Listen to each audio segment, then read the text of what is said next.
to play tricks for personal gain, but now it has been ruined by him, he thought to himself. To monopolize that money, I've already divorced, now I've lost both my wife and children. Then he anxiously advised, Xiao Nan, that's our Mo family's land, it can't be requisitioned by the government. Mo Ru's mother pounced on him excitedly, fiercely grabbing Mo Nan's clothes and cursing, you bastard, you won't get any benefits from making such a decision either. He violently shook her off, loudly scolding, get lost. Mo Nan looked at them, his eyes cold, staring, and he gritted his teeth, roaring, I don't need that money, he angrily cursed inwardly. A bunch of cold-blooded villains, bootlickers, still want to share the money. Get lost, Long Sheng spoke awkwardly at this moment. Mr. Mo, I'll go to the provincial office to make arrangements later. It will definitely be approved within 3 days. Mo Nan turned around and praised with satisfaction. Very good. Then he walked up to Mo Sen and sternly said, and that jade pendant, my father left it for Grandpa before he disappeared. Mo Nan directly pulled the jade pendant out of his pants pocket and coldly declared, none of you will get it. After speaking, Mo Nan contemplatively looked at the jade pendant, and a thought immediately surfaced in his mind. The jade pendant father left for Grandpa. Does it have any special significance? Mo Sen abandoned all dignity, knelt down and hugged his leg, pleading, Mo Nan, you can't do this. You can't disregard the lives of us relatives. Mo Nan mercilessly kicked him away and sternly warned, if you don't want to die, don't bother me. At this moment Dong Rong brought a cup and reported, Mo Nan, this is the cup Elder Mo used. After inspection, I confirm that it indeed contains poison. He picked up the cup to observe and quickly recognized the aura of the poisoner in the wine. His next action shocked Dong Rong and Long Sheng even more. Mo Nan without a word. He directly drank that cup of poisoned wine. Mo Nan wiped his mouth, his face contorted with anger, secretly cursing, I remember you can't run away, kid. Yan Qingtai rushed over anxiously at this moment. Mo Nan, that's poisoned wine. Do you want to die? He, however, calmly comforted. This poison can't harm me. After dealing with Wan Song and investigating important clues, Shen Yi happily returned to report, Mr. Mo, the Jin family matter has been resolved. Additionally, regarding Elder Mo's poisoning, my subordinate found a very suspicious individual. Shen Yi coughed at this moment to signal, but the person he brought was looking at Yan Qingtai with a flushed face. He secretly sighed, so beautiful he angrily slapped that employee's face and loudly roared, What are you looking at? Hurry up and speak. He hastily pulled out a white paper and reported, Yes, I found that when Elder Mo had an incident, someone immediately disappeared without a trace. This is the license plate number, young Master Yang, we've already checked. This person went to Dafajian. Mo Nan took the note, but he eagerly pressed for more about this matter. Brother Mo, young Master Yang did very well this time. How do you plan to reward him? Shen Yi slapped that person again and cursed loudly, Brainless, how dare you speak to Brother Mo like that? That employee bowed and apologized. Brother Mo, I was wrong, I'm sorry. He also sincerely added from the side, I'm sorry, Brother Mo, I didn't discipline him properly. Mo Nan said nothing, just heavily patted Shen Yi's shoulder, a meaningful smile playing on his lips, thinking at the time, you put on quite a show, but you're a bit too eager to take credit. Along his departing figure he said to himself in frustration, I was still seen through. At this moment Jin Shang brought a person to him and introduced, Brother Mo, the terrain of Dafajian is chaotic and complex, and the poisoner is definitely not an ordinary person. He turned sideways and pointed to the young man he brought, introducing, This is Tang Haonan. Although he's not very capable, he's very familiar with the situation in Dafajian. Let him wait for you there, it will be faster. After Mo Nan agreed, he proposed again, Then let him go with me, you help me take care of my family, you've worked hard. Not long after, Haonan, while gripping the steering wheel, informed, Brother Mo, we're almost there. The public security here is bad and the locals are very tough. I often encounter robbers blocking the road, so you have to be careful. Just then a pickup truck on a lane suddenly slammed on its brakes, colliding with the green bus in front. The bus driver was startled by the sudden situation just now. He immediately stomped on the brakes. The bus wheels screeched to a halt after that sudden stop. From the pickup truck, robbers carrying weapons got out one after another. Haonan was stunned for a moment and asked, Was my mouth that cursed just now? Mo Nan just smacked his lips seriously from the side. Lin Wujin, the leader of the bandits, pointed his sword directly at the bus and loudly said, When you come to Dafa, we have some rules. You have to pay protection fees, 10,000 per person. The bus driver got out of the car, trembling, and asked, Brother Lin, didn't you say 5,000 per vehicle? I didn't bring that much money. He pressed his sword against the driver, determined to get the money. Stop talking nonsense. Why don't you bring money when you come to Dafa? If you don't have it, your passengers do. Immediately after, a subordinate got on the bus and loudly made a demand. Those who don't want to die get off the bus. Those who want to live pay up, 10,000 per person. Passengers got off the bus one by one. Haonan, in the car behind, exclaimed Zhang Jing's name in surprise. Just then, Zhang Jing was crying because of the sinister gaze of the robbers. Without hesitation, he rushed out of the car, went straight to the chaotic scene in front and shouted, Let her go, as soon as he saw him. She was already sobbing and shouting, Tang Haonan, save me quickly. Wujin then pointed his sword directly at him and ordered, A hero saving a beauty, how you guys beat him up hard, teach him a lesson. Immediately, a punch slammed into Haonan, sending him flying backward. Seeing him being repeatedly kicked and beaten by the robbers on the road, Zhang Jing couldn't help but shout, Stop hitting him, I'll give you money. As soon as she finished speaking, the rude fellow violently slapped her and asked, Is it your turn to speak? Mo Nan had already gotten out of the car at this moment, his face serious, and he loudly shouted, Stop. Haonan was beaten black and blue, turned his face and pleaded for help. Boss Mo, save me. His appearance disgusted Wu Jin, who even spat out his cigarette butt. Then he pointed his sword directly at Mo Nan again and ordered, "Another one looking for death, cut him down for me." A subordinate took the order, rushed forward with a sword and even shouted, "Go to hell." A bystander brother couldn't help but exclaim in horror, "Oh my God, murder!" The sharp blade got closer and closer, but Mo Nan still stood his ground. Just when the tip of the weapon was an inch away from him, he suddenly burst out with a dazzling power, his whole body covered in golden spiritual energy. He arrogantly snorted, then directly slapped the robber in front of him, sending him flying far away. That person fell sprawling in front of the robbers, scaring them. Wu Jin was furious, immediately turned around and continued to order, "What the hell, what are you still standing there for? All of you go." Other robbers took the order and jumped up, all gripping their sword handles tightly, shouting, "Go to hell." A sword came down from above. Mo Nan deftly dodged, then extended his leg and kicked that robber into the air. With his astonishing speed, Mo Nan's hand quickly landed on another person's neck. That person was immediately sent flying far away. That robber fell to the ground with a painful cry. Wu Jin couldn't help but be scared out of his wits after seeing this. Alone, he stretched out his palms, gritting his teeth and saying, "Are you looking for death?" He leaped forward, shouting, "Eagle Claw, strike!" Mo Nan remained motionless, hands held flat above his head. Spiritual energy instantly gathering. As Wu Jin charged over, Mo Nan swung a palm, sending him flying. A red bony mark was left on his face. With just one move, he was launched into the air. Afterward, Wu Jin landed perfectly by his car door, the window shattering and spraying glass everywhere. He sat there disheveled, the car damaged, black smoke continuously billowing out. Mo Nan patted the dust off himself, looking at him with disgust, mocking, "A mere trifle." After speaking, he turned to Haonan, extended his hand and asked, "Can you still walk?" Haonan patted the dust off himself and replied, "I'm fine, I'm used to getting beaten." At this moment, the other men walked up to Mo Nan, praising him profusely. "Student, you're really amazing. Thank you for helping us." "Yes, otherwise we would have been thrown off just now." Mo Nan smiled contentedly, humbly replying, "It was nothing, don't mention it." Just then the driver walked to the car door, urgently reminding everyone that these were all local bullies. "Won't get off lightly after hitting them, so get back in the car quickly and leave now." Upon hearing this, everyone rushed back to the car, urging each other, "Hurry up." Haonan saw Zhang Jing standing still, so he ran over and asked, "Aren't you getting back in the car?" She stood there with her arms crossed, loudly replying, "I'm going with you too." Haonan was very embarrassed and immediately refused. "No, it's very dangerous up there. Boss Mo is busy and doesn't have time to protect you." Hearing him say that, she became even more determined. "Who needs protection? Tang Haonan, if you don't take me, I'll go there myself." As soon as she finished speaking, Haonan saw the bus speeding away on the road. Left with no choice, he turned around. "Boss Mo, can she come with us? I promise she won't bother you." Mo Nan walked over, opened the car door and simply said, "Let's go." Haonan was excited. The Jason ATV sped down the road, passing factories, emitting black smoke into the blue sky. Inside the car, Zhang Jing leaned on the front seat and asked, "Mo Nan, are you a student too? What are you doing in Dafa?" Haonan quickly reminded her. "Xiaojing, Boss Mo is driving. Don't disturb him." Han Shui acknowledged with a grunt and leaned back in her seat with her arms crossed. At this moment he glanced back and asked, "By the way, Xiaojing, what are you doing in the big mountains?" Zhang Jing replied very seriously, "I want to catch a 100-year-old crocodile king. There's nowhere else, only there." After speaking, Zhang Jing turned her face to Mo Nan, secretly confident, "He just has some martial arts, right? I don't believe I can't catch up to you." At this moment, Haonan promised, "I'll go and help you after the matter is done." Soon after, the car carrying the three arrived in Dafa town. He looked at the orange car in front and said, "Boss Mo, that's the car." The previous announcement had just finished when the wheels screeched to a halt, emitting white smoke. After stopping, Mo Nan got out of the car with a serious expression. He quickly walked towards the car in the distance. Haonan followed closely, while Zhang Jing stood still. As soon as he got close, Mo Nan swung a punch, shattering the car window. As soon as he finished, his phone in his pocket rang. Mo Nan took it out. The screen showed a call from Su Lucia. Seeing this, he turned to Haonan and ordered, "Tang Haonan, help me see if there are any other clues." With that, he quickly answered the phone, holding it to his ear. As soon as it connected, she asked with a smile, "Brother, do you still remember me?" However, he remained silent, his expression utterly serious. After a brief silence, Mo Nan spoke coldly, "If there's nothing, I'm hanging up." She quickly explained, "Don't. Dafa is a stronghold of the Dark List. I just want to give you some information." Without hesitation, Lucia immediately got to the point. "Do you see the small restaurant in front? The poisoner is there." He immediately retorted, "Is the poisoner on your dark list? Who is that person?" As she provided the information, there was a person named Yudinghong in the restaurant. "He's the poisoner." Haonan walked out of the orange car, shouting, "Boss Mo." Her next instruction was, "Completing this mission can earn you 5 million. If he knows your grandpa is still alive, he will continue to poison him." At this moment, Haonan walked over and reported, "There's nothing in the car, it must have been taken away." On the other end of the phone, Lucia smiled and agreed with Mo Nan, "You must have an idea now. I'll call you again in 3 days to tell you." After the call, he told the other two that the poisoner was inside.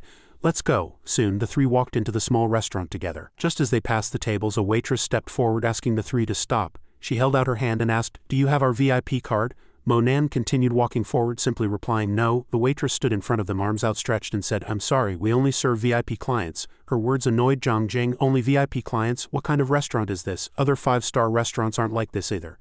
Haonan, rubbing his stomach, suggested, "We're really hungry, we just want to go in for a quick meal." The waitress pointed forward and rudely said, "Get out, I said we don't serve you and we don't. If you annoy me you won't have a good day." Zhang Jing was already angry and now she was even angrier.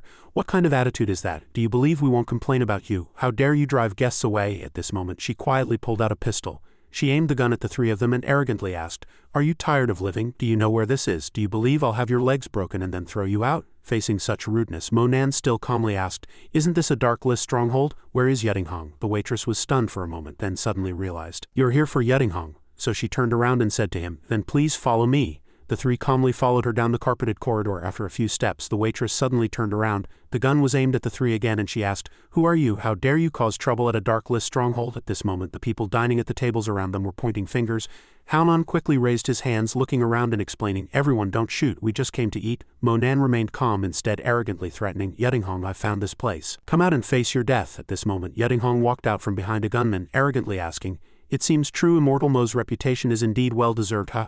As soon as your grandpa was sent to the afterlife you found your way here?"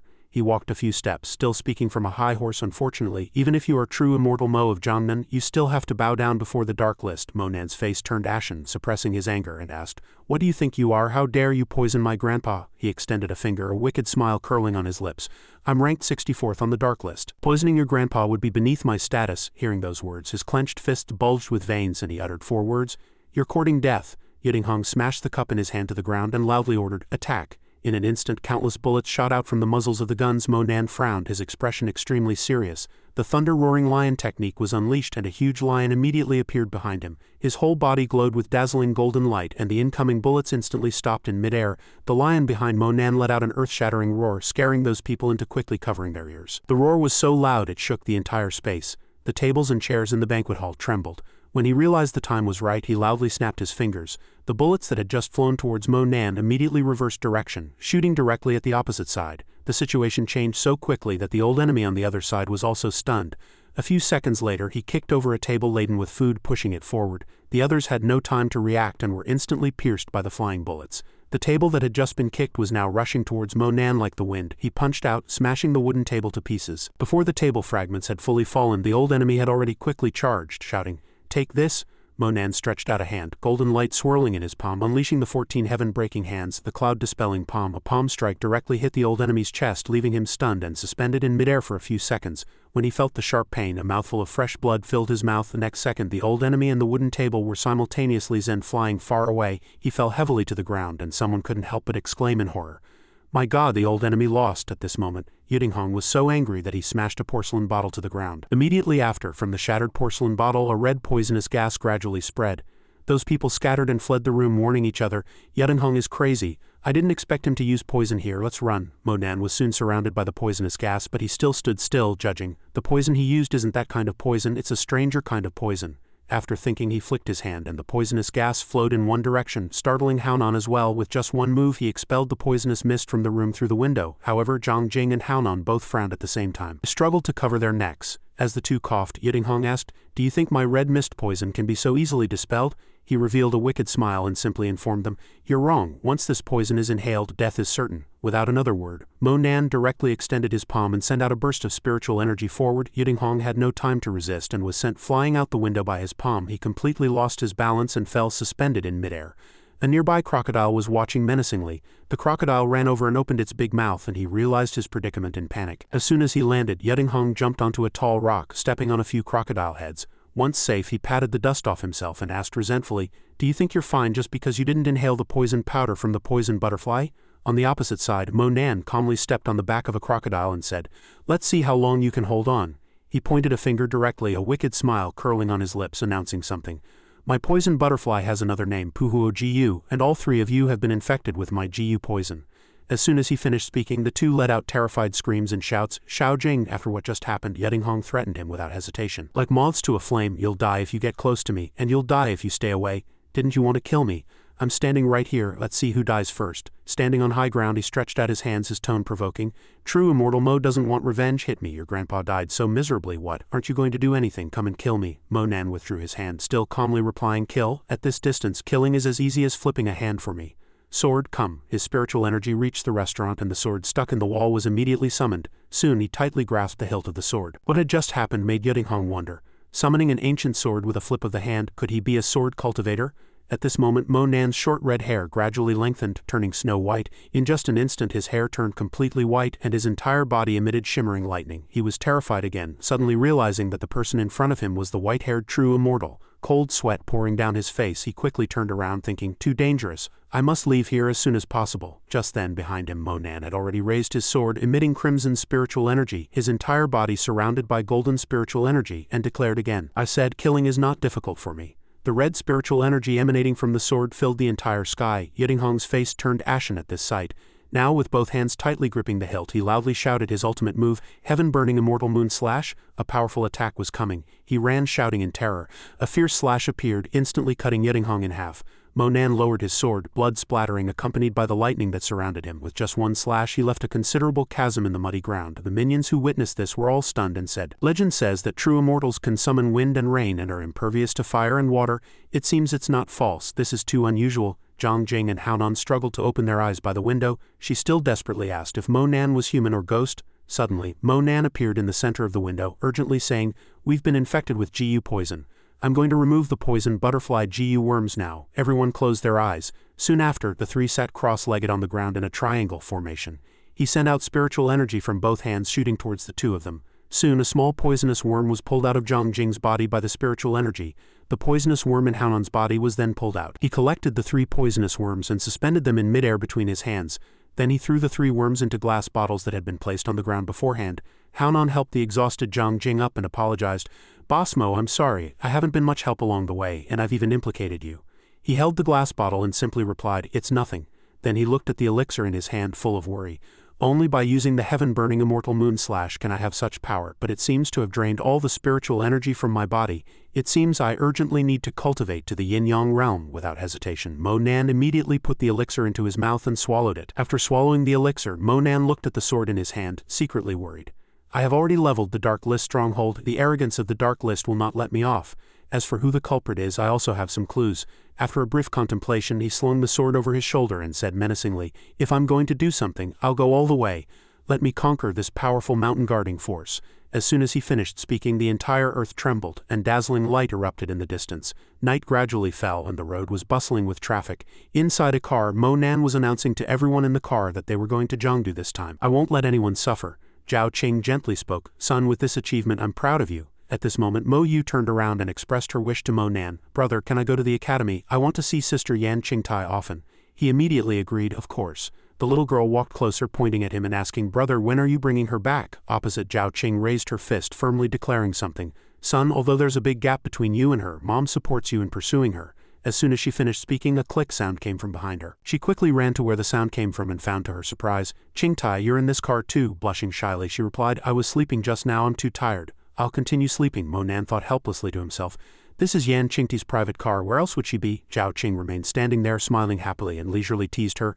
I see my future daughter-in-law sleep a little longer then. Soon a large house brightly lit under the night sky clearly appeared before them. Mo Yu ran forward excitedly shouting, What a big house! As Zhao Qing placed her hand on Mo Nan's shoulder he sighed and reminded her, Mom, please don't say such things again in the future. He looked at her seriously and simply explained, I already have someone I like in my heart and I won't let her down. As for Qingtai, I'll find an opportunity to make it clear to her. She took her hand away and said somewhat impatiently, Look at you, she might not even be interested in us. Come on, let's not talk about it anymore. He looked away and stammered, There's one more thing. After entering the house, Mo Nan, blushing slightly, awkwardly brought up his personal matter. Actually, I've taken a foster sister and I'd like her to come live with us. Zhao Qing heard this and teased, Foster sister. Do you take me for a fool? Men taking foster sisters always have ulterior motives. Mo Yu, standing nearby, also agreed. I guess so too. In the large room, there were only 3 people. Mo Nan then recounted Liang Zikui's situation one by one.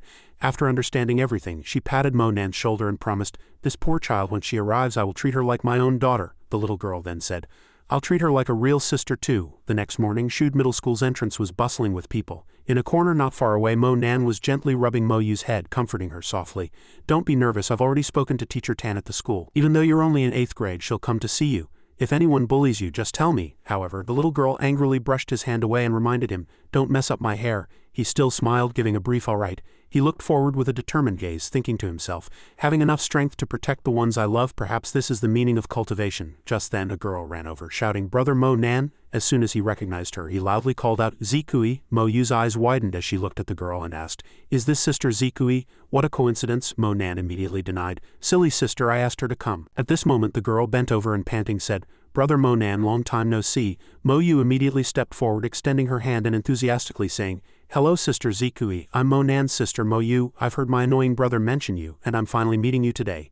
The girl smiled happily and retorted, "You're Mo Yu?" Then Zikui, blushing slightly, said shyly, "I thought," before she could finish the little girl interrupted, "Did you think I was Brother Nan's girlfriend?" Zikui raised both hands in protest, quickly denying no. Immediately after, the little girl stepped forward, tightly gripping the hands of her newly met sister, and suggested, "Sister Zikui, if it's convenient, could you show me around the school?" Zikui immediately agreed, "Of course, I'll take you around." The two walked quickly hand in hand, and the little girl also suggested, "Sister knows many middle school students, I can ask them to look after you." Mo Yu excitedly agreed with an, "Okay." The two completely ignored Mo Nan behind them, leaving him feeling deeply pained and overlooked. The school instantly fell silent, and the morning sun gently bathed every window frame. At this moment on the road, Yushin reached out to measure Mo Nan's height as she spoke. "Mo Nan, it seems you've grown taller since last time." He cast his gaze near Yushin's hip and asked, "Teacher Anne, is there something you want to tell me?" She quickly covered her bottom, blushing as she asked, "You pervert, what are you looking at? Didn't I just hit your butt?" he asked somewhat confusedly. "What was that?" Only then did Yushin speak. "I want to thank you. My dad's surgery was successful and he wants to thank you in person." She recalled her father's excited words from his hospital bed. "So what if he's your student? Dad says most people who lend a hand in such a situation have ulterior motives, but I've just returned from the brink of death, what's there to refuse?" She then recounted another matter to Mo Nan, but knowing he was busy she refrained from asking for his help. He replied with a happy smile, "You're welcome, it's good that he recovered. I truly don't have time." Yushin suddenly turned around and said in a teasing tone, "You're really busy even skipping classes." 2 days later Mo Nan was lying down scrolling on his phone, but one matter weighed heavily on his mind. It had been 3 days and Su Lucia was still uncontactable. He put down his phone, secretly pondering. She said she'd find a way to contact me in 3 days. His eyes were fixed on the ceiling. A question surfaced. She said find a way, which means her freedom was restricted at the time. Could she be in danger? The next day as he got out of bed his phone received a notification. He took it out to check and it displayed a text message from an unknown number. "Sweetie, do you want me to die? Hurry and wait for me at Huiguang Pier." Quickly now, after reading the message, he understood. Only Su Lucia would speak like that. It seemed she was fine. Immediately another big question arose. Why Huiguang Pier, an inconspicuous small pier? His thoughts came to an abrupt halt. Nan reached for the sword leaning against the wall, slowly sheathing the blade, and secretly reminded himself, for safety's sake I should bring the sword. That night Huiguang Pier was bustling with people, and boats of all sizes were neatly moored. Mo Nan looked around, secretly wondering, with so many boats, which one is Su Lucia on? Just then a man walked over and struck up a conversation. Another colleague. "Ha, brother, I'm old Zhu, what's your name?" He turned his face to the other party and briefly replied with 2 words, "Mo Nan," but secretly remained vigilant. "These 5 people all have the aura of assassins." Upon hearing the name the man smiled happily and said, "Seriously, to have the same name as the boss of Jiangnan province you should change your name to Shao Tianju for example." At this someone next to him said with doubt, "Such tender skin, and he's in this line of work too." Old Zhu then stepped forward, putting his hand on his shoulder and reminded him, "What's with all that? We're all brothers, why so hot-headed?" Then he smiled again, gave Mo Nan a thumbs up and introduced him. "Don't mind him, this kid's called Ma Xinhui, just call him Little Ma." "Little Mo, don't worry, once we're in the dark list I'll look out for you." A wicked smile played on Mo Nan's lips and he was secretly pleased with the information he had just received. "It is the dark list as expected. Seems I was right." Just then 2 beams of light shot straight into the sky in the distance. As soon as old Zhu saw it he excitedly announced, "Look, that's our signal." Then he stepped forward, put his hand on Mo Nan's shoulder and called out, "Come follow big brother." Soon he strode forward. Suddenly old Zhu and Mo Nan's group were all trapped in a preset net. Seeing that everyone around was calm and collected he cautiously thought to himself, "They're using this method to transport people again." A crane slowly hoisted the net, carrying everyone, and pulled it onto a large ship. After the net was lowered, a person was already standing before Mo Nan and old Zhu's group. Across from them, a man in a blue suit, arms crossed, introduced himself. "My surname is Dong. Everyone calls me Uncle Dong. I believe everyone who boarded this ship is prepared. This time we're going to receive a batch of goods and those who perform exceptionally will have the opportunity to join the dark list." After speaking briefly he turned and called out, "All right, follow me." Not long after, the large ship slowly sailed towards an island. Old Zhu, walking alongside, remarked, "It seems we'll have to be miserable interns now." Mo Nan remained silent, a little surprised. "I thought Su Lucia would take me directly to the dark list headquarters, but instead she gave me the identity of a dark list probationary assassin." Led by Uncle Dong, the group soon arrived before a brightly glowing door. Uncle Dong, old Zhu and Mo Nan walked in together. Inside there was a long table already filled with people. He scanned the people sitting there and his gaze immediately fell upon Su Lucia, who was raising a cup at the table. Soon she also noticed him not far away, and a smile played on her lips. She quickly suppressed her smile, regaining a serious expression, and turned her gaze back to the conference table. At this moment, Uncle Dong stood before Mo Nan and old Zhu, cautiously instructing the two. "Sit here and wait. Don't say anything." Just then, the meeting was in progress, and Su Jingying spoke. "Be careful when we go ashore tomorrow. A few days ago, one of our strongholds was cleared out, and Leader Bai is very displeased about this. We cannot afford any more mistakes." He then emphasized, "Especially you, Lucia." She managed a strained smile, adjusted her glasses, and then whispered, "Yes, President, I'll be careful." He clapped his hands twice, then stood up and loudly commanded, "This mission must succeed. Failure is not an option." The people below answered in unison, "Yes." After the meeting, Su Jingying, after Lucia bowed, loudly called out, "Dismissed," and then left. Uncle Dong also informed everyone, "All right, everyone, return to your rooms and await further instructions." Soon after, he personally led Mo Nan into a room and instructed, "You can stay here." He briefly replied with a single word, "Okay." Just then, Lucia walked in with a piece of paper and slowly suggested, "Please fill out this form." As Uncle Dong left, she went to Mo Nan's side, pretending to be enthusiastic as she guided him to fill out his basic information. "If you can enter the dark list, this information will be retained." At this point, she seriously perked up her ears, listening carefully for the sound of the door locking. When only the two of them remained in the room, Lucia finally spoke. "I never expected you to come here too. Actually, you shouldn't have come." He looked at her seriously, his expression grave, and asked, "The Dark List has tried to take my life again and again. I've had enough. I have one question for you. How can I find out who the person trying to kill me is?" Lucia turned her face to remind him.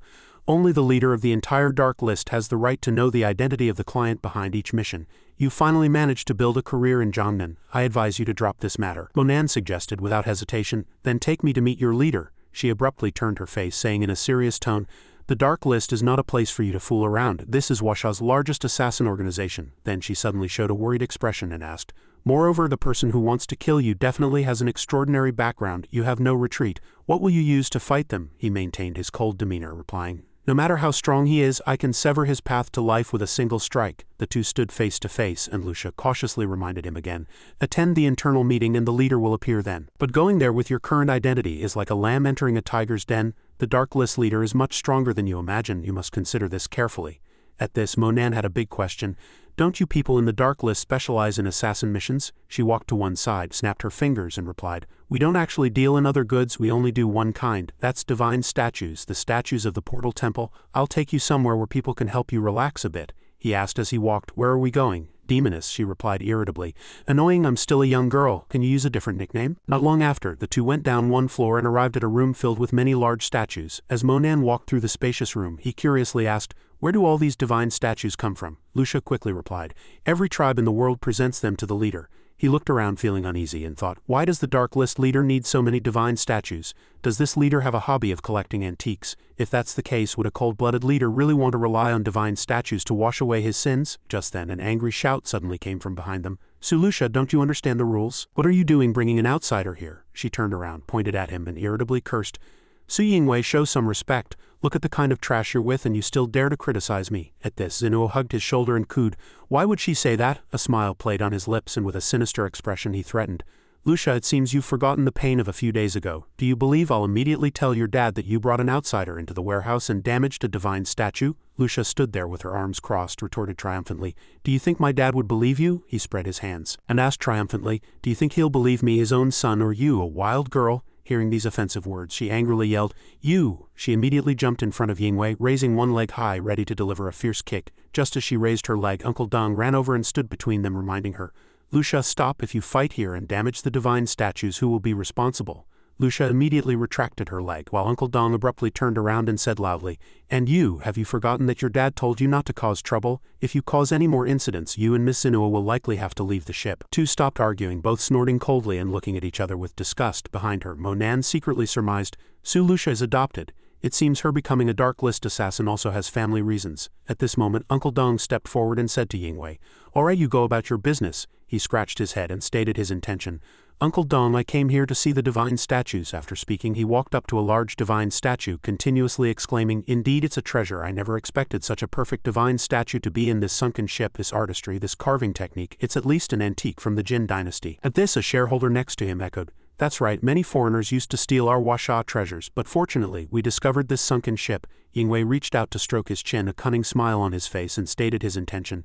"If we present this divine statue this time, the leader will definitely be pleased, and we might even receive a great reward." At this moment, Mo Nan also noticed the statue and couldn't help but sigh. This divine statue is indeed somewhat special. Seeing him observe intently, he, not changing his disdainful habit, asked, "Bumpkin, what are you looking at? Do you know what this is?" Xianxia, standing nearby, immediately spoke up for him. "Experts see the craft, laymen see the show. He's just joining in the fun. Brother Su, there's no need to bicker with an outsider." He put his arm around her, still with a cunning smile. "Little Manhua is right. Kid, if you don't understand, get lost. If you damage a divine statue, you wouldn't be able to pay for it even if you were an assassin for life." These offensive words infuriated Lucia, and she couldn't help but shout, "What nonsense are you talking about?" At this, Monan stepped out and stood in front of her, saying, "I don't understand." Then his face became serious and his gaze fell directly on where they were smiling happily next to the divine statue, thinking to himself, "Xianxia, you're here for this divine statue, right? Fine, I'll grant your wish." Lost in thought, Monan frowned and roared, "Break!" Instantly, a crack appeared on the forehead of the originally intact divine statue. This scene made beads of sweat involuntarily trickle down Monan's cheeks. Soon, the divine statue shattered into pieces of varying sizes, scattering across the floor. This shocking scene made everyone exclaim in unison, "Oh my God!" Seeing the situation before him, Xianxia asked with a distorted expression, "I just touched it. How did it suddenly shatter?" On the other side, Lucia turned to look at Monan, who stood calmly with his arms crossed behind her, and thought to herself, "Monan has caused big trouble this time." At this moment, Xianxia and Xianxia exchanged glances, both sharing a common thought. They absolutely had to find a scapegoat. Immediately after, both looked at Monan. Xianxia pointed at Monan and quickly declared, "It was that kid. He's the one who shattered the divine statue. It has nothing to do with me." Xianxia loudly agreed from the side, "Yes, it was him. He shattered the divine statue." Hearing these affirmative remarks, Lucia angrily shouted, "You all!" Just then, a tall figure appeared behind her, making her involuntarily turn her head. Xianxia appeared with an angry face, making Lucia stammer, "Father, you're here?" Several nearby shareholders, seeing that it was President Su, all became worried. "The president is here." At this moment, Xianxia was furious, roaring loudly, "Who shattered the divine statue? How many times have I told you to be careful?" Xianxia pointed directly at Lucia, declaring, "Father, it was her. Lucia brought this kid in." He tried to remain calm, continuing to push the blame. "I told her long ago not to bring in such disreputable people, and now look, the divine statue is shattered." Just then, Lucia stepped in front of Monan, aggressively shouting, "You're clearly the ones who shattered the divine statue. And you're lying in front of Father. Monan didn't even touch the divine statue. You two were the ones fumbling around. Why don't you say it was shattered by the ship's vibrations, or just say Father shattered it?" These words made Xianxia also stammer. This brief argument came to an abrupt halt with an angry roar from Xianxia. Without saying much, he walked step by step towards the remnants of the divine statue. Then he tilted his head for a look and asked loudly again, "Who exactly did this?" Afterwards, Xianxia turned to Uncle Dong and continued to ask, "You tell me, what exactly happened?" Uncle Dong looked at Xianxia in confusion, his heart somewhat hesitant. "What should I do? If I continue to cover for Xianxia, I'm afraid I'll be implicated too." After a moment of hesitation, he lowered his head and cautiously recounted the situation. Previously, Lucia and Xianxia had an argument over the divine statue. Uncle Dong was very honest. He bent his finger to point at Monan and continued, "But before the divine statue shattered, Monan stood at a distance and said the word break, while Xianxia's hand was still on the divine statue." Hearing these words, Xianxia asked a series of bewildered questions in return. "Uncle Dong, why are you siding with an outsider?"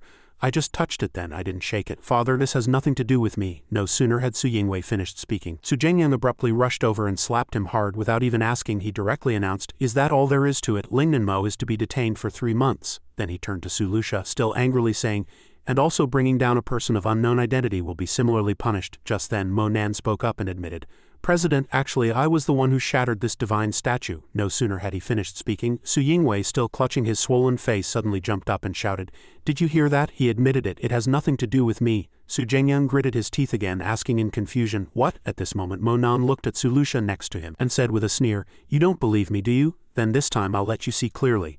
Lucia screamed in exasperation, "Monan, are you crazy? Shut up right now." He paid no mind. His pupils instantly focused forward where a dazzling golden light was gradually emanating. In an instant, the golden light appeared, shining brightly around another divine statue, sparkling brilliantly. Everyone looked in that direction in unison.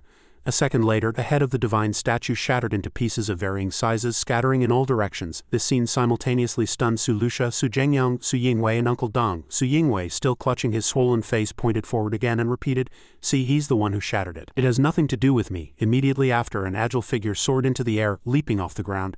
Xianxia rushed towards Monan, his fists rotating with energy, his teeth gritting audibly, and shouted, "So it was you, then you'll pay with your life." At this moment, Monan's eyes were sharp and he slowly explained, "Wait, I shattered the divine statue to find the real treasure hidden inside." With the fist mere centimeters from Monan's face, he still asked with a smug curl of his lips, "President Su wouldn't repay kindness with enmity, would he?" No sooner had he finished speaking than Xianxia's fist stopped in midair. He remained in his attacking stance, repeating the 4 words "real treasure" aloud. Beneath his smugly upturned lips, Lucia, who was behind him, had already spoken to report, "Father, there really is something." She pointed at the item in Uncle Dong's hand and happily shouted, "Father, look!" President Su remained bewildered. When he carefully observed the item in Uncle Dong's hand, Su Zhengyang's eyes widened and he asked, "Could this be the stone dragon embryo?" Amidst everyone's astonishment, Monan explained, "This kind of embryo is 1 in 10,000 if it can be nourished by the spiritual essence from the divine statue's incense offerings, and with many people kneeling and worshipping devoutly day and night, it could even develop sentience over time. However, this one died in the womb, so its entire body turned black." Then he voiced his deduction. "However, this dead embryo also has a great use. If I'm not mistaken, the leader is looking for so many divine statues precisely for this item." Su Zhengyang was stunned for a moment, and 2 words quietly appeared in his mind. "Makes sense." After speaking, he laughed excitedly, praising generously.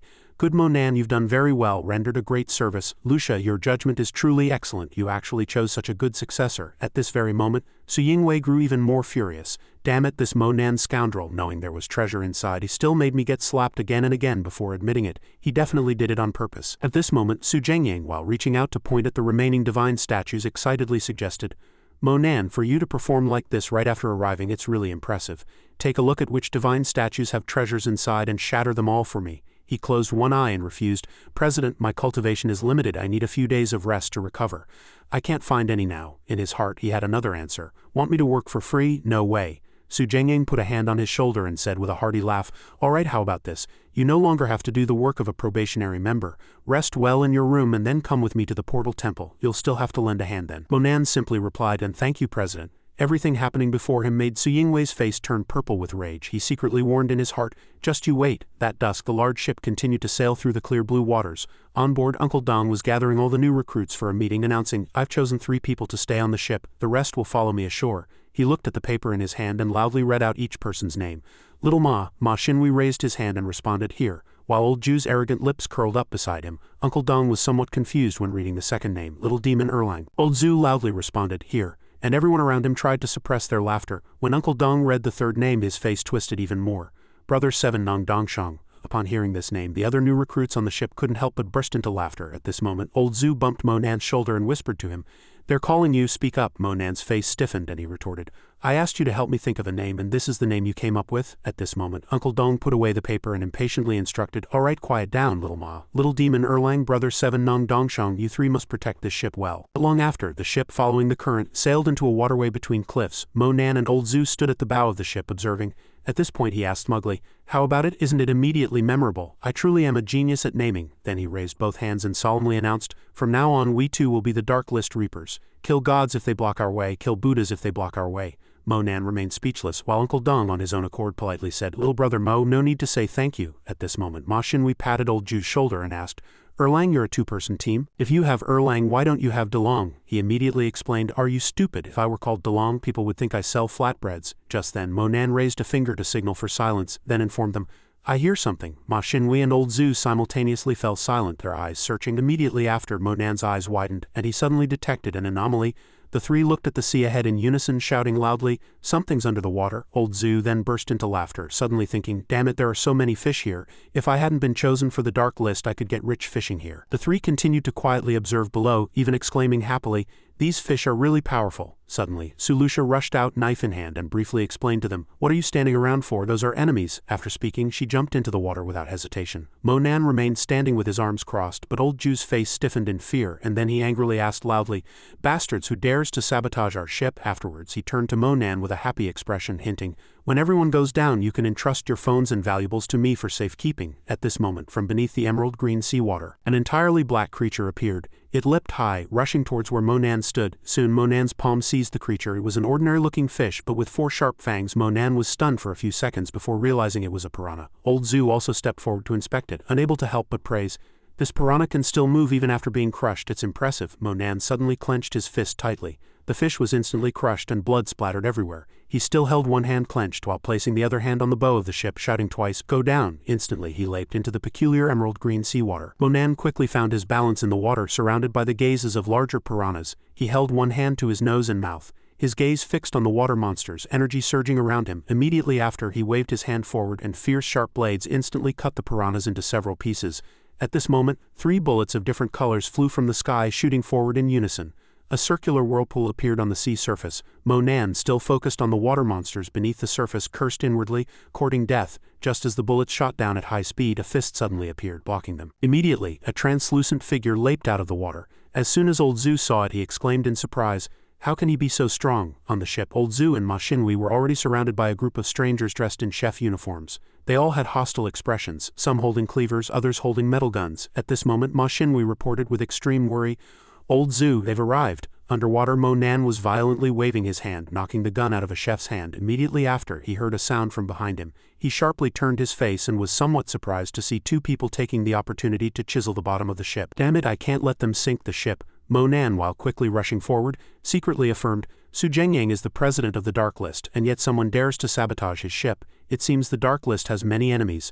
As soon as he approached those who were chiseling the ship, he swung an arc, and those people were instantly cut down. After just dealing with two people, Monan was somewhat worried to discover a tiger shark staring at him. He quickly turned around, energy accumulating in his mind.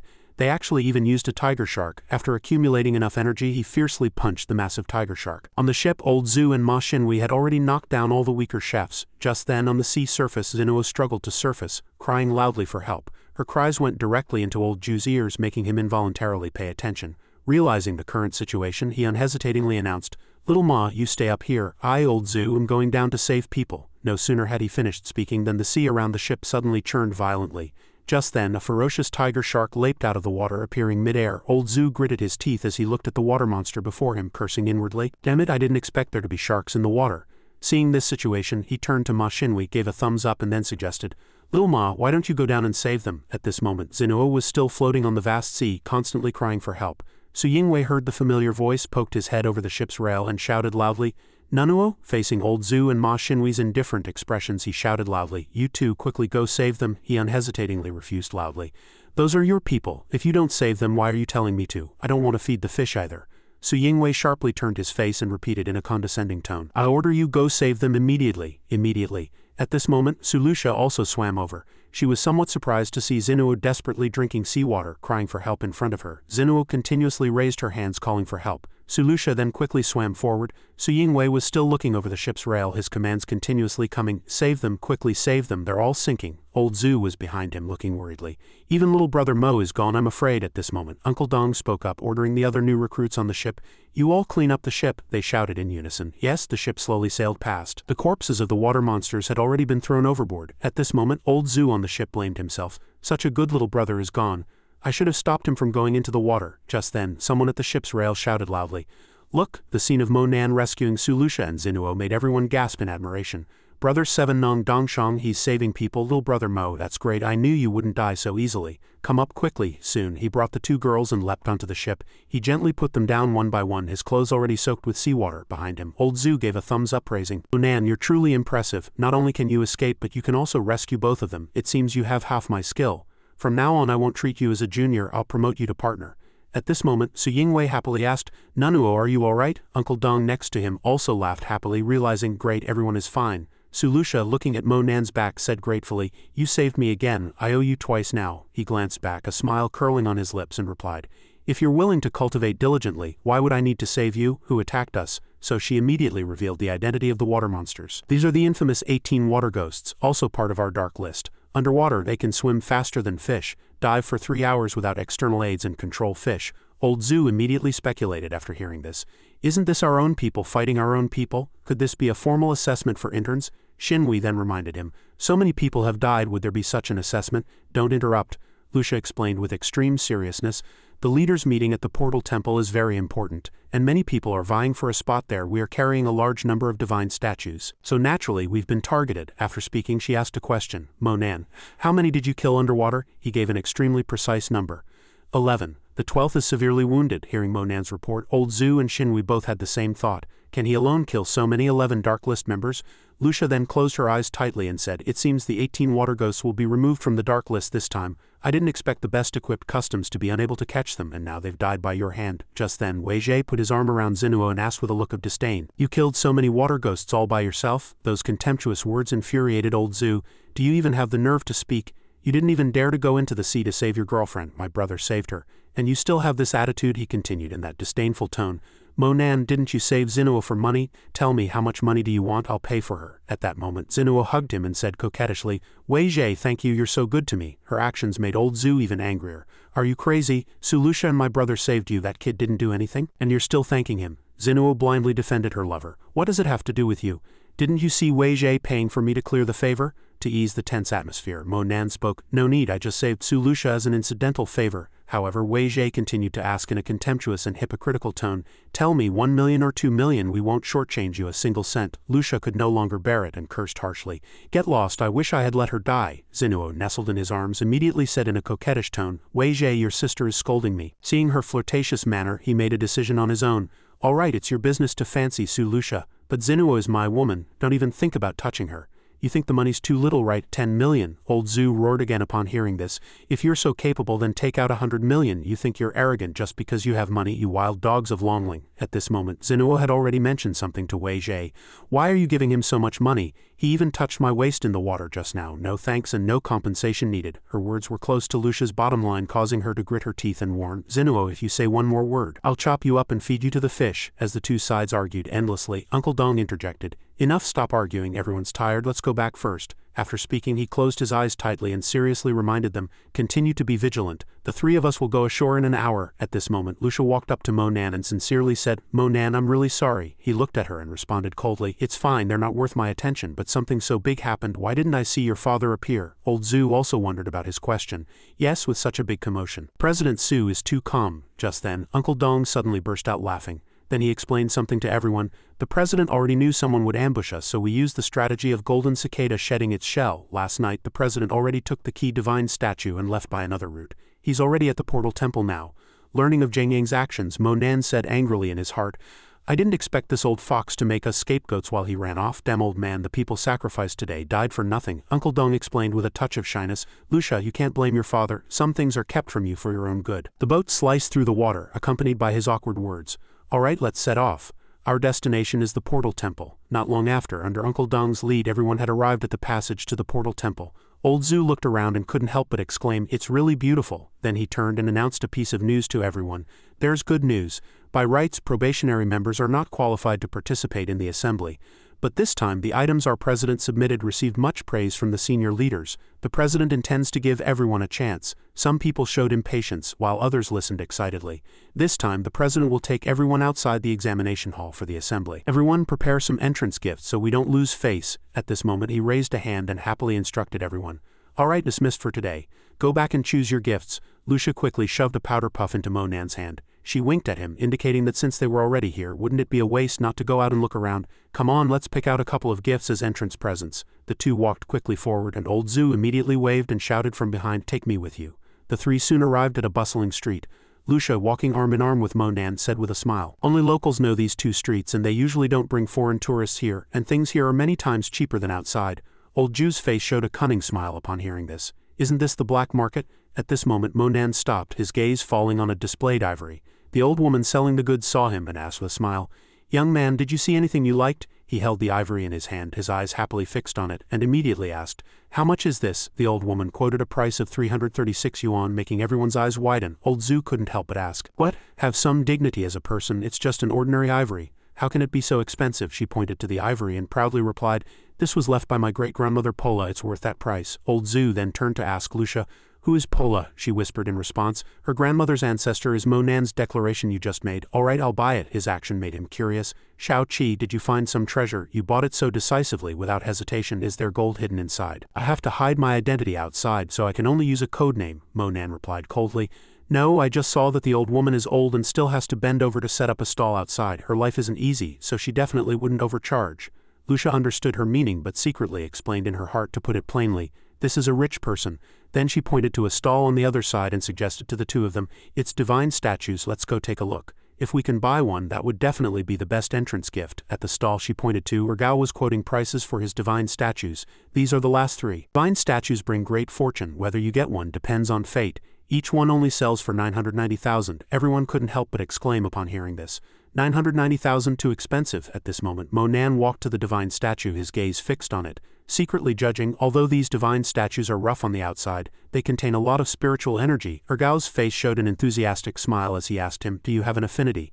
"Do you want to buy a divine statue to worship at home?" He replied loudly, "I'll buy it." He walked to the statue wearing a long robe, his face still excited, saying, "All right, you're the first to speak. You must be a fated person. In that case, the first divine statue is sold to you." Suddenly a loud "wait" came from the crowd. Wei Zhe walked over with Zinuo, a triumphant smile clearly visible on his face, and announced, "I'm buying all 3 of these divine statues." Lucia frowned and asked, "What do you 2 want?" Old Zhu, standing nearby, cursed angrily. "Such a persistent nuisance," he still retorted in that arrogant tone. "Why can you and I can't?" Gao awkwardly informed Wei Zhe. "I'm really sorry, there are only 2 divine statues left now," he announced menacingly. "I'll pay double." He repeatedly shook his head, and explained embarrassedly that it wasn't about the money. Before he could finish, he had already extended 3 fingers and loudly interrupted, "It's not about money, it's about a lot of money. I'll pay triple 3 million, sell these 3 divine statues to me." A few older men in the crowd widened their eyes and asked, "What? 3 million, that's too generous." Gao then clapped his hands and immediately agreed, "It seems this guest is very sincere. Then I'll sell these 3 divine statues to you." That cunning move made old Zhu couldn't help but yell loudly, "We said we wanted to buy them first, why are you going back on your word and selling them to him? This is too much." He completely ignored right and wrong and simply argued, "We haven't traded yet, how can you say too much? As long as you offer 3 times his price, I'll sell them to you." Old Zhu roared angrily, "Get lost." Wei Zhe walked to the statue and said with a contemptuous tone, "Poor people, get lost, you don't deserve such good things." After speaking, he raised 3 fingers and ordered the bodyguards behind him, "Go, quickly move the divine statues to my room. Don't let anyone touch them." At this moment Mo Nan spoke up and shouted, "Wait." The 2 stood face to face, and Wei Zhe arrogantly asked, "What, you still want to fight me for something?" "You're not bad either," so you retorted. "You're just buying a pile of trash with these 3 statues, what's there to fight over?" Gao immediately waved his hand and shouted loudly, "How dare you say that the divine statues personally carved by Daluo are a pile of waste? You dare to insult our Daluo, you deserve punishment."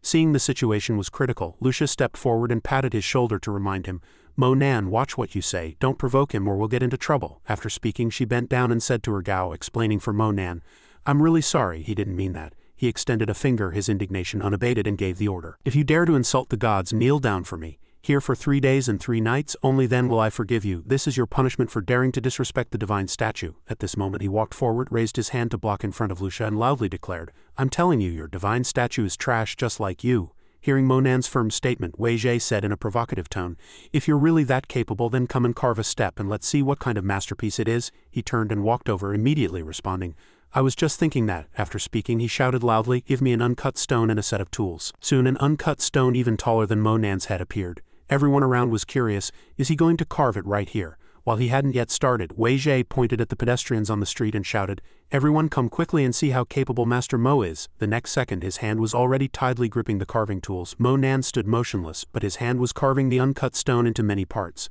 Small pieces of uncut stone fell from above, leaving everyone stunned. "My God, this technique clearly shows he's a master carver," that person then said with an excited smile. "Which revered figure is he going to carve?" A few seconds later, as he was still carving the edges of the uncut stone, everyone was already screaming, "It's amazing." He didn't even pause for half a second, and the shape of the statue is already gradually appearing. At this moment, an older man excitedly pointed and shouted, "Why does the statue's hand have flames?" Everyone couldn't help but exclaim as they saw the flames on the carving. Having lived so many years to see such a pure fire-guarding carving technique, I can die without regrets. Zinuo and Wei Zhe both had their mouths wide open, thinking, is Mo Nan really a capable person? 2 hours later he stood covered in sweat before the uncut stone, but there was no change on it. That sight disheartened everyone. He's been carving for so long, why is there no change at all? Forget it, it seems he's not very talented.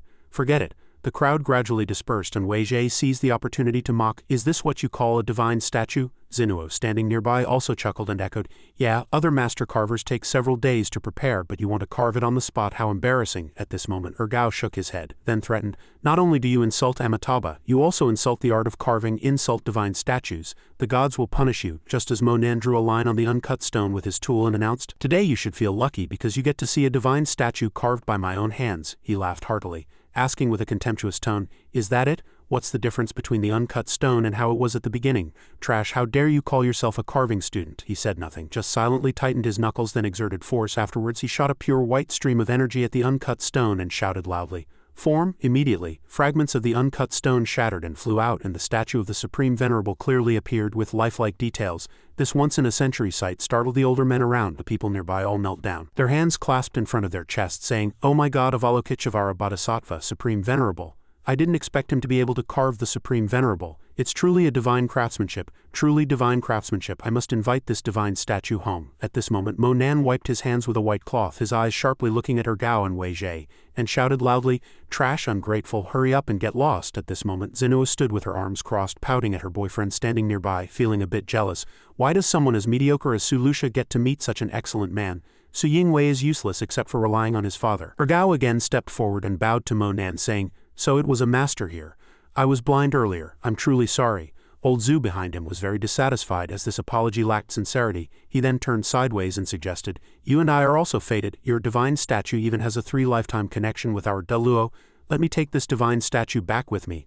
I will definitely find the best place to enshrine it." Then he mentioned that it could help the divine statue enjoy incense offerings, a look of extreme delight on his face. "This can also help you gain a lot of good luck. At the Buddha's assembly, we will record your merits." His current demeanor made Mo Nan, Lucia and Old Zhu all think the same thing. "I didn't expect there to be such a shameless person." She then loudly asked Ergao, "If you want to take it back, then how much do you plan to pay us?" He extended one finger, somewhat lacking confidence, and replied, "Finding a good spot in the palace is not something money can buy, don't you understand?" Mo Nan's lips curled into a smile, and he reminded him, "Don't use those words to deceive people." Old Zhu, standing nearby, defiantly threatened, "That's right, you demon monk. Do you believe I'll send you to the Western Heaven, directly to see the Buddha?" At this moment the rich patrons on the street all started bidding. "A legendary divine statue, I'm willing to offer 1 million. Just a mere 1 million, and you think you can take this divine statue? I bid 2 million. Seeing everyone's reactions, he announced, "Since that's the case, I will put this divine statue up for auction with a starting price of 3 million. It goes to the fated one." Arms were raised high one after another, and the numbers continuously climbed. 3 million, I bid 4 million, 4.5 million. Everything at this moment left Wei Jie stiffly standing still. Seeing this, Zinua angrily pulled him away. "Still looking? Haven't you embarrassed yourself enough? Let's go." Wei Jie suddenly turned around and stated his intention. "Nanua, wait a moment, I'm going to call Chai Hong to deal with him. Let's see how long he can remain smug." She asked worriedly, "Is Chai Hong the deputy leader's illegitimate son?" At this moment people on the street were still eagerly raising their bids. 8.5 million, 9 million. Meanwhile Mo Nan's face was serious, but in his heart he was thinking about the conversation between Wei Jie and Zinuo just now. The deputy leader's illegitimate son, how did he suddenly appear? A deep voice suddenly rang out, confusing everyone. "Who allowed you to auction here?" Chai Hong, the deputy leader's illegitimate son, walked over with a group of bodyguards and arrogantly asked, "Which bastard dares to set up a stall here?" After speaking, he pointed directly at Mo Nan and announced, "You ungrateful wretch, quickly seize this bastard for me." The bystanders retreated a considerable distance. Someone whispered, "Stay away, this person is not to be trifled with." At this moment Wei Jie thought smugly to himself, "Mo Nan, your retribution has come. Opposing me leads only to death." Zinua next to him immediately reminded him, "Don't celebrate too soon, your foolish sister is still standing there. If young Master Chai Hong goes to your Su family for trouble, don't drag me into it." At this moment Lucia stood frozen, her face filled with extreme worry. Seeing this, Mo Nan walked forward and patted her shoulder, assuring her, "Leave it to me." After speaking, his face was serious. Golden spiritual energy immediately surged. He struck the ground with a palm, instantly leaping forward. Mo Nan maintained a posture with one leg extended and one bent, delivering a direct kick to Chai Hong's abdomen. With just one move he was sent flying far away. Chai Hong tumbled into the display cabinet, making a loud clatter, and debris scattered. Everyone exclaimed in unison. Wei Jie and Zinua took turns lamenting. "He actually kicked young Master Chai Hong flying. This guy is dead, his strength is terrifying. Even young Master Chai Hong's cultivation couldn't withstand it, and he was kicked away." Ergao saw this and immediately shouted, "You're crazy!" Mo Nan looked sideways, his eyes flashing with sharp light. He was scared into collapsing to the ground by that fierce gaze, but despite this he still tried to emphasize, "You actually dared to lay a hand on young Master Chai Hong. This time you're dead for sure." At this moment Wei Jie held Zinua's wrist, raised it and said loudly, "This is him seeking his own death. This time he should be added to the entire Dark List's revenge list." Lucia also helplessly covered her head. "Mo Nan, you've caused big trouble this time. You injured Chai Hong, the entire Dark List won't let you off. Hurry and leave now, perhaps there's still a chance to get out of Huasha." Old Zhu next to him also showed a troubled expression, implying, "I have a cousin in South Africa, Brother Mo. You should hurry and escape while there's still time." He stood there proudly, a smug smile playing on his lips, and replied, "No need. No one in the 3 realms and 6 paths can make me hide. A mere Dark List, I can crush it to dust with a flick of my hand." Chai Hong was helped away by his subordinates, and one subordinate pointed and warned, "All of you just wait." The nearby bystanders immediately ran away, reminding each other, "Quickly leave, don't get into trouble." Mo Nan, however, remained composed, raising one hand high and saying loudly, "It seems shopping isn't very interesting. Let's go back." He and Lucia walked together. Old Zhu, however, was a step slower, and when no one was looking, took the divine statue and a string of beads. Shortly after, the 3 returned to the lounge. He carried the divine statue here. Just then, Zhang Yang's loud shout came from outside the door. Stop! On either side were Xianxia and Wei Ji's smug smiles. Mo Nan turned around and asked, "Does the president have any instructions?" He said seriously. "It seems I was wrong after all." After speaking, he announced, "From now on you have no relation to the Su family. You know what you've done, deal with it yourself." Still replied indifferently, "Is the president afraid of being implicated?" "Very well, from now on we cut all ties. Next time we meet nothing you say will matter." Lucia sighed, looking at Mo Nan beside her with regret. Assassin organizations have always been ruthless.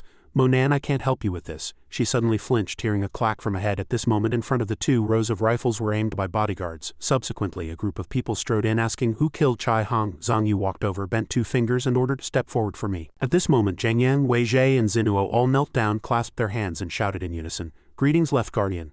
Su Lucia and Old Zhu also clasped their hands, and upon hearing that Chai Hong was actually dead, their faces revealed worry.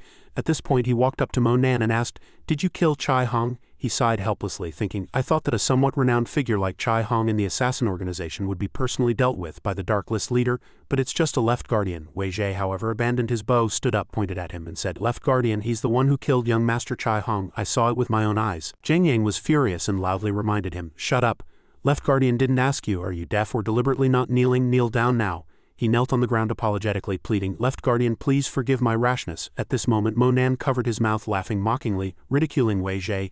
"Look at you, what's the difference between you and a dog?" He only cursed inwardly. "Foolish, you're almost dead, yet you're still laughing. Let's see who has the last laugh." Immediately after, he turned to Zhang Yu, mocking, "I killed Chai Hong, but you're not worthy enough to seek revenge for him." He was so angry that smoke billowed from him after a vulgar curse. His arms tensed, and an extremely furious expression appeared on his face. Zhang Yang and the others were also shaken by the smoke. "Oh no, the Left Guardian is about to attack." Just then, Lucia rushed out and stood in front of Mo Nan, shouting loudly, "Stop!" Zhang Yang's face turned ashen as he asked Lucia, "What are you doing? Come back quickly." Wei Zhe, however, cursed angrily, "This is truly nurturing a tiger to be a menace. I knew our Su family would be ruined by her sooner or later." She ignored their words, still insisting on standing there, pleading, "Left Guardian, don't kill him." The red and yellow spiritual energy in Zhang Yu's body had already condensed. He said seriously and loudly, "Move aside." She still refused to leave. This time she resolutely told him, "I agree to give up a lifetime of wealth and glory and join the Shadow Guard, but my condition is that he must be spared." Hearing these words, Zhang Yang cried out in panic, "Lucia, are you crazy?" He, however, silently reminded her of the terrible consequences she would face. Becoming a Shadow Guard means being stripped of all freedom. Even in death one must obey the leader's commands. This is a nightmare for an assassin. At that moment Zhang Yu asked again, "Do you really want to join the Shadow Guard?" Lucia immediately replied. He walked up to her, raised his fist and reminded her, "Joining the Shadow Guard does allow the leader to grant you one request, but the person he killed is Chai Hong. The leader may not agree to your condition." Lucia firmly replied, "It's fine, you just need to report this to the leader for me." Zhang Yu put down his hand, looking at Mo Nan with disappointment, then made a decision. First, lock her up. He frowned, secretly mocking, "Want to lock me up? You're overestimating yourself." At that moment she grabbed his hand and solemnly reminded him, "Mo Nan, the Left Guardian's cultivation has long reached the Dan realm. You can't defeat him." Lucia still urged worriedly, "Although being locked up for a few days will cause you some suffering, you can at least save your life. Once there's news, the deputy leader or even the leader will personally come to find you." Mo Nan didn't rush to respond, momentarily looking at Zhang Yu with murderous eyes, then reluctantly agreed to her. "All right," but in his heart he thought, "If I can directly meet the deputy leader or the leader, that would be the most convenient." Zhang Yu then ordered a bodyguard, "First take Lucia to see the leader." He replied loudly, "Yes." Before leaving, Lucia also reminded Wei Zhe, "Sister is leaving, take care of yourself." Soon she followed the armed bodyguards away. Seeing Mo Nan standing still, Zhang Yu said rudely, "What are you looking at? You should thank the heavens for giving you a few more days to live." He said nothing, only reminding himself in his heart, "Things are already like this, it's best not to disturb Su Lucia's arrangements." His face darkened, then he threatened, "Let's go, I'll show you our Dark List prison." Soon after, he was led to a white door. It was pitch black inside, and Zhang Yu briefly ordered, "Go in." Mo Nan followed him in, curiously examining the carvings on the wall. Strange, there's a pressure here, and it's coming from the carvings on the wall. Soon after, under his guidance, he was led to a large room surrounded by divine statues. Mo Nan's hands were then cuffed with metal handcuffs, and he was somewhat unsteady from the handcuffs' appearance. "The pressure is terrifying, even I'm affected." The other thugs in the room laughed heartily. "Endure it, we've all experienced that feeling." The bodyguard looked at his reaction, a smile curling on his lips. "He can actually stand firm. For years you are the first person who can stand firm under the pressure without kneeling." Zhang Yu, however, reminded him with a serious expression, "You'd better enjoy your last few days here."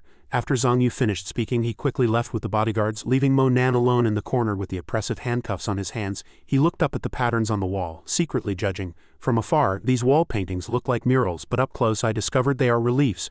After another careful look, he immediately realized with surprise that these were actually divine statues. Then Mo Nan reached out and touched the wall. A question couldn't help but arise in his heart. How strange, why would divine statues be carved into the wall? Then his face grew serious, his gaze still fixed on the wall, thinking, the Taoist scripture of the earth has shown no reaction.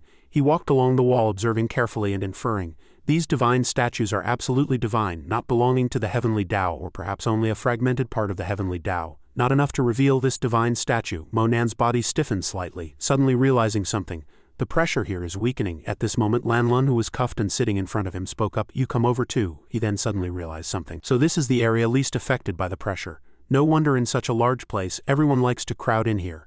As soon as he approached, the person directly asked, you're so young to be in here, what crime did you commit? Monan's lips curled into a smile and he arrogantly replied, I killed Chai Hong. Hearing his answer, the three prisoners all fell silent at the same time, their eyes glazed over for a moment. Then they burst into laughter. Lanlun, clutching his stomach, said loudly, you who can't even kill a chicken, dare to say you killed Chai Hong? You might as well say you killed the leader. In another corridor, Lucia was led to a large door in the center of the wall. She was very worried and hesitated for a long time before slowly pushing open the door. As soon as the door opened a crack, the person inside spoke, come in.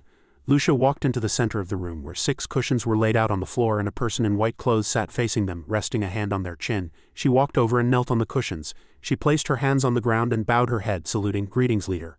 Bai Qi, the leader of the Shadow Guard, asked, who is he that you would willingly give up your freedom to join the Shadow Guard for him? She dared not look up and replied respectfully, I hope the leader can grant my wish and spare his life. He snorted coldly, and a powerful oppressive force instantly emanated from his entire body. Lucia had no choice but to raise her hand to block, judging in her heart, this power is terrifying. Even if I've cultivated the great slaughtering god art, I probably can't attack the leader immediately after. She was scared out of her wits by his words. A mere servant dares to kill Chai Hong, then his whole family must die with Chai Hong, and you, how can your thoughts escape my eyes? Then Bai Qi issued a threat. 2 days later I must meet with the leaders of various organizations. If you dare to harbor any thought of killing me, I will immediately execute you in front of everyone. Lucia immediately promised, leader, I would never disrespect you. He was indifferent, and just manipulated a demonic hand to reach forward, saying, no need to say more. Immediately after, the demonic hand grabbed Lucia's head, another demonic force wrapped around her body, lifting her high. She struggled to push away the large hand, stammering, leader, you. The power wrapped around Lucia grew stronger and stronger, and in an instant she was completely unable to resist. Her hand simply hung limply. She closed her eyes tightly, her body losing all strength in midair. The demonic hand then threw Lucia directly down. She slammed into the door, spiritual energy emanating, and her body transformed into a shadowy mass. Bai Qi leapt from his chair, uttering a surprised remark, I didn't expect her to have cultivated other techniques. He gritted his teeth, a displeased expression on his face, and said the word, interesting. Meanwhile, among the imprisoned inmates, some were lying prone, others sat dejectedly.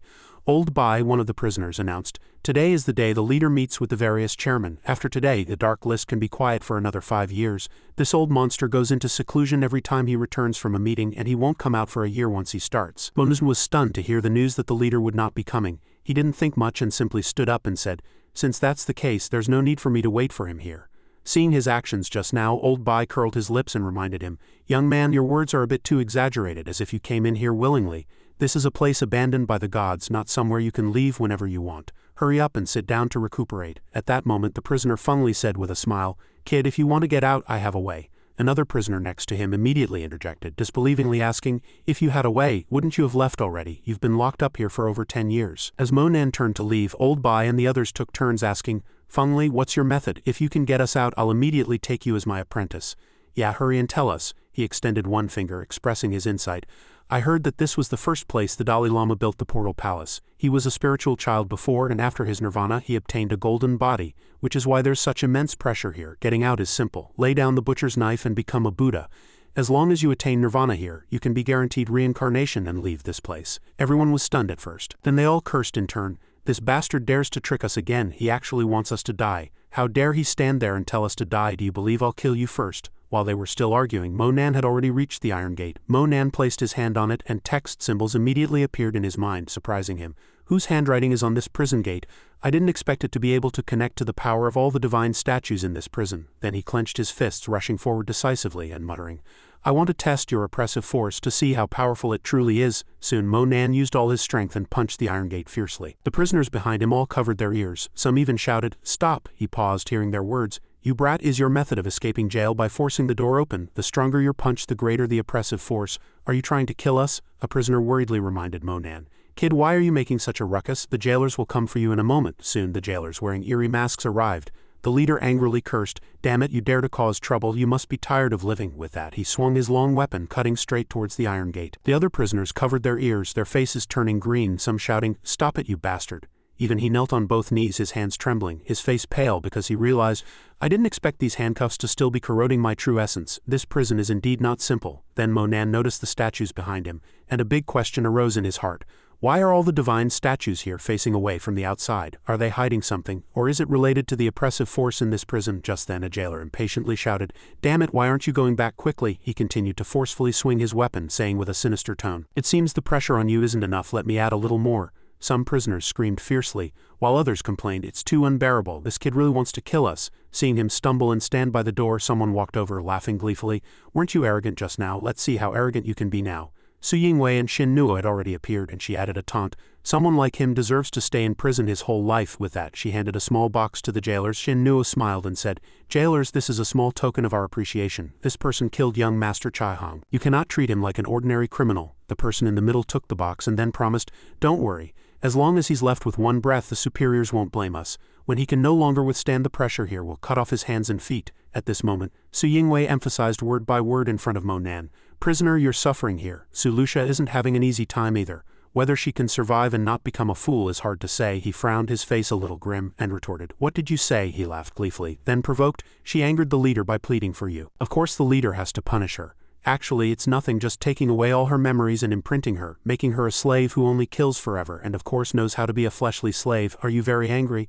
Do you want to save her?" He was furious, his teeth grinding audibly, and then declared, "You longling wild dog, when I get out you'll be the first one I kill." Su Yingwei replied triumphantly, "Kill me? Let's see if you can even get out first." The jailer next to him immediately responded, "This prison door can't be broken, and the handcuffs on his hands are also magical artifacts specially designed to deal with prisoners. He can't even move, and he still dreams of getting out." At that moment he slammed his foot on the ground and cracks immediately appeared. Monan forcefully pulled the handcuffs and a surge of power erupted from his body, while firmly stating, "A mere cage, I can leave whenever I want." Immediately after, those powerful handcuffs were broken into two by Monan. Dazzling light emanated from his body. The jailer screamed, "Holy shit!" Su Yingwei next to him asked in horror, "Didn't they say no one can break magical artifact handcuffs? How did they break so easily?" At this moment a majestic golden dragon appeared behind Monan. The divine statues on the wall suddenly moved, and then each statue tilted 180 degrees. All the divine statues throughout the room faced outwards. In the center, Monan stood imposingly, emitting spiritual energy. The prisoners in the corner couldn't help but be shocked at this sight. These divine statues actually all turned to look at him. Unexpectedly, after these divine statues turned, blood flowed from their mouths. He clenched his fists at that moment, golden energy gradually accumulating, and with one punch, that solid iron gate was immediately sent flying, the iron gate flying straight towards a jailer and Xianxia. Two were tightly pinned to the wall while Su Yingwei sat to the side, spitting out a mouthful of blood. The jailer next to him utterly terrified. In the swirling smoke, Monan walked over calmly and asked, "Didn't you tell me to get out? I'm out." Su Yingwei trembled all over, his face also turning grim, secretly exclaiming in his heart, "Impossible." At that moment the two jailers were terrified, saying one after another, punching open the prison gate, "Is this a human?" The prison that could hold 100 exotic beasts and Buddhas was just casually smashed. Xianxia leaned against the wall, her clothes tattered, pointing at him and stammering to stop him. He must not leave alive. The two jailers looked at each other, and a single question arose in their hearts. Can we defeat someone with this kind of power? At this moment Monan stared sharply at Su Yingwei below, indignantly repeating his previous words. "I said when I get out you'll be the first one I kill." He still sat there, his butt wiggling hard to scoot away, his tone still arrogant and overbearing. "Don't come over, you can't kill me. My dad is the president." Just then Monan slammed his foot on his leg and said, "This kick is for you insulting Sulusha." The jailer pulled out a dagger and furiously roared, "You damn prisoner, you're tired of living." He rushed towards him without hesitation, the sharp blade held behind him. Just as the blade stabbed forward, he effortlessly blocked it with 2 fingers, not forgetting to say contemptuously, "Petty tricks." Monan twisted his hand and the blade broke. Then he directly threw the broken blade at the jailer, who bled profusely from his head, and he coldly said, "Die." Immediately after, the jailer's head shattered, and he also fell to his knees. The other jailer ran off in 3 strides, screaming in terror. "Help, someone help." Of course he wouldn't let him go. He pointed a finger straight forward and light immediately emanated, unleashing the heaven's heart finger. A burst of energy shot straight towards the jailer, piercing his abdomen. Just as he looked down at his abdomen, a large hole had already appeared there. Even his distant figure could be seen. Witnessing everything that had just happened, Su Yingwei crawled on the ground, tears streaming down his face as he uttered the words, "Monster." At this moment Monan violently grabbed his head, repeating his previous words again. "I said I'd kill you, you can't escape." The words "die" were shouted loudly by him, and Su Yingwei's head was immediately torn from his neck. Blood spurted from his neck, and Xianxia in the distance happened to witness this horrifying scene. She bent her legs and ran away from the bloody area shouting for help. At this moment in the Shadow Guard's residence, Xianxia ran in through the front gate in 3 strides shouting, "Leader." Rows of guards turned their faces and a report came to their ears. "Leader, our prison has been breached and prisoners have escaped." They all widened their eyes, filled with the same surprise. Bai Qi looked at her sternly, and after hearing the report he snorted coldly, and a sinister demonic energy emanated from where Bai Qi was. He shouted, "Speak." Xianxia collapsed to the ground, miserably raising her broken arm, and then recounted, "It was the murderer who killed young Master Chai Hong. I didn't expect him to escape from prison and kill many people. I fought with him and had an arm cut off. Leader, you must avenge the deceased disciples." Elder Chai shouted angrily at that moment, "He killed my son and still wants to escape, he's dreaming." With that he turned and bowed respectfully to the leader, clasping his hands together, and reverently said, "Leader, I'll go and be right back." He cautiously ordered Ziyu, "Someone who can break out of prison is certainly not simple. You go and take a look too." He cupped his hands and bowed respectfully, replying, "Understood." Soon Elder Chai and Ziyu leapt out the door together. Bai Qi then issued an order, "Bring Su Lucia here." 2 masked guards shouted in unison, "Yes." Not long after, Lucia was brought out by them, covered in blood. Her body was full of injuries, and she was heavily thrown to the ground across from her. Bai Qi asked, "I'll ask you one last time, what is the cultivation technique you practice and where did you learn it?" She raised her scarred face and then loudly replied. President Su Jiangying was stunned upon hearing this. The guards on both sides looked at him. Realizing the situation was not good, he stepped forward and cupped his hands to Bai Qi, calling out, "Leader." He looked up and asked, "Your adopted daughter disobeyed my orders. How do you think I should handle her?" Jiangying replied through gritted teeth, "Leader, I have always served the Dark List with all my might. I prioritize the Dark List in everything. Let alone an adopted daughter. Even if my own son disrespected the leader, I would never tolerate it. The leader can handle it as he pleases." Hearing this, he raised a knife, his face grim and sinister, and loudly pronounced the judgment. "Destroy Lucia's appearance and cast her into the dark dust." Bai Qi placed the knife in his hand and then brought up this matter. "Those were the words that person said back then." "I don't like those words." Taking the weapon, he worriedly glanced at Lucia behind him. Soon her chin was tightly grabbed by him and lifted high. Jiangying held the knife in one hand and her face in the other, saying, "This is what you brought upon yourself. Don't blame your adoptive father." Facing such circumstances, Lucia still declared with composure, "From today onwards you and I are no longer father and daughter, and I no longer owe you anything." Then without hesitation she swung the knife. The blade slashed across Lucia's cheek and pain struck her, causing her face to change. Her entire body was suddenly infused with a dazzling power. Lucia opened her mouth wide, suddenly realizing something. "Great slaughtering god art, I finally understand." Jiangying reached out and violently pushed Lucia to the ground just as she was in a panic, a voice reported. "Leader, the mission is complete." Lucia stood up resentfully, radiating killing intent.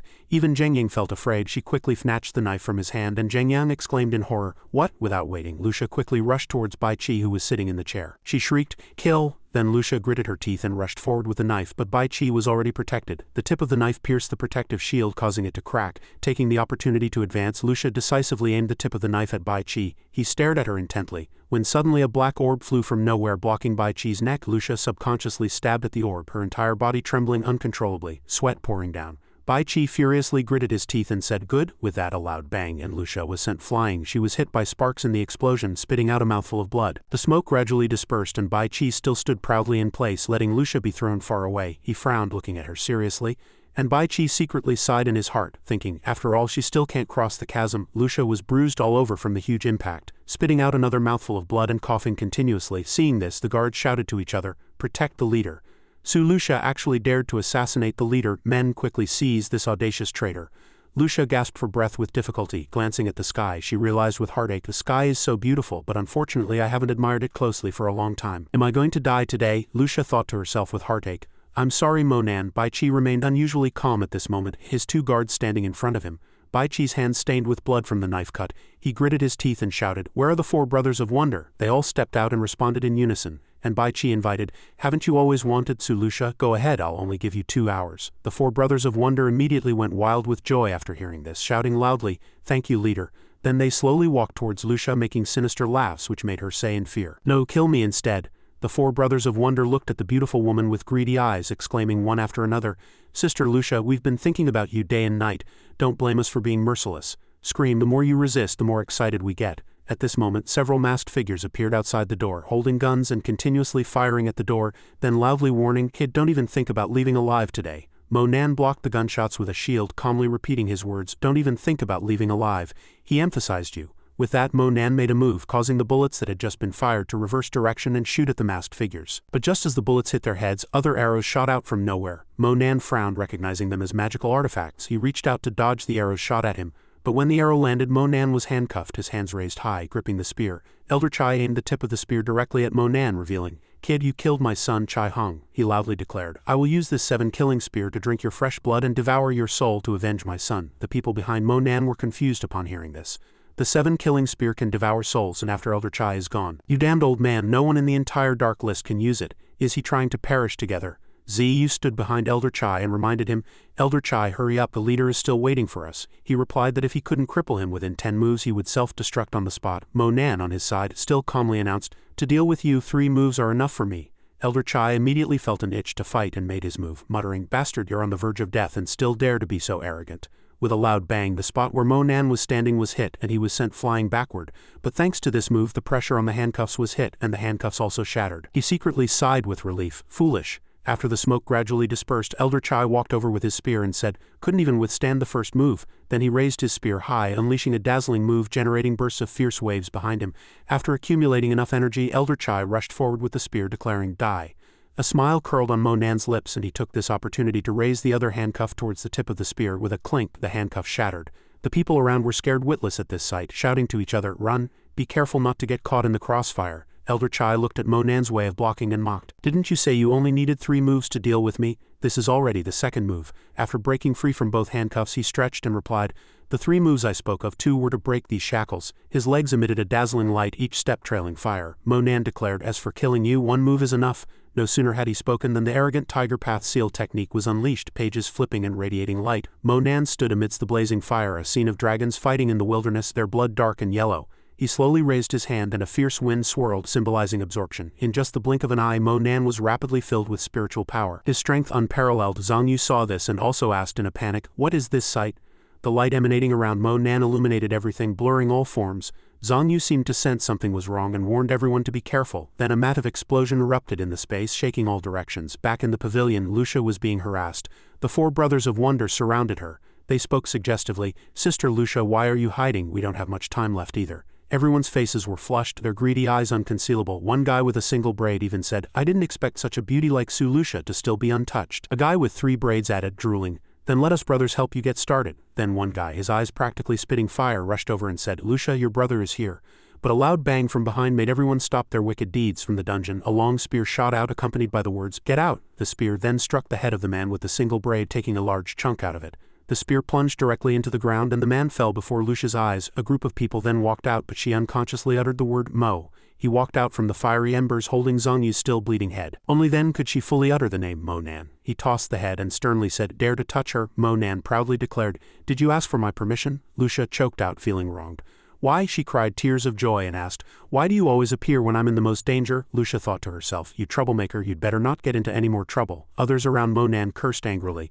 "Who is he? I didn't expect him to be able to do this to the left guardian." "It's him, I recognize him. He's the one who killed young Master Chai Hong. This is impossible." Just now the left guardian and the deputy leader went to the prison together. Could the deputy leader also? Monan pointed forward and warned, "Dark List leader, come out and face your death."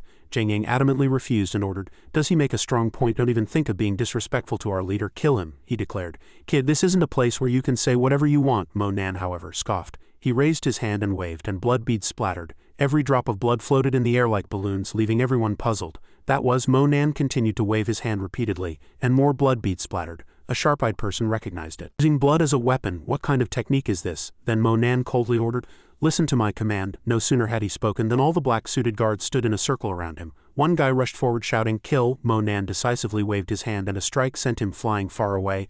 Another clear-headed guy retreated to a corner and judged, "It's probably here." No sooner had he spoken than he stomped his foot on the black tile and the surroundings immediately underwent drastic changes. They recognized it as divine enchantment. Everyone shouted in unison, "Run!" Monan frowned, assessing the situation as from behind him came a crisp laugh, and the guardian cheerfully reminded, "You've already fallen for my divine enchantment. Just wait to be burned to death."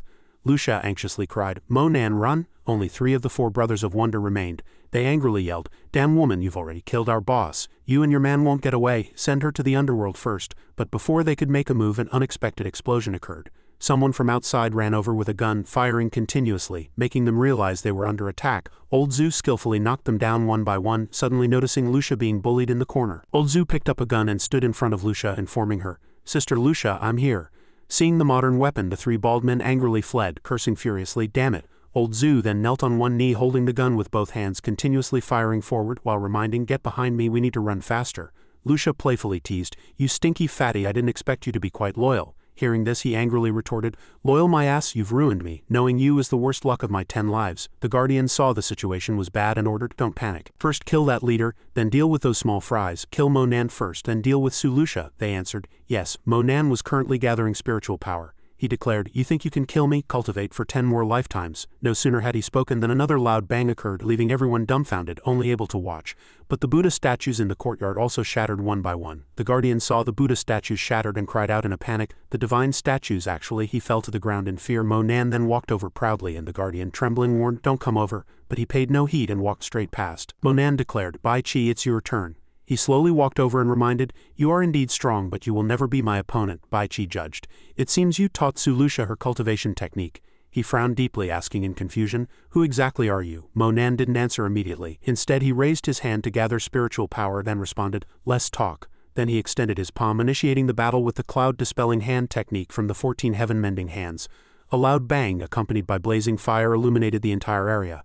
As the smoke gradually dispersed, Bai Chi still stood upright in place. The ground around him was covered in cracks from the explosion. His subordinates were overjoyed at the sight, as if they had found the right civilization. Zinua walked over from somewhere, smiling and declaring, "Monan, today is your death day." She was covered in injuries, yet still boasted loudly, "In front of our leader you are nothing." Zheng Yang also said with extreme indignation, "You little beast, you killed my son. I will tear you to pieces, feed your soul to evil spirits, and make you suffer day and night." Bai Chi meanwhile calmly dusted off his clothes, then mocked, "Is that all you've got?" He extended his hand, preparing to counterattack. The technique was activated, and a giant black glowing palm swept over, accompanied by the declaration, "Die." Monan frowned deeply, feeling uncomfortable with this illusion. He raised his hand, decisively unleashing the second move of the 14 heaven-mending hands, the cloud-piercing hand, directly countering Bai Chi's attack. Affected by the power of the technique, his clothes were torn to shreds. Without hesitation, he directly tore off his clothes, then exclaimed, "Interesting, interesting." Bai Chi's face turned sinister as he mocked, "I didn't expect such a palm technique." Monan observed the flickering runes on his body, secretly judging. "The runes on my body, dragons fighting in the wilderness, their blood dark and yellow, are unpredictable." He broke out in a cold sweat, realizing moreover his physique is so powerful he can already contend with me on equal terms. This person must be hiding something. Bai Ji then also declared, "You are the second strong person I have encountered in my life. You are worthy to fight me," he calmly replied. "In my eyes you don't even qualify as my opponent, you're just an insect." After hearing this, he curled his lips into a smile and said, "Then let's see who's the insect." No sooner had he spoken than the two swiftly rushed forward, engaging in battle. Their fists met head-on. An unquantifiable power radiated around them. The surrounding space immediately exploded under the impact, creating chaos. Zheng Yang stood outside, also swaying precariously from the powerful airflow. He exclaimed in disbelief, "Who exactly did Su Lucia find? The leader killed Lat Ma at 18, and with years of dedicated cultivation, I didn't expect this little beast to be able to fight our leader to a draw." The Guardian gently pushed up his glasses and affirmed, "Don't worry, the leader will absolutely not lose to this little beast." No sooner had he spoken than Monan's fist had already struck Bai Chi. The surrounding space vibrated violently from the terrifying power of the punch. Cracks appeared on the walls, dust filled the air accompanied by violent coughing. Bai Chi raised his hand to wipe away the blood from the corner of his mouth. His eyes still unwavering, he gritted his teeth and said, "To be able to injure me you are the first in 20 years. Bai Chi, full of killing intent, his cold eyes creating a surging dark vortex that enveloped the entire space, declared, "And you will be the last." The 8-armed Arhat also fiercely appeared beside him, its eyes glowing red with anger. Old Zhu resolutely declared, "Get lost, don't come over, even if I die I'll drag you all with me." As soon as Lucia saw the white-haired old man, she asked in a panic, "What is that?" Old Zhu also turned pale with fright upon seeing the old man, stammering, "It's over, everything is over." He introduced the 8-armed Arhat. Bai Chi, meanwhile, still stubbornly declared, "In my eyes you are the ant." Monan calmly replied, "No wonder you like collecting divine statues. It seems your 8-armed Arhat is still incomplete. You're collecting divine statues for another part of the 8-armed Arhat, aren't you?" Without waiting for an answer, he rushed forward and with a curl of his lips declared, "Even incomplete, it's enough to kill." Then Bai Chi slammed his fist into the ground, shattering it. Monan swiftly leaped away to dodge. Dust filled the air and the surroundings vibrated violently. Old Zhu and the others fled in a panic, clinging to each other. "Oh God, run, it's all collapsing, my goodness. Is he even human?" On this side, Bai Chi curled his lips, proudly showcasing his power. The giant 8-armed Arhat reached out and grabbed Monan like a toy. He clenched his fist tightly, slowly crushing him. Bai Chi affirmed with a triumphant smile, "I told you that you were the ant." His subordinates cheered excitedly. "Congratulations, leader, for slaying the demon. The leader is mighty and invincible." Lucia stood in the distance, extremely worried, and choked out, "Don't kill him." He was about to go forward when she suddenly tripped. Lucia knelt on the ground, crying out in despair, "Don't crush him to death." Old Zhu also muttered from afar, "He's dead for sure. I knew I shouldn't have played hero saving the beauty." Xianxia stood behind Lucia mocking, "Su Lucia, isn't your man very powerful? Who's that being held by the leader now?" During the battle, Bai Qi walked up to Mo Nan and said, "Now you know the difference between us, don't you? I originally didn't want to kill, but you broke the rules of our dark list. Anyone in the world who dares to break my rules must die." He remained calm and composed at this moment, responding with a smile, "The eight-armed Arhat is nothing special." Bai Qi heard this and angrily roared, "As expected, you won't shed tears until you see the coffin. Then die." Mo Nan merely replied calmly, "Then let me show you my power." Then the hungry ghost realm from the 6 paths of reincarnation was unleashed. Mo Nan gathered spiritual power with both hands surging powerfully. He glanced at the eight-armed Arhat and said, "Hungry ghost devours heaven." Then Mo Nan's hands touched the eight-armed Arhat's skin. Its arm was immediately surrounded by an electric current emitting light. A crackling sound indicated the success of the technique. Mo Nan smiled contentedly. Bai Qi clutched his chest and cried out in pain due to his close connection with the eight-armed Arhat. The monster's figure gradually blurred in the air. He angrily yelled, "Impossible! The eight-armed Arhat was destroyed by you. The eight-armed Arhat is formed from malevolent aura. How could you possibly destroy it?" Mo Nan said nothing. He just silently watched the eight-armed Arhat gradually disappear. Xianxia saw this scene and suddenly realized he's not dead, and he even broke one of the eight-armed Arhat's arms. How is this possible? Mo Nan then devoured the monster, the eight-armed Arhat, adding it to his collection. Bai Qi still couldn't accept reality at this moment, roaring, "Impossible! I am invincible. You will never defeat me." The eight-armed Arhat's figure still faintly appeared in the air due to the massive spiritual power accumulated. Mo Nan raised his hand to block the old man's fist and retorted, "Impossible." He grabbed the eight-armed Arhat's arm, snapped it off with force, then asked again, "Take a closer look, can you?" Mo Nan glanced over. The eight-armed Arhat held its broken arm, wailing in pain. Mo Nan snapped off his arms one by one, then threw them far away. The wailing grew louder and louder. The ground was littered with the eight-armed Arhat's severed arms. Mo Nan scoffed. "Cannot withstand a single blow." Unable to withstand the blow, Bai Qi knelt and begged for mercy. "No, don't kill me. If you dare to kill me, the eight-armed Arhat will not let you go." "Absolutely not," Mo Nan responded indifferently. "Kill a slave like you, what is there to fear? Even the eight-armed Arhat I can easily slay." Then he seriously retracted the eight-armed Arhat. Black smoke flew into his hands and gradually disappeared. Bai Qi's body then also evaporated, and he begged for mercy in a panic.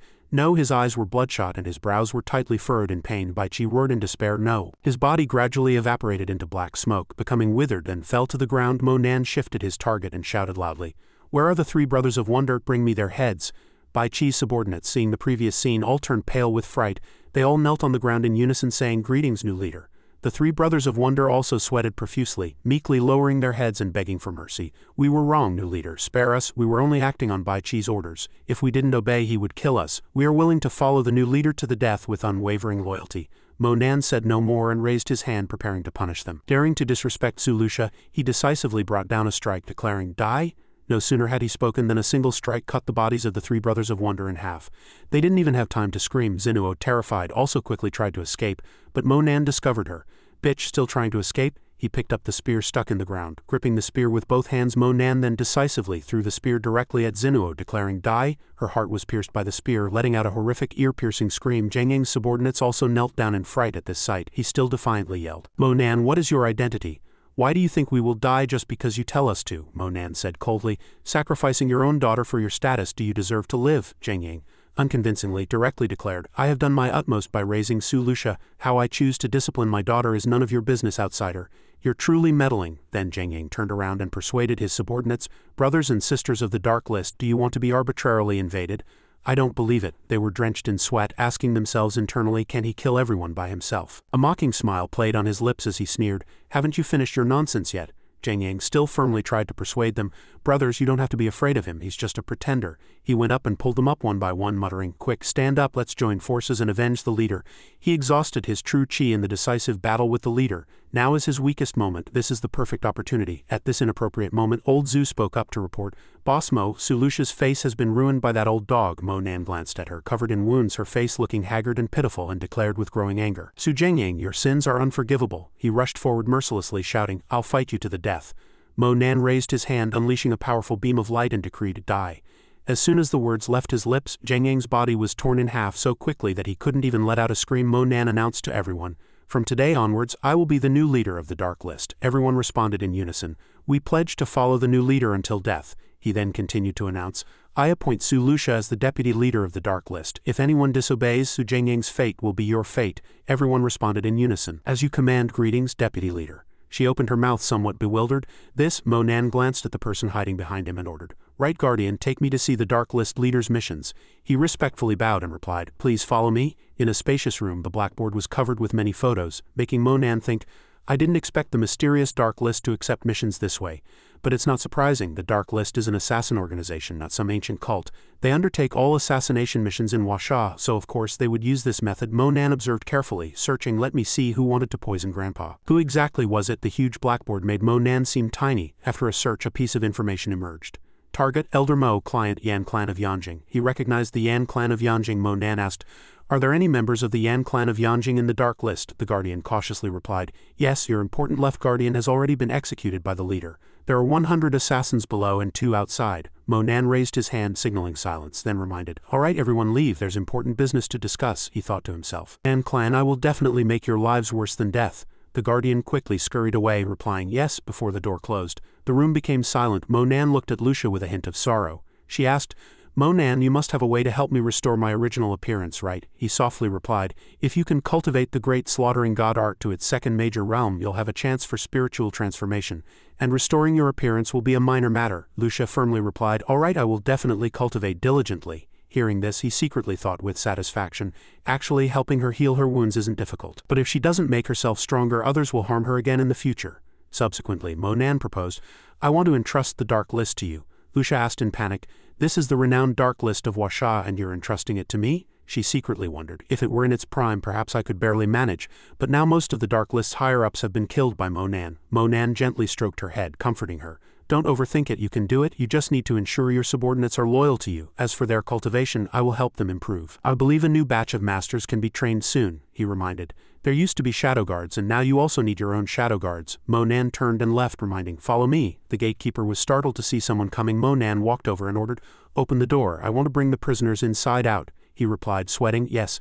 Lucia quickly understood his intention and asked, "You want to use these prisoners?" Monan patiently explained, "They aren't our enemies, so why can't they be reused? If you know how to use them, these people will become your most formidable weapons." He walked inside and sternly ordered, "All of you stand outside the prison door." The prisoners obeyed and walked out one by one, but one person in the room remained motionless, startling Monan. He wondered who this person was. Lucia replied, "I don't know either. I heard he's been locked here ever since this prison was built." The gatekeeper, standing behind, also cautiously reported, "Actually, there's another strange thing. Every full moon night that prisoner makes very strange sounds. On other days that prisoner is like dead. Not even a breath can be heard." Monan replied dismissively, "Forget it, let's go back to the main hall first." He thought to himself, now is not the time to meddle in these affairs. Safety is the most important mission.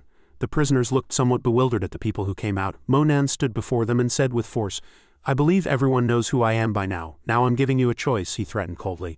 "Will you come with me or go back to that prison and never see tomorrow again?" The prisoners, of course, knew which choice was more advantageous. They raised their hands in unison and swore, "We are willing to obey the new leader's orders. Thank you, new leader, for killing Bai Qi and avenging us." Monan severed their shackles and then announced, "All right then, I will pardon all your previous transgressions and give you a chance to return to the Dark List." The prisoners cheered. "Thank you, leader. Thank you, Night Dragon, son of heaven." Monan was startled upon hearing this name. Night Dragon, son of heaven. He didn't think much and announced again, "All right, pass down the order. From now on, the new leader's title is the Night Dragon, son of heaven." Subsequently, Monan and Lucia walked into another room. She introduced, "This is Bai Qi's cultivation ground." Inside there was a misty lake with ethereal immortal energy. He keenly sensed that the spiritual energy here was much denser than elsewhere. Monan suddenly realized, no wonder Bai Qi didn't want to leave here.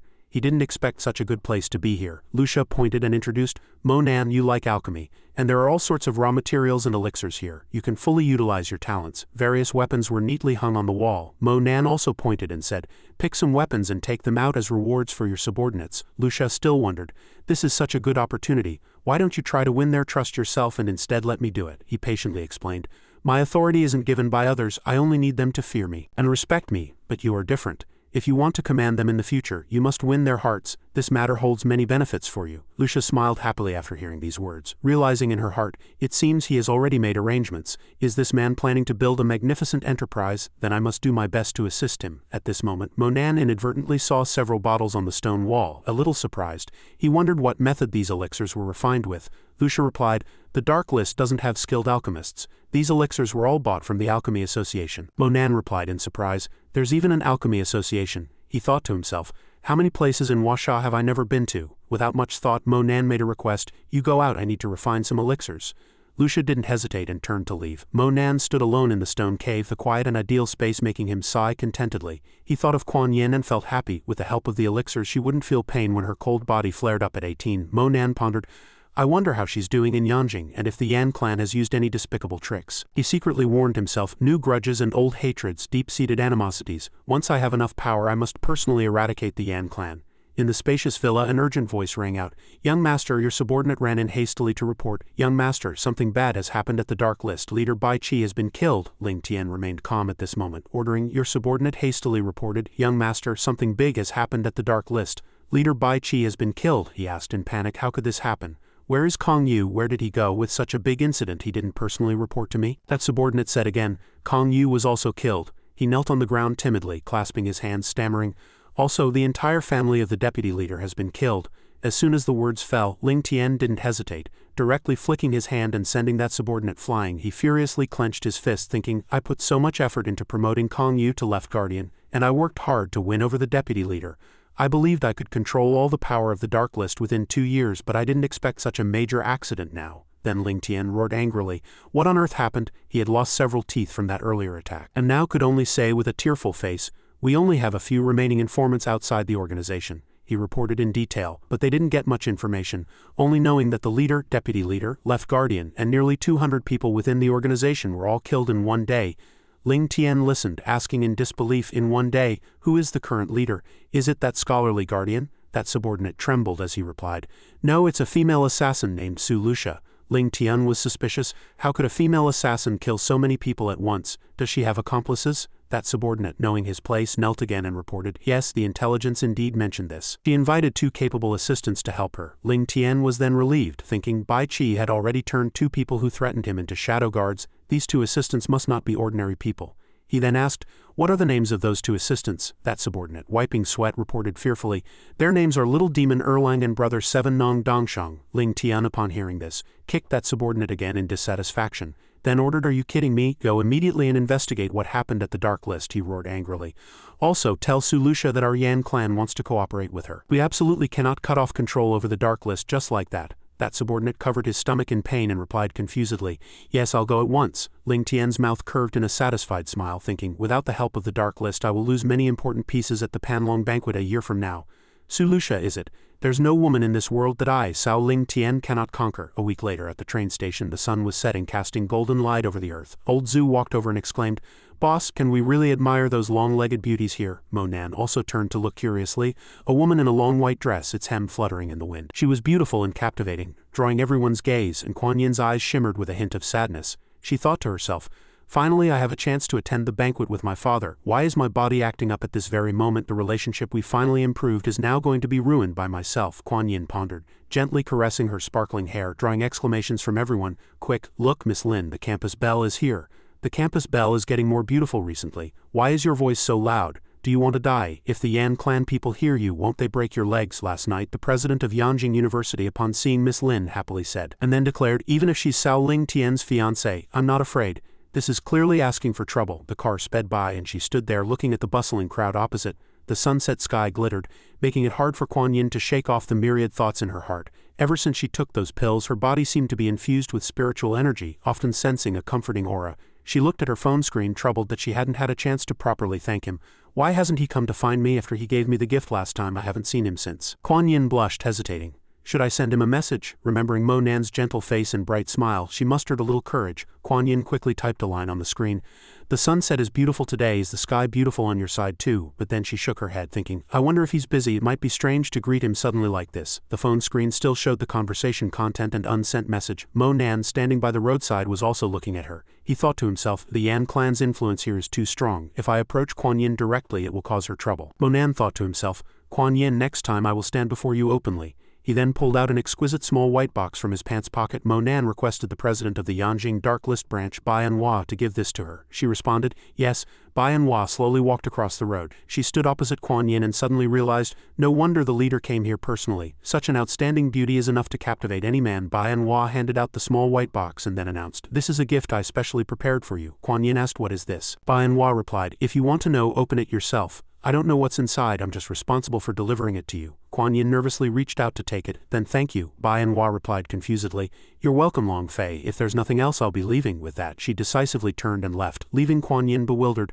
Long Fei, that's not my name. She looked at the box, keenly realizing that this box belonged to him. The box opened, revealing the gift inside, further confirming to Kuan Yin that it was indeed him. She looked around nervously. Her phone suddenly chimed and the screen displayed a text message from Mo Nan. "The dress you're wearing today suits you very well." After reading it, Kuan Yin frantically ran around searching. She shouted, "You must have seen me. Why don't you come out and meet me? Come out quickly." Mo Nan thought seriously to himself. For Kuan Yin and Grandpa, I must quickly eradicate the Yan clan's power. He then got into a car and left. Outside the car window, the figure of the beautiful woman made Mo Nan a little nostalgic. "Goodbye, Kuan Yin," he then instructed the driver. "Let's go." Outside the car, the sunset faded and wisps of clouds drifted. Old Zhu, sitting in the car, reported, "Boss, we've arrived at Xianxia Group." Mo Nan replied, "All right, I'll go in alone. You all go about your business." Old Zhu agreed. "All right, boss, just call us if you need anything." He got out of the car, quietly looking at the magnificent Xianxia Group before him, secretly wondering, "I wonder how Dao Yun spent the 5 billion. Mo Nan pressed the elevator button, his mind still filled with thoughts, but the location of Xianxia Group is also quite good.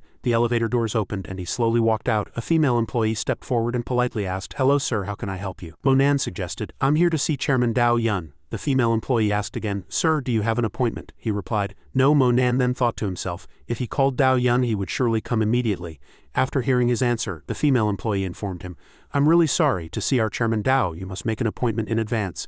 If you have anything urgent you can write it down and I'll give this note to him when I see him." Mo Nan turned to leave and replied, "No need, I'll wait for him in the lobby." He secretly praised the girl for being quite friendly. The female employee agreed. "It's just that our chairman usually doesn't come at this time. Could you come back tomorrow?" He didn't answer and simply sat on the sofa.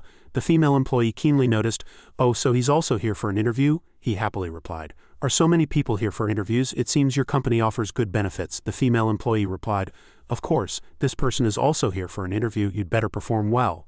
Su Lang came from nowhere, gesticulating and scolding. "Xianxia Group isn't a place just anyone can enter. This position isn't for you," Mo Nan calmly retorted. "The interview hasn't even started, so how can you say I'm not suitable for the company? Do you have someone backing you?" He rudely replied, "What does that have to do with you?" After speaking, Su Lang pointed at the female employee and loudly cursed. "And you've been working for so long and you still can't tell the difference between a human and a ghost? Why are you still talking to this kid? Work harder. When I take office you'll be the first one I fire, believe it or not." The female employee subtly leaned close to Mo Nan's ear and whispered, "Arguing with him will put you at a disadvantage. Your friend, he's the deputy manager of our company's HR department."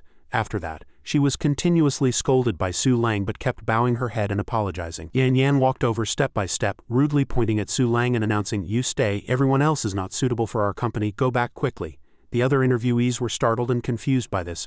"What?" everyone shouted furiously. "You even deprived us of an interview opportunity. Why aren't we suitable for your company's standards? This is clearly abusing power to protect relatives. It's shameless," Yan said. "So what if I abuse my power? Xiao Yi, if they still don't leave, call security." Su Lang walked over, put his arm around her shoulder and said, "My dear, let's go. Let's go have dinner." Mo Nan thought to himself, "I didn't expect there to be such a despicable couple in the company. It seems Dao Yun only focuses on technology and doesn't care about other issues." He looked at Mo Nan and shouted loudly, "Hey kid, get lost," Mo Nan said. "I've been sitting here all this time. What else do you want?" The female secretary walked up to him and said, "You'd better go back first and come back tomorrow. Chairman Dao still has a reception tonight and definitely won't be back at the company." Yan turned to look at Mo Nan and said, "A poor student. You think you can see Chairman Dao just because you say so? Get lost. Call security immediately." Dao Yun appeared and everyone bowed in greeting. "Hello, Chairman Dao," Yan happily said. "Chairman Dao, why are you here? Weren't you going to a reception?" he asked. "Where's Chairman Mo?" she asked back in confusion. "Which Chairman Mo?" the secretary stammered. "There's no Chairman Mo." "Which Chairman Mo are you referring to, Chairman Dao?" Dao Yun angrily rebuked. "Which other Chairman Mo? Of course, our company's. I just received his call. He said he has arrived." "Where did you take him?" she said in a panic. "What? Chairman Mo came to our company?" Dao Yun was surprised to see Mo Nan sitting on the sofa. He walked forward and said, "Chairman Mo, I'm really sorry I'm late." Secretary Yan gasped in surprise. "Oh my god, the chairman of Xianxia Group is so young." Yan was equally surprised. "What? This kid is actually the chairman? This is bad." Su Lang also said in surprise, "How can the chairman of Xianxia Group be a student?" Dao Yun respectfully said, "Chairman Mo, these employees are new and don't recognize you. I apologize for the poor hospitality. Let's go inside to talk." Mo Nan put down his teacup, silent as if deep in thought. He agreed to the other party's request. "Okay." Mo Nan didn't forget to look back at Yan and said, "You're fired." She thought to herself, Xianxia Group's salary and benefits are much higher than other companies. I can't lose this job. Yan grabbed his wrist and pleaded, "Chairman Mo, please give me another chance." Mo Nan coldly shouted, "Security, quickly escort them out." The employees responded in unison. "Understood," she shrieked, pleading with the chairman to give them another chance. The security guards loudly told her to shut up. Everyone was very respectful towards Mo Nan. "Hello, Chairman," he spoke. "I see everyone's hard work." "Chairman," Secretary Yang said doubtfully. "Oh my god, the chairman is praising me." In the office, Mo Nan presided over a meeting with everyone present. Dao Yun said, Chairman, as long as we fully expand in all aspects before the Yi family, we can operate legitimately. But the Yi family hasn't given us a clear answer yet. Okay. The Yi family is holding a banquet and I plan to attend. Mo Nan asked about the Yi family. Is it Yi Liuli? He replied, we can't get an appointment with Yi Liuli. We can only discuss it with the Yi family's deputy general manager. But I heard she might also appear at the banquet tonight. I want to find an opportunity to talk to her.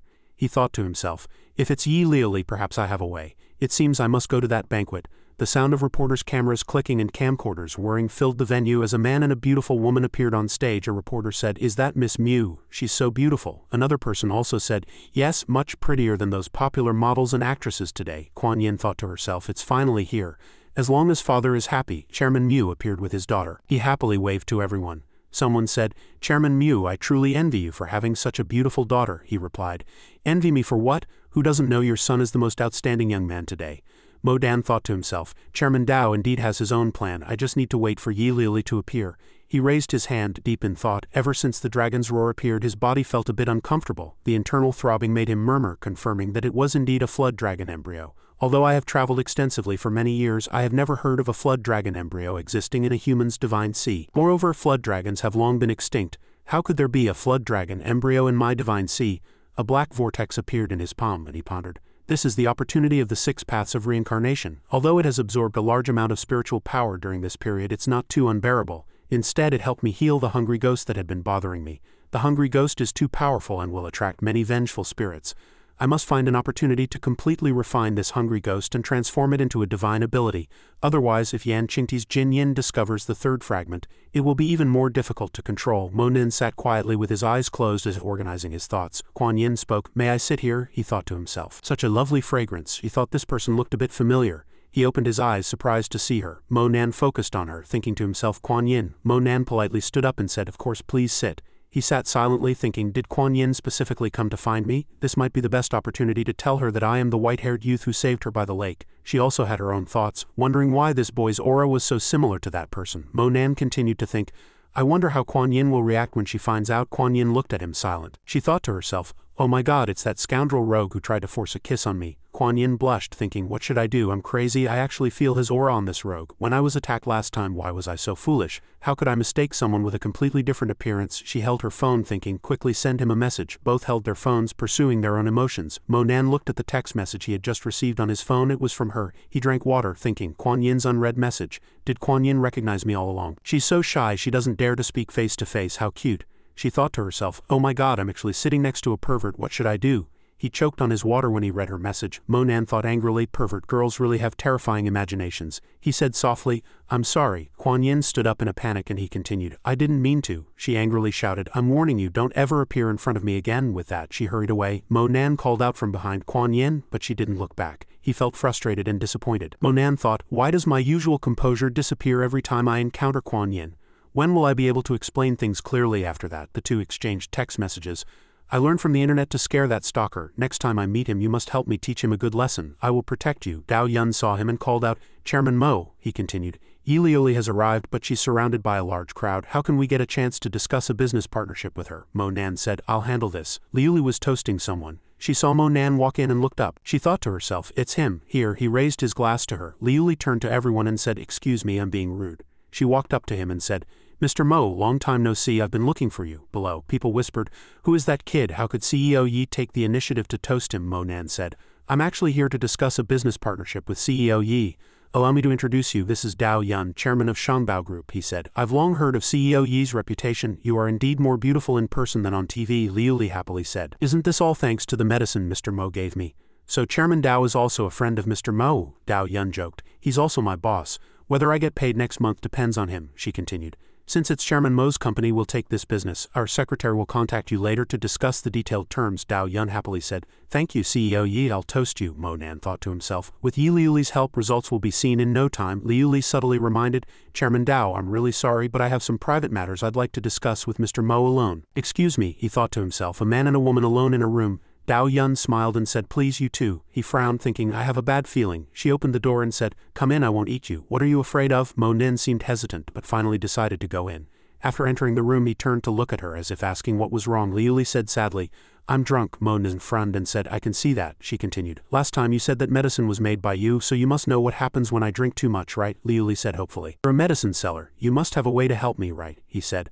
I need to see what's on your back before I can treat it. Go take a picture and show me, Liu Li said calmly. No need for such trouble. She reached behind her and pulled down her dress strap. Liu Li said, I'll just take it off and show you directly. Mo Nan began to treat Liu Li. It's indeed pill poison, but this pill poison is different from others, she angrily shouted. Why didn't you tell me beforehand before pressing, he said. You not only have pill poison but other ailments as well, right? Liu Li whispered. If it were just pill poison, I would have found someone to detoxify it long ago. The important thing is that after taking the pills I dream at night. Mo Nan was a little surprised to hear this. He paused for a few seconds and she angrily rebuked, Are you stupid? It's a sensual dream, don't you understand? Every time I wake up all my strength is exhausted, he thought to himself.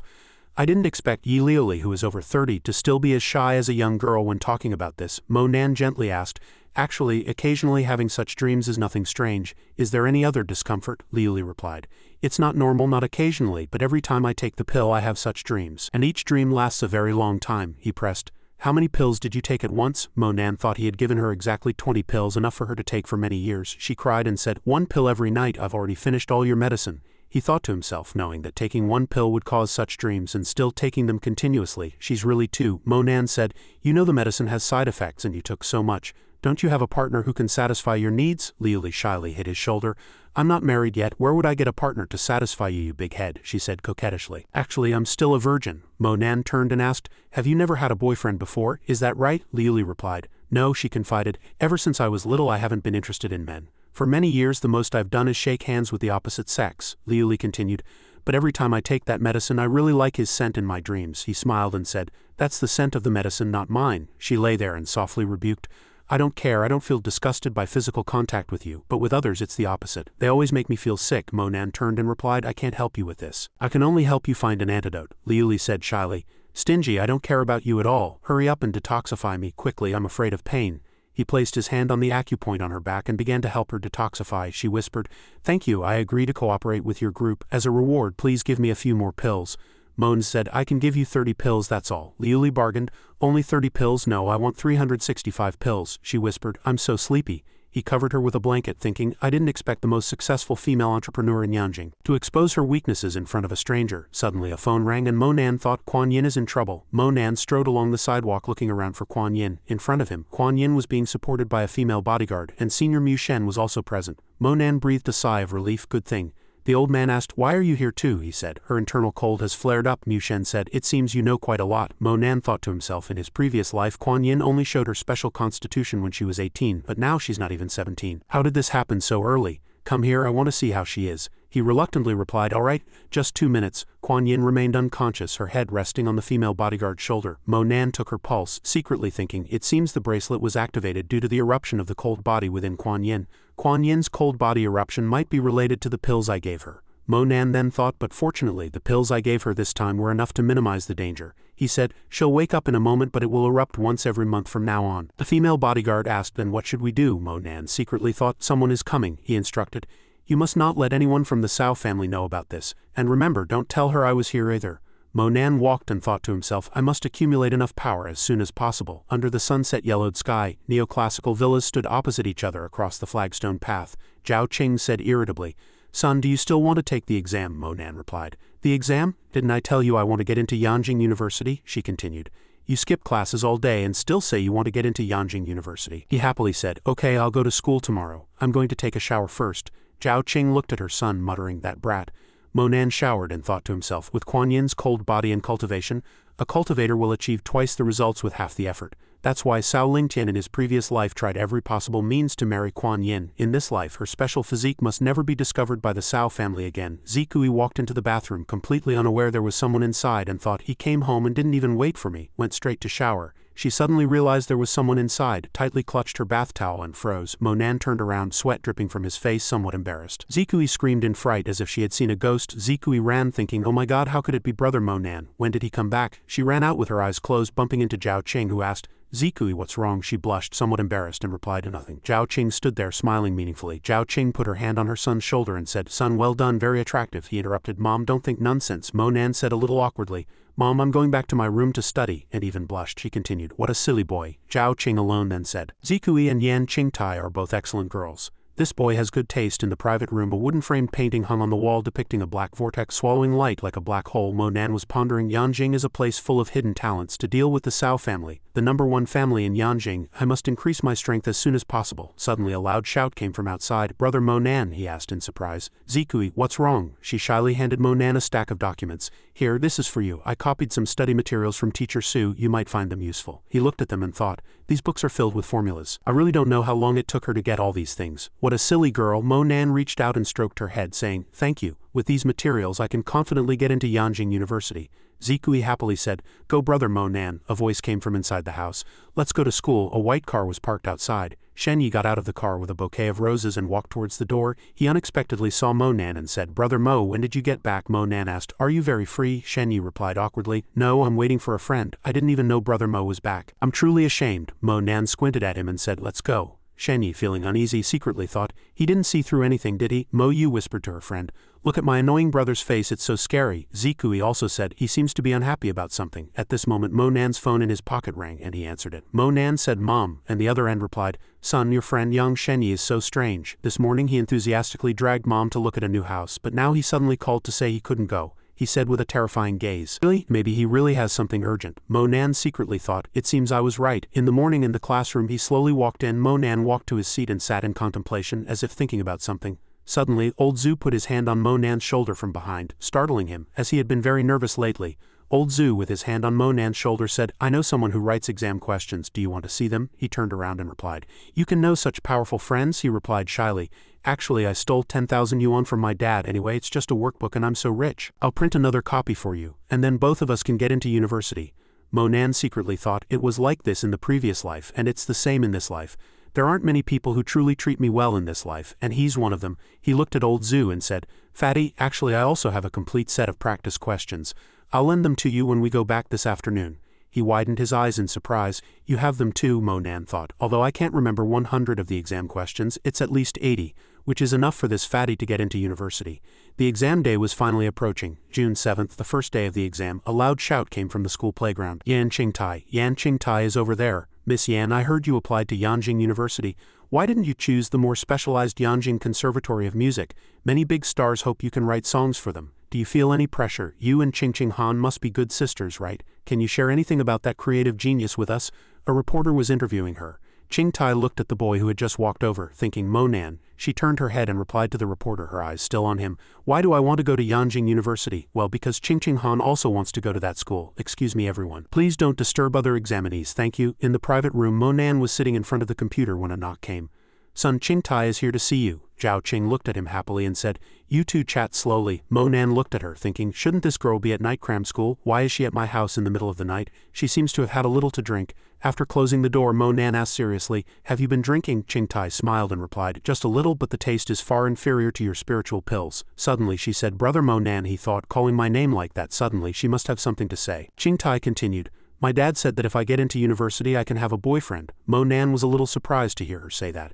Qingtai asked, don't you have anything to say? He looked at her confusedly and asked, say what? Qingtai, feeling neglected, said sulkily, I won't talk to you. Qingtai left in a huff, thinking, that annoying Mo Nan, stinky Mo Nan, I hinted so obviously and he still doesn't get it. He sat intently looking at his phone. 2 months and 14 days until I get into Yanjing University, Mo Nan said as if encouraging someone, study hard. I'll wait for you. Suddenly he looked up at the painting on the wall and frowned, saying, 13 koi. Mo Nan looked at the black hole and said, this is a place of spiritual energy. A helicopter flew steadily in the distance. Mo Nan and old Zhu stood on the beach looking at the ship's side, which was as high as the waves. He looked at the painting and said, all the koi in the painting point in one direction, like a compass. Old Zhu asked, boss, is the real treasure really here? I've already investigated. Indeed, it's a great discovery. And it's very likely that this is the ancestral land of the Panlong Gate. Mo Nan said, isn't the Panlong Gate abroad? He thought to himself. The person I killed in Xichao Town back then was from the Panlong Gate. Old Zhu replied, that's a new base. Back then they were the Imperial Dragon Gate and almost cleared out most of the forces, he continued. Later they were defeated by Xiao Tianju and with someone's help fled overseas and changed their name to Panlong Gate. Boss, let's go to the ancestral land of the Panlong Gate. Mo Nan agreed. Okay, let's go. The two stopped at a restaurant. Old Zhu suggested, Boss, there's a small restaurant here. Let's go in and eat something, he replied. And voices came from the table over there.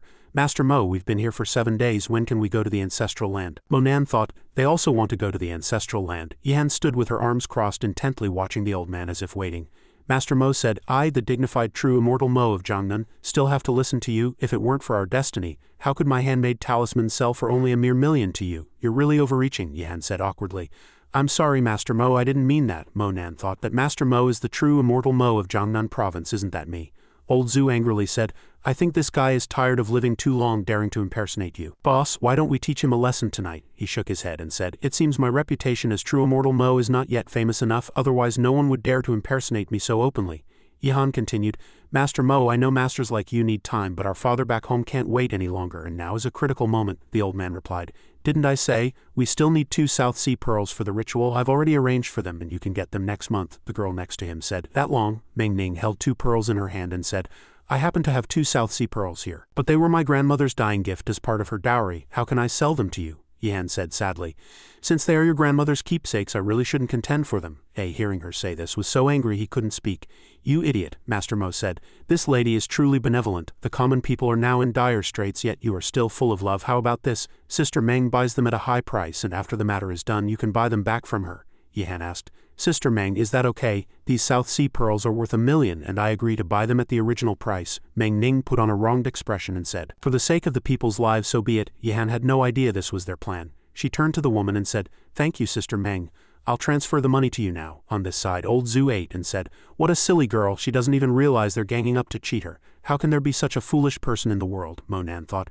Does Chu Yihan really not see the truth? Meng Ning angrily shouted. You fat pig, are you tired of living? What nonsense are you talking about? Who's a liar? Old Zhu turned to the people at the next table and said, Are you still trying to argue? Master Mo smiled and said, It seems someone is doubting my ability as true immortal Mo. This table, Monan winked at old Zhu. He turned to the people at that table and said, My brother and I also came here for something, but we encountered too many scammers on the way. We are destined to meet today, and I just wanted to witness true immortal Mo's magic. If you are truly capable, then I would also like to ask for your assistance. Of course, price is not an issue. Master Mo turned around and replied, Those are just small tricks. Since we are destined, I will show you how I perform magic. Everyone was present. Yihan said, Originally there were 8 stone beads here, but 2 sank due to a great flood. Now the Grand Compassion River has extinct fish again. All the people my father brought are here. She turned to Yilin and said, Dad, I've invited the famous true immortal Mo of Jiangnan province. He said somewhat unhappily. Don't mess around, quickly take those unknown people away, Yihan continued. Dad, this time is different. The person I invited is the real true immortal Mo. Didn't you also invite the venerable Master Zhu Ming? Yilin said coldly. Such an important matter, yet you invite someone of unknown origin who pretends to be a god. Monan intently watched the painting, thinking the timing of the extinct fish appearing here coincides with the 13 koi. Could these 13 koi possess such divine power capable of controlling the state of the fish population in the Grand Compassion River? Meng Ning angrily said, Idiot, if Master Mo made a move, wouldn't you all be scared out of your wits? Yilin thought. I didn't expect to invite such rude people, he said. True immortal Mo, we don't need you here. Please leave immediately and do not obstruct official business. The old man angrily held a stack of papers and said, You don't believe I'm true immortal Mo? Then I'll open your eyes. Heavenly Master Evil Art, heed my command. As soon as the talisman burned, he loudly shouted, Go. The 3 guards in front screamed loudly because their heads were engulfed in fierce flames. Master Mao laughed triumphantly. I didn't expect anyone to dare offend me, Master Mao. You're really tired of living, Yan said in horror. Master Mao, please put out the fire quickly. We know your power. Zhu Ming appeared, closed his eyes, and chanted Buddhist scriptures. Amitabha. Zhu Ming walked close to the 3 guards and created a water bubble to extinguish the flames on their heads. A man walked up to Zhu Ming and respectfully said, Thank you, Venerable Master Zhu Ming, for your help. We were indeed slow earlier. Please forgive us, Master Mao angrily said. How dare you destroy my Taoist magic, Master Mao? Do you know the consequences of opposing me? Zhu Ming replied, I am a monk. If I encounter injustice on my journey and cannot help, wouldn't my entire life's cultivation be in vain? The old man said coldly. Then go to hell. Master Mao rushed towards Zhu Ming, who remained calmly in place. Yilin said, Everyone quickly get out of the way. Venerable Master Zhu Ming will naturally have a way to subdue him. Monan and old Zhu stood there watching them put on a show. He said, Boss, what now? Should we rush in? He smiled and replied, Let this useless person put on a show. Perhaps it will end soon. Master Mao was injured. He cried out in pain, clutching his wound. Master Mao walked up to Zhu Ming and said, I didn't expect that I, Master Mao, who dominates Jiangnan province, would lose to a monk. You can kill or skin me as you please, but who exactly are you? He replied, Namo Amitabha, this poor monk is Ju Ming, benefactor. As long as you promise me not to do evil again, I will spare your life. The man standing next to him said, Venerable Master, such a person must be punished. Today he dared to attack us, and he will definitely do more evil in the future. Ju Ming said, Benefactors, forgive what should be forgiven. I can refine a pill that not only prolongs life but also rejuvenates one by 30 years, he continued. However, the ingredients for this pill are extremely rare. One bottle sells for millions. Master Mao, today you, the benefactor, injured people, so this money should be paid by you, Master Mao said worriedly. Venerable Master, I have no money. Why don't you kill me instead? Someone asked. Can it really make one 30 years younger? Ju Ming replied. Benefactors, if you need it, you can come find me tonight. I need to deal with this monster now. Then we'll solve the fish extinction problem together. He knelt on the ground, pleading bitterly. I truly know I was wrong. Please let me go. Master Ju Ming replied. Enough, I'll spare you this time. If you dare to do evil again, I will not let you off lightly. The false Master Mo and Meng Ning left in a hurry, not forgetting to say, Thank you, Venerable Master Ju Ming. Mo Nan called out from behind. Stop. The old man and the woman were both startled. Master Ju Ming said, Why aren't you leaving quickly? Are you still unconvinced? Someone echoed. The Venerable Master has already spared you. Now get lost. Yihan asked. No way, those two people. Old Zhu retorted. What's wrong? Mo Nan looked at the old man and said, Are you running away in such a hurry because you're afraid your act will be exposed? He continued. I haven't spoken yet, so no one is going to leave. Someone asked curiously, What does he mean by that? Old Zhu added. Don't be in such a hurry to leave, Master Mo. First, listen to what my boss has to say. Master Ju Ming roared. Who exactly are you? Why are you opposing me? Ju Ming, do you know the consequences? Mo Nan laughed loudly. You don't know who I am, he questioned seriously. Then why did the Venerable Master just now say I was defeated at his feet? The old man said. Young man, you'd best not talk nonsense here. False Master Mo said angrily. Brat, you actually dared to lay a hand on me? When I get back, I'll definitely find an opportunity to settle the score with you. Mo Nan ignored him. He waved his hand, slapping with the force of a mountain. Mo Nan said with sharp eyes, You used my name to deceive people, and I haven't even settled that score with you yet. How dare you try to settle a score with me? The false Master Mo's nose was bleeding, and he stood there silently thinking, How can it be such a coincidence? Master Mo is in Jiangnan province, isn't he? This is Zhangbei province, he couldn't possibly be here. Master Ju Ming pointed at him and asked, Are you really Master Mo? Mo Nan asked, Why are you slandering my name? He shouted angrily, They were looking for you. Under the powerful aura, Yihan clutched her head, swaying, while he remained calm, his eyes fixed on Master Ju Ming. Everyone fled in panic. Run! Mo Nan suddenly waved his hand, shouting at Master Ju Ming. Presumptuous, he exerted force, and Master Ju Ming was sent flying, letting out a terrified scream. Master Ju Ming fell flat on his back, and he looked back and said, Damn it, he's too strong. Mo Nan rushed forward and said, I said without my permission, no one is leaving here. He shouted and pressed Master Ju Ming's head to the ground. Down. Everyone present covered their ears and shouted, Down! Oh my God, what kind of martial art is this? I can't believe he was defeated with one slap. Mo Nan roared. Speak, who exactly are you people? The false Master Mo trembled and said, We are from the Panlong Gate. There was an anomaly in our ancestral land here, and we wanted to come here to find treasures. Who knew we couldn't find anything after searching for a long time, so we took a risk and conspired to deceive people. Old Zhu angrily stomped on the old man's head and said, With so many people you chose to impersonate my boss? Do you have no brains? Meng Ning pleaded. The people from Panlong Gate were killed by Master Mo back then. They couldn't swallow that, so they wanted to slander Master Mo's name. This has nothing to do with me. The fat old man begged, Please let me go. Mo Nan thought to himself. It was about what he had guessed. After all, this was the ancestral land of the Panlong Gate. They came here because of an anomaly. If the fish extinction phenomenon wasn't resolved, it would probably attract more people here. He looked at Yilin and asked, I'll help you solve the fish extinction problem. Afterwards, you do me a favor.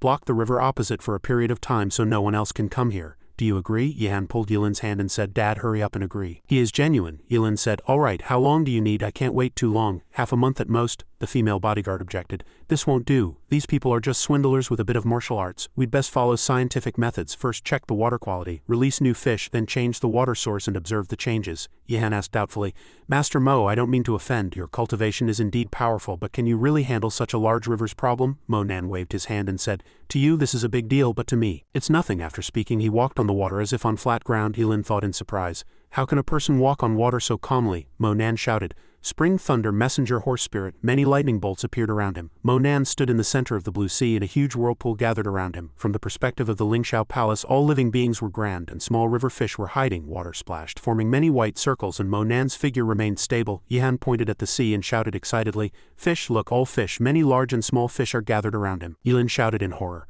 Oh my God, is he really the true immortal people talk about? He's too amazing, Yihan thought happily. How did he do that? Is he an immortal? The false Master Mo and Meng Ning said in panic. What kind of person did we offend? We must be tired of living. A yellow light appeared in front of Mo Nan. He flew into the air as if giving a command, don't let others disturb me. A monk said in horror, oh my god, am I seeing things? These fish actually listened to his commands. Mo Nan stopped at the foot of the mountain. He observed that this was probably the ancestral land of the Panlong Gate. It seemed that an expert had set up a formation here back then.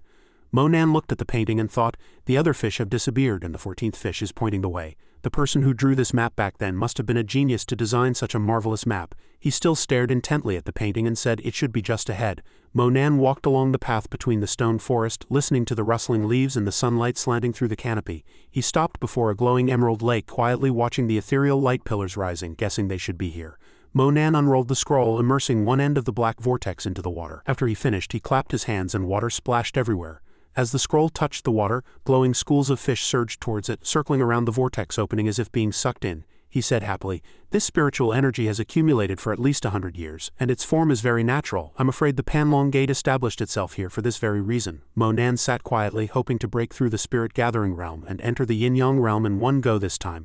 14 days later, at the foot of the same mountain, clouds and mist enveloped the green hills, opening up to a vast sky.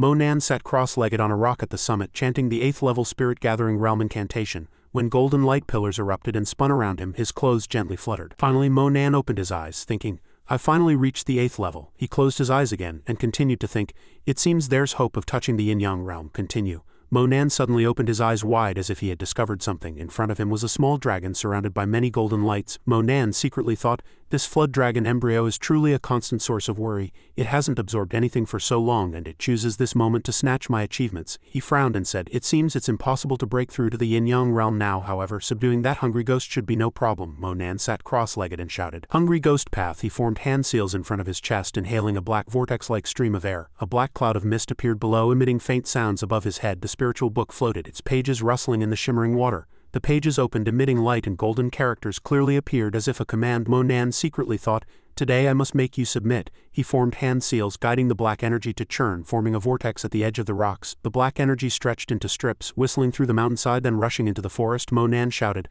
hungry ghost path, take form. Suddenly, a huge snake appeared at the foot of the mountain. Old Zhu looked back in panic, his expression very worried. He said, more than 10 days have passed. I wonder what the boss is doing inside. Suddenly, Yilin's voice rang out, damn it, something's happened. He hurriedly ran to Old Zhu, anxiously saying, fat brother, where is Master Mo? Quickly call Master Mo out to save someone. Old Zhu noisily asked, what happened? Yilin said worriedly, my daughter has been kidnapped and they said they want Master Mo to exchange himself for her. Please ask Master Mo to save my daughter. Old Zhu shouted, what, Chu Yihan has been kidnapped? Old Zhu began to comfort Yilin. Mayor, don't worry, I'll go call my boss first, he continued.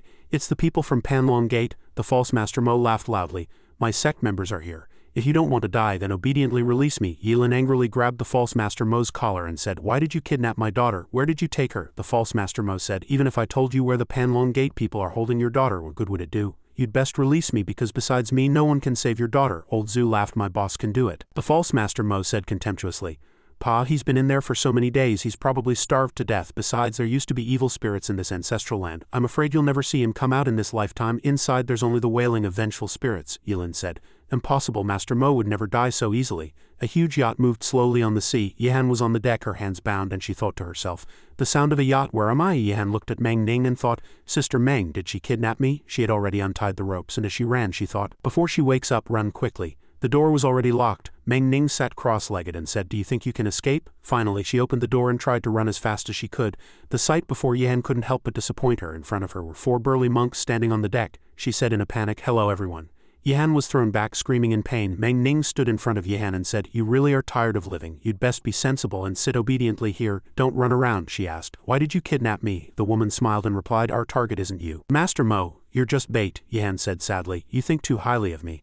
I only met Master Mo for the first time. Why would he save me? Meng Ning held a pill in her hand and said, I have no feelings for you, but you definitely have for your mayor father. Take this pill obediently. When Master Mo comes to save you, as long as you kiss him, I'll let you go. Yihan frowned and continued, this is poison, I won't eat it. The woman reached out and pinched her mouth, saying loudly, you'll eat it whether you want to or not. Yihan reached out to wipe her mouth and said, stop dreaming, I can't hurt him. You all witnessed how powerful he is. It's not easy for you to have saved your life. Why insist on seeking death? Meng Ning angrily shouted. So what if he's powerful? As long as he dares to enter this sea area, he'll never get out. Here, I'm king. She didn't expect my wrist to be broken. Why don't you also taste the feeling of a broken hand? After speaking, the woman raised her foot and stepped on Yihan's hand, who screamed in pain outside the foot of the mountain. Yilin's voice was like a plea. Fat brother, please go in and invite Master Mo out. He then continued, my daughter is in danger right now. As long as he agrees to save my daughter, let alone cultivate here, I'll give this land directly to him. Old Zhu, while grilling meat, replied, I told you, big brother, I still need a few days of secluded cultivation. I can't disturb him. Yilin anxiously asked, then how long do we have to wait? Suddenly a silence, and he and old Zhu both looked back in surprise. What happened? Under the silent sky, the mountain forest subtly trembled, hinting at the imminent opening of the forbidden area. A spiritual light suddenly tore through the clouds, descending directly and enveloping the entire mountain peak.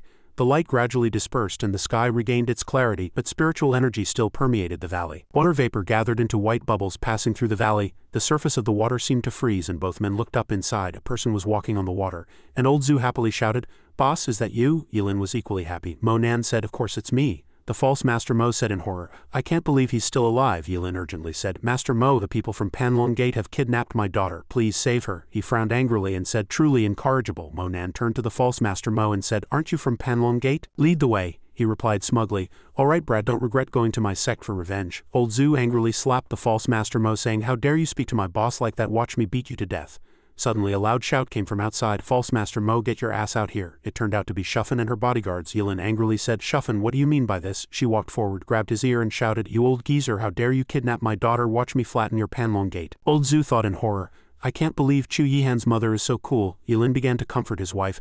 I know you're anxious, but the people from Panlong Gate are not to be trifled with. I've already asked Master Mo to help us, Shuffen said angrily. Why should my daughter be rescued by someone else? I don't care about any Master Mo. I just need this bald man to lead the way. This team of bodyguards of mine, let alone one Panlong Gate, I could flatten 10 Panlong Gates, Yilin also shouted angrily. Don't talk nonsense. If Master Mo can't save her, neither can you. I won't allow you to go. She turned and pushed him away, her tone extremely angry. Get lost anyway, I'm definitely going to save my daughter. Get out of my way. If it weren't for my help, would you have today's family fortune? You have no right to order me. He stood there stunned, watching his wife's departing back, his heart heavy. Yilin turned to Mo Nan and said, Master Mo, please speak.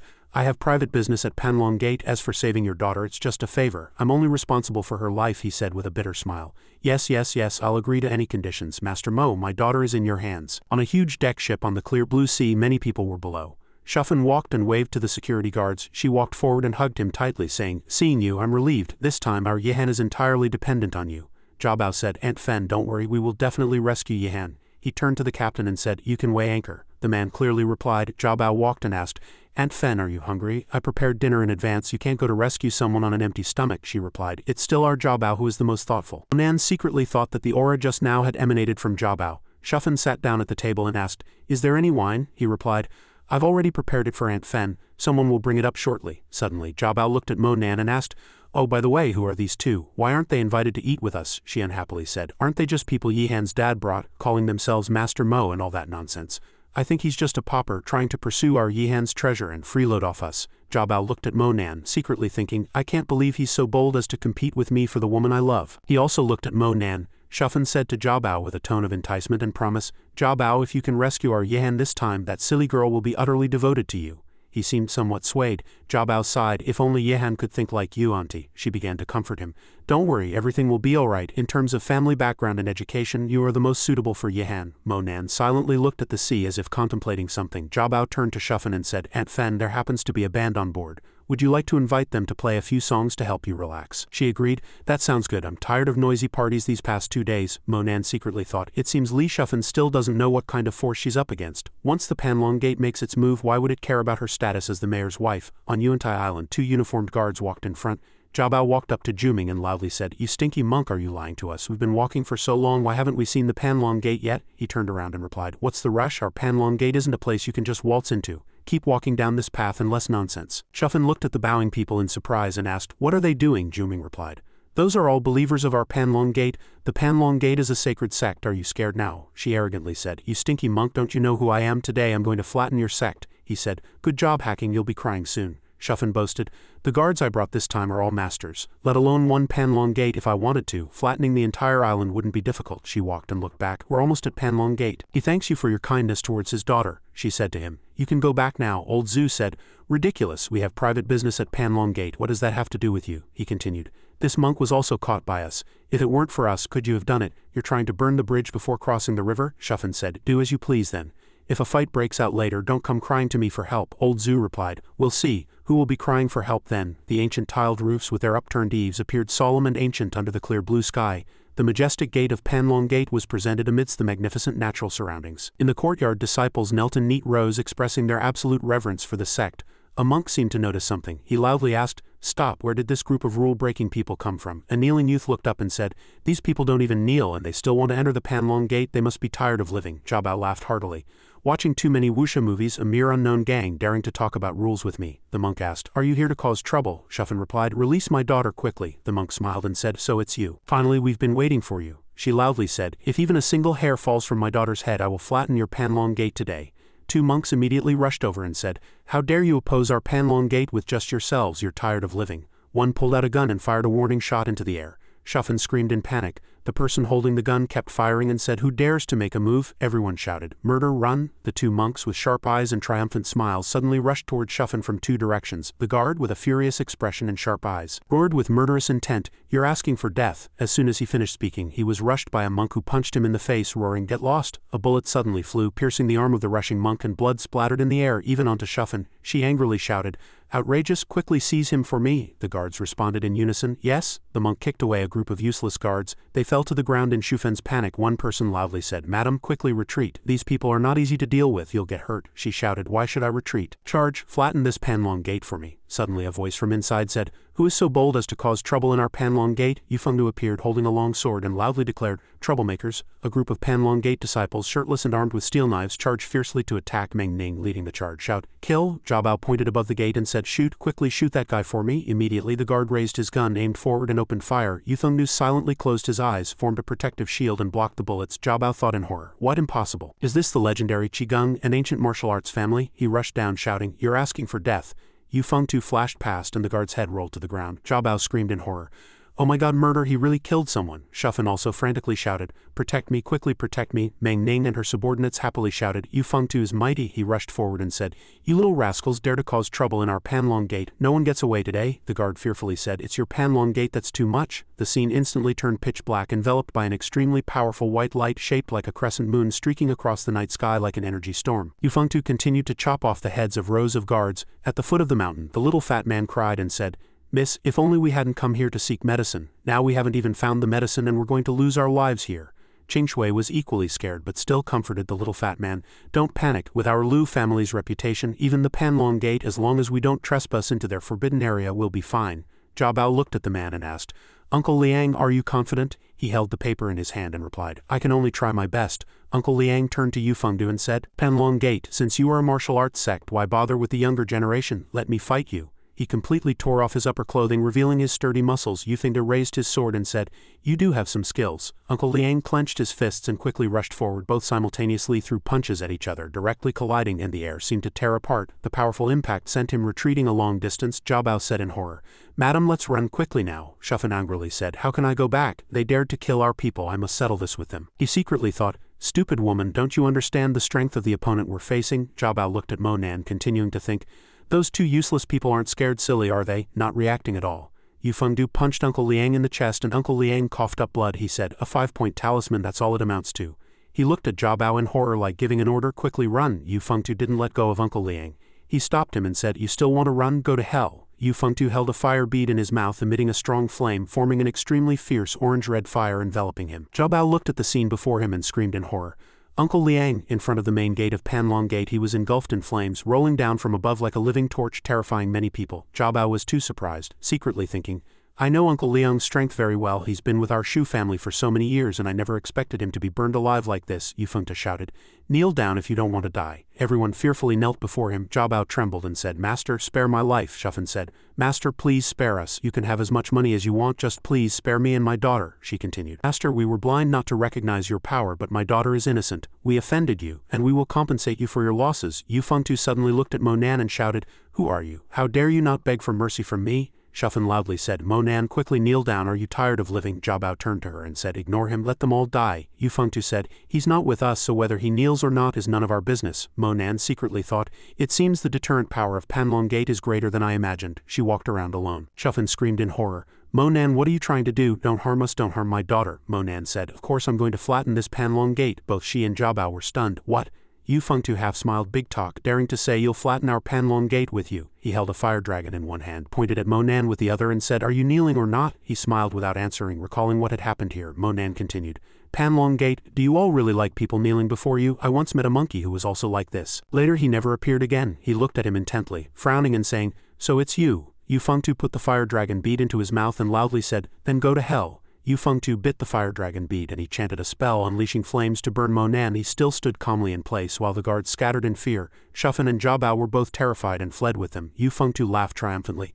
I thought he was so powerful, but he's nothing more than this. Monan still shouted from the sea of fire. Explosion of heavenly objects, he cried out in panic. Impossible, I can't believe he's still alive. He rushed out of the sea of fire, swiftly charging towards Yu Fengtu. Monan raised his fist, rushed to him and said, this is the end. In Yu Fengtu's pupils Monan's fist clearly approached, and he broke out in a cold sweat and fear. He quickly rushed forward and knocked him down with a punch. Standing on the cliff, Monan raised his hand to summon flames which snaked in the air. He raised his hand filled with flames and said, let you taste my flames. The flames gathered into a pillar and Monan slammed it down towards the stone steps, creating a deafening roar, and the ground instantly cracked. Yu Fengtu's eyes widened, screaming in horror. Frantically retreating before the incoming pillar of fire, the guard shouted, run, protect the madam. He hugged his broken arm, gritting his teeth and saying, this is impossible, Shuffen said in horror. Did Monan do this? How could he suddenly have such powerful cultivation? What kind of cultivation is this? Jiabao looked at him, sweating profusely, thinking, is this even human? Yu Fengtu ran and said, you're truly audacious, daring to destroy our Panlong Gate. Just you wait. The monks scattered in fear, shouting, murder, help quickly, someone dared to break into our sect and cause trouble. Quickly send for the protectors, someone else shouted.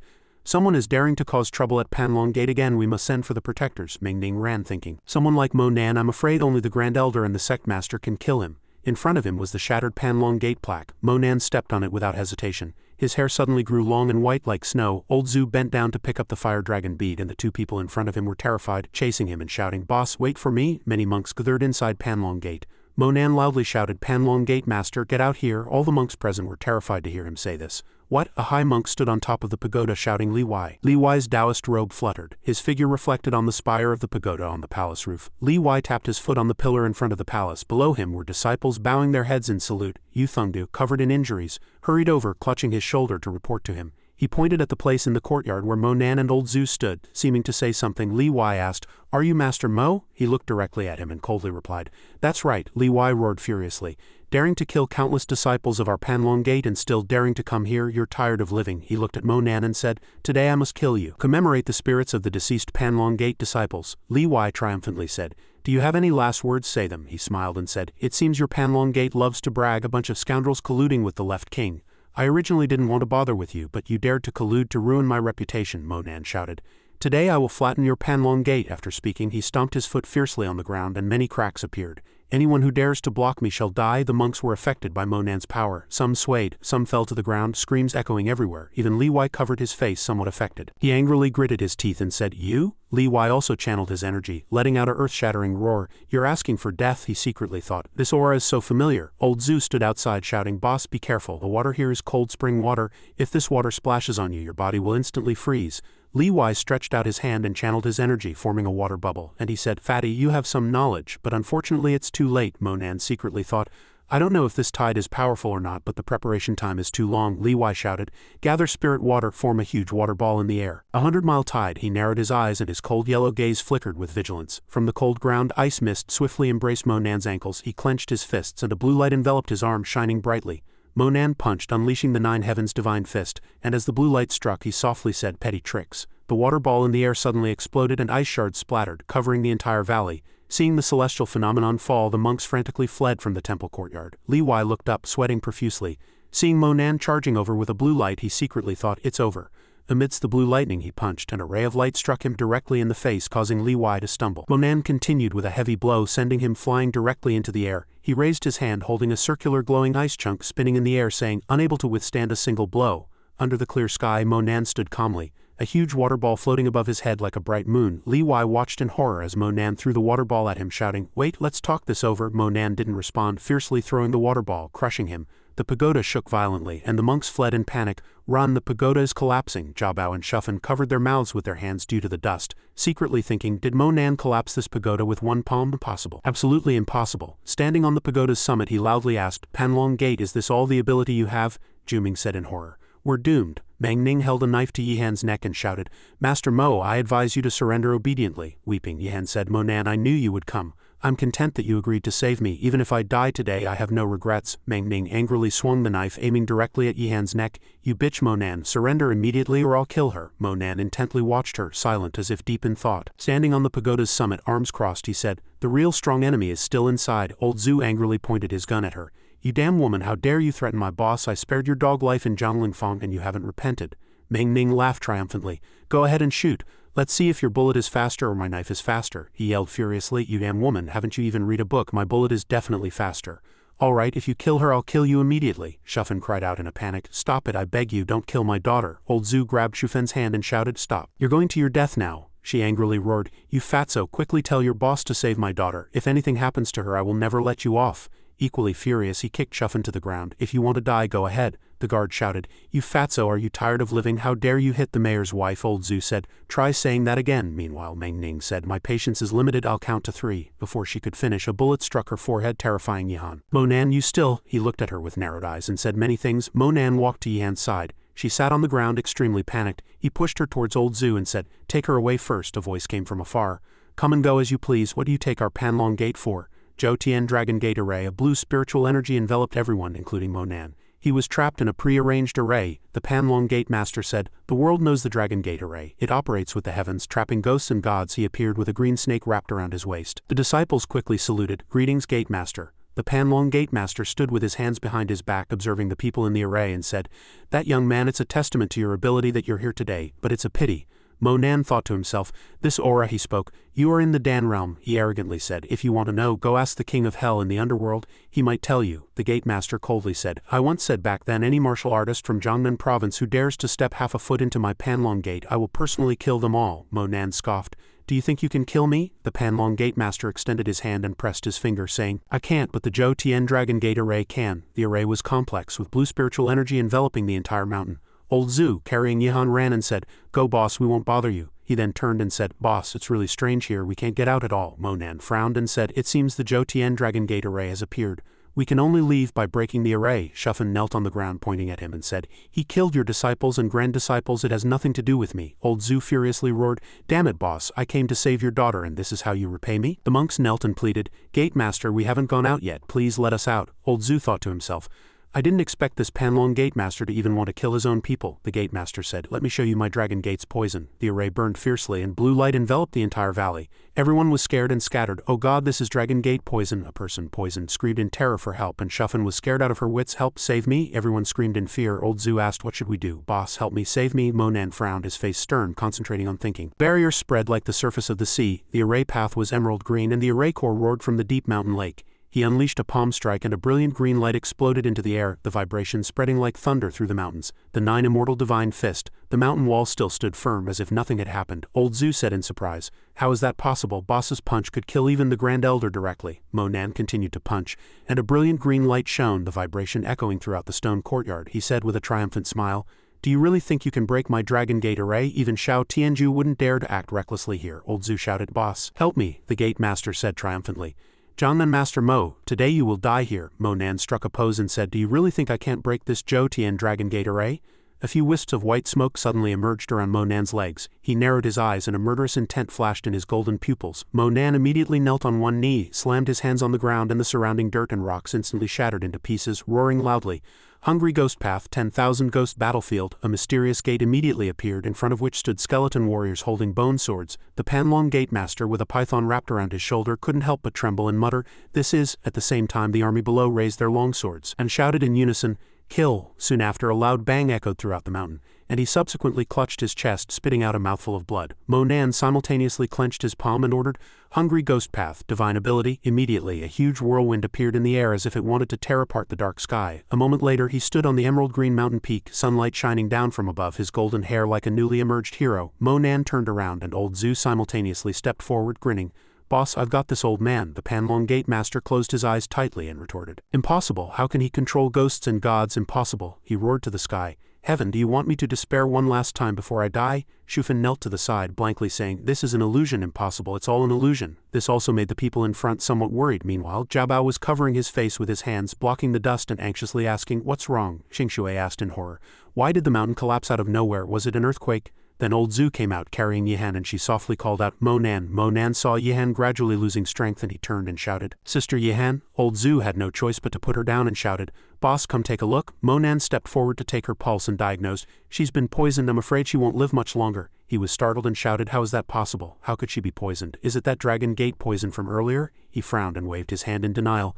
She's been poisoned for a long time, Yihan explained dejectedly. It was Sister Meng. She wanted to harm you, forcing me to drink poison so she could secretly transfer the poison to you, but I don't want to harm you. Mo Nan stood up, turned to the Panlong Gate Master and cursed, damn it, you bastard. Sister Meng, you deserve to die. Where's the antidote? His face pale. He raised the antidote bottle to negotiate. All right, I've given you the antidote, but you must promise to spare my disciples. Old Zhu was so angry he wanted to punch him. You're almost dead and you still dare. He quickly reached out to stop him. All right, I promise you. Suddenly, a golden energy erupted from the mountain peak not far away. Meanwhile, the Panlong Gate Master lowered his head and murmured, I hope you don't go back on your word. Mo Nan seriously felt the spiritual energy. This aura, the scene shifted to a continuous mountain range with a long staircase in the distance. Mo Nan climbed it in a flash, arriving at the entrance of a mysterious cave. He quietly walked in, gently pushed open a door inside and a golden light faintly appeared. Mo Nan looked at the mountain of treasures before him and murmured, it seems Panlong Gate has been doing quite well these past few years. He walked around the mountain of treasures softly saying, strange, the aura I felt just now definitely wasn't from these things. Outside, Shufan was complaining to Yihan, it's already this late and you're still looking for him. Let's hurry and leave, it's too dangerous here. She walked forward, not giving up. Mom, Mo Nan saved my life. I must thank him personally. If you don't want to go, wait here. She pointed at her nose and cursed. Thank him for what? If he had such great ability, why didn't he act sooner? So many of my bodyguards died, I don't know how much I'll have to compensate. I don't care, you'll use the inheritance your grandfather left you to compensate. Suddenly, Shufan's gaze darted to the left and she abruptly stopped, letting out a gasp. Shufan immediately rushed in, her eyes shining, her mouth watering, a greedy expression on her face. Oh my god, these are all antiques, they're all ours. Old Zhu heard this and angrily slapped her, retorting, get lost, these treasures were discovered by my boss, so of course they belong to my boss. Shufan clutched her face in pain, pointing at Mo Nan and cursing, how dare you hit me, you're committing murder here, it's illegal. If you listen to me, I promise you won't go to jail and you'll get wealth and glory. Yihan quickly stepped forward to stop her. Mom, please don't be like this, I beg you. She shook off Yihan's hand and demanded, I don't want too much, how about this, we'll divide it per person, 1 share each. You and that fatso get 2 shares and the rest is all mine. I guarantee that after getting the treasures no one will be able to trace you. Yihan immediately reached out to block Mo Nan, advising, Mom, that's enough, stop talking. Everything here doesn't belong to us. Shufan, disregarding their mother-daughter relationship, directly pushed her to the ground and loudly cursed, you little girl, you haven't even married yet and you're already siding with outsiders. I should have strangled you at birth, what's the use of bringing you into this world? Losing his patience, Mo Nan waved his hand and slapped her again. What's all this noise? Shufan's cheeks were swollen and red and she clutched her face, questioning, Mo Nan, do you think you'll be safe and sound after taking my treasures? She stood with her hands on her hips, ordering the guards behind her. Then Meng Ning continued, now that I've found the treasure, just you wait. Suddenly, Shufan's face turned pale and she quickly covered her face and shouted, when the poisonous gas came I clearly covered my mouth, it's impossible. She changed her expression faster than turning a page, turned around and grabbed Yihan's hand, pleading, daughter, quickly beg Master Mo, quickly save mommy or mommy will die. Yihan had no other choice but to kneel down, tears in her eyes, begging, Mo Nan, I beg you, please save my mommy. I know you must have a way to save her. Yihan tightly clutched Mo Nan's arm, pleading, I know she made many mistakes, but I beg you for my sake, save her. He immediately withdrew his hand, stepped back and coldly said, if it weren't for your sake, do you think she would still be alive now? Shufan heard this and became excited, immediately changing her mind. I don't want these treasures anymore. As long as you save me, I'll marry my daughter to you. You must like her, that's why you saved her. She quickly stood up and scolded. Mom, how can you sell me like a commodity? She looked at Yihan and questioned, isn't this what you've always wanted? Then Shufan knelt before Mo Nan, promising, as long as Master Mo saves me, not to mention marrying my daughter to you, I'll promise you anything you want. He bit his lower lip, frowned, and thought to himself, this woman always acts like she's so important. Forget it, I'll just consider it repaying a favor.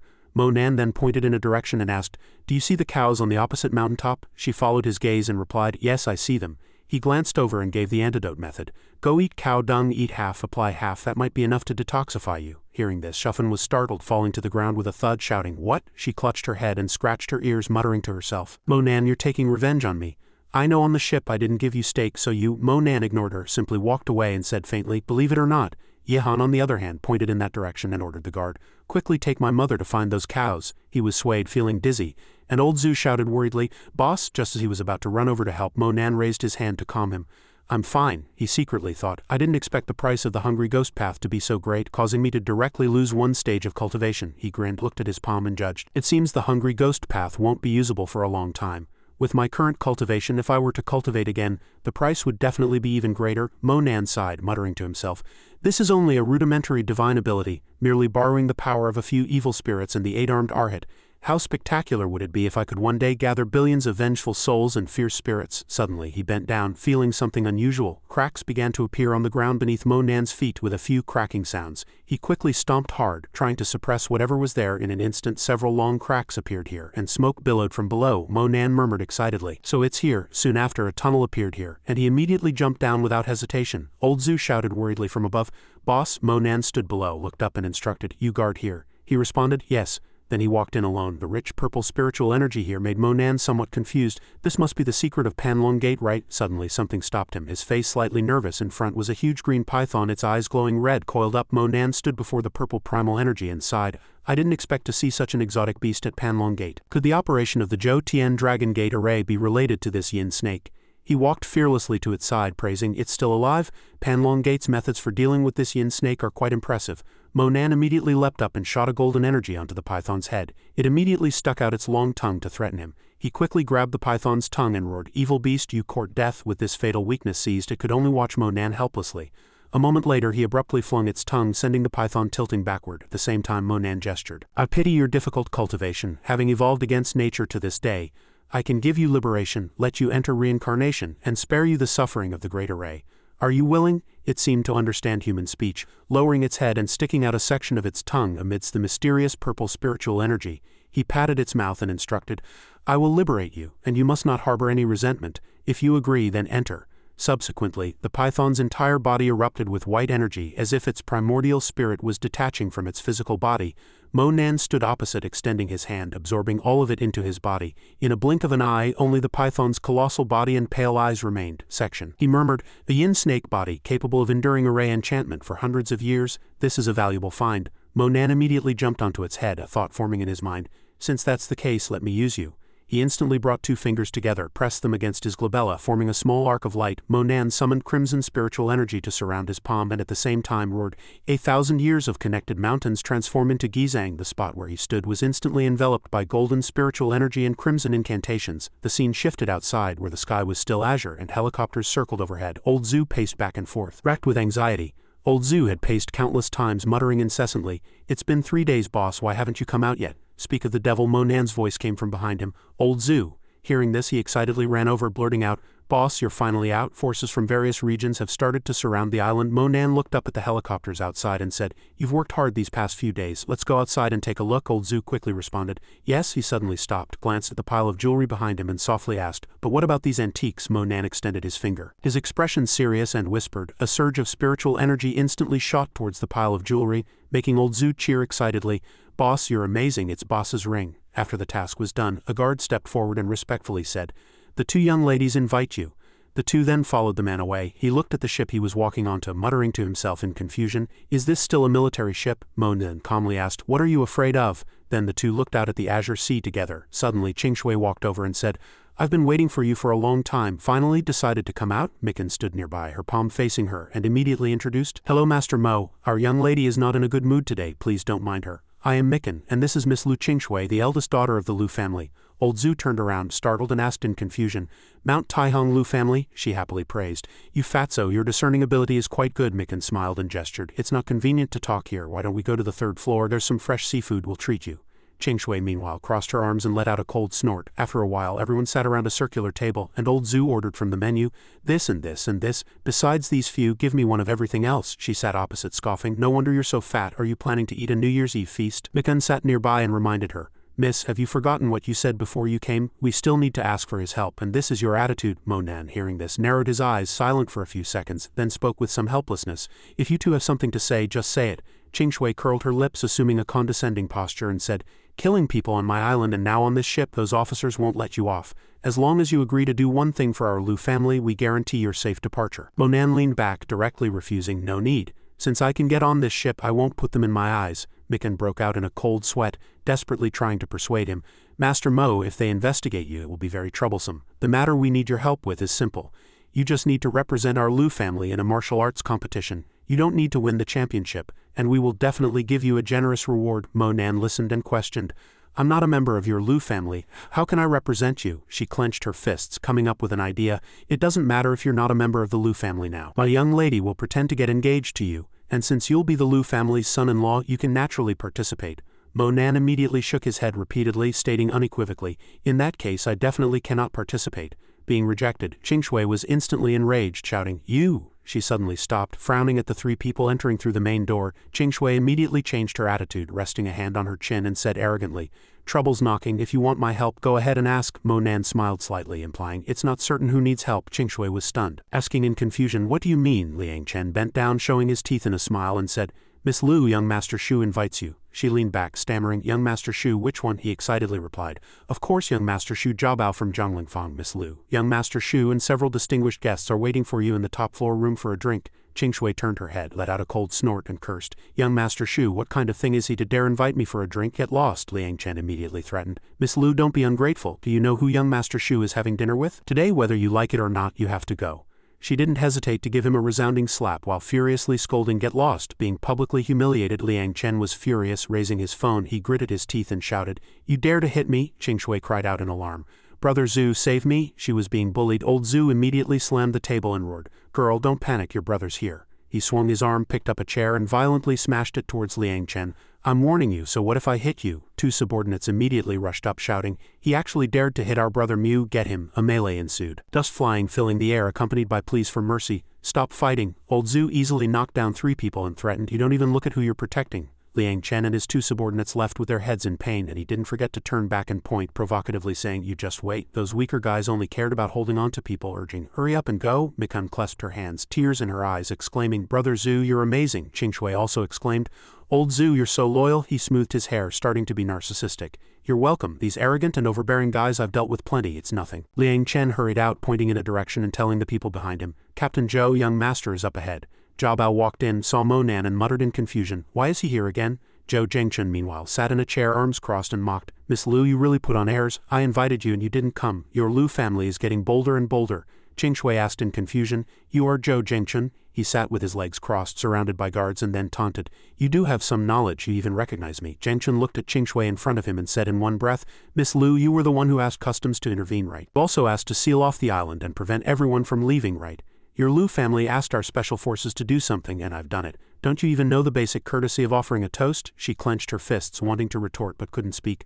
He suddenly stood up, raised a bottle of wine, and said, "Drink this bottle of red wine, then answer me." Xianxia fearlessly agreed, "All right, I'll drink it." She closed her eyes and chugged it down. Mikan, seeing this, frantically tried to stop her. "Miss, don't drink anymore," but it was no use. Xianxia finished it in just 1 second, her cheeks flushed. She forcefully slammed the bottle on the ground, declaring, "Captain Zhou, I've finished drinking." Zhengchen immediately grinned with satisfaction, praising, "Miss Lu, if only you had done this earlier, there wouldn't have been so much trouble." The strong alcohol made Xianxia sway slightly, and he seized the opportunity to steady her, saying sinisterly, "Come on, let's find another place to continue drinking. There are still some things I need to tell you." Just as Zhengchen was putting his arm around Xianxia's shoulder preparing to leave, Mo Nan spoke, "Wait." The two were drawn by the sound and both turned to look at him. Seeing someone interfering, he immediately frowned and angrily rebuked, "Who are you? Do you have a say here?" Jiabao quickly stepped forward and reminded Captain Zhou, "He is Master Mo from Zhongnan. He has some martial arts and he's very arrogant. He doesn't respect you at all." Zhengchen was indifferent. He stared defiantly and taunted, "I hate you self-important Zhonghu masters the most, but with your deceptive tricks, do you dare to hinder my business?" Mo Nan replied calmly, "I don't care about your business, but she's having dinner with me. Without my permission, no one is taking her away." Zhengchen pointed at Mo Nan's face, elevating himself to the heavens. "I am from the White Tiger Special Forces, captain of the 3rd Squad. If you dare to provoke me, whether you are a master or a guru, you won't have a good end." He narrowed his eyes and sneered, "White Tiger Special Forces? Is that what that old man Dongrong teaches you, to bully ordinary people?" He looked at Mo Nan with contempt. "What kind of nobody are you? What kind of person is our instructor? Do you even deserve to mention him?" Zhengchen lifted his chin, emphasizing each word. "Or can even you invite him over?" Mo Nan immediately raised his phone, murmuring, "It's not impossible," he said contemptuously. "All right, I'd like to see who you can invite." At this moment, on the other side, Qingluan was standing on the bow of the ship, contemplating. What kind of power could have collapsed that mountain? "This trip I haven't found any useful information." Suddenly a woman holding a phone rushed over, reporting loudly, "Instructor Qingluan, urgent call, it's Dongrong from White Tiger." She reached out and took it, muttering, "Dongrong, what does that old man want with me?" The camera shifted back to Mo Nan. Zhang Chen, arms crossed, was provocatively saying, "Go ahead and call. You've mentioned names and places. How long will it take for the person you called to arrive?" Mo Nan's silence made him arrogantly threaten, "If no one comes, I'll just throw you into the sea." Old Zhu, seeing Mo Nan surrounded, immediately rushed forward to shield him, shouting, "You're looking for death? Try touching my boss." Qing Shui behind them also interjected, "Don't make things difficult for him. I'll go with you. Isn't it just drinking?" Hearing this, he glanced behind him and immediately agreed, "All right, I'll give Miss Lu face. Bring the wine." Zhang Chen then ordered his subordinates to bring 2 bottles of baijiu and said, "Kid, if you kneel down and apologize now, and then drink these 2 bottles of baijiu, I'll let you off." Mo Nan made the same demand, "If you kneel down and apologize now, I'll also let you off." Seeing himself being humiliated, he couldn't help but be furious, pointing at Mo Nan and scolding, "Stinky brat. Are you looking for death? I'm telling you, so what if you really know Dongrong? He's not here and he can't come. Throw this animal into the sea." Suddenly, Qingluan appeared behind them. Several soldiers quickly made way, saluting. Instructor Qingluan, Zhang Chen, still bewildered, ordered, "What are you still standing there for? Go." She frowned, looking coldly at the situation, and the next second she spoke, "Step down." Hearing the familiar voice, he turned around and asked in confusion, "Instructor Qingluan, why are you here? I'm teaching a lesson to a clueless brat." Qingluan questioned seriously, "Is that person Master Mo?" Zhang Chen immediately confirmed, "That's right, Instructor Qingluan, this animal." But before he could finish, he was slapped across the face, looking very pained. Zhang Chen frantically touched his swollen red cheek, scolding, "Instructor, why are you hitting me? I'm Zhou Zhang Chen." Qingluan said nothing more, picked up a bottle of wine nearby and violently smashed it on his head, emphasizing, "I'm hitting you." Zhang Chen was caught off guard and took the full force of these attacks, his head bleeding, falling to the ground. Qingluan pointed at Liang Chen and others, commanding, "All those who have offended him kneel down and be punished." The 3 of them were like 3 puppies, obediently doing as they were told. "Master Mo, I'm sorry, I was wrong." He held his head in pain, asking himself, what exactly is going on? How can this kid be protected by Qingluan, one of the 3 great killers? Does he really know Dongrong? Subsequently, Zhang Chen trembled and knelt down, raising his hand in surrender. "Master Mo, I was wrong, please spare me." Mo Nan walked over, lifted his chin and questioned, "If Instructor Qingluan wasn't here, would you have thrown me into the sea?" Zhang Chen quickly denied, "No, Master Mo, I wouldn't dare, I wouldn't dare." Mo Nan was furious, grabbing his collar and lifting him, letting out a cold snort as he threatened he wouldn't dare. "Dare, a gentleman's word is his bond." Mo Nan directly threw Zhang Chen into the water, making a splash sound. His scream echoed all around. Old Zhu turned to look at the 3 people in front of him, threatening, "You guys better be sensible. Are you waiting for our boss to personally make a move?" They quickly climbed out the window, jumping down one after another while shouting, "We'll jump ourselves?" Mikan, supporting her young lady, couldn't help but exclaim in surprise, "Mo Nan, are you also a member of the Special Forces?" Qing Shui, meanwhile, was dumbfounded, thinking to herself, "Oh my god, he actually dared to throw a Special Forces deputy captain into the sea." Mo Nan just shook his head coldly and said no. He thought to himself, "I originally called Dongrong, but now Instructor Qingluan has come. I wonder how Dongrong invited her." Suddenly, Qingluan placed her hand on her chest and said, "Allow me to formally introduce myself. I am Qingluan, instructor of the Vermilion Bird Special Forces." Mo Nan replied calmly, "I am Mo Nan." She got straight to the point. "Master Mo, I'm quite direct. I heard you have some elixir dealings with Dongrong. Whatever conditions he gave you, I can offer double. Perhaps we can make a deal too." Mo Nan listened and frowned, asking, "Are all your Vermilion Bird Special Forces members female?" Qingluan admitted, "Yes." "Is Master Mo interested in joining?" "If that's the case, I can make an exception and let you be the only male member. How about it?" He quickly waved his hand in refusal. "No need, I don't have any elixirs on me right now. I can contact you when I get back, and I also have conditions." She gladly agreed, "All right, we'll discuss it in detail when we get back. Master Mo, I heard from reports that the Panlong Gate has some unknown treasures. They're all missing now." Mo Nan immediately interrupted, hitting her weak spot. "Instructor Qingluan, you don't think I took them, do you?" Qingluan paused for a second, her eyes widening as she judged he has no luggage. Maybe it wasn't him. Suddenly, her gaze shifted to the side. Qingluan turned to look at the 2 women and replied, "I was just asking casually. Master Mo is busy with official matters. I'll come find you when I'm free." Afterwards, Mo Nan also turned around helplessly, urging Mikan, "Let's go, take her back." Not long after, the female instructor was busy in her room when a knock came. In a blink of an eye, he had already opened the door and walked in, his face serious. Seeing this, Qingluan leaned on her chair and teased, "You're back so soon, I thought it would take a few hours." Mo Nan spoke, "Instructor Qingluan is personally waiting for me here. She must have something." She quickly raised a card and interjected, "You know and still ask. This card, only 10 exist in the entire Vermilion Bird Special Forces. It's not very useful in other areas, but in the military, this card can help you a lot." He reached out to take it and at the same time promised, "The elixirs you need, I'll give them to you tomorrow." Qingluan winked mischievously, half jokingly, half seriously, "Really, I'm starting to like you. If you come to our Vermilion Bird, a captain's position will be reserved for you." Mo Nan smiled and refused, "No need, I don't like to be constrained." He looked at the golden card in his hand, thinking, I didn't expect that by some strange twist of fate I would have a closer relationship with the Special Forces. The scene shifts to a luxurious estate where a luxury car has just pulled up. Mo Yu hurriedly runs out, hugging Mo Nan's neck and exclaiming, "Dummy brother, you're finally back." Zikui also stands nearby, happily saying, "Brother Mo Nan, you have your acceptance letter. Guess which university you got into?" He closes his eyes and replies, "Yanjing University." "Let's go back to the room." She is surprised and mutters to herself, "How did brother Mo Nan guess it right away?" The mischievous sister Mo Yu then looks up and teases, "Did you cheat?" The four of them chat together in their cozy home. Mo Nan proudly says, "Your brother is inherently smart. It's just that you, my sister, are a bit clumsy and silly." Mo Yu immediately points the blame at Zikui.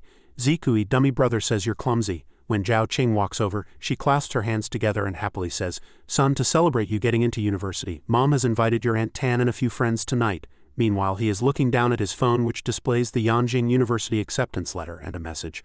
"I'll be waiting for you at Yanjing University." She sees it and points a finger, scolding, "You just got back and you're already glued to your phone giggling. Did you hear what Mom said? Wu Tong also got into Yanjing University. Whatever opinions you have, keep them to yourself."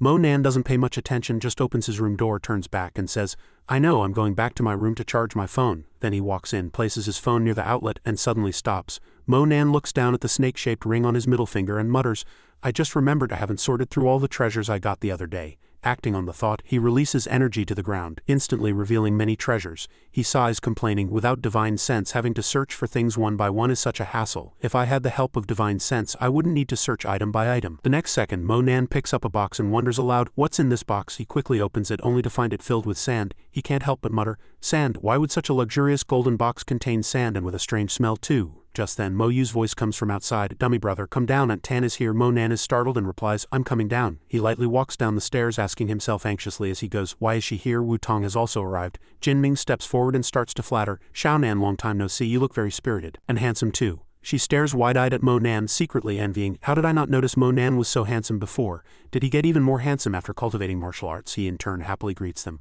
Aunt Tan, standing by, bows and praises, "Ah Qing, you're truly blessed. Xiaonan is the top scorer in this exam, and he's so handsome." Zhao Qing gestures to the sofa, "Please sit." Mo Nan's grandfather also urges, "Yes, don't just stand there, hurry and sit down." Wu Tong suddenly raises her hand and interjects, "Mo Nan, you can register on the 24th. Do you want to go with me?" He closes his eyes and directly refuses, "No, I have to go 2 days earlier, I have something else to do." The next second, Mo Nan strokes his chin, thinking, "I wonder how Zhang Shangtong is doing." The scene shifts to another location where a plane is slowly landing. Shangtong sees a familiar face outside and raises his hand, greeting, "Boss, you're here. Thank you for your trouble." Mo Nan walks forward and asks, "How are things going?" He reports helplessly, fuming, "That rotten girl selling the green jade sits there demanding an exorbitant price, insisting on taking it. It's already over 5 million, it's easier money than robbing a bank." Shangtong scratches his head and then continues awkwardly, "Also the icebone flower is in the herb garden and you said it shouldn't be picked casually, so I neither stole nor bought it. Which one do you want to see first?" He brushes past him, assigning the task, "Go to the Shang medicine garden. Just buy the jade there directly." The scene shifts to a spacious house where Mo Nan looks at the calligraphy and guesses, "This couplet is written with such flowing strokes, it must be from a master calligrapher." A woman holding paper and a brush walks over and asks, "Do you have an appointment with the herbalist Xianxia?" Shangtong enthusiastically replies, "No, we're a sudden visit, sorry for the intrusion, please inform him." She glances down at the paper, then raises her hand to stop. "No need." The woman gently touches the tip of the brush to a line of text and asks, "May I ask which guest is visiting our master?" He quickly suggests, "I'll write it." Mo Nan immediately steps forward and writes a few lines on the paper, making her exclaim in surprise. This, after writing, the woman holds the paper, points towards the door and respectfully invites, "Sir, please follow me." Shangtong sees this and smiles, flattering, "Boss, you're so cool. I've been here 5 or 6 times and every time I fill out a visit form and then have to wait for news." He smiles and humbly replies, "Just as intended." Soon after, the woman leads the two into an antique-filled room. Inside, 2 gentlemen are drinking tea. He hands the paper to the herbalist Xiangyao, reporting, "This is the visiting card written by that gentleman." The nearby Elder Tang recognizes an acquaintance and laughs happily.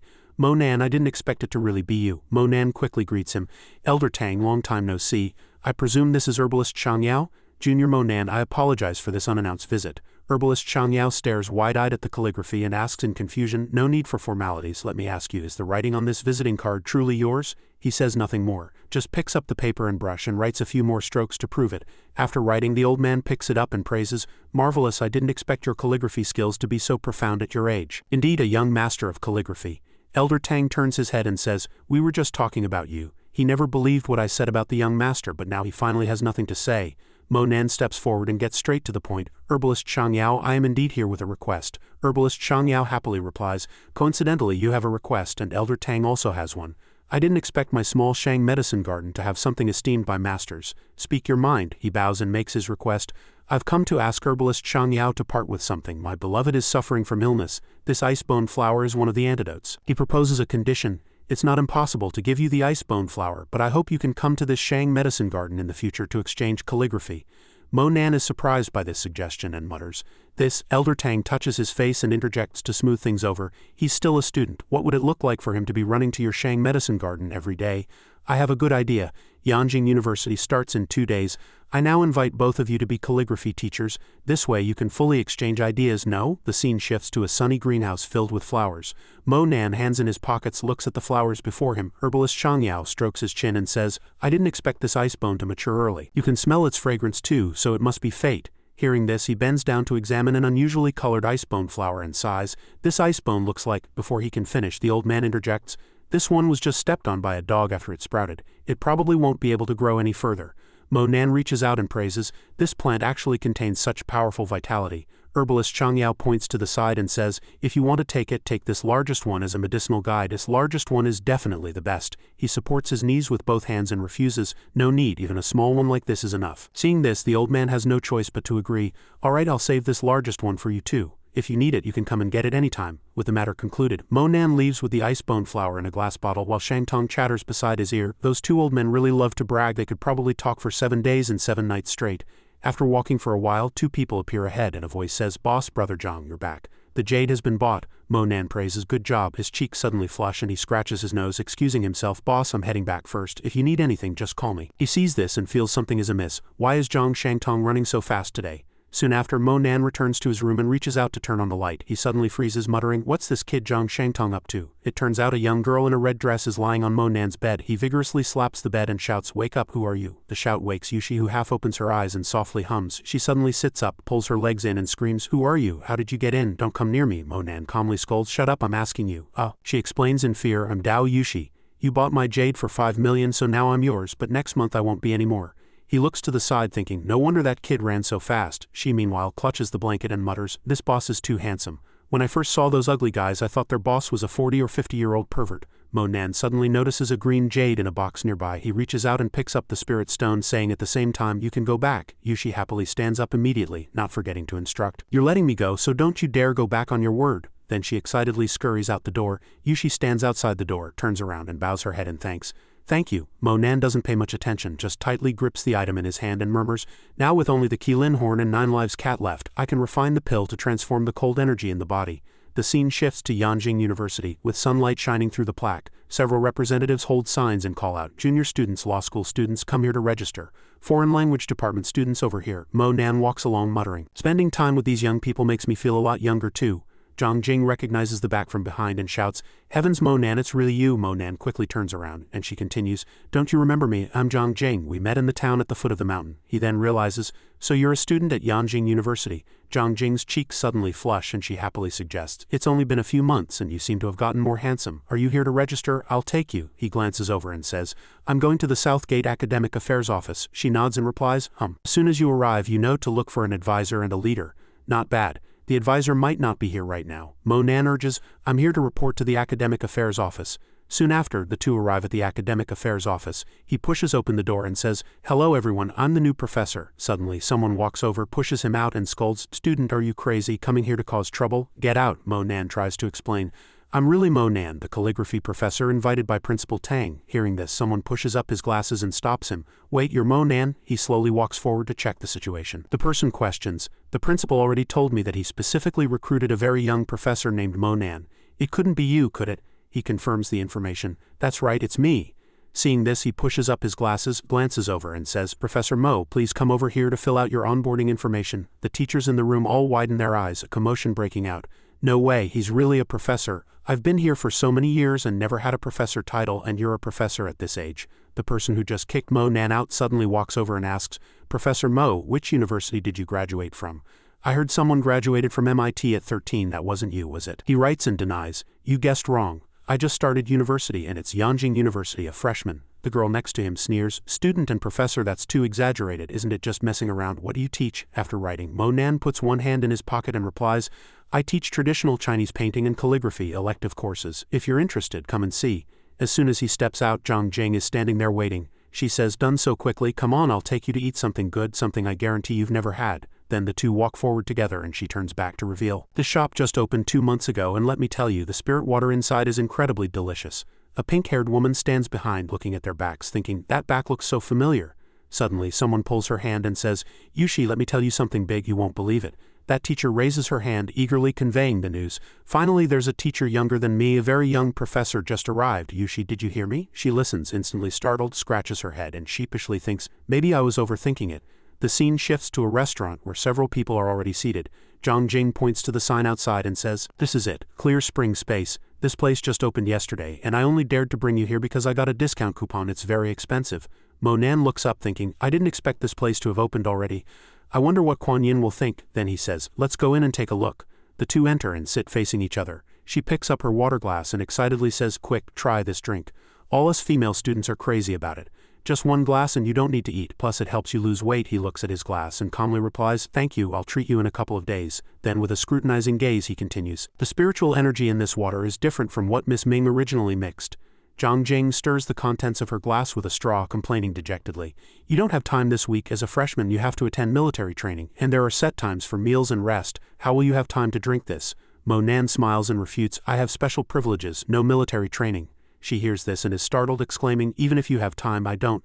I have to perform at the freshman gala." He glances over and explains, "I'll definitely watch your performance then. This spirit water must have been skimped on. Perhaps there was a loss during transport from Jiangnan." Mo Nan begins to reason, but transport is directly handled by Xianxia professionals. How could such a problem occur? It seems I'll need to ask Yan Longxing about this later. Suddenly, Zhou Jian rushes in from nowhere, takes off his sunglasses and curses, "Zhang Jing, you're actually hooking up with a pretty boy behind Brother Feng's back. Are you worthy of Brother Feng's kindness to you?"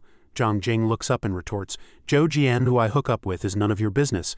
And what does your brother Feng have to do with me? Don't bother me here." He grits his teeth and scolds, "You've really been getting more and more presumptuous lately, not even putting our brother Feng in your eyes. You're coming with me to see Brother Feng immediately to apologize." She stands up and directly retorts, "I find you truly unreasonable. Why should I go apologize to him?" Zhou Jian clenches his fist and rages, "Your brother Feng's woman, secretly cheating and still talking back." He turns around and threatens Mo Nan, "And you, kid, dare to steal Brother Feng's woman, you're asking for death." He, however, calmly provokes, "I thought you were all blind, couldn't see anything." Zhou Jian goes berserk with anger, shouting, "Kid, you're asking for death." Zhang Jing vigorously slaps the table, trying to protect Mo Nan. "Zhou Jian, he's my savior and my student, show some respect." He turned his face and scoffed, "Clearly you're new, no wonder you haven't checked the forums.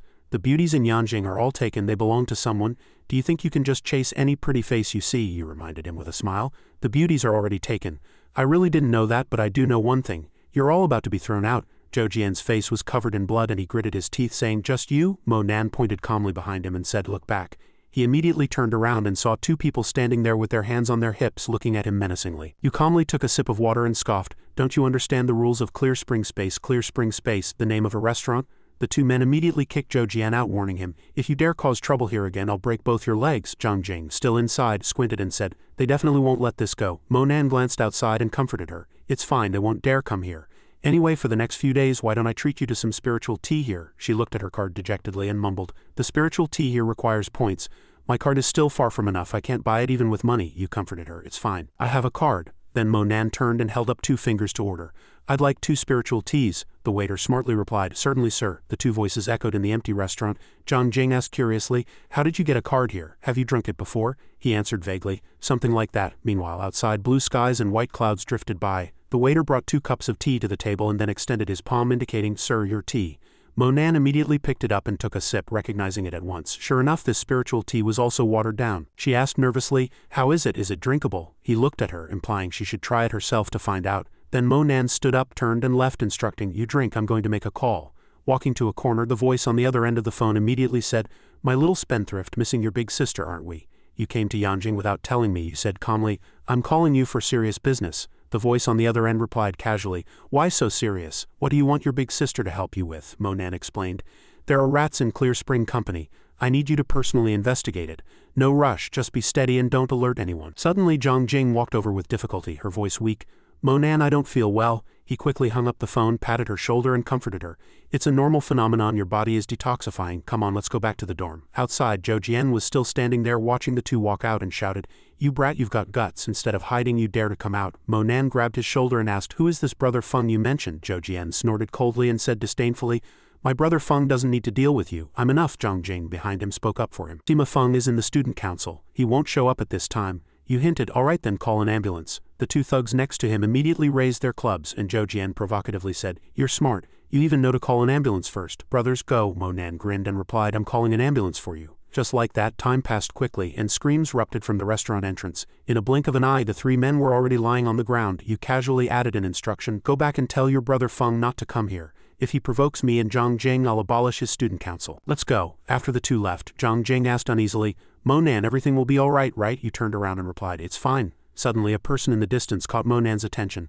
Those young people looked at the long-haired beauty in pretty clothes and couldn't help but exclaim, It's Mu Kuan-yin. She was wearing a mask and glasses, still intently staring at her phone. You mumbled, Kuan-yin, you finally arrived. Monan watched Kuan-yin walk forward, thinking, she's still pursuing a foreign language major in this life. In the distance, someone was squatting, secretly taking photos. Zhou Wei took a few shots with his equipment, staring intently at her. You glanced over and upon seeing it, you said to Zhang Jing, You go back first, I have something to take care of. With that, Monan walked over to Zhou Wei, reached out and snatched the camera, scaring him into exclaiming, Damn it, my camera. You said nothing, just jogged into a nearby alley. He chased after you, his face covered in blood from anger, shouting, You little beast, don't run. In a blink of an eye, Monan had already led Zhou Wei into the alley. He still didn't understand your intention, still asking loudly, You little beast, nowhere to run now, huh? Zhou Wei bared his teeth, demanding his stuff back. Quick, give me back my camera. Suddenly you walked over, grabbed him by the collar, making Zhou Hui's face freeze. He was scared pale, screaming with sweat pouring down his face. Damn it, what do you want to do? Let go of me. Monan frowned, coldly questioning, Who are you? Why are you secretly photographing Mu Kuan-yin? Zhou Wei immediately held up his phone and casually made up an excuse. I'm a third-year computer science student. My brother wants to know the ranking of the most beautiful freshman. If you don't believe me, you can look at my phone. You gritted your teeth and emphasized, I'm giving you one more chance to speak. If you still don't, you'll never speak again. He was lifted up, scared and stammering, replying, I'll talk. After Zhou Wei was put down, he lowered his head and honestly confessed, Actually, I was instructed by the Cao family. They told me to take photos of Mu Kuan-yin to ruin her reputation. He retreated in fear, trembling and pleading, Big brother, please let me go. I really won't do it anymore. Monan listened, stroking his chin, and thought, It's the Cao family again. On the surface, Mu Kuan-yin is the Cao family's fiancé. So how would ruining Mu Kuan-yin's reputation benefit the Cao family? Before you could answer, you picked up the camera and glanced at it. Zhou Wei quickly raised his hands to stop you. No, big brother, that's my life. There's a memory card with photos inside. You can take it. Don't worry about the photos, I'll never take pictures of her again.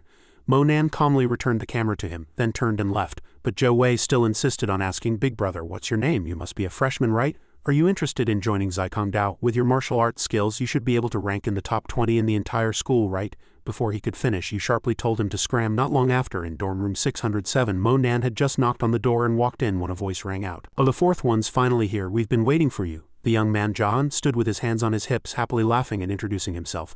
I'm Sun Wubei. What's your name? Monan politely greeted. Nice to meet you. I'm Monan Weihai, then stood up and introduced. I'm Fang Weihai, and that's Zhao Yoli. Monan, you're ranked 4th. Any objections? He smiled and replied, It's fine, any rank is the same. He quickly put his arm around Monan's shoulder and suggested, All right, everyone quickly clean up. I'll treat you all to a meal out. The camera cut to a luxurious restaurant, sunlight streaming in through the entrance. Wubei was chattering inside. Let me tell you something, our homeroom teacher is a beauty.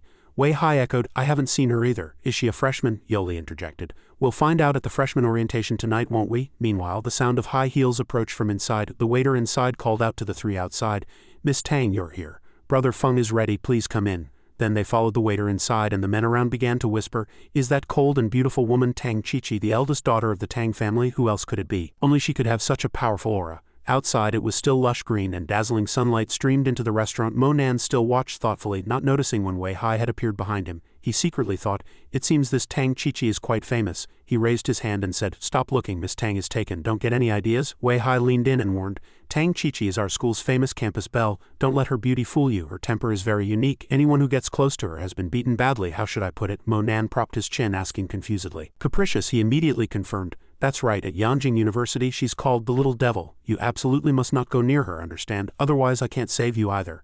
Wei Hai continued endlessly. And the Tang family is a bit strange. I heard they used to be the famous Tang sect, using poison darts, taking enemy heads from 1,000 miles away. Yoli also lamented, killing from 1,000 miles away, even ordinary missiles can't do that. Meanwhile, someone stood on a high platform, raised a wine glass and looked down at the men below, saying, "Gentlemen, our young lady is not in a good mood today. Everyone please pick up your glasses. Toast our young lady." They whispered amongst themselves. "Why should we? Yeah, we're not familiar with your Tang family. Why should we toast?" Zhang Yuan pointed to his wine glass and indicated, "Our Tang family is reasonable. As long as everyone toasts, whatever you eat today will be covered by our Tang family." Seeing this, everyone happily agreed. "Such a good deal, it's our fortune to toast Campus Bell Tang." So a rush of footsteps headed towards Chi-Chi. Yoli turned to Wu Bei, who was propping his chin, and asked, "What now? Should we go up too?" He gloomily picked up his spoon and said, "I'm fine. I'd love to have a drink with such a woman, but I feel it would be undignified to go up like this." Wei Hai scratched his head and continued, "I can't decide. Monan, you tell us." You frowned, glanced over and said bluntly, "No." Just then, Zhang Yuan followed Chi-Chi over, looking at you with some surprise. The elder walked up to you and asked, "Why aren't you going up to toast?" Monan remained expressionless. Only the three young men were at a loss for words, stammering. "This," you crossed your hands on the table and arrogantly replied, "She's just a girl. She's not worthy of me toasting her." Zhang Yuan, hearing this, furiously slammed the table and shouted at you for being presumptuous, making the waitress behind him a little scared. She quickly stepped forward to block the elder, smoothing things over. "Why bother, student? Everyone is happy, it's just a toast." Wu Bei raised his hand, nervously explaining, "Yes, my friend just arrived in Yanjing. He doesn't know any better, please don't blame him. We'll go up right away." Yoli also pulled at Monan's clothes, advising, "It's best to avoid trouble. Let's hurry." You said nothing, just stared at Zhang Yuan, who was enraged. The elder stepped back, raised his hand and arrogantly provoked, "It's too late, brat, I'll teach you a lesson." Zhang Yuan immediately extended two fingers, seemingly trying to gouge Monan's eyes. You deftly dodged to the side and snorted disdainfully. "Just you." Immediately after, the elder received a resounding slap and saliva splattered. Monan retracted his hand, a sneer on his lips.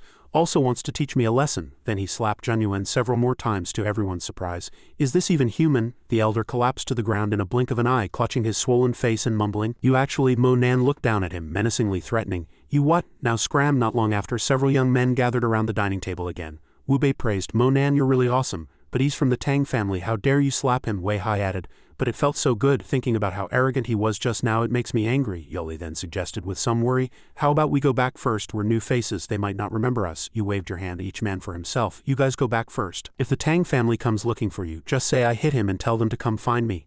After hearing this, he immediately patted his chest and guaranteed, "What are you talking about? With me here, the Tang family will give me some face, don't worry." He agreed, "That's right, even though we're staying against orders, we won't leave either." Monan smiled and said, "Sit down, let's continue eating." After a while, Wei Hai asked curiously, "Where are the Tang family members?" Wu Bei continued with some confusion, "Aren't they coming down?" Chi-Chi, with a serious expression, walked over there. You glanced and replied, "They won't be coming down anymore." You secretly thought, "Looks like she still has some self-awareness." Wei Hai sighed and reminded, "Forget it, let's hurry up and eat. We have a class meeting later." Wu Bei crossed his arms and nodded, mumbling, "Yeah, I don't want to miss the chance to see the beautiful teacher either." The camera cut to Yanjing University, sunlight pouring over the entire sports field from above. Wu Bei and the others ran into the classroom out of breath. Li Ni shouted, "Good thing we made it. We have to make a good first impression on the beautiful teacher on the first day of school." The next second they took their seats. The other men looked at the teacher who walked in and praised, "The counselor is so pretty. Yanjing's treatment is indeed different. The counselor is about our age." Yushi held a stack of materials in one hand and raised the other to greet, "Hello everyone. I believe many of you here know me. I'm Dao Yushi and I'm your counselor." Wu Bei listened, turned to Monan and the others and said, "I want to run for class monitor. Being an official means enjoying imperial pay and eating Buddhist alms in a temple. I can win over the teacher in less than a month. You guys shouldn't skip class casually in the future, otherwise I'll definitely tell teacher Yushi, understand?" He mumbled with some surprise. "It's her again." Yushi also couldn't help but be surprised to see Monan. Wu Bei thought she was looking at him and began to fantasize, "She's walking towards us. Is this fated love?" However, Yushi grabbed Monan's arm, making him a little annoyed, and at the same time said, "Come out with me." She pulled him out of the classroom before asking, "How are you here? I'm telling you, you're the one who made me leave last night and I've already spent the money, so don't cause trouble. This is school." Monan smartly replied, "Counselor, I'm not here for money." Yushi asked curiously, "Not for money, then what do you want?" She suddenly hugged herself, her face pale, thinking wildly, "Does he want to sleep with me?" You raised your hand and said, "What are you thinking?" "I'm a student in this class." Yushi was startled but still asked first, "What, you're a student?" She became even more worried, turning and mumbling, "It's over, I can't escape now." Monan extended a finger to comfort her. "What happened last night was a joke by some of my subordinates. I won't ask for the money back, you can rest assured." Yushi clutched her chest, turned her face and questioned, "You're really not here to sleep with me?" You unequivocally affirmed, "Of course not." Hearing this, she finally breathed a sigh of relief, saying, "Okay, I believe you. We shouldn't talk about our business here." Then Monan put his hands in his pockets and walked towards the classroom, urging, "All right, let's go in." Wu Bei and the others watched as the two entered together, with him in front and Yushi following behind. They then gathered around, asking countless questions. "Monan, do you have some kind of relationship with the counselor? Why did she pull you out?" "Yeah, what were you two talking about? There's no reason. I'm clearly more handsome, so why did she pull you out?" Monan smiled and replied, "Nonsense, don't talk rubbish. She just came to ask me some questions." In a flash, Yushi clapped her hands on the podium to get everyone's attention. "All right, military training starts tomorrow. After military training, there will be a freshman gala. If any students have talents, they can sign up at the student union." Two girls nearby immediately started gossiping. "Yan Qingtai is also performing, right? I've been dying to see her. Finally, I'll get to see Yan Qingtai." You also happily stroked your chin and whispered, "I'll be able to see Quan Yin during military training tomorrow." The camera cuts to the Yanjing University office where Yushi is holding her flushed face and sighing. "Oh my god, I'm actually being kept by a student. What should I do?" Yang Yang burst into tears, clutching the person next to her and shouting, "Sister Lee, help me." Yushi was startled and instinctively touched Sister Lee's arm, thinking, "Sister Lee, why are your muscles so developed?" Monan turned around and his first words startled her. "Have you touched enough?" Seeing this, Yushi frantically withdrew her hand, stepped back and shouted loudly. Monan, his face flushed like a tomato, questioned, "How are you here?" He calmly asked, "Why can't I be here?" Wen Yang rushed over, slammed the table and cursed, "You little brat, how dare you grope Yushi in the office? You're too audacious." Monan raised an eyebrow and reminded him, "Did you see clearly? She was the one who molested me." He arrogantly retorted, "Who do you think you are, daring to say Yushi molested you?" She quickly raised her hand to stop them. "Everyone misunderstood. He didn't do anything to me." Wen Yang still gritted his teeth. "No, Yushi, don't be afraid. This kid doesn't know the rules. Just wait for me to teach him a lesson." Suddenly, a colleague walked over and interjected, "All right, everyone's colleagues. Why bother?" He stood next to you, extended his hand, and said, "Let me introduce everyone. This is Monan, a calligraphy and painting professor, specially appointed by the principal. He will become a member of Yanjing University in the future. Everyone welcome." Everyone began to discuss after hearing this. "A student as a professor, that's too much," Wen Chong muttered to himself. "A professor pulling strings, I'll definitely expose you severely." The middle-aged teacher smiled and said, "Monan was personally invited by the principal. He's a genuine professor." Soon after, it was late. On a small path at Yanjing University, Yushi walked distractedly, hugging her backpack, thinking to herself, "He's actually a professor and he's sitting next to me." Suddenly, footsteps from behind attracted her attention. Yuxi's cheeks flushed and she clutched her backpack strap tightly, letting her mind wander. "Why is he following me? Is he thinking of—" She looked at the brightly lit building in front of her, fearfully asking herself, "What should I do? He followed me to the dorm." Yushi still walked in cautiously. Monan also hummed a song and followed. When she reached her room door, she turned around and without saying anything shouted, "Monan, this is school. Don't—" Suddenly, he reached out and pressed Yushi against the wall, startling her. "Oh no," Monan coldly announced, "this is my room. Your room is next door." After hearing this, Yuxi's eyes suddenly went pale and her face turned red like a tomato. She quickly covered her face and ran off, asking herself what she was doing. The next day on the Yanjing University sports field, a majestic voice rang out, "Military training is the first lesson for freshmen. Everyone listen up." He stood high above, overlooking the students in military uniforms, thinking to himself, "Where is Quan Yin?" After searching for a while, Monan saw the beauty he longed for, and secretly sighed, "This is the first time I've seen Quan Yin in a military uniform." Wu Tong looked up at him at this moment and softly called out, "Monan." Quan Yin, seeing her distracted, teased, "Do you know that handsome guy up there? Is he your boyfriend?" "No wonder Chu Wanyu also rejected you," Wu Tong denied with a blush. "No, just a high school classmate." The people behind also whispered, "Brother Huan, that kid up there is Lin Wutong's boyfriend." Wanyu looked up with disdain. "He's just a bumpkin. I don't even care about him." At the same time, a hand patted Monan's shoulder and called out, "Master Mo." Qingluan stood with her hands on her hips, continuing in surprise, "It really is Master Mo. What a coincidence. Are you here too?" He turned around and greeted with a smile, "Instructor Qingluan, what a coincidence. Did you specifically come here?" She laughed and replied, "How could that be?" Qingluan rubbed her hands and teased, "I just knew Master Mo was here, so I specially came to visit." Monan immediately took out a bag and said, "Here are your elixirs, check them." She reached out and took them, laughing heartily. "Master Mo is too kind." Qingluan changed the subject. "By the way, Master Mo, do you know who those experts are who infiltrated Yanjing University?" He repeated the word experts in surprise for a moment. Seeing the two chatting together, the students below whispered, "What's that kid's background to be able to stand with the chief instructor? His background must not be simple." Quan Yin then looked over, immediately recognizing an acquaintance.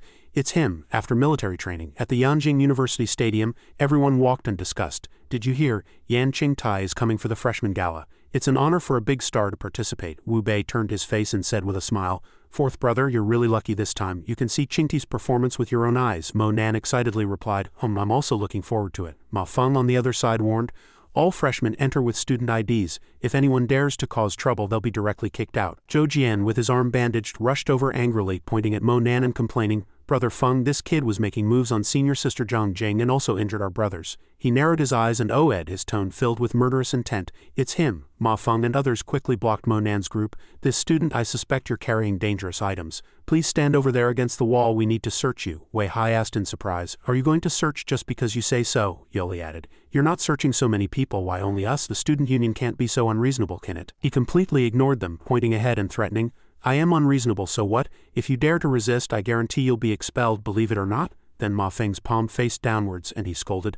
I'm just saying one last thing, come back here immediately. Mo Nan smiled provocatively. What if I don't go? Wei Hai looked at the surrounding crowd, deliberately escalating the situation. Everyone look carefully. How is the student union bullying people? They're clearly looking for trouble, Yoli added. Dad, I'm the general manager of Fang's Logistics. If you touch my brother, I'll make you regret it. Ma Feng grinned, arrogantly announcing, Oh, so it's the young master of Fang's Logistics. Do you know that my Sima family is going to join forces with the Cao family to enter the logistics industry? Fang's good days are over. He pointed a thumb at himself and threatened. My uncle is the department head. What can you do to me? Get lost. Mo Nan saw this and patted Wei Hai's shoulder, saying, All right, brother, let me handle this. Ma Feng saw this, put his hands in his pockets and stepped back, sneering. Scared? As soon as he finished speaking, he was slapped. Ma Feng covered his swollen red face and shouted, Mo Nan, how dare you hit me? You wait to be expelled. Before he could react, you gave him another resounding slap, making him stagger. Ma Feng then fell to the ground, and his subordinates shouted. Brother Feng, Mo Nan walked over and sternly asked, Abusing your power to threaten students, this is the consequence. Do you all want to try too? So the two of them helped him up, urging, Quickly take Brother Feng to the infirmary. After dealing with it, you and your classmates walked into the stadium.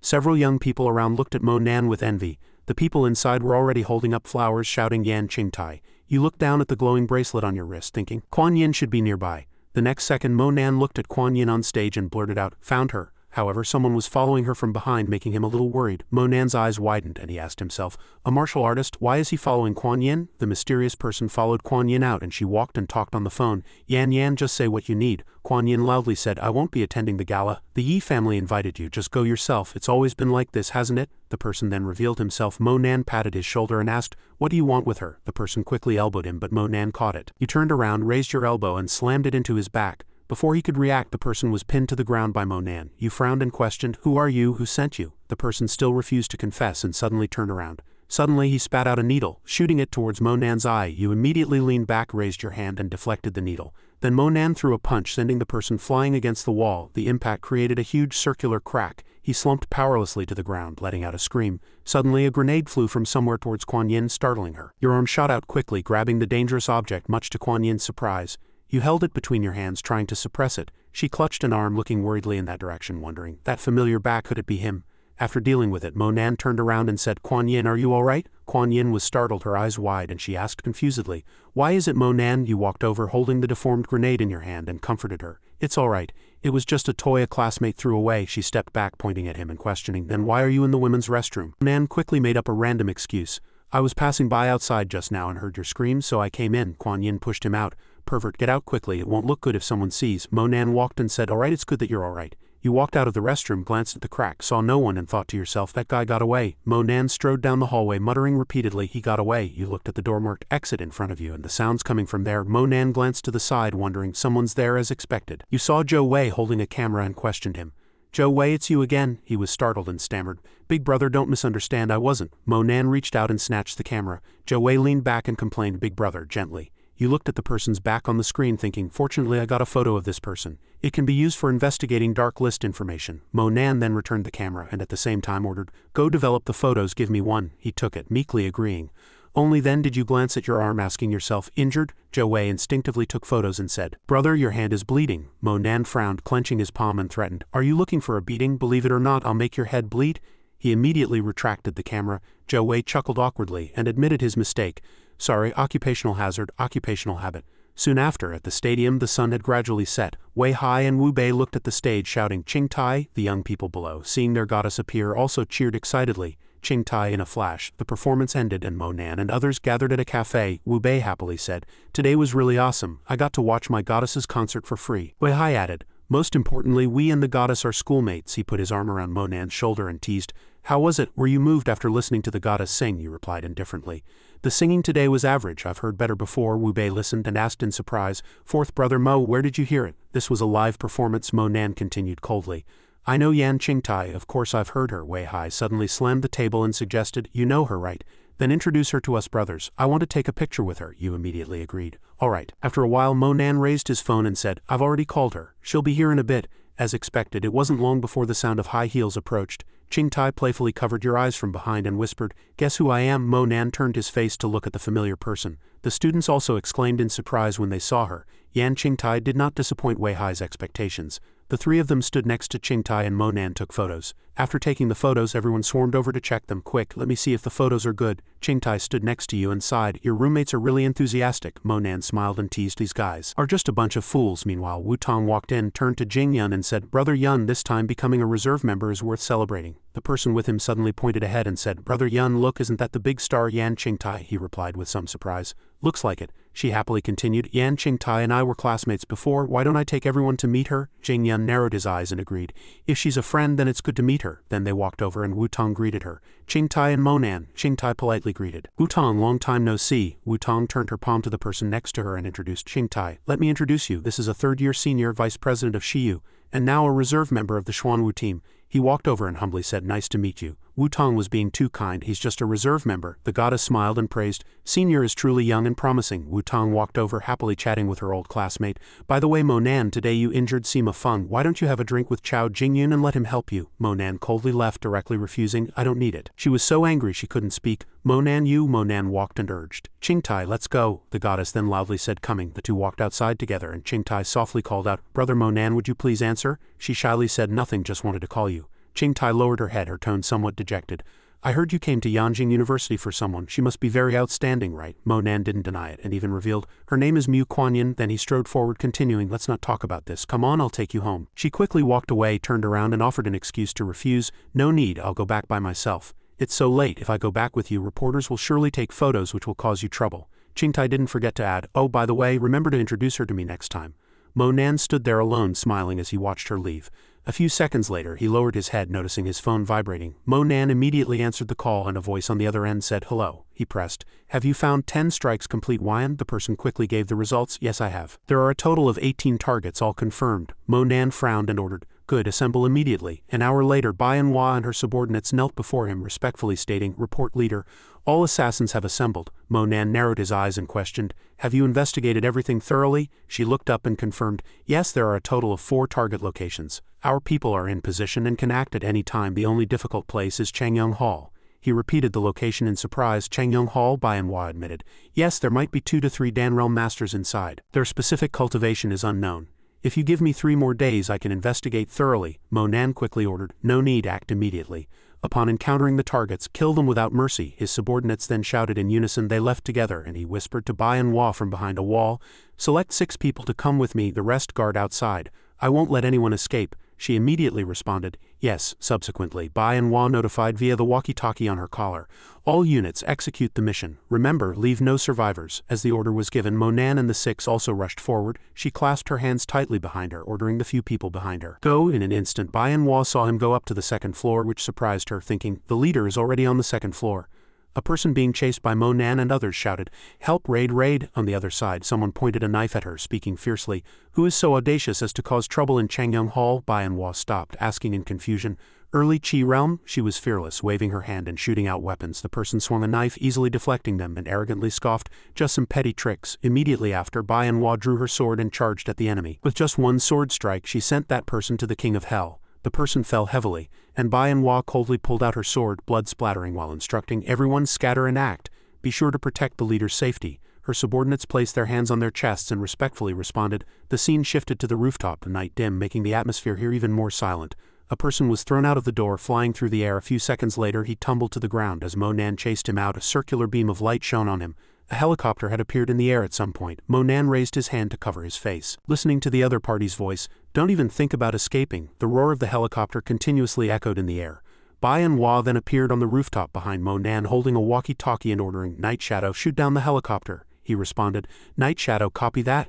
Then drew his sniper rifle. Night Shadow immediately fired as soon as he locked onto the target. However, the helicopter had already flown away, and he could only report, damn, out of range. Mo Nan at this point drew his weapon, slowly advancing, his face filled with murderous intent. He seized the opportunity, quickly threw his weapon. Shouting, Spirit Fall, The object flew directly towards the helicopter's fuselage, causing a huge vibration. A few seconds later there was a loud bang in the air and smoke billowed. The helicopter crashed not far away, and he turned to leave, not forgetting to instruct, "Immediately clear the battlefield, leave no survivors." Manhua turned around and obediently responded. At this moment the crescent moon hung high in the night sky, illuminating this luxurious city. Kuan Yin suddenly woke up in her room, tears silently falling, thinking in frustration, was that a dream? Suddenly, a classmate pushed the door open and asked, "Kuan Yin, what's wrong? Did you have a nightmare?" Kuan Yin denied. "No." The girl sat on the bed and teased, "Just arrived at school and already homesick?" She smiled and replied, "No, just a little insomnia." The classmate took out her phone and said, "I have a cure for insomnia. You can watch the Star Scout Bro news at night, guaranteed to be very interesting."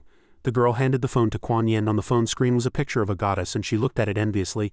"This Yan Qingtai is so beautiful she can rival you." She politely took the phone and murmured, "Let me see." Suddenly Kuan Yin was startled, her eyes wide, exclaiming, "This is—" She zoomed in on the photo, saw a hand and a bracelet similar to Monan's, and asked in confusion, "Who is the person in the picture? Why does the bracelet look exactly like his?" The classmate said, "Oh," and looking at the photo explained, "Star Scout Bro said it's not him, just a casual shot called bloody art." Kuan Yin heard this and became worried, sweating profusely, thinking, "There's blood, did something happen to him?" Time flew by and it was the next morning. Yanjing University faculty dorms. Wen Chong stood outside knocking urgently and shouting, "Yushi, are you awake? I bought you breakfast." Soon after, the door opened a crack. Monan, arms crossed, looked at the person in front of him and asked, "It's the teacher." "What do you want?" He pointed blankly ahead, asking in confusion, "Isn't this Teacher Dao's room?" "Kid, what are you doing here?" He said nothing, just slammed the door shut, making Wen Chong wary. Before he could understand what was happening, he shouted, "This slut, I was so devoted to her, and she actually did this with you." Monan quickly pointed to the room next door, interjecting, Hey, look carefully. This is my room. Her room is next door." At the same time, the person walked out of the room shouting, "Lu Wen Chong." Wen Chong was startled, stammering for a long time before finally managing to say, "Yushi, so you were here?" He pointed at his face and angrily rebuked, "Get out and never appear here again." Yushi then returned to her room, slamming the door shut, leaving Monan still leaning against the door, enjoying the spectacle. He was rejected to his face, slumped to the ground, food scattered everywhere, and murmured, "Yushi." Soon after, on a small path on campus, Kuan Yin was showing Zhou Wei her phone. She clicked on the photo of the blood-stained hand and the familiar bracelet. Kuan Yin pointed at the screen, anxiously asking, "You're Star Scout Bro, right? Can you tell me who the owner of this photo is?" He scratched his head, hesitantly replying, "I can tell you this, but you can't say you heard it from me." She immediately agreed, "Okay, I promise I won't tell." Zhou Wei glanced at the faculty dorms and whispered, "This is our school's calligraphy professor. He's probably teaching in the Chinese painting building right now." Kuan Yin repeated, full of questions, "Calligraphy professor?" The scene shifted to the lecture hall in the Chinese painting building at Yanjing University, where many students were already seated. Monan was engrossed in his phone when a voice rang out, "Junior, are you new here?" Zhao Jun, wearing a baseball cap, questioned, "This is where I usually sleep, didn't you know that?" He responded calmly, and then she found herself a little interested and asked, "You're not afraid of me?" Zhao Jun blew a bubble from the gum in her mouth, then chimed in, "Seeing as you're pretty handsome, I won't fuss over it. My name is Wang Zhaojun. What's yours?" She sat down, put her hand on Monan's shoulder, and listened to his reply. "My name is Monan." Zhao Jun, seeing this, put up a finger, implying that Monan's name was good.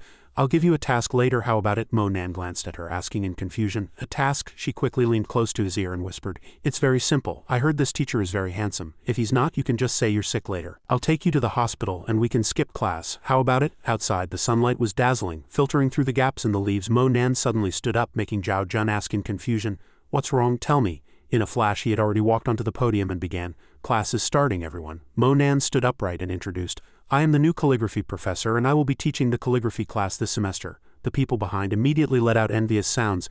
"The teacher is so young," only she murmured blankly, "Teacher." Just then, Kuan Yin passed by the classroom. She secretly peeked inside, thinking, Monan is the calligraphy professor. The scene shifted to the lawn outside the Chinese painting building. Kuan Yin sat there silently, holding her phone. Her eyes were sad, thinking, "He's a calligraphy professor and he's wearing the same ring as me. Did I just think of Cao Cao and Cao Cao arrived?" Monan raised his hand and called out, "Kuan Yin," making her cheeks flush. Seeing Kuan Yin remain silent, he narrowed his eyes and teased, "Kuan Yin, are you waiting for me to finish class?" She suddenly stood up, hid her phone behind her, and stammered, "No, I just wanted to confirm something." Monan suddenly became serious and asked, "What is it?" Kuan Yin held up the photo of the blood-stained hand and questioned, "Is this you?" He immediately admitted, "Of course it's me." Kuan Yin heard this, then picked up a few tubes of ointment, her cheeks flushed, and asked worriedly, "Was your hand injured because of that grenade? Didn't you say it was fake? How could you get hurt?" Monan reassured her, "It's nothing, just a small scratch. On the contrary, did you bring these for me?" As he spoke, he held out his hand. At this point, his hand only had a small scratch left. Monan took the opportunity to suggest, "It just so happens that my wound hurts every time I touch it now. Why don't you put a band-aid on it for me?" Kuan Yin lowered her head and softly replied, But she didn't move for a long time, forcing Monan to withdraw his hand and sigh. "My wound has opened up again." Kuan Yin, blushing intensely, said, "All right, I'll put it on for you, okay?"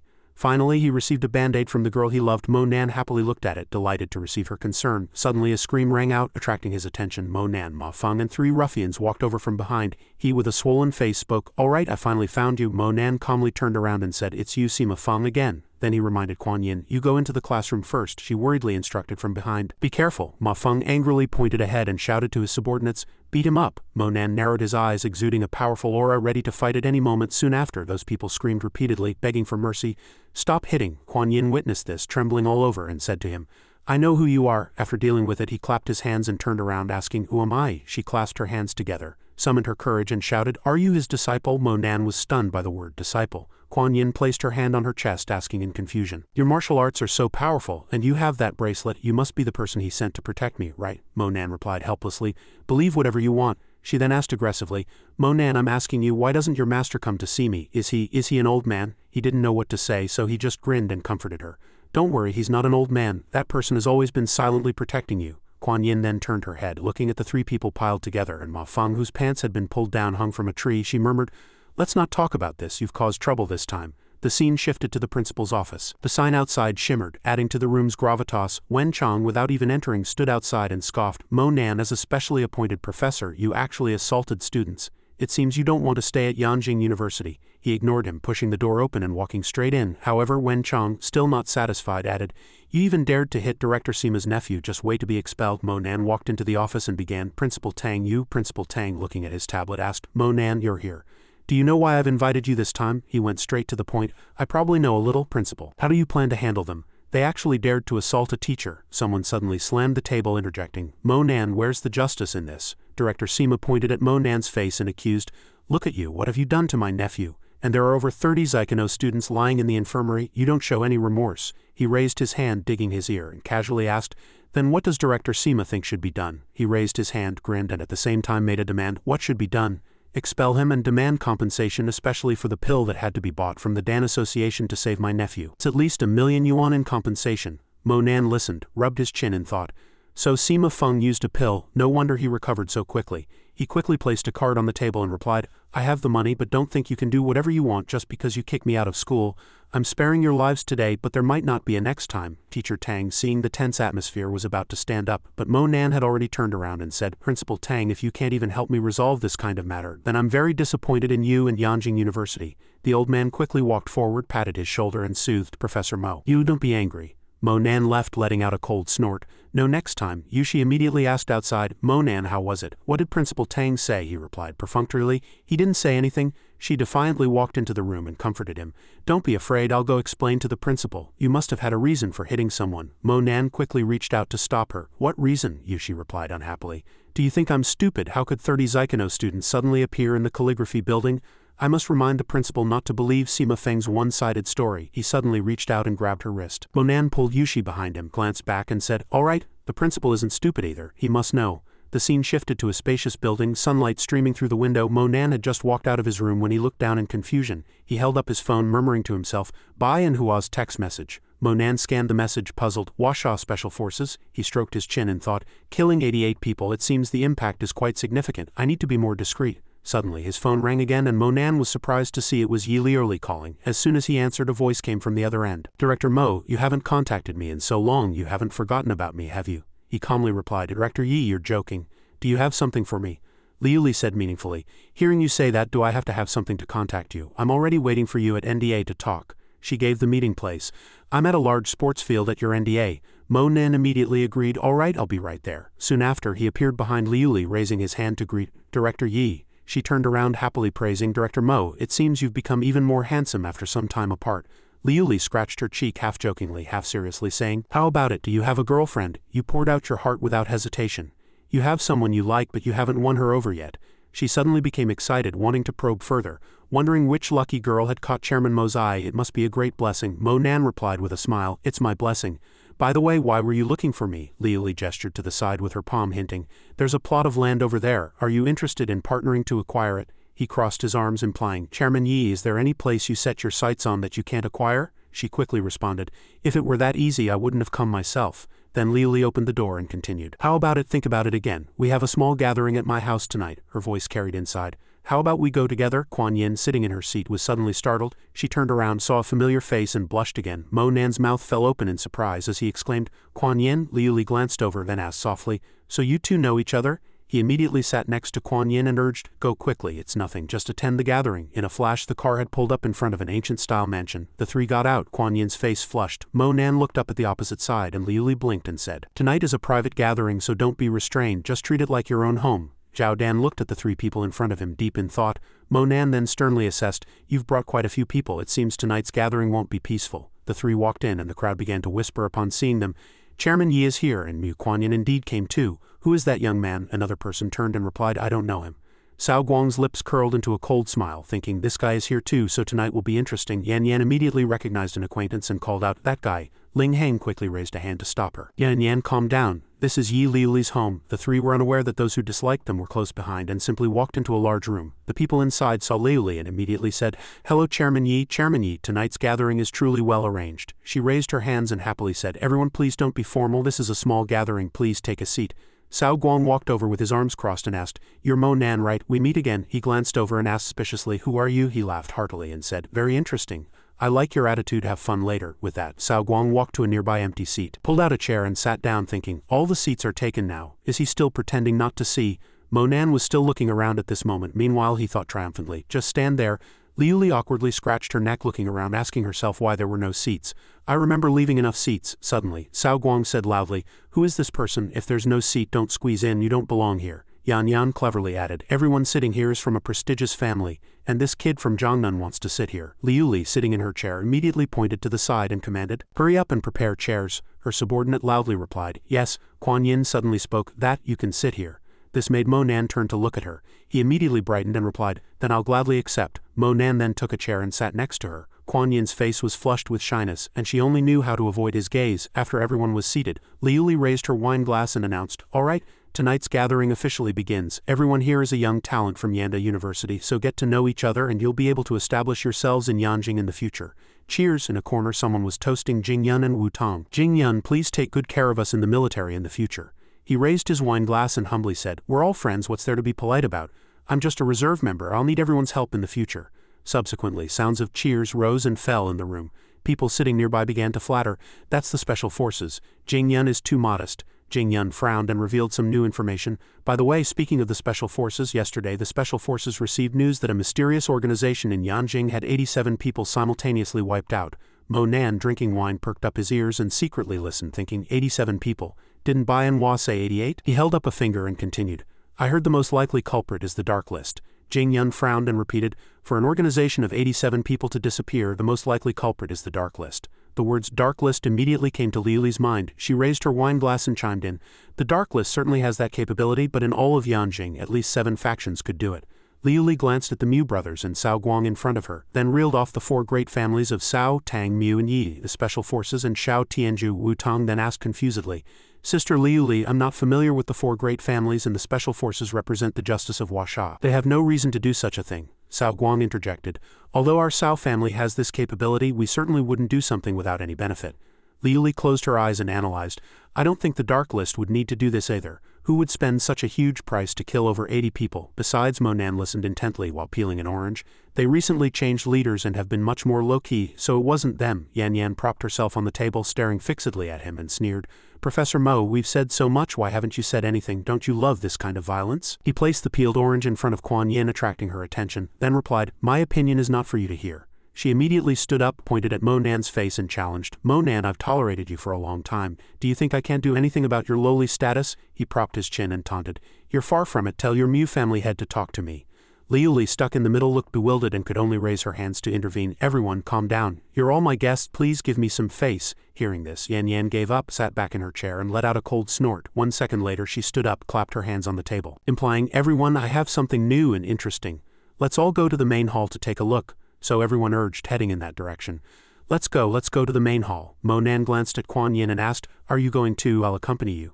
She shook her head and said, no, Sister Liu Li asked me to wait for her here for a while. You go if you have something to do. With a keen sense, he suddenly noticed a faint abnormality, thinking, there's a strong fluctuation of vital energy behind, it seems someone is waiting for me there. Thinking this, Mo Nan quickly ran out, not forgetting to remind, "Then wait for me, I'll be right back." Soon after, he saw a monk standing on the water. His hand was raised. "Buddha." Mo Nan sized him up and at the same time said, "It seems you've been waiting for a long time." Cao Guang immediately came out from behind and said, "That's right, I didn't expect you to really dare to come and die." He no longer hesitated, ordering his subordinates to jump on him from behind and kill him. Mo Nan was fearless, immediately waving his hand and punching a nearby person. In a flash, that person fell to the ground, his face swollen. The bald, strong man holding a large axe strode forward, his tone somewhat playful. "It seems coming here today wasn't in vain." Then another old man scrambled to grab him. "Don't come over, his head is mine. I'm short on money recently." Mo Nan coldly raised his hand to look at them, taunting, "Early death, late death, it's only a few minutes difference, come at me all at once." The bald, strong man was furious, quickly jumping up and swinging the axe in his hand, shouting, "Kid, don't be too arrogant, taste my axe." However, before he could strike, the axe flew several meters away, scaring him into a cold sweat. He took the opportunity to punch the bald, strong man in the abdomen, making him spit out blood. In a flash, that person's body landed on the water in front of Zhu Ming. He still raised his hand and chanted Buddhist scriptures. Closing his eyes, trying to calm his mind, Mo Nan frowned and provoked, "They're not my match, you're the strongest here, hurry up and come." Hearing this, those refined scholars gritted their teeth and shouted in unison, "How can this be? We must kill this kid today." Cao Guang was furious and commanded, "Damn it, use the blood pills, kill him." Receiving the order, the three immediately held blood pills in their mouths. Their eyes instantly turned pale and one person desperately shouted, "The four work together, jump into the air and shout, kill." Mo Nan was truly fearless. He grinned, scoffing disdainfully. He just stomped his foot and those naive fellows were sent flying by that terrifying spiritual power. In a blink of an eye, each one lay motionless on the ground. Mo Nan's gaze remained forward. He narrowed his eyes and said to Zhu Ming, "It's your turn." He turned the prayer beads in one hand and chanted Buddhist scriptures in the other, saying, "Amitabha, benefactor, this poor monk will enlighten you." Zhu Ming raised the prayer beads in his hand and coldly said, "Amitabha, benefactor, this poor monk will enlighten you." He raised the circular object high, emitting a dazzling light. Zhu Ming swiftly pushed the prayer beads towards Mo Nan, shouting at the same time, "Surrender, what do you think?" He just raised his hand and summoned the water surface to form a churning vortex. Seeing this, he immediately scoffed disdainfully, "Petty tricks." Zhu Ming frowned and shouted, "Buddha's light shines everywhere." In a flash, his prayer beads collided with Mo Nan's giant wave. The stronger and weaker was immediately apparent from the pressure on his water surface, which seemed to want to swallow the weapon. Back inside, Liu Li sat next to Kuan Yin and asked softly, "Kuan Yin, what do you think of Mo Nan?" Her cheeks flushed and she immediately replied, "He's a good person." Kuan Yin lowered her head, stammering, wanting to say more, when suddenly a loud noise came. Liu Li immediately stood up, looked in the direction of the sound and shouted, "That sound seems to be coming from the backyard." Seeing this, Kuan Yin fearfully covered her mouth with her hand and wondered, "The backyard." Mo Nan went to the backyard. She didn't hesitate, running to the door in one breath, causing Liu Li to raise her hand and shout, "Kuan Yin, danger." Outside it was already dark and the moon hung high in the sky. Kuan Yin looked at the people lying haphazardly on the ground, unable to help but feel scared. Liu Li quickly ran over. The person Mo Nan longed for was frantically shouting, "Mo Nan, where are you?" Just then, Cao Guang poked his head out from behind a pavilion pillar. This sight immediately fell into Liu Li's eyes. She frowned and sternly questioned, "Cao Guang, you bastard, where is he? Mo Nan, where is he?" As soon as she finished speaking, a person flew up from below the water. At this moment, Mo Nan was restrained by Zhu Ming's prayer bead bracelet, and he jumped up. Although he was restrained, he still thought stubbornly, "I knew it felt familiar. Yi Yuan's prayer bead bracelet before was also from you." Zhu Ming laughed heartily, clasped his hands together and replied, "Benefactor, I will send you to the Western Paradise." Then Zhu Ming solemnly chanted a mantra, "For those difficult to convert whose hearts are like monkeys, I use various methods to subdue their minds." Instantly, the hateful prayer bead bracelet tightened even more, restraining Mo Nan's body. Kuan Yin panicked, put her hand on her chest and shouted, "Mo Nan, be careful." Mo Nan immediately used all his strength and shouted, "Break." The prayer bead bracelet instantly shattered, scattering in all directions. He laughed heartily and scoffed, "Do you think it's that simple? Is it evil or righteous, intentional or unintentional, earthly or otherworldly?" He turned his face, not yet understanding Zhu Ming's intention, when the beads began to erupt with a red energy. Identifying Mo Nan as their target, they immediately rushed towards him in unison. Mo Nan quickly raised his hands, emitting a golden spiritual energy to block the attack. He frowned, his tone full of murderous intent. "Naive indeed, a master who can rival Mo Nan. You can't block this move." 1 second later, he was densely attacked by those beads. Zhu Ming's lips curled into a faint smile, and he extended 2 fingers, continuing to chant, "Hidden primal power, unconstrained power. This poor monk's method will deliver you from this life." Absorbed, Mo Nan paused for a moment, looking down at the raging flames, unable to help but ponder, "This blood refinement energy is indeed extraordinary." In a flash, he saw Mo Nan completely enveloped by the flames at his chest, and he laughed triumphantly. "Aren't you arrogant? You dared to hit me. Today you will die here." "What is this for Mo Nan?" He grinned, and one arm emitted a cold aura. Then he oh-ed and scoffed, "Is that so?" In just a moment, those beads turned into ice and plunged into the water with a plop, also forming huge chunks of ice. Seeing this, Zhu Ming was furious. "You beast, how dare you destroy my magical treasure?" Neither gave an inch. He chanted another spell, making his beads burn fiercely. The outer layer of ice had almost completely melted. Soon after they once again flew high, surrounding Monan from all directions. He raised both arms high, making a blazing fire ignite around him, and at the same time shouted, "May the Buddha be merciful, burn away the evil karma." Liuli roared angrily outside, ready to rush in. "You evil monk, you're dead." However, Kuan Yin behind her quickly grabbed her hand and shouted, "Sister Liuli, it's dangerous." Zhu Ming continuously made the flames burn, completely disregarding his opponent. "You little beast, I'd like to see how you break my flames." Instantly the flames burned fiercely, and Kuan Yin frantically turned around in fright. Liuli glanced over and loudly warned, "Kuan Yin, be careful." Monan heard her cry, quickly turned his face and instructed, "Kuan Yin, step back." Touching the one he loved, his anger soared even higher. Monan gritted his teeth and cursed, "Go to hell." As soon as he finished speaking, he punched the water surface and shouted, 10,000 heavens, 12 absolutes. Then Monan leaped into the air, raised his palm high, and summoned a colossal wave. So amidst the blazing flames, a huge wave rose into the sky, breaking through some of the flames. Water began to splash everywhere as if to drown the burning flames. At this moment, Liuli was still tightly embracing Kuan Yin, witnessing the collision of red and blue energy. Monan struck the ground hard again. The 10,000 heavens, 12 absolutes, and the water surface instantly turned into a long layer of ice. Immediately after, the art of freezing 1,000 miles was cast. Soon after, Liuli looked up at the giant wave in front of her, which had also turned into a huge chunk of ice, her mind filled with questions. Monan then glanced to the side, checking the current situation. Zhu Ming took advantage of his distraction, immediately jumped up, pointed his palm at him, and shouted, "Kid, go to hell." Monan did not hesitate, punching him directly in the center. The 14 ghost hands M.A. Cloud Hand in just one move sent Zhu Ming flying. He slid several meters across the ice. He clutched his body, blood oozing from the corner of his mouth, and questioned, "You, what kind of martial art is this?" He pressed the attack, quickly jumping up, unleashing his hidden weapon, and at the same time replying, "The martial art that will kill you." Zhu Ming was powerless to resist and could only spit out a black substance from his mouth. Monan immediately dodged to the side, flashing along a blue line. The person beside him thought, a hidden move, he can't win a one-on-one fight. So he took the opportunity to fly towards Kuan Yin. He clenched his palm, his anger reaching its peak, and roared, "You dare to touch her? Do you want to die?" Monan's hair once again turned silver white. He flew above Zhu Ming's head, and Monan's hand instantly slapped his head. Just like that, in a split second, Zhu Ming's face turned to ice. Yu angrily pressed his entire body down into the thick layer of ice right in front of Kuan Yin. Seeing her benefactor, her cheeks immediately flushed and she covered her mouth, shyly whispering, "That man really is?" Before she could finish, Kuan Yin suddenly swayed, falling backward. Monan quickly ran over and caught her. He tightly embraced his beloved, anxiously calling out, "Kuan Yin." Soon after, Kuan Yin was placed on a soft bed. A voice rang out. "Her cold body has erupted." Liuli frantically picked up the phone and said, "I'll call my private doctor immediately." Monan looked at her lying in bed, frustrated, and replied, "It's no use." He raised his hand and said something that surprised Liuli, "Only I can save her now." Monan stood up holding prayer beads in his hand and instructed, "Cao Guang dared to try and kill me on your territory, clearly intending to cause trouble for you. These prayer beads are the same as the ones that confused Yi Yuan last time. You should take them and question him." He added, "I'll save Kuan Yin first, you handle things outside." She took the prayer beads and went outside, replying, "Don't worry, I'll handle everything." Only the two of them remained in the room. Monan held her soft hand and softly called out, "Kuan Yin."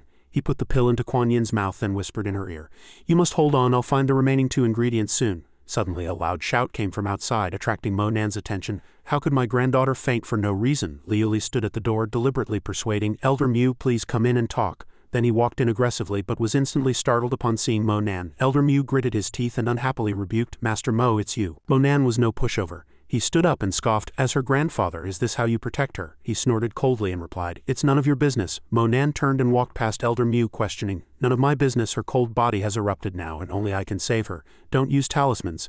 Wait for me to return." Elder Mu suddenly changed his attitude, asking seriously, "Why have you saved Kuan Yin twice? What exactly do you mean?" He directly and unequivocally declared to the two, "I want her to be my woman." Upon hearing this, Elder Mu's lips curled into a cold smile, his face filled with disdain. "A mere inexperienced young man from Jiangnan, with no family background, how could he be worthy of my granddaughter?" Monan frowned, turned around and arrogantly replied, "Family, I'll make your 4 great Yanjing families kneel at my feet." Soon after, the moon was already high in the sky. He stood in a dim place making a call. "Manhua, are you sure those 88 people were all killed?" The other end of the phone immediately confirmed, "Yes, it's confirmed to be 88 people, because I killed the last one." Monan fell into contemplation upon hearing this. "What about the news of 87 bodies from the special forces? Who made the mistake?" Then Manhua revealed more information. "Oh, by the way, leader, there's news about the Qilin horn you asked us to find before. Reportedly, the first place prize at this Qing Tang banquet is the Qilin horn," Monan happily praised. "Understood, well done." He hung up the phone muttering, "Finally, there's news about the last ingredient. Next I need to confirm what happened with those bodies." Suddenly, the LED lights here were strangely turned on. Qingluan stood on a few steps, the lights illuminating her, and she spoke. I've waited so long and finally you've arrived, Master Mo. I didn't expect it to be you. Mo Nan immediately recognized an acquaintance and asked suspiciously, Instructor Qingluan, what a coincidence, are you also out for a walk? She walked over, crossed her arms and replied, Master Mo, it's already this late. Don't look at me with that perfunctory gaze. How about it? My arrangements were good, weren't they? My sister and I bet you would come, and indeed you did, you happily continued. That's good, but shouldn't you first investigate who leaked this secret to me? Qingluan bluntly asked, This Master Mo is none of your concern. As for you, do you want to be executed by firing squad or euthanized? Do you have any last words you wish to convey? You closed your eyes and scoffed. As far as I know, this group of people are all terrorists, not Chinese nationals. Someone acted for you. Shouldn't you be grateful? Her face darkened and she placed her hand on Mo Nan's shoulder, emphasizing, Grateful? They deserved it, but you have no right to kill. You immediately corrected. I can do it legally. It just depends on your will. The next second Mo Nan pulled out his card, making Qingluan's gaze follow it. Then you pulled it back to yourself and she teased. I didn't expect Master Mo to be so afraid of death, Mo Nan said meaningfully. I am indeed a bit afraid of death and I happen to want to kill an enemy at the Qing Tang banquet. It would be convenient to borrow your identity. Qingluan's steps stiffened for a few seconds, feeling something was off. How did it feel? Like she had fallen into a trap? You extended your arm forward, signaling. At the Qing Tang banquet you must let me participate. This is my condition, do you agree? Without much thought, she immediately shook hands. All right, welcome to the Special Forces. The next day, Mo Nan stood in front of a plane making a call. Isn't the Qing Tang banquet in Yanjing? The voice on the other end retorted. Who said it was in Yanjing? After speaking, he walked up to Qingluan, who gestured with her palm inward, urging, Hurry in, they're waiting for us. Mo Nan had no choice but to obey. Walking in alone where many soldiers were already seated, Qingluan pointed in a direction and instructed, You sit there. I have other matters to attend to first, he softly said, from behind. Then Mo Nan walked up to a girl and struck up a conversation. Hello, nice to meet you. I'm Mo Nan. She turned her face and politely replied, Hello, I'm Shu Hanlu. He quickly inquired, Excuse me, where are we going? Hanlu immediately revealed, You don't know, we're going to the Himalayas. Mo Nan calmly sat down. Just then, two soldiers behind him whispered, I think that kid doesn't know anything. New recruits are all like that, not even wearing a uniform. He's just waiting for the platoon leader to sort him out. Their conversation happened to reach your ears. Mo Nan propped his cheek, secretly sighing. Interesting. Suddenly, all the soldiers stood up at a notification. The platoon leader is here. Mo Nan turned around and looked back only to see a long-haired girl walking over, and the soldiers saluted solemnly. Hello, platoon leader. Hanlu saw her and quickly spoke. Platoon leader Sha, this is a new recruit. He doesn't understand the rules. I'll immediately. Suddenly, Ling Zan recognized her acquaintance Mo Nan, and her attitude became very joyful. She didn't hesitate to rush over and hug Mo Nan tightly, shouting excitedly, How did you get here too? The nearby soldiers widened their eyes listening to Ling Zan's conversation. You've joined the Special Forces too, that's great, they began to whisper. Am I seeing things? Our Xuanwu campus belle actually threw herself into a new recruit's arms. Some people still don't believe it. I must be dreaming. Hanlu scratched her face, smiling bitterly. Oh no, Zheng Yi is definitely going to be heartbroken this time. Mo Dad pursed his lips, annoyed, looking aside and complaining. No wonder this girl is so enthusiastic. Turns out she's using me as a shield. You immediately pulled her away, and at the same time reminded, Xiao Lingxuan, you don't have to be so agitated. Hurry and move. Ling Zan began to whine. No way, I was just too happy to see you. She quickly pulled your hand and walked. Let's go, I'll take you to first class. Subsequently, the two looked at the door in disgust. So that's the boyfriend platoon leader Xia always talks about. Zheng Yi still didn't believe it. There's nothing more to say this time, is there? Ling Zan then sat opposite Mo Nan and chatted.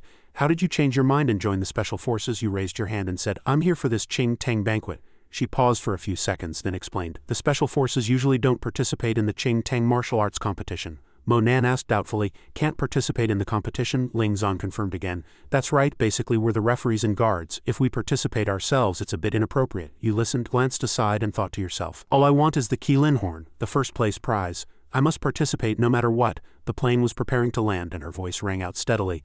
Mo Nan will rest for half a day at the temporary base in a while. I'll go check on the Qing Tang banquet situation, Mo Nan softly acknowledged. And in a blink of an eye the two had already stepped off into this misty place. Ling Mei and her bodyguard walked over, her tone somewhat serious.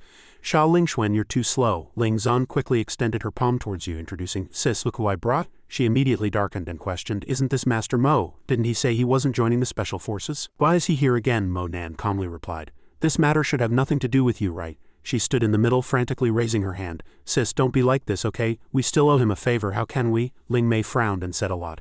That's because you drank his elixir yourself, otherwise how would you have the position of platoon leader? If you want to repay him, if you want to climb into his bed, that's your business, don't involve me. As soon as she heard this, Ling Zan's cheeks flushed and she retorted, Sis, speak with respect. What do you mean by me climbing into his bed? Don't slander us. A cold smile played on her lips and she cunningly stated, Your sister is now a platoon leader. Some people were indifferent at first, but now they want to come back and seduce me again. Master Mo, am I wrong? You didn't bother to argue, just coldly asked, have you said enough? Ling Mei walked up to Mo Nan, her tone serious. This is the Special Forces. Even if you join, you'll only be a probationary member. Do you still want to rely on your identity as Master Mo to throw your weight around here? She pointed ahead and ordered. I order you now, take off your clothes and stand at attention here for 10 hours. You saw this, raised an eyebrow and directly asked, who do you think you are? Ling Mei brought out her authority, threatening. Mo Nan, you are openly resisting orders. Ling Zan stood in the middle having a headache and had to shout, enough? She stood in front of Mo Nan to block her.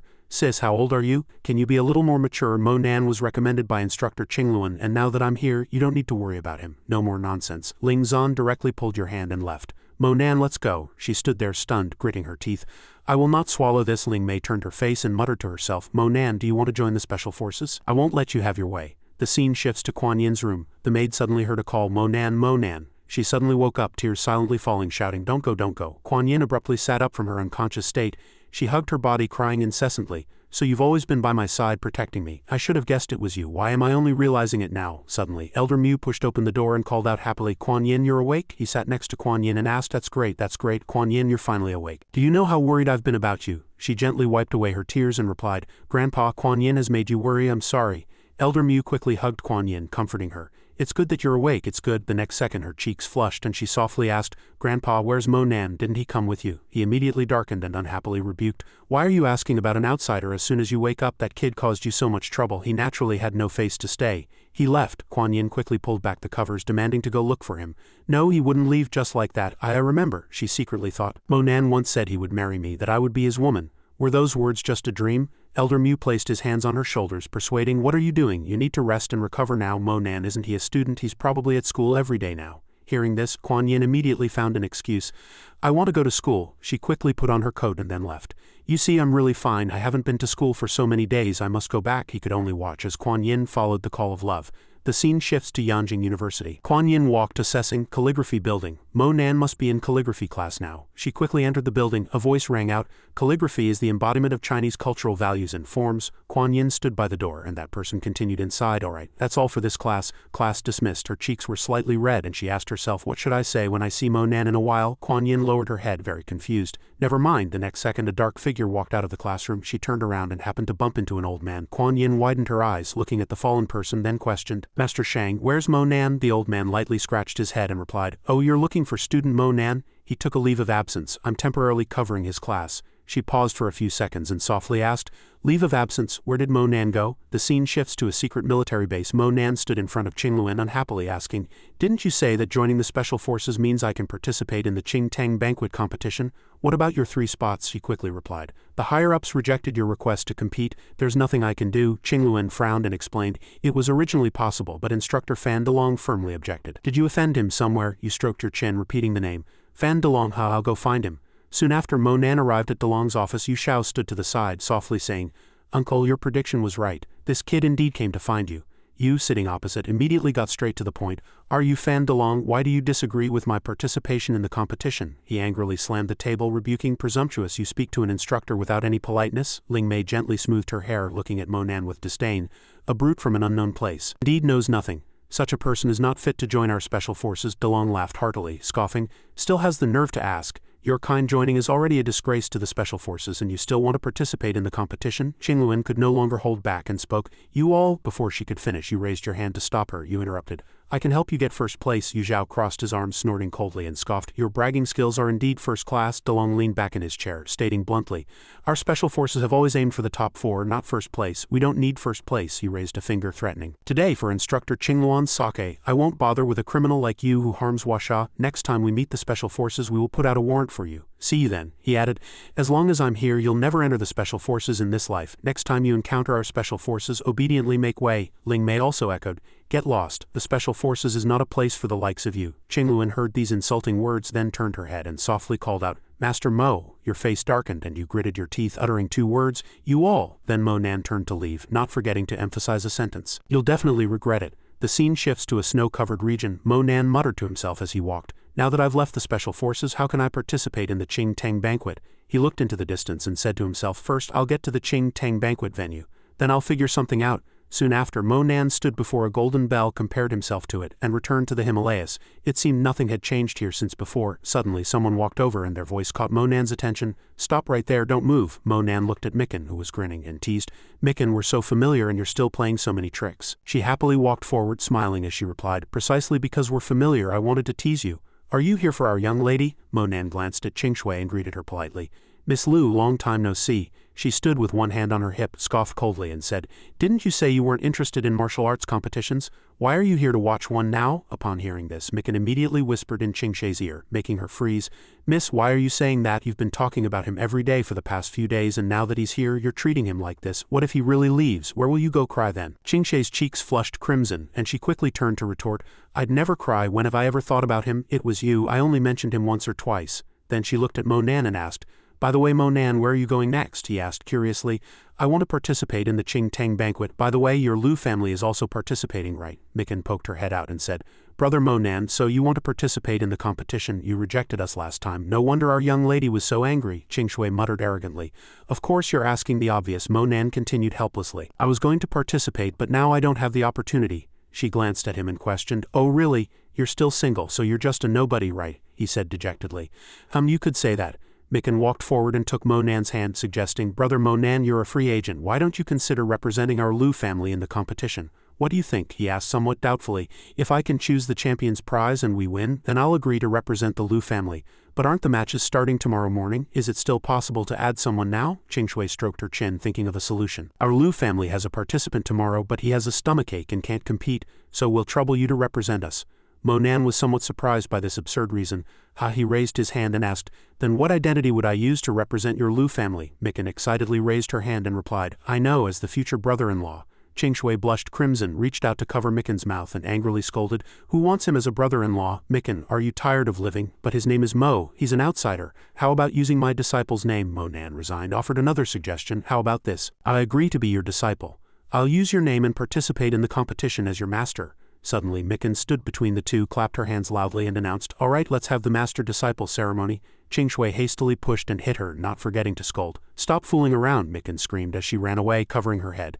"Miss, I wasn't wrong." Mo Nan stood rooted to the spot, watching the scene, and muttered to himself, "I never thought I'd have to participate in the Qing Tang banquet with this identity." The scene shifts to the Qing Tang banquet martial arts arena.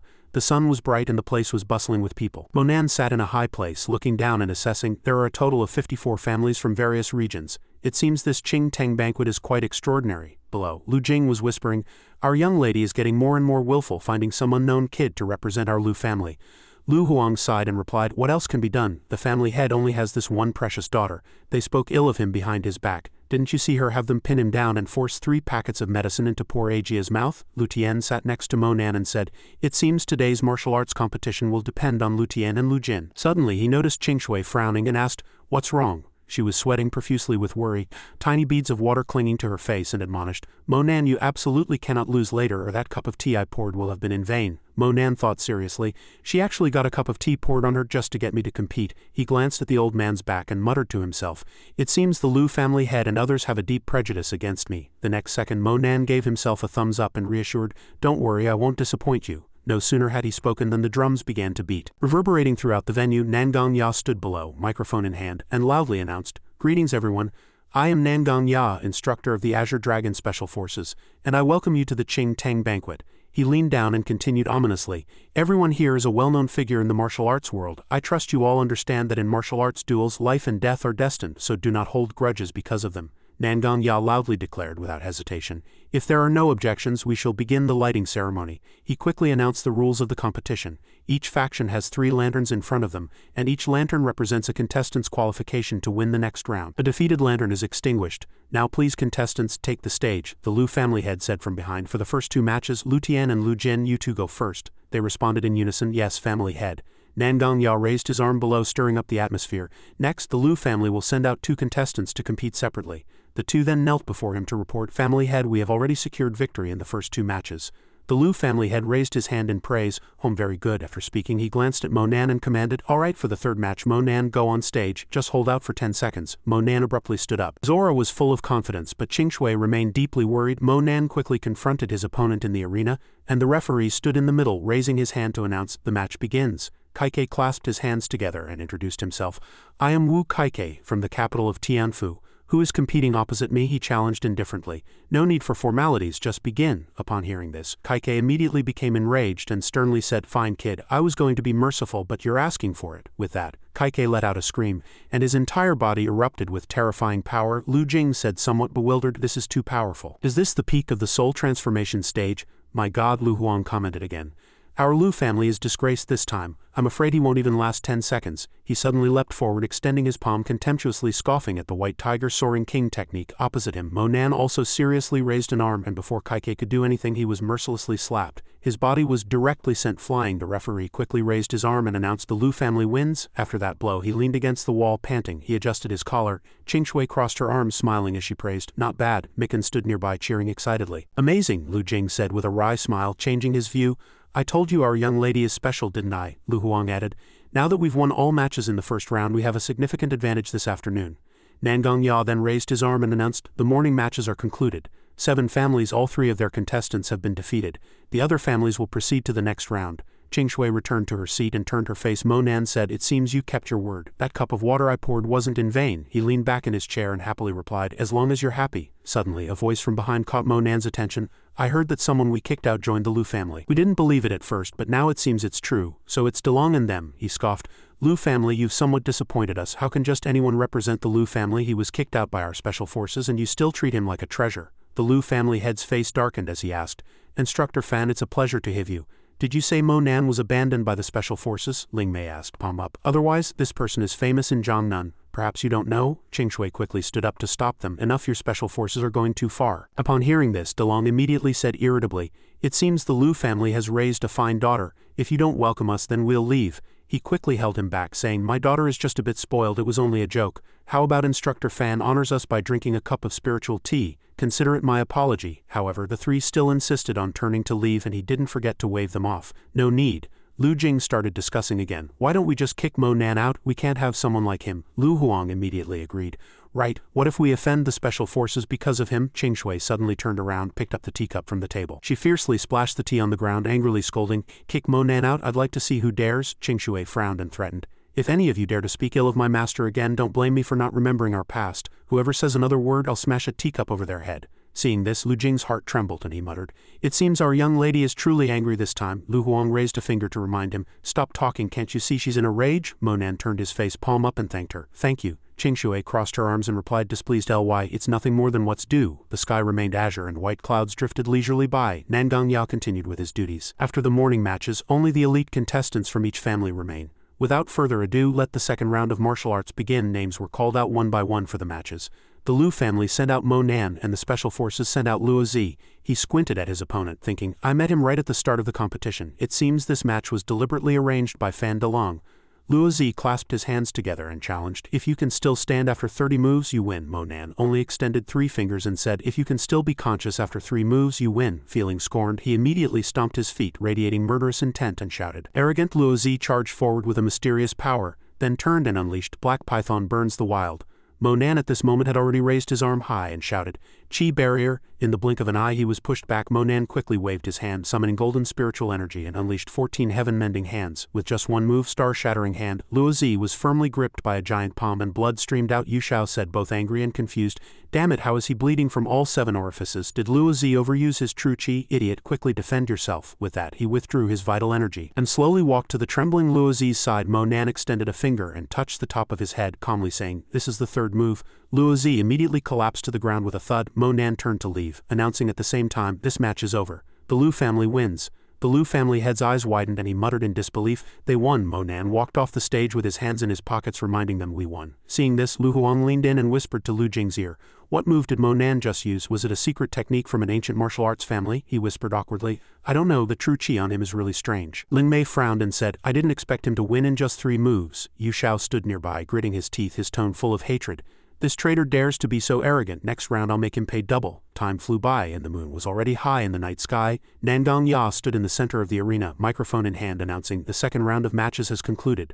The remaining contestants will draw lots to determine their opponents. People lined up one by one, and Mo Nan was the next to reach into the box to draw a lot. Outside he raised a finger and continued, Since the remaining contestants are an odd number, the contestant who draws number 1 will directly advance to the next round. Directly advancing to the next round, so please, the contestant who drew number 1, raise your hand, let's see who the lucky one is. No sooner had he spoken than Monan picked up the sign in his hand and loudly said, "It's me." Yu Xiao was startled and blurted out, "How is it him again? Impossible. There must be something fishy going on here." Monan walked up to Nangang and provoked, "Can your special forces also cheat in the draw? Does it not count after it's drawn?" He grinned and affirmed, "Of course it counts. The special forces always keep their word." The next second, Nangang turned his palm towards him and announced, "Congratulations to Monan, representing the Lu family, for automatically advancing to the top 12. Yu Xiao refused to admit defeat. He thought with a cold laugh, once you're in the top 12, someone will naturally deal with you. Meanwhile, in a dimly lit room, someone knelt before Ling Tian to report, "Young master, 2 of our Cao family's branches have entered the top 12. Previously, our master Mo of Jiangnan also dealt with him,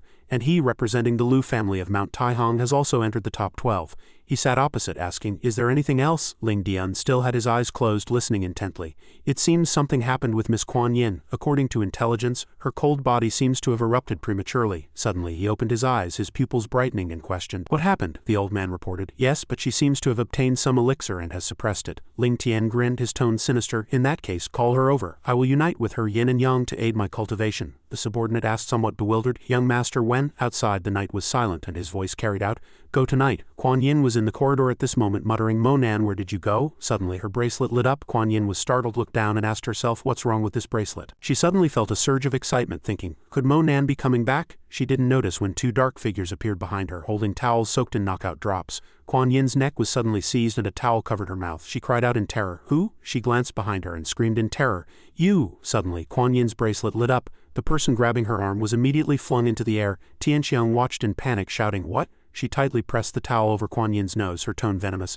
"Damn it, let me give you a taste of your own medicine." After dealing with her, Xianxia turned her face and urged her companion, "Wake up quickly, we need to withdraw." The only response was silence. She had no choice but to quickly carry Kuan Yin on her back, muttering incessantly, "Never mind, let's just withdraw first. It'll be bad if we're discovered soon." At this moment, the moon was slowly receding into the black clouds. Somewhere, thick smoke curled upwards.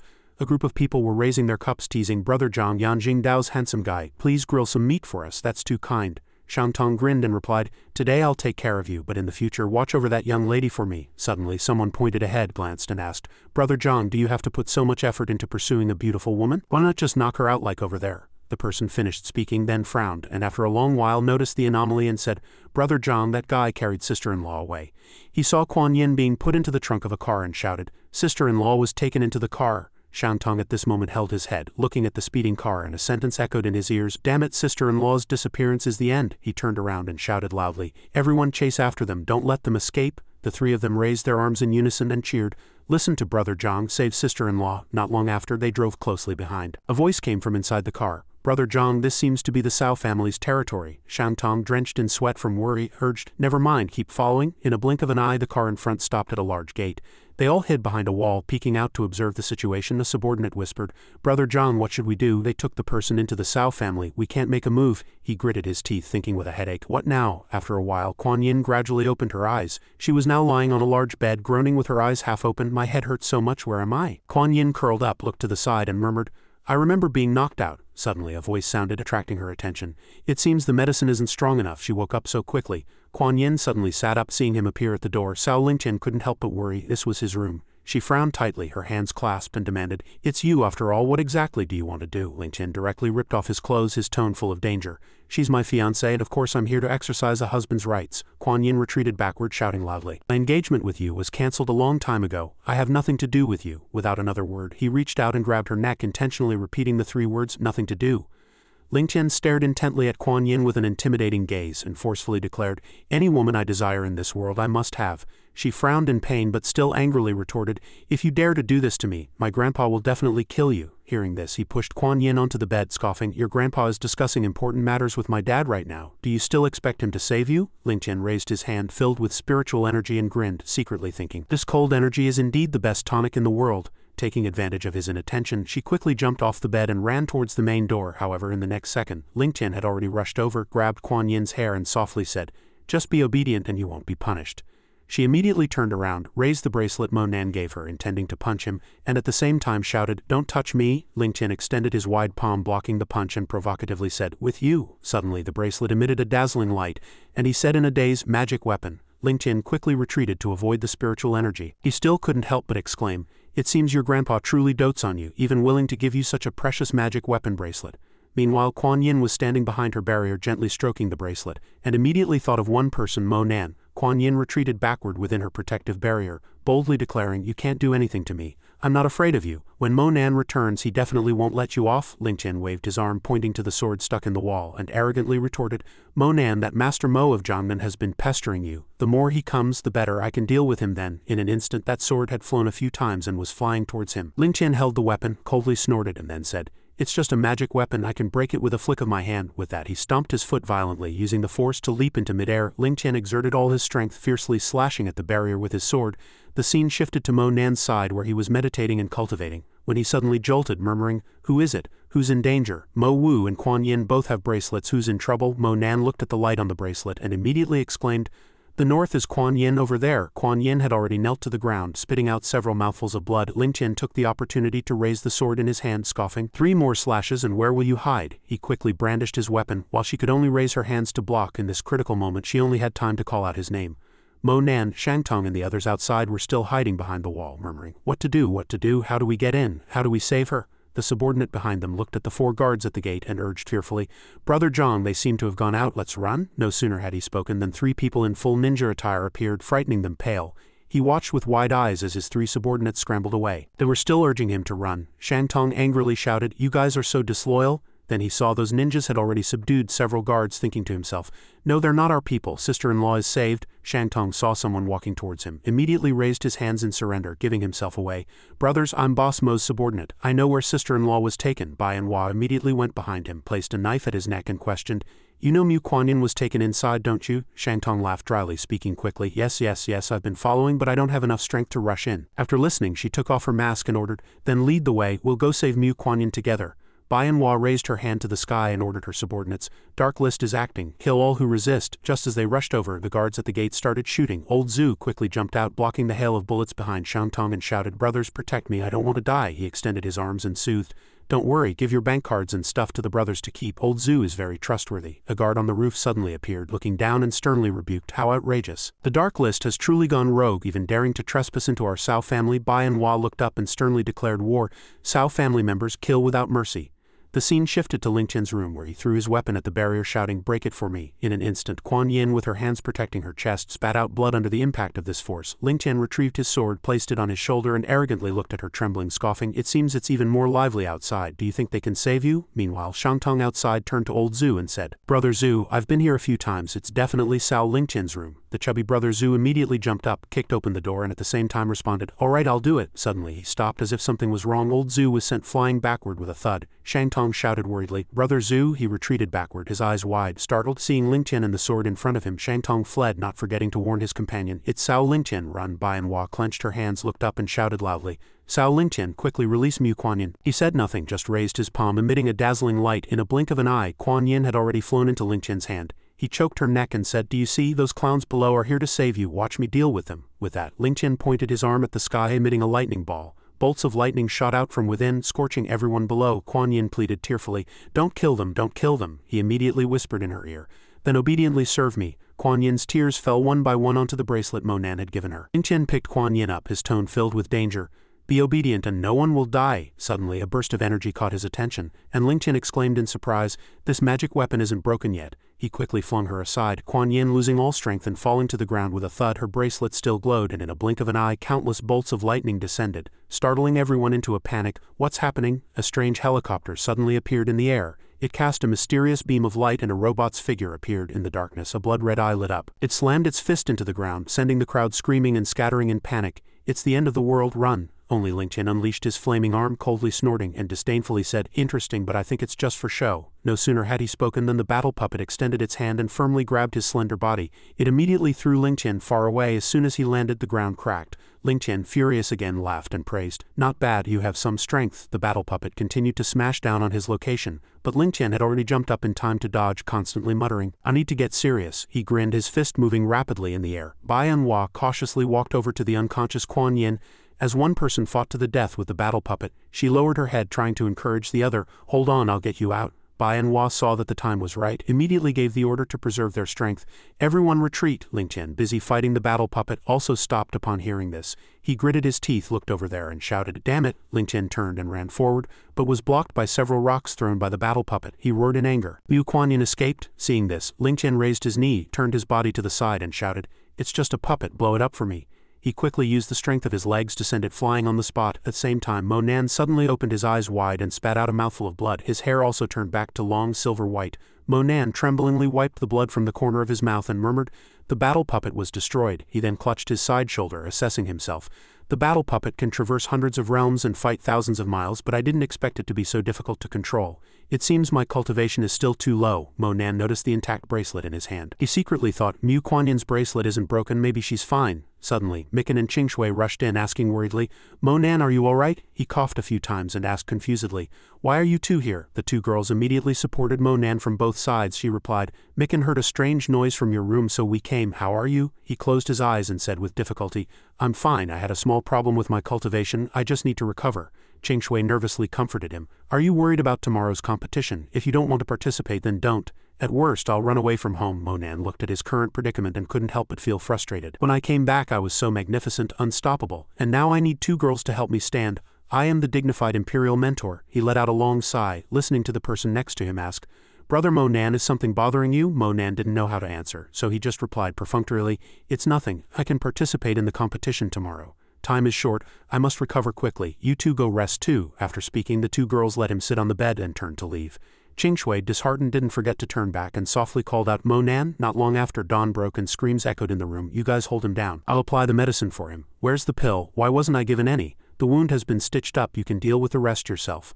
I'll go check on the others." Kuan Yin was woken up by these sounds. The person sitting next to her immediately asked worriedly, "You're awake? Did the medicine work?" She looked at Bai and Hua in front of her and stammered, "This is..." The subordinate immediately put her hands together and reported, "Long Fei, this is a safe place." Not hearing a response, Bai and Hua shouted in panic, "Long Fei?" The scene switched to outside Mo Nan's room where Mikan smiled with her hand over her mouth looking at Xianxia next to her and teased, "Miss is so worried, why not go in and take a look?" She held up the pill in her hand and stammered, "I'm the young lady, how can I casually enter a boy's room? Last night doesn't count, speak of the devil." Xianxia happily asked, "Mo Nan, are you all right?" He touched the door, his tone more stable than before. "Much better." She immediately took out a pill and said, "That's good, this pill is from my dad, it's invaluable, use it might work." Mo Nan didn't hesitate to reach out and take it, secretly thinking, the pills I made with the nourishing pill jade are already rare, this pill's value is probably more than invaluable. The comfort made Xianxia a little embarrassed.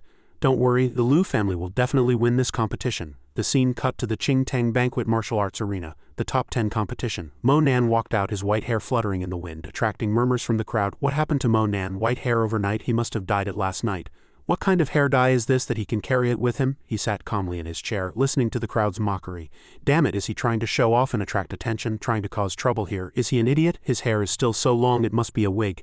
Meanwhile, the Liu family still had one contestant left. Nangang Ya raised his arm and loudly announced, "After a day of competition, we have 12 contestants remaining. Without further ado, let the competition officially begin." Xiao Lang and Mo Nan stood face to face and he shouted, "Liu family versus Kunlun Mountain." Yu Xiao stood in the crowd excited. Letting him advance directly to fight the Kunlun family was indeed a brilliant plan. Ling Mei stood next to him and added, "Kunlun Mountain's Xiao Lang, it was him last time too, to deal with a mere Master Mo. It's really overkill." The Liu family head couldn't help but worry, stroking his chin in thought. It's over. As soon as he went up, he met last time's runner-up. The person next to him also said in a panic, "It seems our Liu family will stop at the top 12. If we had kept using Lujia, we might have entered the top 6. This morning the Zhang family even mocked us for having nothing but good luck." At this moment, Xianxia looked up and angrily retorted, "You people, if you have the guts, go up yourselves. All you do is whisper and it's annoying." Xiao Lang stood in front of Mo Nan, arrogantly scoffing, "Kid, I remember you. It's not too late to surrender now." He put his hands in his pockets and calmly replied, "All who stand in my way are enemies." After hearing this, he was furious. He charged forward, shouting arrogantly. Xiao Lang used the momentum to jump into midair, and under everyone's gaze, he swung his long leg, unleashing his ultimate move, Dragon Elephant Divine Leg. Xianxia's eyes widened and she exclaimed, "Is the Dragon Elephant Divine Leg very powerful?" The person next to her quickly explained, "More than powerful, it's one of the 7 peerless techniques of Kunlun Mountain. A single kick is enough to flatten Kunlun Mountain. Xiao Lang once kicked off a strong opponent's head with a single kick, so Mo Nan is probably in grave danger." Below the arena, Xiao Lang was grinning, proud of his strength. Mo Nan remained calm, coldly scoffing and mocking. "You want to compete with me in leg techniques? Very well." However, just as his foot touched Mo Nan had already soared into the air. He concentrated all his strength into his foot and unleashed his ultimate skill, 8 steps against God. Meng Si had no time to resist and took the heavy blow head-on. Mo Nan continued to use the first stance to press his body into the ground, shattering the entire ground into countless small pieces. After completing the move, Mo Nan still stood on Meng Si's body, and he seemed to radiate light. Many people exclaimed, "It's over, last year's runner-up is dead." Nangang Ya, though in disbelief, still picked up the microphone to complete his task. The Lu family versus the Kunlun family. The winner is Mo Nan. At the same time, the Lu family also gloriously entered the top 6 and qualified to participate in the Dragon Abyss Grand Assembly. 2 families' contestants chose to withdraw due to severe injuries. With this regret, let us congratulate the contestants who have advanced to the next round. The Lu family head and his brothers next to him all widened their eyes and shouted in surprise, "We won!" They instantly raised their hands and cheered. Lu family, we finally entered the top 6. Lu family, we finally raised our heads high. Only Xianxia ran forward anxiously and asked, "Mo Nan, are you alright?" Mo Nan softly replied, "I'm fine." Her eyes filled with tears, thinking, how can he be fine? His body is so cold. Then she softly called out, "Mo Nan." Mikan grabbed his other arm and asked in a panic, "No way, big brother, why are you so hot?" Xianxia suddenly suggested, "I think the next match should." He quickly raised his hand to interrupt. "I'm fine." Mo Nan walked to his seat and reassured them, "Don't worry, I just need to rest." Those who had lost in the stands began to curse again. "Beast Mo Nan, you're not human. How dare you kill our Kunlun people, you beast!" Upon hearing this, she desperately shouted, "You're the beasts." It was said before the competition that life and death are destined. If you're afraid to die, get lost. Your Kunlun mountain killed 3 contestants yesterday. Why didn't we see you cry? As soon as he sat down, 2 people came forward, one fanning and one holding water, respectfully asking, "Young Master Mo Nan, are you thirsty? Have some tea." The Lu family head suddenly erupted, scolding, "What kind of weather is this and you're still fanning? Big brother Mo Nan, get out." He stood humbly next to Mo Nan, his attitude changing from disdain to pleading. "Nephew Mo Nan, I apologize for any offense given before. I am truly sorry and I hope you won't take it to heart. Before, even if we lost, it was fine as long as we got 3rd place. Xianxia immediately objected. "Mo Nan, give up, it's not too late." The Lu family head frowned, turned and reprimanded. "Xianxia, stop being unreasonable. What's the point of having him compete before and now telling him to give up?" Her eyes filled with tears as she expressed her feelings. "Having him participate before was just to prove that I hadn't misjudged him. But now that we've entered the top 6, it's enough. I don't want him to go on killing anymore. Last year's champion died of severe injuries after winning 1st place, and the 3rd place contestant had both arms broken in the competition. Mo Nan, give up." "I won't blame you," he quickly retorted. "What nonsense are you saying? I didn't force him to get 1st place. If we fight a few moves and then surrender, we can still rank 3rd. If we surrender now, we'll only be in the top 6. Xianxia insisted on her point of view. "Having one from the Kunlun family and one from the Cao family compete is sending him to his death." "I don't agree." Seeing the atmosphere was a bit tense, Mo Nan stood up and said, "Stop arguing, I'll participate." She saw him walk between the two, reaching out to stop him, but before she could say anything, Mo Nan leaned in and interrupted her. "It's all right, I promised you I'd win the championship." "Then I will win the championship." This made Xianxia's cheeks flush. He waved his hands a few times and provocatively said, "Instructor Nangang, one-on-one is too slow, let these 2 families come at me together." Subsequently, 2 people walked onto the stage and the crowd began to discuss. 1 against 2, is Mo Nan crazy? I think he's asking for death. How could anyone ask for 1 against 2 in the finals? Bingrong grinned and said, "Master Mo wants to fight 1 against 2. I, Cao Bingrong, will accompany him to the end." Shi Hao quickly cupped his hands and said, "Kunlun Shi Hao also wishes to seek advice from the #1 master of Jiangnan province." Yu Shao, clutching his hands, commented, "I was worried I couldn't kill you, but you're seeking your own death." Ling Mei, insidious, replied, "This is called making one's own bed and having to lie in it." Xianxia was extremely anxious, softly saying, "Mo Nan, you're too impulsive." The announcement sounded. Qing Teng banquet finals begin. Mo Nan burst into flames and charged forward. Bingrong at this moment lowered his head, his face gloomy, making everyone curious.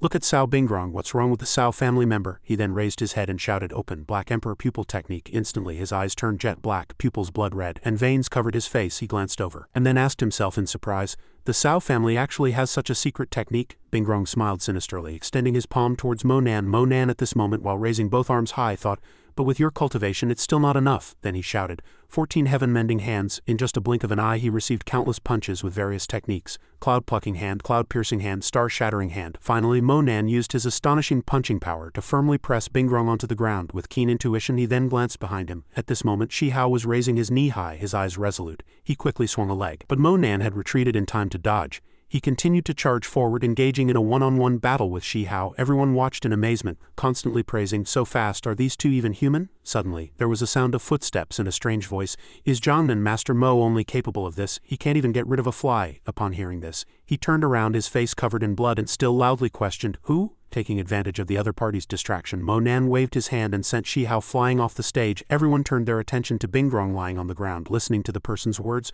"My Cao family has decided." Due to Cao Bingrong's physical discomfort, this person is none other than Xiao Tian. He stood with his hands on his hips, assuming an arrogant posture, and challenged, Let me fight in his place. Xiao Tian also raised his hands as if jokingly introducing himself. Next, I, Cao Shaoshan, will fight on behalf of the Cao family. The spectators in the stands couldn't help but discuss, can they replace him? Cao Bingrong lost and now they're replacing him. That's too shameless. Oh my god, is this still the Qing Tang banquet? Qing Shui in the back also objected. Is changing people mid-match allowed? Cao family, you are truly despicable and shameless, everyone whispered, and then, that's right, it's too unfair, quiet down, that's the Cao family? Mikan did not hesitate to pick up a loudspeaker and shout, unfair, scandalous, scandalous, the winner is Mo Nan. Xiao Tian saw that he was being opposed and immediately curled his finger and shouted, if you don't agree, get out. He only roared once and the entire stands fell silent. He then grinned with satisfaction, his tone full of coercion.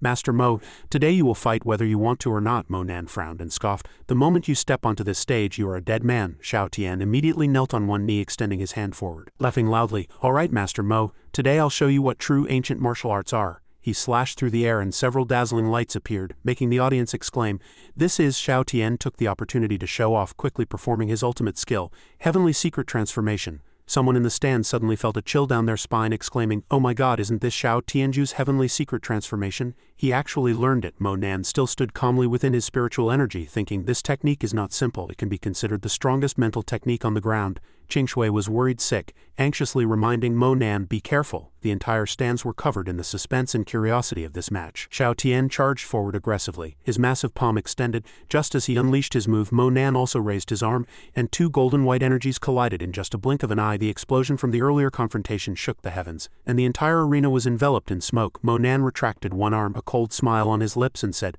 so that's how it is? He confronted Xiao Tian, not forgetting to provoke. Is this your Heavenly Secret Transformation? He was not to be outdone, responding with a sarcastic tone, a withered and defeated soldier, all that's left is stubbornness. Mo Nan quickly used force to push Xiao Tian back a few steps. He raised a finger, drawing a few golden spiritual energy halos. Nine Heavens Divine Fist. Mo Nan's fist slammed into Xiao Tian, forcing him to raise both arms to block his head. He stomped his feet forcefully, barely maintaining balance after being pushed back several meters. Xiao Tian's face began to flush, his heart panicked. What's going on? I cultivate the strongest Heavenly Secret Transformation. How can he still counterattack? The next second he waved his hand downwards, directly mocking Xiao Tian. You dare to use such a technique in front of me? Ridiculous. Mo Nan coldly raised his hand to cover half his face and loudly said, little cicada skin, peel it off for me. His arms extended forward, and at the same time Xiao Tian's spiritual energy was torn apart. Xiao Tian could no longer bear it, his whole body trembling, constantly muttering, you dare to humiliate me? His fighting spirit soared even higher as he charged towards Mo Nan, shouting the words often spoken by losers. Today I will tear you to shreds. In just 1 second, Xiao Tian unleashed a flurry of punches. His palms paused for a moment because not a single move landed on the opponent. Mo Nan stood behind his barrier and scoffed. Cao family, is this all you've got? I'll kill you like a dog. Xiao Tian roared. You? He gripped the hilt of his sword and sharply retorted. Don't be arrogant. Xiao Tian drew his sword the next second, surprising everyone. Bone-soft sword? The Cao family actually has such a magic weapon? He was still boastful on the stage, considering himself #1 in the world. Even if you can break my Heavenly Secret Transformation, you absolutely cannot block my sword intent. As soon as he finished speaking, Xiao Tian pointed the tip of his sword forward, flying out like an arrow. Mo Nan paused for a few seconds in his current dangerous situation. Qing Shui stood by, her face flushed with fear, shouting, Mo Nan! However, the tip of his sword suddenly stopped in front of Mo Nan. Mo Nan lightly gripped Xiao Tian's sword with 2 fingers, raising an eyebrow provocatively. Is this your sword intent? Only then did he feel fear. His face was pale, his whole body trembling incessantly. However, there was a snitch in the stands. Xiao Tian, look at his legs, he can't move. Xiao Tian heard this and looked at Mo Nan's feet, also feeling that something was wrong. His legs were a bit strained. Xiao Tian maintained his posture, grinning and saying, Master Mo's legs are crippled, so that's how it is. The next second he took a step back and shouted, withdraw. The sword then retracted into a long line. Xiao Tian raised his weapon, gently caressed it, and triumphantly said, since you can't move, I'll use this sword to slice the flesh from your body piece by piece. All right? Upon hearing this, Mo Nan couldn't help but feel excited and burst out laughing. He pointed upwards, creating a golden spiritual energy halo and a few incantations, shouting, thousands upon thousands of celestial sword immortals must bow their heads before me. What are you? In a flash, Mo Nan's eyes turned pale white. He brought 2 fingers together and shouted, heed my command. Mo Nan drew an ancient character forward and sharply shouted, sword, come. The swords of the crowd in the stands immediately shook, and they looked at their swords in a panic, exclaiming, what's going on? All the swords flew into the air simultaneously, accompanied by the cries of their owners, my sword. He closed his eyes on the stage, waving his hand to summon weapons to surround himself. Everyone was panicked by this unique sight before them. The crowd watched Mo Nan control tens of thousands of swords and couldn't help but exclaim, oh my god, isn't this the 10,000 swords returning to the origin from ancient martial arts? Xiao Tian at this moment was like a shrinking turtle, sweat pouring down his face, moaning, do you want to kill me? He then arrogantly brought up his identity to threaten. I am Cao Lingtian's brother, and I am also a disciple whom Xiao Tianju once taught martial arts. If you dare to kill me, I will make your entire clan pay with their lives." He pointed 2 fingers forward. Disregarding those words, I said, "The moment you step onto this stage, you are a dead man." Thus, countless sword intents surged toward Xiao Tian's head. He hurriedly turned and fled, shouting, "I am a member of the Cao family, you cannot kill me." Monan's face instantly darkened, and he coldly uttered the word, "Die." As soon as the order was given, he was struck by countless sharp swords, blood gushing out and staining a large area red. Xiao Tian was powerless, and was hit again by a golden energy attack from Monan. In a blink of an eye, his body lay haphazardly on the ground, with thousands of swords also piercing the ground. A shining sword still reflected his majestic image. The arena was silent at this moment, filled with a hazy layer of smoke. Monan still stood motionless in place, without any expression on his face. Qingshui lightly raised her hand to cover her mouth, exclaiming, "We won." Monan stood in the stands, raising his hands, and challenged, "Is there anyone else who wants to challenge my championship position?" Shihao, after witnessing that terrifying scene, could only lower his head in silence. Yu Xiao and Ling Mei were also frightened, their faces pale. Seeing the stand silent, Nangang Ya quickly raised his hands and announced, "I declare the Qing Tang Banquet martial arts competition is over. Monan, representing the Lu family, wins first place." At this moment, Qingluan burst into flames, startling DeLong, and her tone was full of danger. "Instructor Fan, look, this is the team member you drove away. I will write a detailed report. This matter is not over." Soon after, the prize was presented. He reached out to open it, accompanied by an introduction. "This is the Qilin Horn, the first place prize. Master Mo, please accept it." Monan looked at the wooden block in the box and breathed a sigh of relief, thinking, "Kuan Yin, I've finally obtained this last ingredient." He immediately reached out and put it into the snake-shaped ring on his middle finger. Subsequently, Monan raised his hands to receive the token. The person added a reminder, "This is a token that only the Qing Tang Banquet champion can possess, and with it, you can participate in the Dragon Abyss Grand Assembly." After everything was settled, Qingshui and Mikun ran over and shouted, "Brother Monan," he pointed his palm at the prize next to him and said, "The other gifts, your Lu family can take them. I have already obtained what I wanted." She hesitated and said, "But this is all yours." Suddenly, Monan's body stiffened violently, and his forehead was covered in cold sweat. His face was pale and he stood unsteadily. The 2 beauties quickly stepped forward to support him. Qingshui tightly hugged Monan's arm, her face turning pale with fright, thinking, "So cold, damn it, Monan's injuries are getting worse." Mikun on the other side closed her eyes, encouraging herself and Monan, "So hot, brother Monan, you have to hold on." Although injured, he still thought, "I can't let the Cao family notice this at this time." Everyone seeing this thought it was a joke, so they laughed and mocked. "Brother Monan still says these are minor tricks, you're too modest. Great. Brother Monan, teach me sword manipulation." At the same time, Elder Cao was furiously walking in with his subordinates, making everyone start to discuss again. "Why is the Cao family here? They wouldn't have noticed anything unusual about Monan, would they?" Monan glanced over there while he looked at Monan with hostile eyes. Qingshui asked with some displeasure, "What are you all looking at? Are you sore losers? Were you too afraid to get involved and pulled so many people away earlier for fear of contagion? Do you want to try 10,000 swords piercing the heart?" A subordinate behind Elder Cao immediately pointed ahead and reported, "Elder, he killed brother Xiao Tian. We cannot let him off. We must avenge Xiao Tian." The atmosphere here gradually grew somber. As Elder Cao's footsteps approached, Qingshui felt a pang of fear. "Damn it," she thought. The subordinate seized the opportunity to add fuel to the fire. "Elder, we cannot let him go. Let's kill him together." Elder Cao frowned, listening to every word. "Elder, this kid has been fighting for so long. He must be at the end of his rope now. If we all attack together, we can avenge Xiao Tian immediately. We absolutely cannot miss this opportunity." Qingshui nervously hid behind Monan's arm, asking herself, "What do we do now?" However, Elder Cao said something unexpected. "All right, let's go." Monan was stunned, asking doubtfully, "Are you just letting him and those people go?" Elder Cao sternly reminded, "I'm saying it again, let's go." Monan looked back, secretly thinking he can even endure this. The Cao family is truly formidable. I'm afraid their retaliation will be endless. Hearing Monan's groan, Qingshui suddenly looked up. "Help me back." With that, his entire body swayed, and Qingshui quickly supported him, shouting, "Monan!" Amidst Qingshui's cries, Monan's eyes gradually closed. Not long after, a full moon hung high, illuminating a sword hanging on the wall. Immediately the weapon flew out. Lin Ke closed his eyes, suspending it in midair, and said to Elder Cao, "See, controlling a sword with qi is mere child's play." Elder Cao drew his sword, turned, and affirmed, "This Monan must have received true teachings from a master to be able to control hundreds of flying swords at once. Such a precious secret manual, he must carry it with him." Elder Cao responded from behind, "The secret manual can belong to your Kunlun family. I only want his life." Lin Ke looked at his reflection on the sword, secretly calculating, "Easy to say, this kid is already severely injured. We absolutely cannot let him catch his breath." Elder Cao excitedly, "Oed, the other families are all waiting for your word." He immediately plunged the flying sword into the wall, then commanded, "All right, we'll act tonight." The scene shifts to another room where the Lu family head paced anxiously, muttering, "What should I do? Monan is unconscious. If the Cao family retaliates, what then?" Suddenly, a subordinate pushed the door open and reported, "Bad news, Master. Monan is gone. The Cao family and Kunlun family are heading this way." The Lu family head nearly collapsed on the spot, exclaiming, "What? Meanwhile, Mikan and Qingshui were leading Monan away, reaching a snow-covered mountain. Monan turned his face weakly, saying, "Thank you both of you. If I can survive this ordeal, I will definitely ensure your Lu family prospers and protect you both for life." Qingshui solicitously pulled Monan's clothes, comforting him. "I'll be safe on my own, no matter what. You're my master. It's only right for me to save you." Suddenly, a strange sound startled them both. Lights shone in that direction, accompanied by a provocative voice. "Master Mo, I can smell things from 10 miles away and discern animal footsteps at night. Do you think you can survive by hiding in the mountains? Just wait to die." Lin Ke stood behind, having his disciple shine a flashlight while shouting, "Master Mo, hiding on this precipice, have you considered how to escape? Today you will sleep forever in this snowy mountain range." Qingshui peered out, stammering, "They have hundreds of people. Mikan anxiously interjected. "Brother Monan, what do we do now?" Monan sat cross-legged behind a ridge, comforting them. "It's nothing, they're just posturing and haven't found our location yet." Qingshui turned, leaning against the rock, urging, "They're posturing and preventing us from running, so we can't let them have their way. Let's run." Monan slowly picked up a pill, denying, "It's useless. Running will only expose us more. I apologize. You two find a way to escape. I need to quickly recover." Mikan then turned her face, frantically asking, "Miss, what do we do? They're constantly moving up and will find us soon." Qingshui placed her hand on her chest, sadly muttering, "Who knows how long Brother Monan will need to recover." "Damn it," she pursed her lips, secretly admonishing herself. "Forget it. For Monan, this is the only way."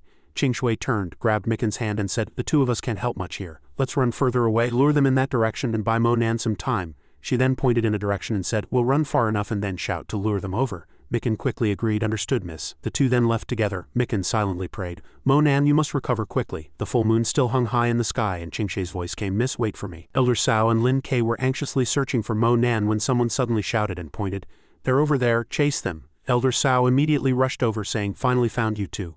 Mikan and Qingshui hid behind the mountaintop, panting continuously. Elder Cao stood before them, turned his face and questioned, "Isn't this the eldest daughter of the Lu family? Where is her beloved husband? He ran away alone." The two girls were about to turn and flee, but found many subordinates had already appeared behind them. Elder Cao deliberately reminded, "Don't run, you're already cornered." The two tightly hugged each other amidst Elder Cao's angry roar. "Monan, you actually abandoned two weak women and fled alone. If you don't come out, I'll pull out their fingers one by one.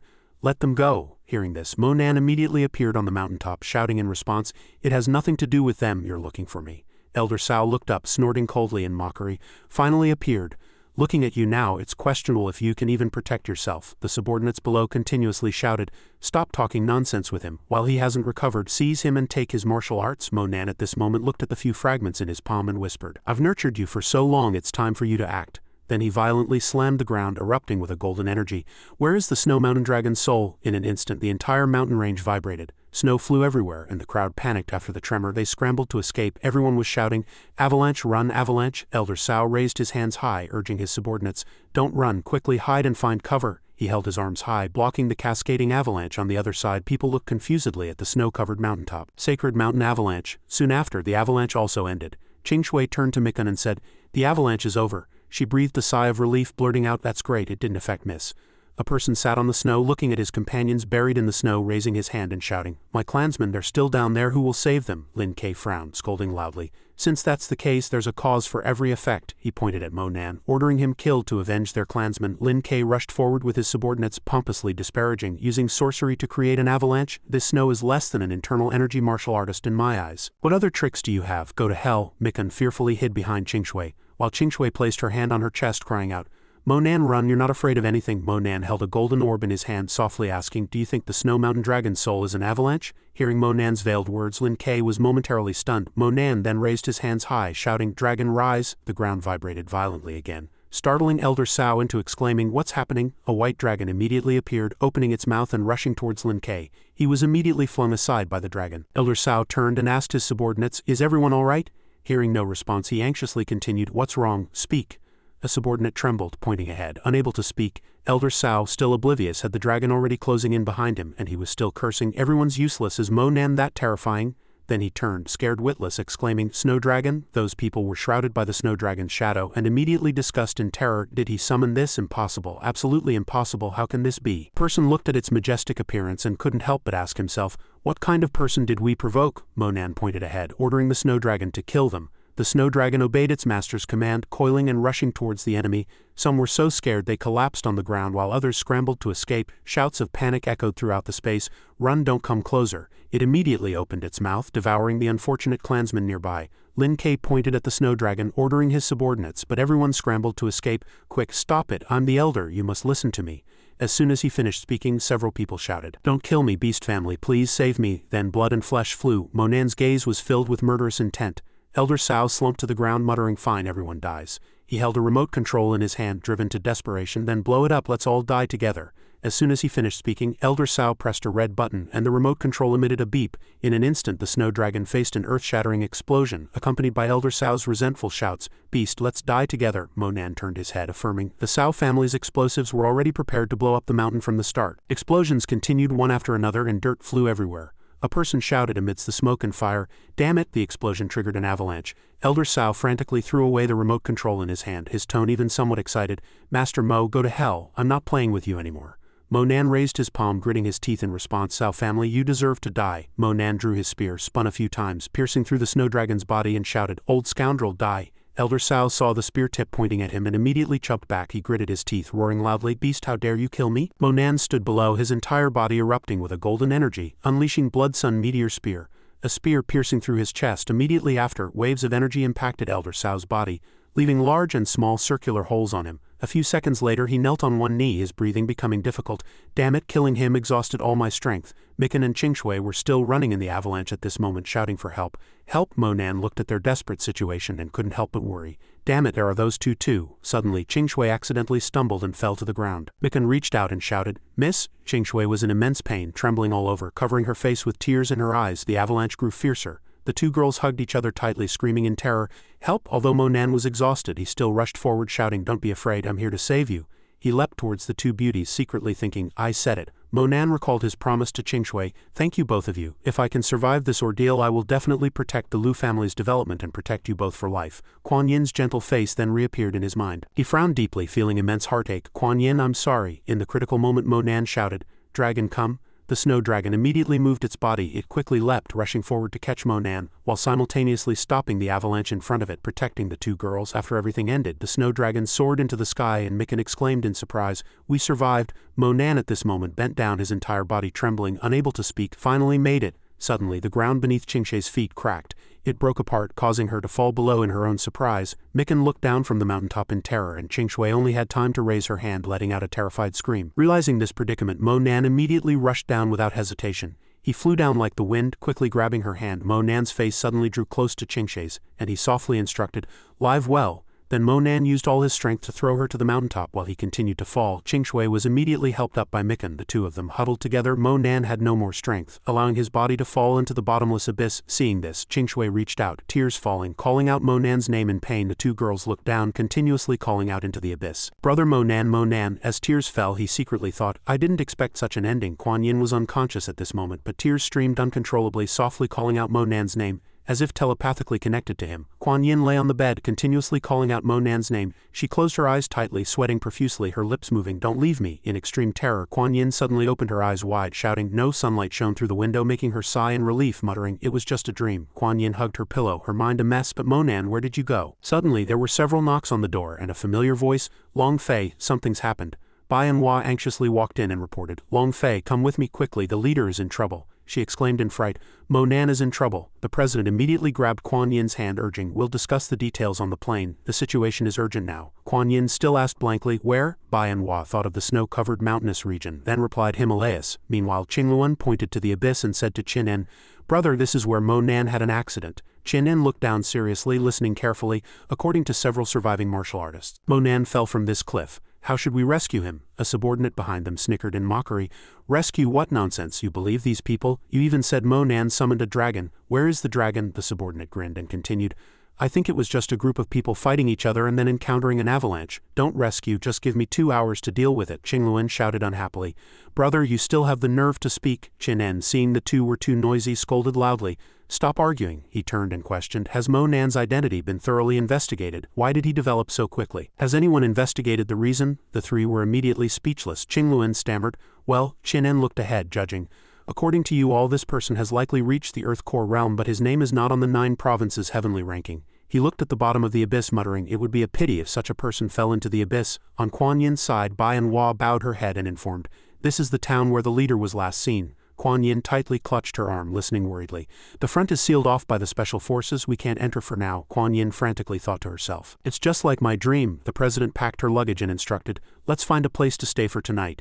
I'll investigate the special forces intelligence and tomorrow. She suddenly interjected, no. Kuan Yin turned around, grabbed Manhua's arm and said, I have a premonition that Mo Nan is waiting for us right now, we can't delay. The president at a loss replied, but if we act suddenly now the special forces, she continued to plead, please Mo Nan is waiting for us. Seeing her so anxious, Manhua arranged for a car. The car sped off as she said, all right, I'll take you to see someone. Manhua walked ahead, a piece of paper in her hand, and explained, the person in this ward was the last one to be in contact with the leader. Kuan Yin followed, saying, let's go to her first and see what happened. She stood before a door, gently holding the doorknob, silently pondering something. The president walked up, gently placed a hand on Kuan Yin's and comforted her. It's all right, Long Fei, prepare yourself mentally. She softly acknowledged and pulled open the doorknob with force. Kuan Yin walked in and saw Xianxia hugging herself, crying incessantly. Hearing Manhua's voice, she looked up. She's the person we're looking for. It's Miss Lu Xianxia, the eldest daughter of the Lu family. Kuan Yin merely pursed her lips, her eyes filled with sorrow, yet she couldn't help but sigh. So beautiful, she secretly thought. Mo Nan's friend, is she? Then she immediately braced herself and greeted loudly. Hello, Mo Nan is very important to me and I must find him. Is she? We heard you were the last person to see Mo Nan. May I ask where he is? Xianxia froze for a moment, her throat catching. Suddenly she hugged herself tightly, trembling uncontrollably, and stammered, he, Master Mo Nan. He's dead. Kuan Yin didn't believe it. She rushed forward, grabbed Xianxia's shoulders and demanded, impossible, you're lying. How could Mo Nan be dead? Where is he? Where is he? Manhua quickly pulled her back, calming her. Long Fei, calm down, Kuan Yin cried out in anguish. He can't be dead. Tears welled in her eyes as she muttered to herself. How could this happen? No wonder he didn't care about anyone, the president calmly suggested. Miss Lu, if you call Mo Nan master, then you must have some feelings for him. Please tell us the whole story. Xianxia looked up and calmly recounted the events of that day. After Master won at the Qing Teng banquet, we fled the Cao family's pursuit and ran to the top of the snowy mountain. Recalling witnessing Mo Nan fall into the abyss, her tone deepened. At that time he had already dealt with the Cao family's pursuers, but to save me he fell into the bottomless abyss of the snowy mountain, an abyss from which no one has ever returned alive. Hearing this, Kuan Yin involuntarily collapsed to her knees as if her soul had left her. Xianxia was both scared and remorseful. I'm sorry. Soon after, Manhua took Kuan Yin's hand and led her out. The president stroked her chin, pondering, according to Miss Lu, all we can do is wait until tomorrow. Tomorrow we'll send people to confirm the news. I'll stay here to command. Long Fei, you go back first. She adamantly refused from behind. No, I will never go back. She secretly thought that the nightmare she had last night was almost identical to the story she just heard. This must be her only chance. Kuan Yin clenched her hands and loudly declared, I'm going to save him. The president immediately turned and objected. I don't agree. We can't confirm if the news is true yet. What if the leader didn't fall? Manhua grabbed her shoulder and questioned. Besides, with your cultivation, what could you do down there? Kuan Yin replied, somewhat flustered, I can feel that something really happened to him and he's waiting for someone to save him. She clenched her hands and shouted, we must do something. If you're afraid to go, then I'll go myself. The president had nothing more to say and simply closed her eyes. Manhua then seriously informed, I'm sorry, we have our rules and we must report to our vice leader. Long Fei, you are very important. If you insist on going alone and taking risks, I'll have to take you home. I'll find you a place to stay first. Please think it over carefully. The scene shifted to an unfamiliar room. The president entered, pulling Kuan Yin's suitcase, and announced, we'll stay here for now. I'll go consult with the vice leader and then make a decision. Manhua handed over a sword, reminding her, there are still many Cao family members here. Keep this blade for self-defense. I'll be away for a while. If anything feels uneasy, you can call me. She softly acknowledged, thank you. A few seconds later, Kuan Yin stood there, waving goodbye to the president. Manhua also courteously instructed, get some rest early. Time passed quickly and soon it was late evening. A tightly wound scarf appeared, hanging from Kuan Yin's window. It turned out she used this method to secretly sneak out alone. This clumsy trick, of course, couldn't fool Manhua. The president remained standing with her arms crossed, calmly watching Kuan Yin's retreating back. Not long after, in a desolate dark mountain range, Kuan Yin walked through a blizzard leaning on a cane. She muttered to herself, can't give up. Kuan Yin with half-closed eyes endured with great effort, thinking that Mo Nan was still waiting for her to save him. In a blink of an eye she had arrived at the edge of the cliff where Mo Nan had fallen. Kuan Yin peered down, muttering, perhaps this is it. Suddenly the light from her bracelet invigorated her. The bracelet, he must be waiting for me now. Kuan Yin looked around for a while, asking herself, how do I get down? She suddenly looked at a sign nearby. Rescue team access, do not approach. Kuan Yin pondered. A path opened by the rescue team. She disregarded the danger and walked straight ahead. Kuan Yin was somewhat overwhelmed by its depth, blurting out, so deep, and so she took her steps, fearlessly going to save the person she loved. Her phone then displayed a message, Mo Nan, I'm coming down to save you, wait for me. Kuan Yin continued along the path, whispering as she went, Mo Nan, I'm here. The phone fell on the snow and soon someone bent down and picked it up. This person was none other than Manhua. She looked at the path ahead, muttering, I'll go too. 7 hours after setting off, Kuan Yin's legs began to tremble. Her breathing became difficult, so cold she struggled to grip the snow, then asked herself, "It's already this cold here, how cold will it be deeper down?" Suddenly, Kuan Yin glimpsed a person covered by snow. The two legs sticking out from behind made her wonder what was that. Kuan Yin's eyes widened and she wondered in doubt, a corpse. Suddenly her foot slipped and she plummeted into the abyss again, startling herself in a blink of an eye. Kuan Yin slowly opened her eyes. She looked at the distant body and shouted, "Mo Nan." She rushed over, dug at the snow a few times and cried out, "Is that you?" After digging for a while, Kuan Yin saw white hair which made her stop. "Mo," then she covered her face and sighed in relief. "Thank goodness it's not Mo Nan." Suddenly several strange sounds came from behind her, startling Kuan Yin. She drew her sword, turned to defend and cautiously asked, Who's there?" Kuan Yin's face was pale with fright, but she still braced herself and threatened, "Come out, I'm not afraid of you, I'm telling you. If you dare to scare me again I'll definitely call Mo Nan to beat you until your soul scatters." She retreated, pointing her sword forward, continuously threatening. "I know magic." A black energy shot out from somewhere, instantly striking Kuan Yin. She then tumbled a few times in the air, screaming. Kuan Yin rolled onto the snow near some icicles. Her eyes were wide with immense fear. A shroud of darkness enveloped Kuan Yin. Just as she thought she was finished, a golden spiritual energy suddenly radiated. Kuan Yin was fortunately enveloped entirely by a golden orb of light, escaping the previous danger. She happily looked at her glowing bracelet, blurting out, "The bracelet saved me again." However, before she could be happy for long, Kuan Yin's body continued to fall. She plunged directly towards the bottom of the abyss within her barrier, letting out a scream. The dark figure standing on the mountaintop revealed a sinister smile witnessing this scene. Not long after, Kuan Yin fell onto the snow with a thud, her body covered in countless injuries. She propped herself up, looked around and asked herself, "Where is this?" Kuan Yin looked at the pitch-black night before her, wondering in doubt, the bottom of the cave. She struggled to her feet, clutching an arm and complaining, "It hurts so much." Then Kuan Yin, holding her sword, resolved to search for Mo Nan. "Now is not the time to cry out in pain, Mo Nan is still waiting for me." She walked alone in this desolate place, murmuring, "Mo Nan, can you hear me? I've come to find you." Suddenly, Kuan Yin's foot tripped over a shoe. Her eyes widened and she cried out in fright, "This is Mo Nan's shoe." Kuan Yin fell to her knees with a plop, holding the shoe and demanding, "The shoe? Where's Mo Nan?" She looked around, affirming, "The shoe is here, so the person must be here." Kuan Yin no longer hesitated. He was determined to run forward, anxiously shouting, "Mo Nan must be nearby." As expected, her efforts were not in vain. She finally saw Mo Nan lying ahead. Kuan Yin's eyes were wide and tears involuntarily streamed down her face. She rushed to his side, crying out in anguish,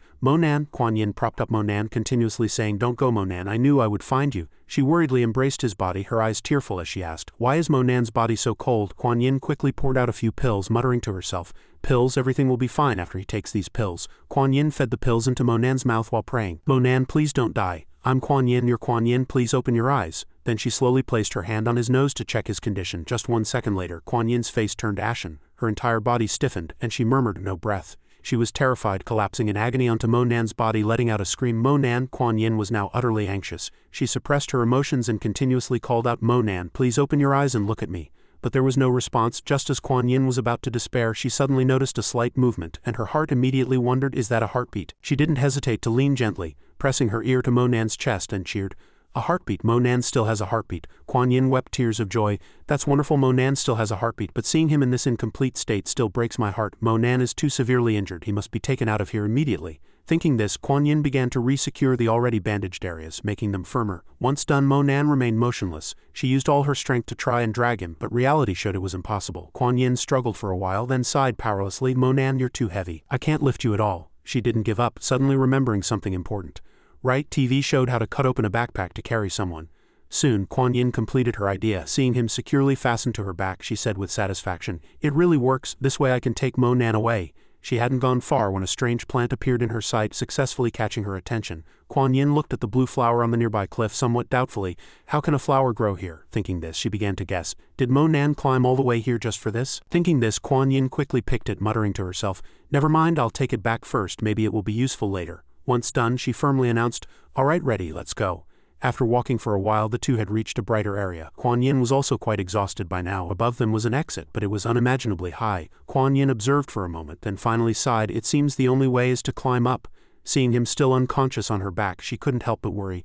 "But with Mo Nan on my back, let alone falling, even climbing up now is a problem." But soon Kuan Yin came up with a bold idea. "Right, I can carve steps." She looked at him with affection, secretly thinking, if I were injured, Mo Nan would surely do the same. Standing at the edge of the towering cliff, Kuan Yin made up her mind, "Don't worry, Mo Nan, even if I have to carve 1,000 steps, I will definitely get you out." Not long after, Kuan Yin, carrying Mo Nan on her back, had climbed to the 257th step. She counted as she climbed, very persistent. At this moment, Kuan Yin couldn't help but feel fortunate. "Luckily, Miss Bai and Hua gave me such a sharp dagger. Carving ice is effortless," she then thought with a pained heart. "Mo Nan, just a little longer, we'll be out soon." Just when she thought everything would go smoothly, strange creatures suddenly appeared above them. Their bodies, like black smoke, continuously roared. They grinned triumphantly, swiftly rushing towards the two. Kuan Yin reacted quickly, deftly dodging a fiercely charging creature, but in doing so her foot slipped off the rock. With no foothold, she tried to grab the rock face with her knife but still fell. Looking at the bottomless ground below, Kuan Yin was instantly terrified. It's over. However, the imagined fall didn't happen. Her bracelet, in a critical moment, shone with a layer of protection. It swiftly enveloped both of them, helping them land safely. Kuan Yin was deeply moved. Monan, your bracelet saved me again, but those strange creatures still didn't stop. They continued to attack them. Kuan Yin dared not look directly at the bizarre things. She frantically brandished her knife, shouting, "Don't come any closer or I won't be polite." Seeing that the imagined battle didn't happen, Kuan Yin relaxed her body, secretly opened her eyes and looked ahead. Those strange creatures had all fled. Kuan Yin was surprised by this. What happened? Why did they run? Then she quickly noticed the appearance of a special light. Kuan Yin turned her head and looked behind her, asking doubtfully, "Are they afraid of that light?" At this moment she was already surprised, asking herself, "Why is there a cool breeze at the cave entrance?" Kuan Yin's heart began to entertain some bold ideas. Could it be? She was a little nervous, then very cautiously walked towards the cave entrance. Indeed, Kuan Yin's guess was correct. There was indeed a hot spring there. Tears of joy streamed down her face as she cheered. Monan, we're saved. Not long after the two had fully immersed themselves in the hot spring space, Monan lay unconscious by the shore, absorbing the spiritual energy of the earth's pulse, while Kuan Yin hurriedly took off her clothes, preparing to bathe. She only began to undress with her back to him. By the time the last piece of clothing was removed, the rising mist from the water had completely enveloped Kuan Yin's body. She unhurriedly stepped into the water, enjoying the warm and refreshing sensation. The deeper she went, the deeper the water. But it only covered Kuan Yin's lower half. She felt a little shy, so she sat down, then turned to look at the unconscious Monan, secretly thinking Monan shouldn't be able to see. A few seconds later, Kuan Yin frantically slapped her own face a few times, trying to clear her head. No, it's better if he can see. No, what am I even thinking? Her joy was short-lived. Thinking of their current situation, Kuan Yin became worried again. Monan is still unconscious. How can I be thinking these things? The small wounds on her arm gradually healed under the miraculous effect of the water. Kuan Yin realized this with some surprise. The wound is healing. Does this hot spring have healing properties? Overjoyed, she disregarded her nakedness and stood up, cheering. This is great. Monan is saved. Immediately after, Kuan Yin began to help him undress. Her hand trembled slightly. Kuan Yin carefully managed to place Monan in the water without touching his wounds. She stared at the boy in front of her and gently said, "I hope this hot spring can save Monan." With that, Kuan Yin began to splash water on him. "Let me clean you first." Soon, Monan's hair was soaked. Drops of warm water slowly slid down along the contours of his face. Kuan Yin meticulously observed every change in his body and then asked herself, why has his hair changed? Am I seeing things? Guessing that this was likely the case, she couldn't help but secretly rejoice, thinking that perhaps the wound was healing. With this thought, Kuan Yin fully dedicated herself to bathing Monan, unaware that in a nearby corner an ape was secretly watching her. Its tongue was extended, and a clear desire for meat was evident on its face. As if having made up its mind to do something wicked, the ape showed a sinister smile. After a while, Kuan Yin finally finished bathing. She put on a shirt and said with satisfaction, "The hot spring is really nice." Looking down at Monan, who was still soaking in the water, Kuan Yin thought, "This hot spring water has healing properties. Brother Monan, soak a little longer." She happily said, "We'll leave once we're done, Brother Monan." She was completely unaware that a huge creature was quietly approaching her. Before she could notice, the long-tongued snow ape had gradually closed in. It unhesitatingly extended its disgusting tongue towards Kuan Yin. Unable to defend herself in time, she was quickly entangled by its tongue and then lifted high into the air. Seeing that the snow ape had already opened its huge mouth preparing to stuff her in, Kuan Yin immediately shrieked in terror, "Let me go!" Her struggling strength clearly had no effect on it. At this point, Kuan Yin could only shed tears, despairingly thinking, "It's over, I shouldn't have brought Monan here." She looked apologetically at the boy still soaking in the hot spring, blaming herself. "Monan, I'm sorry, I'm the one who implicated you." Kuan Yin recalled their happy moments together, feeling a pang of sadness, then bid farewell, Brother Monan. "We'll meet again in our next life." But then a tremor sounded. A bright light flashed. The snow ape's tongue was severed, and Kuan Yin, no longer entangled, immediately fell. The painful landing she expected did not occur.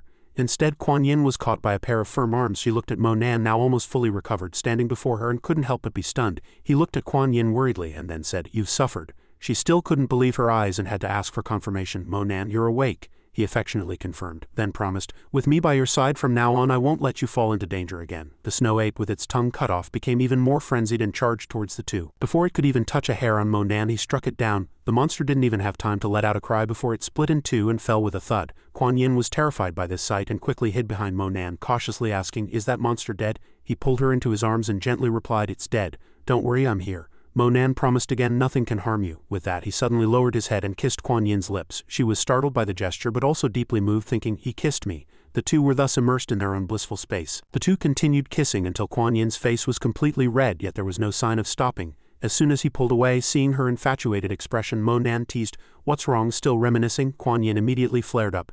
Damn it, you're bullying me even after waking up, you scoundrel. He happily laughed and replied, all right, I'm a scoundrel. Without waiting for her to cool down, Mo Nan suggested, this scoundrel now wants to check out what's below the hot spring. Would you like to come along? Kuan Yin pouted, you're definitely going to play a trick on me again.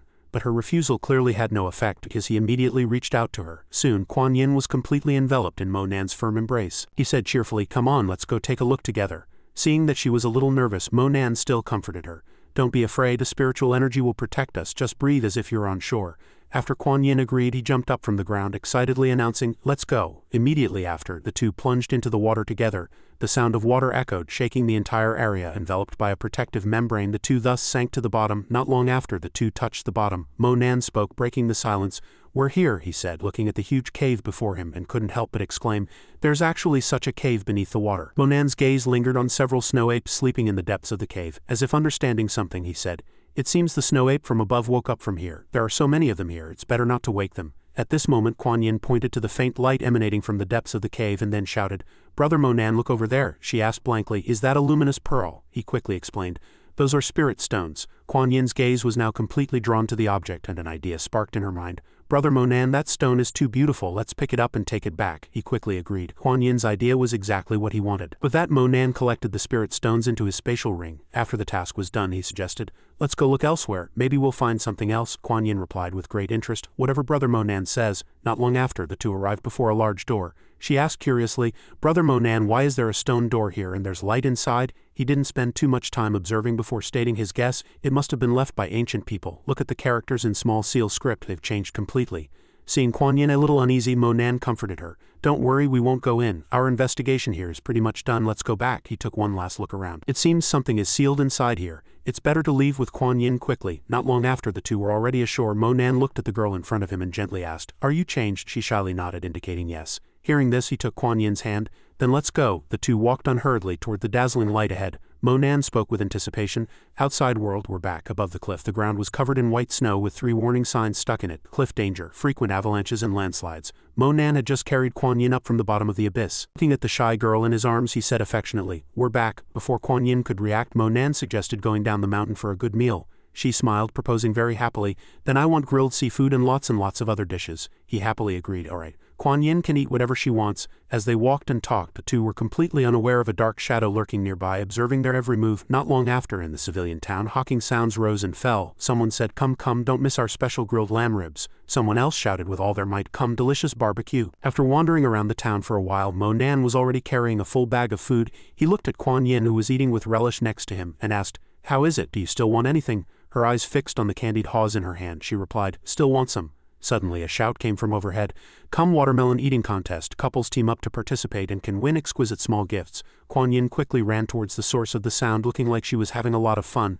I want to participate. Mo Nan followed behind, gently reminding Kuan Yin, run slowly, don't fall. As soon as she reached the stall, she excitedly said, boss, we're participating. The boss pointed to the table filled with watermelons next to him. Come, welcome to the couples challenge. The surrounding crowd heard this and began to discuss. Boss, that's enough, let's start. The people next to them also chimed in. Yeah, we want to see how this little girl does. The boss quickly explained the rules, which were simple.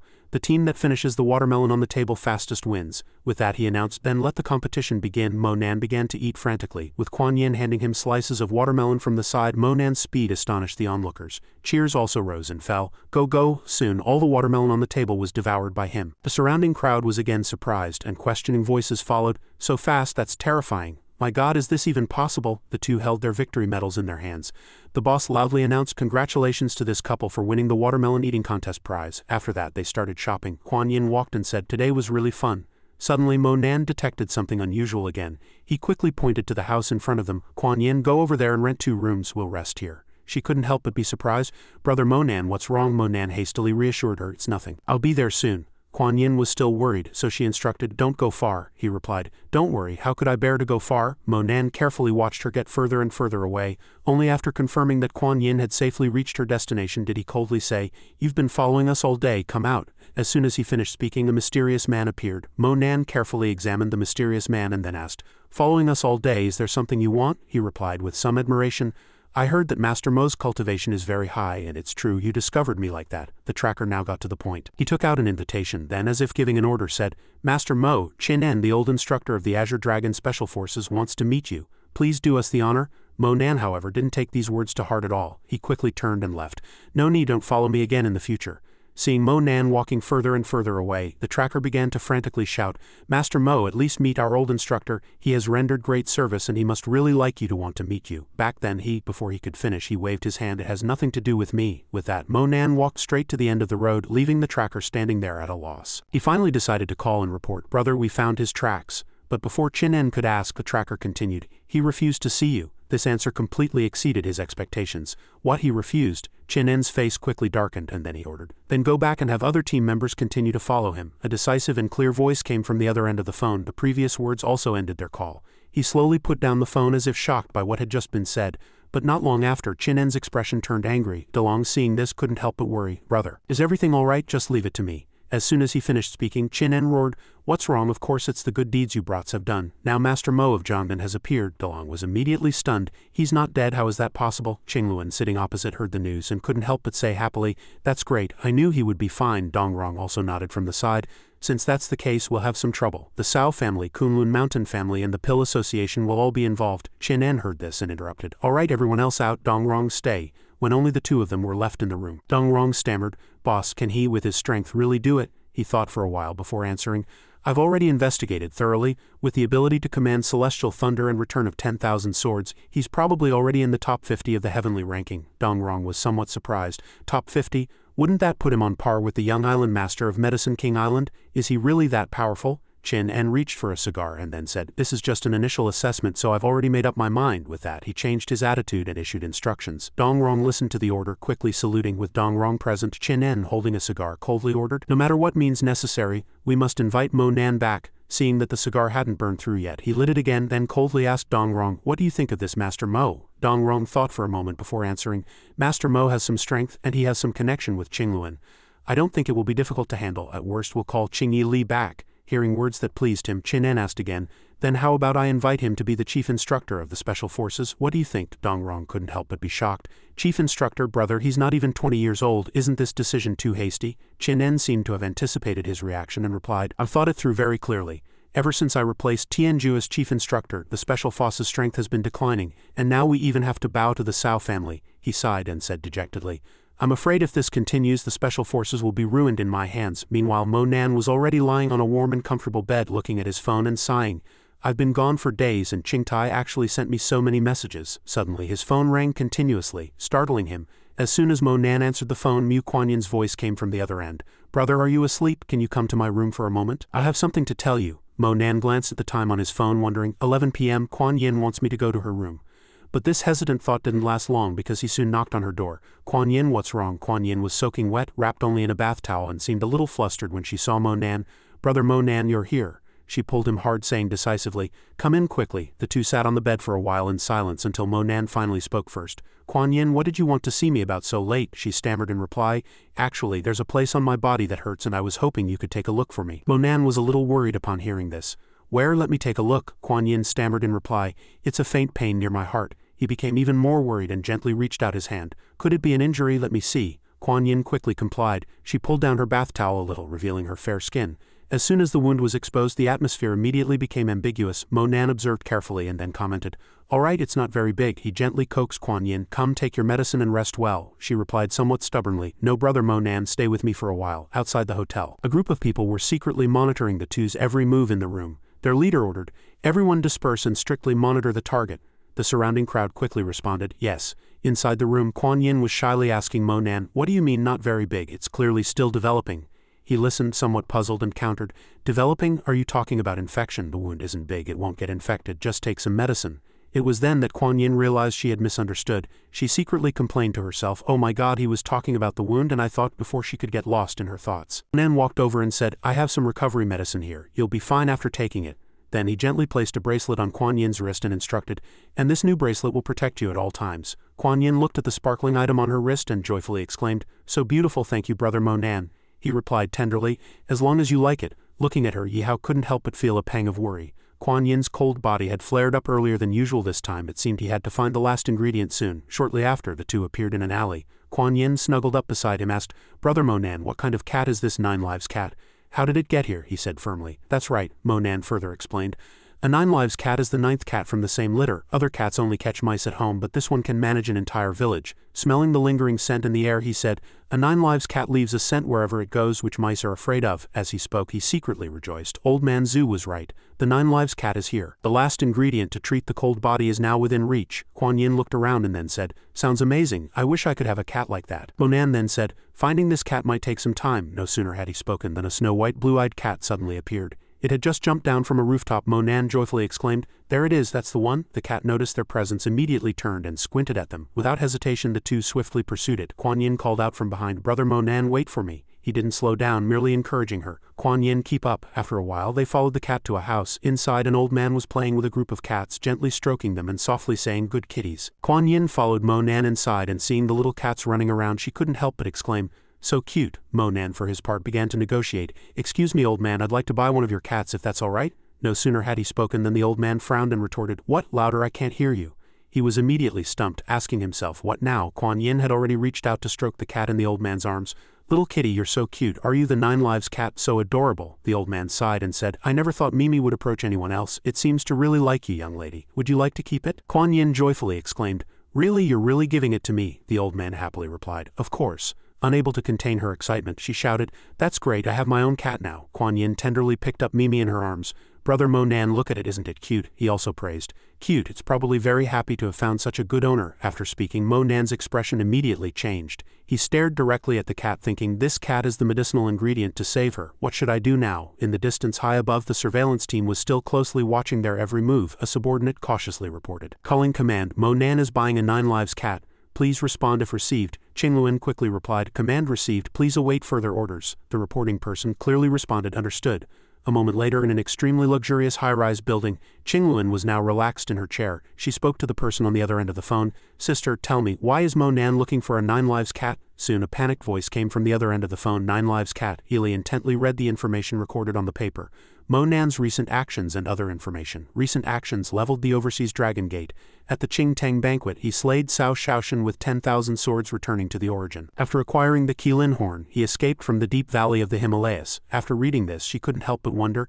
He recently obtained the Qilin horn at the Qingtang banquet, and these aren't easy things to get. What is it all for? Curiosity drove Ely to read again, and suddenly, as if realizing something, she blurted out, I've got it. Illy's eyes filled with meaning, and she softly said, perhaps I know what he's trying to do. Meanwhile, at the Northern Theater Command Headquarters, Commander Liang looked at a pile of documents on his desk and praised, this file on Monan is very comprehensive. Chief of Staff Gao, well done. Chief of Staff Gao humbly replied, thank you for the compliment, Commander Liang. Please instruct us on the next course of action. He said gravely, since the special forces couldn't apprehend him, we must act quickly. At this point, Commander Liang raised his voice and loudly declared, appoint him as a major directly. My only request is for him to train my Special Forces unit to defeat the Special Operations team.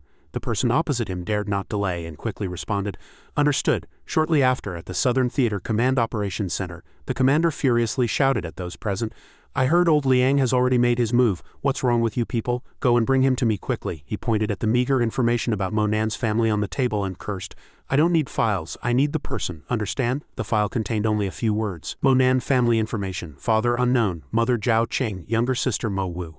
The commander grew angrier the more he read. Appoint him lieutenant colonel, and I demand he appears before me within 3 days. Upon hearing this, everyone present was terrified, quickly stood up and resolutely replied, yes, Commander, we will definitely bring Monan. Meanwhile, Kuan Yin and Monan had arrived at the gate of Yanjing University. She joyfully exclaimed, Yanjing University, we're finally back. Before she could take another step, old man Mu appeared with 2 bodyguards, calling out, Kuan Yin. He excitedly embraced her, softly saying, Kuan Yin, where have you been? Did you want to scare Grandpa to death? It's a long story, but I'm back and I missed you too, Grandpa. It's good to be back. No sooner had she spoken than old man Mu turned and chastised the 2 bodyguards beside him. What are you standing there for? Quickly escort Miss back to rest. Kuan Yin happily followed her grandfather's arrangement.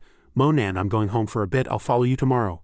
He waved goodbye to her and instructed, get some good rest. After Kuan Yin got into the car and left, Monan also turned to walk towards the school. Unexpectedly, old man Mu's voice rang out again, stop. He hadn't gotten into the car and left, he had deliberately stayed. Monan turned and asked in surprise, is there something? Old man Mu said sternly, looking very angry.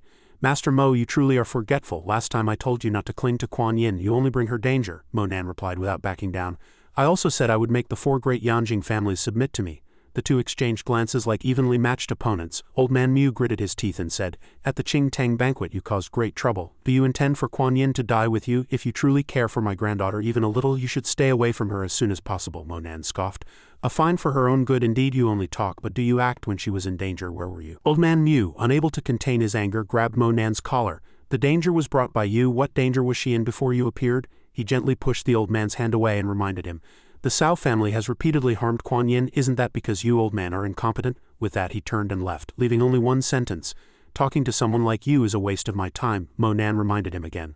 "Old fool, you should rather think about whether you've protected Kuan Yin well." Hearing this, Old Man Mu began to doubt himself, asking, "Have I not fulfilled my duty as a grandfather?" A moment later, in a luxurious tea house, Mo Nan held his phone, thinking, "It's been so long since I left home, I should call Mom to let her know I'm safe." With that thought, he quickly dialed, but no one answered. Mo Nan was a little puzzled. No one picked up. But before he could think too much, a scolding voice came from the other end of the phone. "You stinker, where have you been?" Zhao Qing ranted like a machine gun. "No contact for over 10 days. Did you want to die? Do you even remember you have a mother?" Mo Nan stammered in reply, "Mom, I just went out to play for a bit. I lost my phone and I just replaced the SIM card." She was now crying with joy. "You had fun, all right. Did you ever think about how worried Mom was? Mom was afraid you'd end up like your damned father, suddenly taken away. Where would Mom go to cry then?" Mo Nan quickly and loudly stopped Zhao Qing's inappropriate thoughts. "Mom, haven't I returned? I promise there won't be a next time." Only then did he understand the meaning of her previous words, and his expression quickly darkened. He asked, "Mom just said Dad was taken away. Why didn't you tell me?" However, Zhao Qing changed the subject. "Don't talk to me about that. Tell me, did you go out with some other female student?" She then started singing a melancholic song, advocating for his Yan Qingtai. "Couldn't find you for ages. You've really sinned against her." He couldn't let her carry on. Mo Nan immediately pretended to move the phone away, saying, "Hello, Mom, the signal's bad here. Hello, can you hear me?" After hanging up, he relaxed, leaning back in the chair. Mo Nan sighed, complaining, "Mom and Qingtai have formed an alliance. I'm in trouble now." Just then, a crisp voice rang out again. "Professor Mo." Seeing him look over, Yushi happily smiled. "Professor Mo over here, come join us." Looking in the direction she was standing, Mo Nan couldn't help but think in surprise, "A teacher's gathering? Why are they all here?" He slowly walked over and politely said, "What a coincidence, everyone's here." Yushi quickly responded, "Yes, you're the only teacher from the office who isn't here." Wen Yong then sneered, "Professor Mo, I thought you'd taken a position at another school. Why did no one want you and you're back teaching again?" Mo Nan retorted unceremoniously, "Long time no see, Teacher Lu, haven't you brushed your teeth yet? Your mouth still stinks." He gritted his teeth in anger, but could only utter one word. "You!" Yushi immediately stepped in to mediate. She handed over a glass of water and said, "Stop arguing, try this spiritual water from Qingchu in space." But how could Wen Chong be in the mood for reconciliation? He knocked over the glass. "Professor Mo, there's a limit to your greed. This spiritual water isn't cheap. If you want to drink it, pay for it yourself." Yushi angrily questioned him. "Lu Wenchang, what do you think you're doing? This is my spiritual water. I can give it to anyone I want. Let go." Other people nearby, seeing this, also spoke up for Mo Nan. "Teacher Lu, there's no need for this. Today is a teacher's gathering and Mo Nan is one of us." Director Wang also said awkwardly, "Little Lu, you're going too far. I'm paying for today's gathering. Mo Nan is included."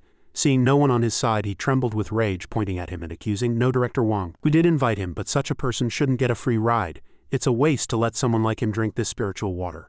No sooner had he spoken than Mo Nan unhesitatingly picked up the glass of spiritual water and said, "I wasn't going to drink it." Mo Nan looked at the item in his hand and slowly said, "But now I'm interested." Seeing this, Wen Yang was almost driven mad with rage and shouted, "Put it down, this glass of water is worth more than your monthly salary. Do you dare to drink it?"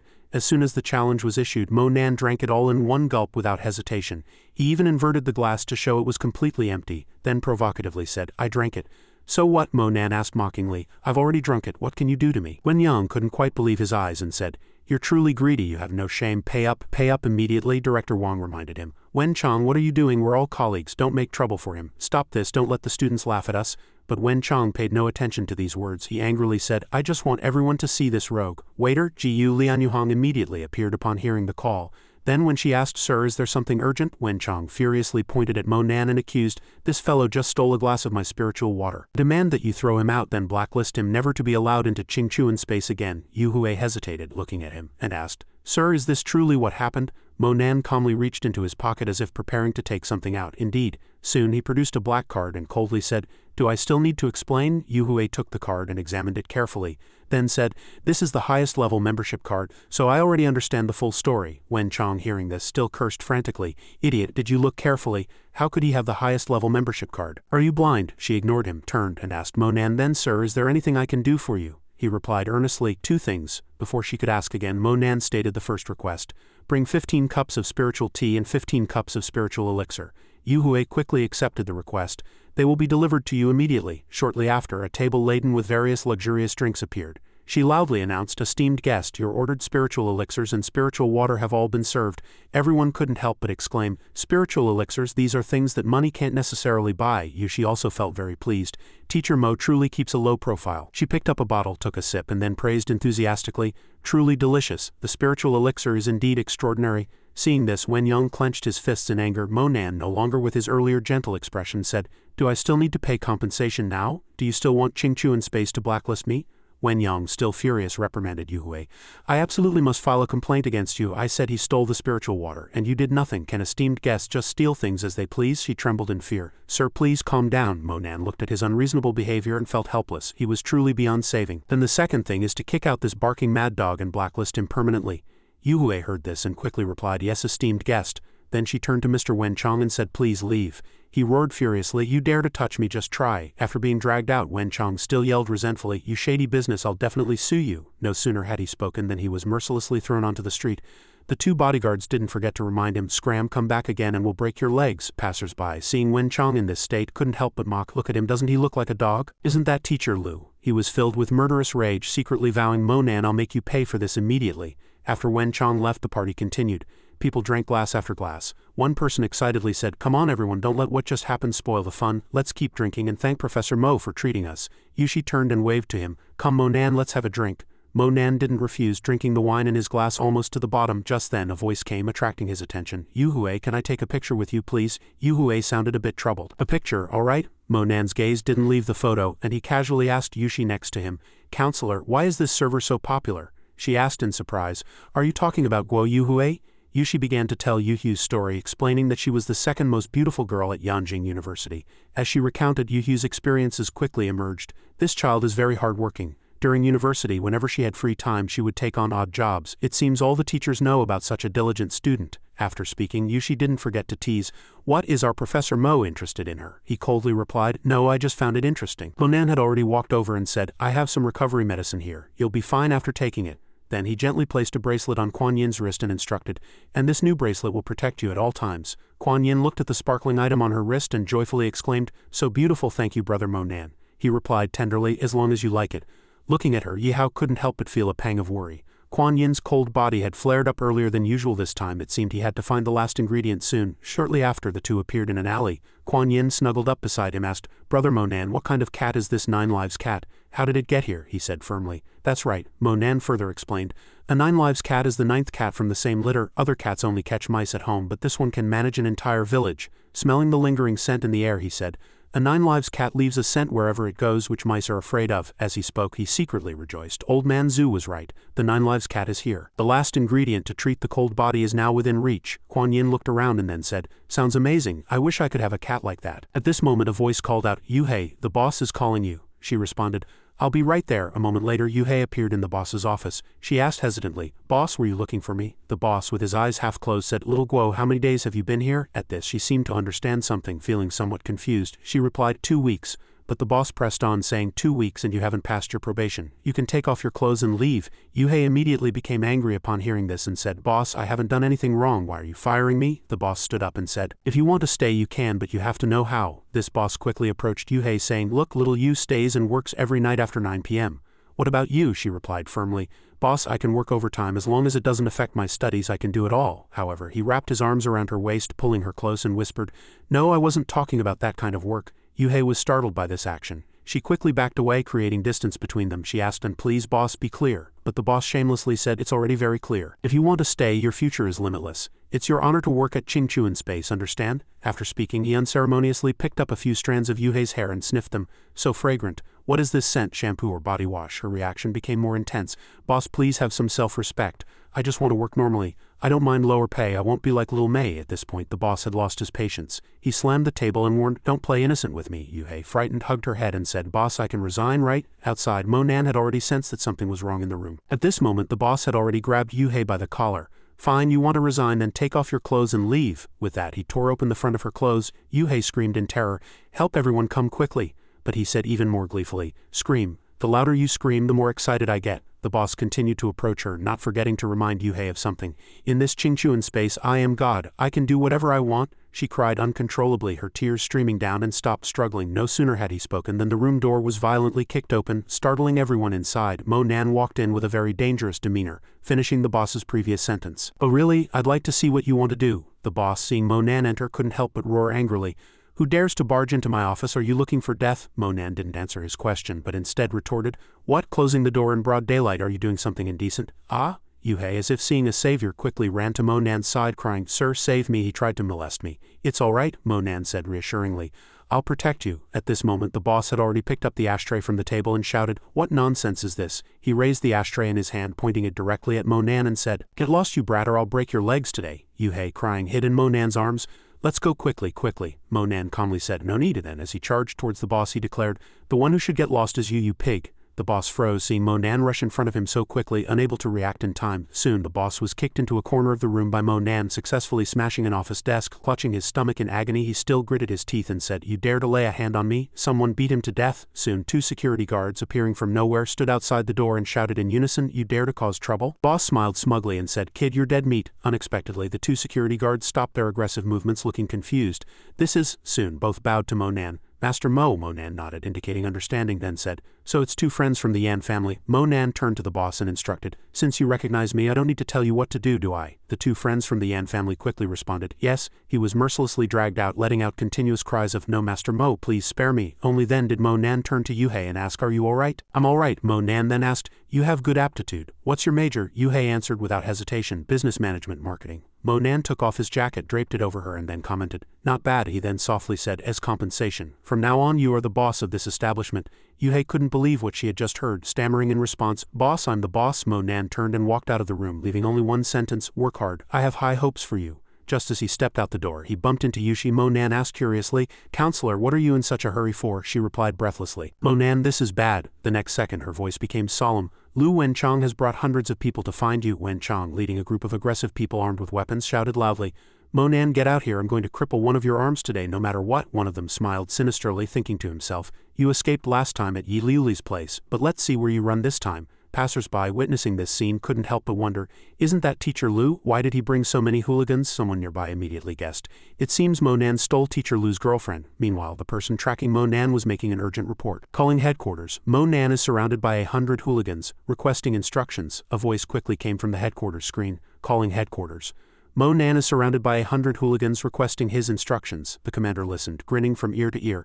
"Heaven is truly helping me. Now is the best time to deal with Mo Nan." Then he ordered, "Immediately connect to Shanhai's phone. I want to issue orders directly to him." A prompt response came from the other end of the phone, "Yes, here." Mo Nan walked out fearlessly, and the crowd immediately stirred. "Mo Nan, he's finally out," Wen Chong asked with a sinister smile. "Why aren't you hiding inside like a coward anymore?" He replied coldly, "I gave you half a day and this is all the people you could gather. It's a bit too few." Wen Chong immediately pointed at Mo Nan's face and cursed, "I think you've lost your mind. Not even Gammon can save you." One person raised a hand, signaling to begin, then said excitedly, "Everyone's been here so long, it's time for some action." Soon that group rushed towards Mo Nan, pointing and gesturing at him. But before they could even touch a single hair on him, they were sent flying, spitting blood. One by one they were defeated and piled up on the ground. One person, seeing this, immediately roared angrily, "Everyone back off, let my people go." The remaining people, hearing this, shouted, "Jingyun said we must cripple him today." Everyone attacked together. Mo Nan meanwhile calmly rotated his wrist, indicating he was waiting. Unexpectedly at this moment countless helicopters appeared in the sky and everyone looked up in surprise. One person exclaimed, "A helicopter fleet!" Soon countless soldiers descended from those helicopters. Only then did that group begin to panic and shout, "Where did the army come from?" Shanhai quickly walked towards Mo Nan, no goodwill on his face, but as he approached he and everyone else saluted Mo Nan, quickly giving a military salute. Wen Chong was startled, unable to believe what was happening, and asked, "What's going on?" Shanhai saluted, and at the same time ordered the soldiers, "Everyone salute." Wen Chong trembled and knelt on the ground. "It's over, it's over. We're dead this time." "An army." Mo Nan called an army. The burly man grabbed his collar and cursed, "Lu Wenchong, you dog, you dare to touch anyone. If I get back alive this time I'll definitely kill you." "I don't know either." Suddenly he seemed to remember something and pointed in another direction. "Oh right, Chao Jingyun is a Special Forces Reserve member. If he reveals his identity he can definitely calm everything down." Jingyun opposite unexpectedly said, "Damn you." Mo Nan walked over with a stern face, "Can a Special Forces Reserve member save all of you?" Wen Chong, scared pale, quickly retreated. Mo Nan, don't mess around, I warn you, this is a school, don't ruin your future. Mo Nan slapped him directly across the face. I also gave you a chance. That slap sent Wen Chong flying. It's a pity you had no intention of repenting, Mo Nan continued, turning to Jingyun. And you, he also quickly got into position, and as Mo Nan threw a punch, Mo Nan, I'm a Special Forces Reserve member, dare you touch me? The powerful fist immediately struck him. He was sent flying into midair with that single punch. Then Jingyun fell heavily to the ground, spitting foam. Mo Nan turned to the soldiers. I don't need to deal with the rest of them, do I? Xianxia quickly ordered the cleanup. Hooligans trespassing on school grounds, arrest them all. A red-haired man was punched in the face. A scream rang out. Help! Xianxia walked over to greet Mo Nan. Hello, Comrade Mo Nan, he introduced himself and extended his hand. I am Xianxia, instructor of the Southern Theater Command Special Operations Guerrilla Unit. I have something I'd like to discuss with you. I wonder if you're available now, Mo Nan retorted suspiciously. Southern Theater Command? Your expression turned serious. What do you want from me? Xianxia took something out of his pocket. Our commander sincerely invites you to return and serve as an instructor for our special forces. He respectfully handed Mo Nan a military rank insignia. As long as you agree, the commander will personally confer upon you the rank of lieutenant colonel. Mo Nan looked at the insignia, pondering. Instructor, I'm not interested. I appreciate your kind offer, Xianxia tried to negotiate. Please reconsider. Whatever your demands, we can discuss them. Mo Nan calmly turned and walked away. I know your superior is Commander Xia. I will explain it to him. You should both go back. Suddenly he saw a car speeding past and stopped. He watched thoughtfully as a man got out of the car. Sure enough, someone from the Northern Theater Command has also arrived. Chief of Staff Gao saluted solemnly. Northern Theater Command Chief of Staff Gao pays his respects to Master Mo. He looked at Xianxia, his face drenched in sweat. What? Xianxia, you're here too, Xianxia replied disdainfully. Don't even think about it, no chance. Mo Nan sighed in frustration. Here we go again. In a building, a voice reported, Young Master. Both the Northern Theater Command and Southern Theater Command went to Yanjing University to invite Mo Nan to be a lieutenant colonel, but he refused both. Lincoln slowly opened his eyes. For so many years, with beauties in his arms, he praised. Finally, a worthy opponent. To gain the military's attention, it seems this person is not simple. The long-haired man stroked his beard thoughtfully. If he refused, that's excellent. Without military backing, we must act quickly. Lincoln suddenly roared, glaring at him. What do you know? Second uncle is now a major general in the Southern Theater Command. If he joins the military, it will be easier for us to control him. Yes, the long-haired man respectfully replied. Young master is wise. He began to issue orders. Go and investigate whether Mo Nan has entered the heavenly ranking. My marriage to the Pill Association princess is also nearing completion. Mu Kuanyan's matter must also be resolved quickly. The person immediately obeyed. Yes, young master. On the other side, Xianxia was still trying to persuade Mo Nan. Comrade Mo Nan, please reconsider. The terms we've offered are unprecedented here. Chief of Staff Gao also spoke. We can offer even better terms than them. Come to our military region. Mo Nan directly refused them, telling them all to go back. I've said it many times, I'm not going with that. He slammed the door shut, leaving the two looking at each other in dismay. He sighed, listening to the argument outside the door. Chief of Staff Gao, can't you stay out of this? Mo Nan can't go with you. If you can contend for him, why can't we? This is nonsense. Suddenly a voice came from inside the room, startling Mo Nan. What's wrong? Does Master Mo also have worries? He smiled and turned on the light. How did even you get in? He asked Qingluan, who was casually sitting on the bed. Have the special forces also learned to trespass? She patted something covered by a black cloth. Don't say that, haven't I brought you a gift? You will definitely accept this gift, Mo Nan replied with a smile. The special forces have good things? Why don't I believe it? Qingluan lifted the black cloth. Is there or isn't there? You'll know once you see it, won't you? He looked over curiously. This is, Mo Nan looked at the fox in the cage in surprise. A three-tailed fox. He walked over to the cage with interest. I didn't expect your special forces to be able to get hold of something like this, Qingluan said with a smile. My sister said you'd like this, and she was right again, Mo Nan pondered. A three-tailed fox is 10 times better as a medicinal ingredient than a 9-lives cat. But this three-tailed fox seems a bit sick. But it's still much better than a 9-lives cat. He glanced at Qingluan beside him and said, All right, tell me, what exactly do you want me to do? She stood upright and saluted. Comrade Mo Nan, on behalf of the Central District Commander, I sincerely invite you to serve as the chief instructor of the Special Forces. Mo Nan stood up. Qingluan, you expect me to teach your entire Special Forces with just one three-tailed fox? You're too cunning. Qingluan quickly explained. This chief instructor position isn't a hardship. You should know how much power it holds. I think even if you take this position, you won't be at a disadvantage, he replied bluntly. Power isn't important to me. Not a single word matters. She stared at the fox. But we've also found something you urgently need. Join the Special Forces and I will guarantee on behalf of the entire Special Forces that no one will dare to harm Mu Kuanyan again. Qingluan's eyes were filled with determination. Not even Cao Lingqian, Mo Nan replied with a faint smile. Is that so? I'll take that three-tailed fox. As for joining, it depends on your sincerity from now on. As soon as Qingluan left the building, she reported to her superior. Commander, I already know Mo Nan's objective, but it might require your cooperation for him to join. Wang Fu Yu replied to her on the other end of the phone. As long as he can be convinced to join, I can cooperate. Qingluan quickly obeyed. Then I will make arrangements immediately and send the plan to you. He continued to stare at the computer screen. Name Mo Nan, father unknown. Wang Fu Yu pondered, stroking his chin. Mo Nan, father unknown. What is your true background? 3 days later at the Yanjing Charity Gala, Kuan Yin looked around suspiciously. Grandpa, you said Mom used to attend galas like this. Is that true? Elder Mu replied kindly. Of course, your mother has some issues with the Special Forces. She wouldn't usually attend a gala hosted by the Special Forces. He quickly greeted a man who was walking over. Old Yi, you're here too, the man replied with a smile. Of course I'd come. Who dares to disrespect Commander Wang Fu? Elder Mu turned to Kuan Yin and instructed, Grandpa is going to catch up with old friends. You find a place to rest. She politely replied, okay. She silently watched Elder Mu and his old friends chatting and laughing. She looked around worriedly. Will Mom really come to this kind of party? If only Mo Nan were here too. The host began to liven up the atmosphere. Good evening, esteemed guests. To ensure no one feels bored, our organizers have specially invited the hottest singer to perform for you. He gestured towards backstage. Let's welcome. He excitedly introduced Miss Yan Qingtai. Kuan Yin looked at her shyly. So beautiful. Qingtai looked at her in surprise. She's here too. Elsewhere, Mo Nan sat before a massive alchemy furnace. The 4 medicinal ingredients required for the Qingyu Chao Yin Dan were all collected. Next was the refining, he murmured, holding a branch in his hand. The elixir requires a Qilin horn, and the Special Forces even produced a 3-tailed fox to be able to produce a spirit beast that only exists in Chinese legends. This force is truly extraordinary. He threw the ingredients into the furnace. The Qingyu Chao Yin Dan, even in the celestial realm, has a success rate of less than 30.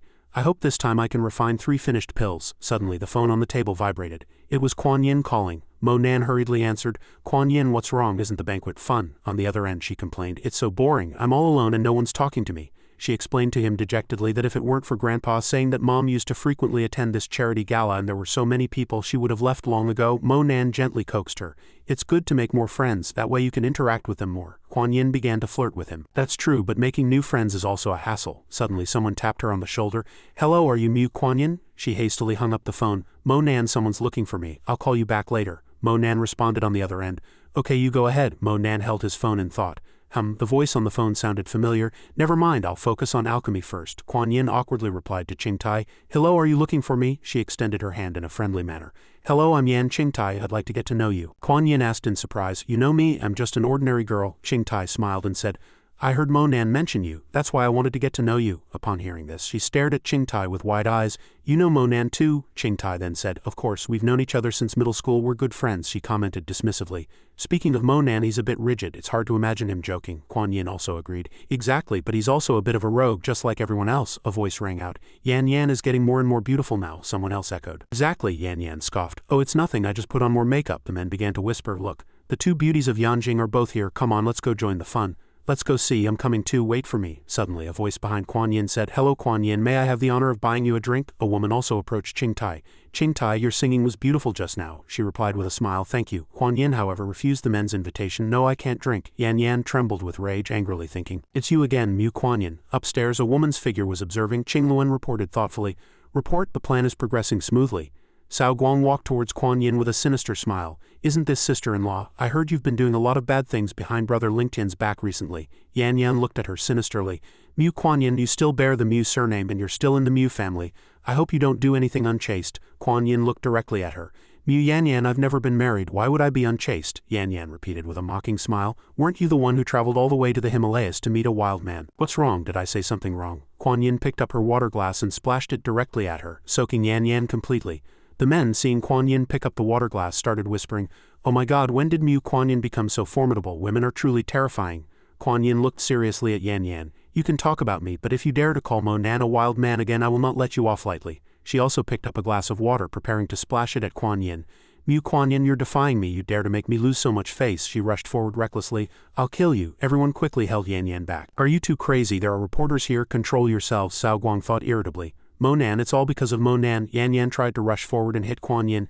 Mu Kuan Yin, you bitch. No one has dared to bully me since I was little. That exhibition was you. Every time it's you. Today I'll kill you. Suddenly a loud shout rang out. Stop, what are you two doing? Stop it immediately. Elder Mu quietly looked around. Fighting publicly at a banquet, especially with guests present, what kind of conduct is that? He sternly questioned. Stop, what exactly is going on? Yan Yan quickly complained. Grandpa, look at this girl. I'm like this all because of Mu Kuan Yin. She suddenly splashed wine on my face, and not only that, she also cursed at me. Elder Mu asked Kuan Yin, tell Grandpa, did you splash the wine? She frankly admitted, yes, because she insulted my friend, he roared furiously. Kuan Yin quickly apologized to Mu Yan Yan. Kuan Yin said firmly. I will not apologize. If anyone should apologize, it should be Mu Yanyan apologizing to Mo Nan. A man beside Elder Mu scrutinized her. My nephew's fiancé is still unrepentant. It seems my Cao family needs to carefully reconsider. Kuan Yin trembled with anger. Qingtai gently held her hand to comfort her, surprising her. Elder Mu said with a dark face, Kuan Yin, you've disappointed me greatly. He frankly announced that she would be punished according to family rules upon returning home. He wiped his sweat and turned to the man behind him, Chief of Staff Wang Fuyu, saying, You've seen a spectacle. Elder Mu of Xingfu scratched his head and said with a smile, Commander Wang Fu has fought battles all his life. He certainly wouldn't care about such a small matter. It's just a few children acting out. It's normal. Everyone began to whisper, he is General Wei Guo, he can directly command the strongest special forces, Commander Wang Fu. No wonder the heads of the 4 great families are standing beside him. Wang Fuyu smiled and looked at Kuan Yin. You must be Qi Hua's daughter. You've grown so big you look exactly like your mother. It seems we're all getting old. Elder Mu quickly called Kuan Yin. Kuan Yin, come quickly. You just bumped into the commander. Quickly apologized to him. He secretly sighed.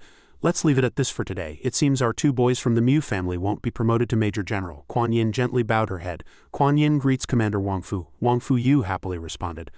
Good. When you were 1 month old your mother invited me but I was too busy to attend, she awkwardly replied. Thank you. Whispers rose again. As long as Mu Kuan Yin's mother is mentioned, Mu Kuan Yin will definitely be upset. Commander Wang Fu truly knows how to educate the younger generation. Wang Fuyu said sadly, Xiao Yin, I hope you can bravely face what happened to your mother. He began to confide. I am already 76 years old. Moreover, my only son died in battle. I had originally planned to adopt your mother as my daughter. Unfortunately, your mother passed away too early, and I want to make up for this regret. He proposed to Kuan Yin.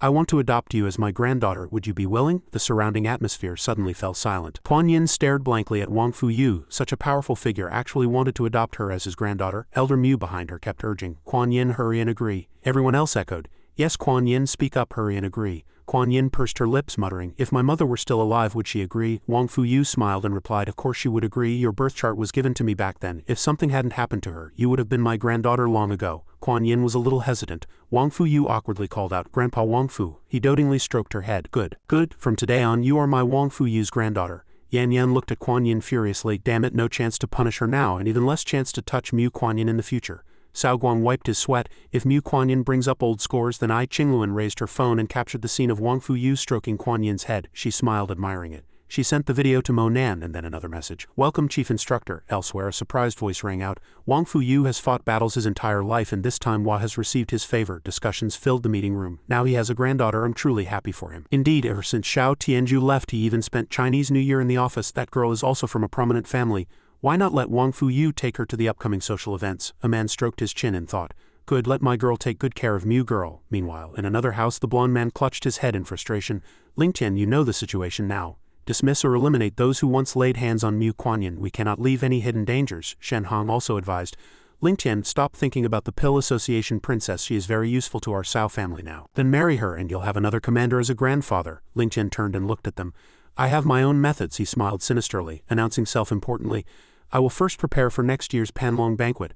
Once I win first place at the Panlong banquet, both the Pill Association princess and Mu Kuan Yin will be mine. He turned back to look at Mo Nan and the alchemy furnace. The flames were still burning fiercely. He pondered as he refined the elixir. Damn it, I didn't expect this 6-tailed fox to maintain the appearance of a 3-tailed fox. If it weren't for the inner elixir, I wouldn't have known it was a 6-tailed fox. The hatred in his heart also burned like the furnace flames. Damn it, is this Dantian's supreme elixir going to be ruined here today? Mo Nan decisively bit his fingertip and blood splattered. No, I must suppress it, he cried out in pain. Spirit of the 6-tailed fox, let me use you. The flames burned even more fiercely, gradually breaking through the roof. Mo Nan's surroundings were a mess and he coughed as he emerged from the hazy smoke. He sighed dejectedly. Since that's the case, I'll have to start over, Mo Nan thought. Without the help of the Qingyu Chao Yin Dan, can Kuan Yin still hold on? Suddenly, a ray of light caught his attention. What is this? Mo Nan stood up happily. The Qingyu Chao Yin Dan actually succeeded. Contentedly basked in the light. This Qingyu Chao Yin Dan, no, a supreme elixir even more advanced than the Qingyu Chao Yin Dan. He walked to the table and picked up his phone. The elixir is made. I must send it to Kuan Yin quickly. I wonder how Kuan Yin is doing. Mo Nan saw Qingluan's text message. How does Qingtai have a video? In the video, Wang Fuyu was stroking Kuan Yin's head. From now on, you are my Wang Fuyu's granddaughter, he secretly commented. It seems the special forces are quite sincere. They even had a commander adopt Kuan Yin as his god-granddaughter. Instead, it benefited this commander. Mo Nan looked at Wang Fuyu suspiciously. But this commander, I seem to have seen him somewhere before, he suddenly remembered. It was him. He frowned, recalling that in his previous life when his master, Immortal Priestess Jiui, took him away from Earth, it was Commander Wang Fu who had stopped them and said something. Mo Nan secretly calculated. If I agree to Qingti's request, I'll know when I meet this Commander Wangfu. He decisively opened the door. What's there to be afraid of? I've changed so much now. I can definitely reverse my fate from my previous life. Monan picked up the phone and called Kuan Yin. Kuan Yin, it's late. You should rest. I'll see you at school tomorrow, she happily replied. Okay, see you tomorrow. Suddenly the teasing voices of two sisters caught his attention. Don't mind. Sister isn't his lover, so of course she won't be jealous. Hurry and give me back the key. There's really nothing between us. Sister is his colleague and counselor, the older sister sighed. Don't make a move, although sister doesn't mind if you touch sister like that. It won't be good if others find out, the younger sister immediately retorted. Sister, you're not being proper, you put it there yourself, hurry up and take it out, the older sister teasingly continued to provoke the younger sister. Counselor sister, you're not well behaved. You know it's there and you still touch it. Aren't you afraid of feeling inferior? Monan saw the two pressing against each other and asked. What are you two doing? Lucia looked at him and smiled. Hi, you're back. He looked at Lucia touching Yushi. He couldn't believe his eyes. He never thought that Dao Yushi, this model teacher, would. Dao Yushi also opened her mouth wide in surprise. Lucia scoffed. You, a counselor, can actually take advantage of others. I'm truly envious, Dao Yushi quickly explained. Monan, don't misunderstand, she's talking about your friend, Lucia quickly corrected. She's a sworn sister, Yushi angrily shouted. I don't care who you are, hurry and give me back my room key. I want to go back to my room. Lucia immediately took out the key and returned it to her. She snatched the key and immediately turned to leave. Dao Yushi was already blushing furiously. How did I encounter such a hooligan woman and get made fun of? And Monan even saw it. She struggled to open the door. Why won't it open? Hurry and open the door, Monan asked Lucia, who was walking over. Why are you here? She walked next to Dao Yushi and teased, Counselor Beauty, remember to wear a hearing aid tonight. If you want to do it together, just knock on the door. Sigh, Yushi nervously dropped the key. Lucia and Monan had already entered the room. She looked around his room. Too simple. No wonder you're still a virgin. Monan wiped his sweat. Looking at her, what does that have to do with being a virgin? He began to inquire. You came here this time, you must have found something, right? She raised her phone, displaying a man. This is the person I found. He's connected to the Cao family, and they'll soon collude, Monan instructed her. Keep an eye on him. I don't want to alert them yet. He suddenly remembered and asked Lucia, by the way, how's your training with those shadow guards coming along? She casually took off her shoes, still the same. She carelessly lay on the sofa. With your cultivation methods and elixirs, their strength has grown very steadily. Monan also calmly sat down. I will give you more powerful secret techniques and elixirs. I hope they can have your current strength in a year. Lucia looked at him intently, then spoke seriously. Are you determined to move against the Cao family at the Panlong banquet? But what about the foundation you've painstakingly built? Monan made up his mind. I won't lose. He handed her a box. This is an elixir, take it. Lucia looked at Monan with a sinister smile. What kind of elixir? It's not an aphrodisiac, is it? He closed his eyes and smiled at her. You joke about everyone you meet. Still afraid of aphrodisiacs? This is an elixir to boost your cultivation. If you don't like it, I'll put it away. She took out the elixir. How can I shamelessly refuse your kind intention? Monan watched her swallow the elixir. It was just a casual thing to let you test the medicine. Lucia was so angry she couldn't believe her ears. What? Test the medicine? You actually used my life to test medicine like that? Lucia tossed and turned on the sofa. So hot. She kept fanning her mouth with her hand. So hot, Monan gloomily explained. The Qingyu Chao Yin Dan takes at least 3 Qigong to completely spread throughout the body, connecting all the vital acupoints. How long has it been? Why are you hot? Lucia scratched her head and chuckled. What? So that's it. I was just trying to practice a bit. Monan stood up and said, You sit here and slowly feel it. Don't run around. He stepped into the bathtub and exerted his power. The divine pill is extremely potent. After taking it, the whole body will feel very hot. Emperor Qingyu once melted dozens of ice mountains. Lucia curiously poked her head in. What are you doing? Are we going to freeze the water in the bathtub? Monan turned and asked her chest. What level of the great slaughtering god art have you reached? Lucia stared at him in confusion. She quickly pushed him down. Sweating profusely, she pressed herself onto Monan, but his allure made her body burn with desire. Lucia pursed her lips tightly. Today I'm definitely going to make you a man. Monan frantically grabbed her hand. It's earlier than expected. Quickly go to the ice lake. She placed his hand on her chest. Let's go to the ice lake later. Monan suddenly realized she wasn't wearing anything underneath. He decisively pulled Lucia away, then slowly put her into the bathtub. Monan began to exert his power, circulating his cultivation method. 3rd level of the great slaughtering god art, breaking 7 days, 6 yin points, returning to gather spiritual energy and break the demonic barrier. Lucia frantically took off her clothes. So hot, so comfortable. Monan looked at her, sweating profusely. I can't believe she survived with that scar for so long and without a single blemish on her body. The sky gradually brightened and fresh sunlight enveloped the entire building. In the morning, Lucia rubbed her eyes and sat up. What time is it? She suddenly froze. This kid, don't tell me he did something to me, your sister. She pulled back the covers and looked inside.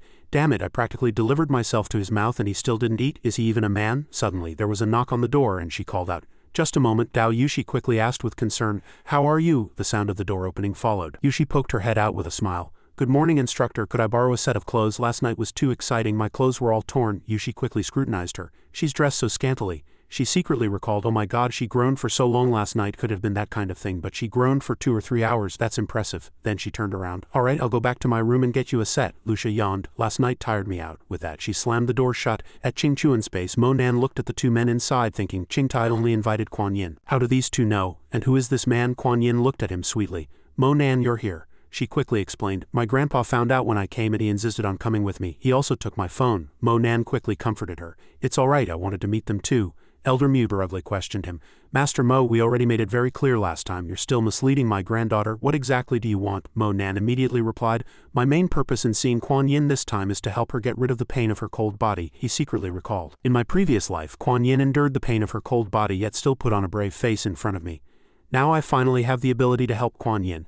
Mo Nan handed Kuan Yin a box of pills. If you take this pill, you'll be a bit dizzy for the first few days. If you can get through that, you'll be fine. She happily took it. I'll take it when I get back. Suddenly a voice stopped her. Wait. The person next to Elder Mu looked at him disdainfully. Kid, who are you? In our pill association, no one can cure the cold poison in Mrs. Bati. What are you even? Mo Nan smiled and replied. Your pill association is nothing special. He angrily slammed the table. How dare you? You dare to disrespect our pill association. You're looking for death. I see you're also an alchemist. Xin Cheng.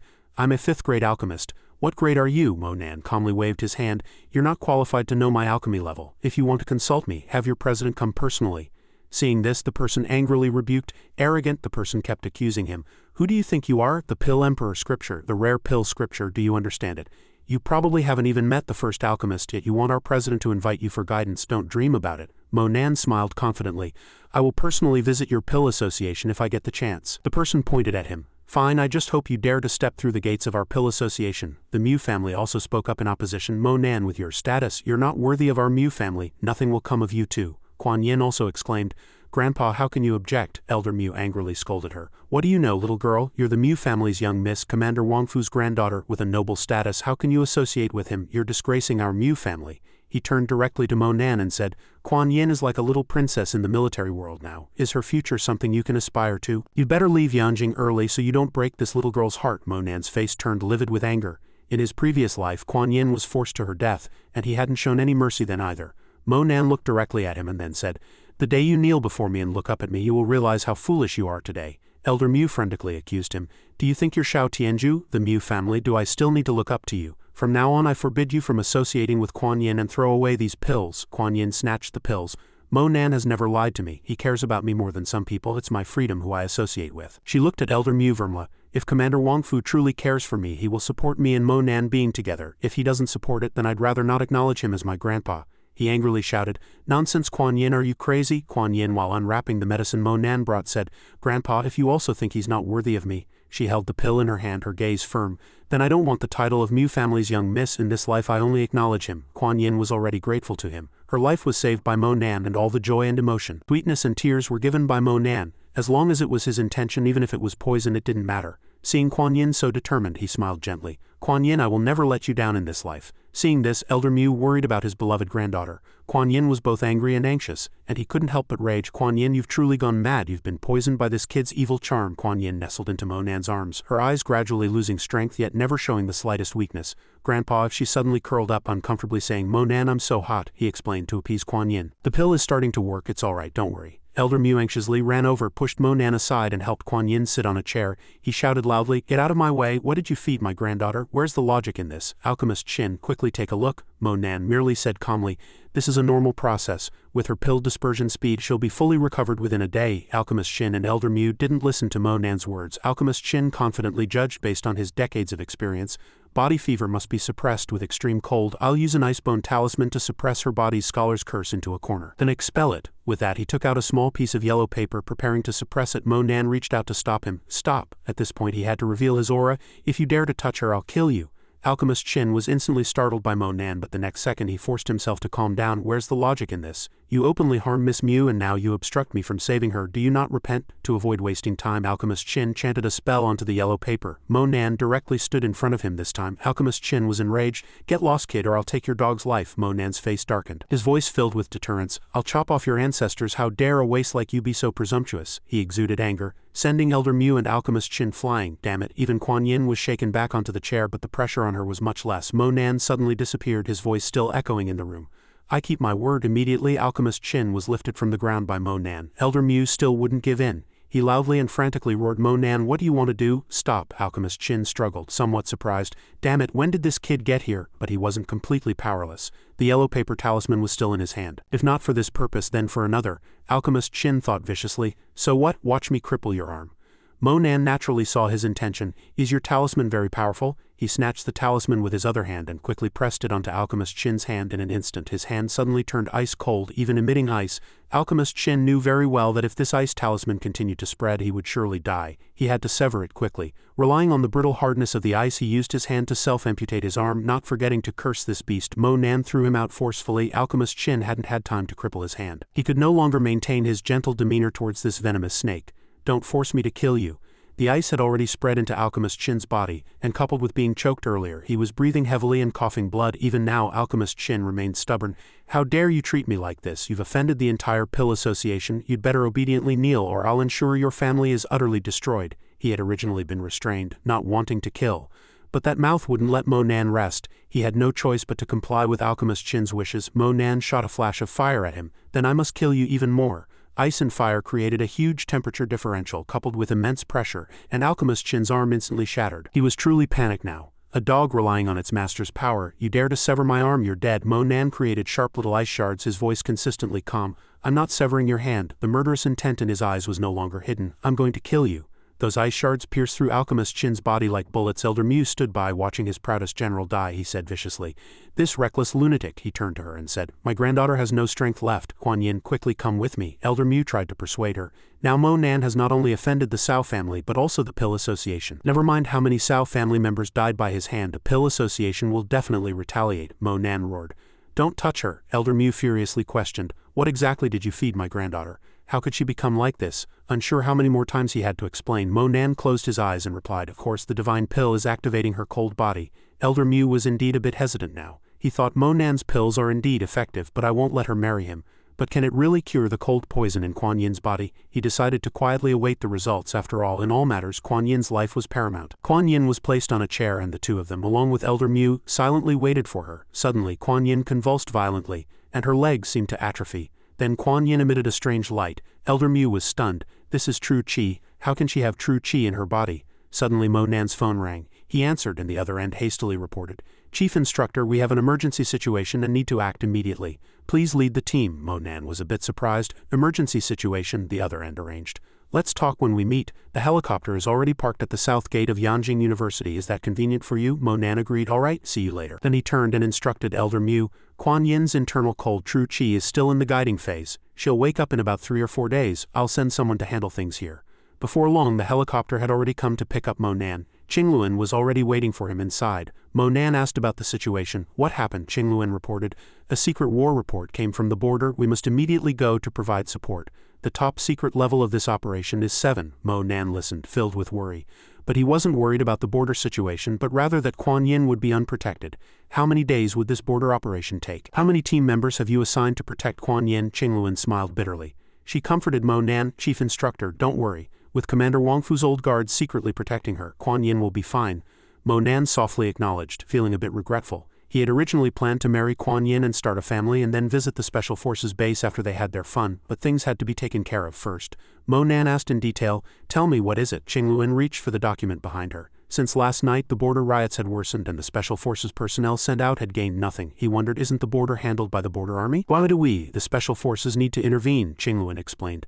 The members of the Southwest Military Region Special Forces and our Special Forces have all mysteriously disappeared, which is why the Chief Instructor was urgently called into action. Mo Nan took the document Qingluan handed him and read it carefully. Within a few minutes he threw the document onto the table, surprising Qingluan. I understand, she asked in confusion. You're finished? This is information I just organized an hour ago. You've finished reading it. Do you know where we're going? Mo Nan answered seriously and in detail. Destination, Dongping Town, Gui Province. Your Vermilion Bird Squad will make contact at 12:07 p.m. Your most suspected target is a cult organization. Qingluan was speechless for a moment.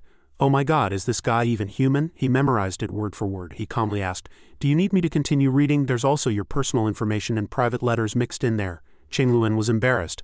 Ah, She hastily flipped through the document, frantically searching for what Mo Nan had mentioned. How could it be here? Qingluan held her own sexy photo, secretly regretting it. Oh my god, why did this damn girl put the information here? I really shouldn't have discussed blind dates with her. Qingluan cleared her throat and changed the subject. The helicopter is a new product from our research institute. It can fly 2,000 kilometers. She took out the pre-prepared clothes and handed them to Mo Nan. By the way, there's a set of combat fatigues here. Change into them. Mo Nan refused.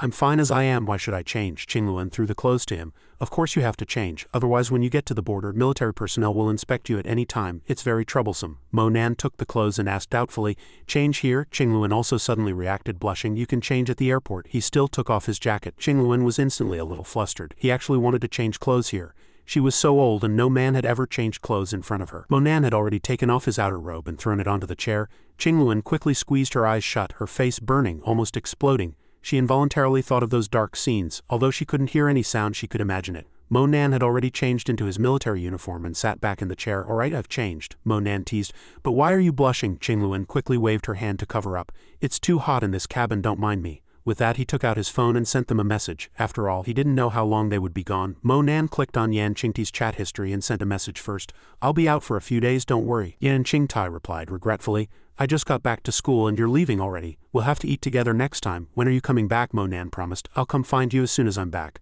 Okay, Yan Qingtai happily affirmed. I'm going to practice the piano. Mo Nan felt a sense of gratitude after sending the message. Qingtai always helped him find the fragments of the Wheel of Reincarnation. She truly worked hard. The scene shifts to a border outpost where everyone was excitedly discussing. Hey Hook, I heard Instructor Qingluan brought the chief instructor this time. A blonde soldier, Hook replied. Really? I heard the leader invited a chief instructor before. I thought they were just pulling our leg. Another soldier emerged from a tent, interjecting. It's all the same.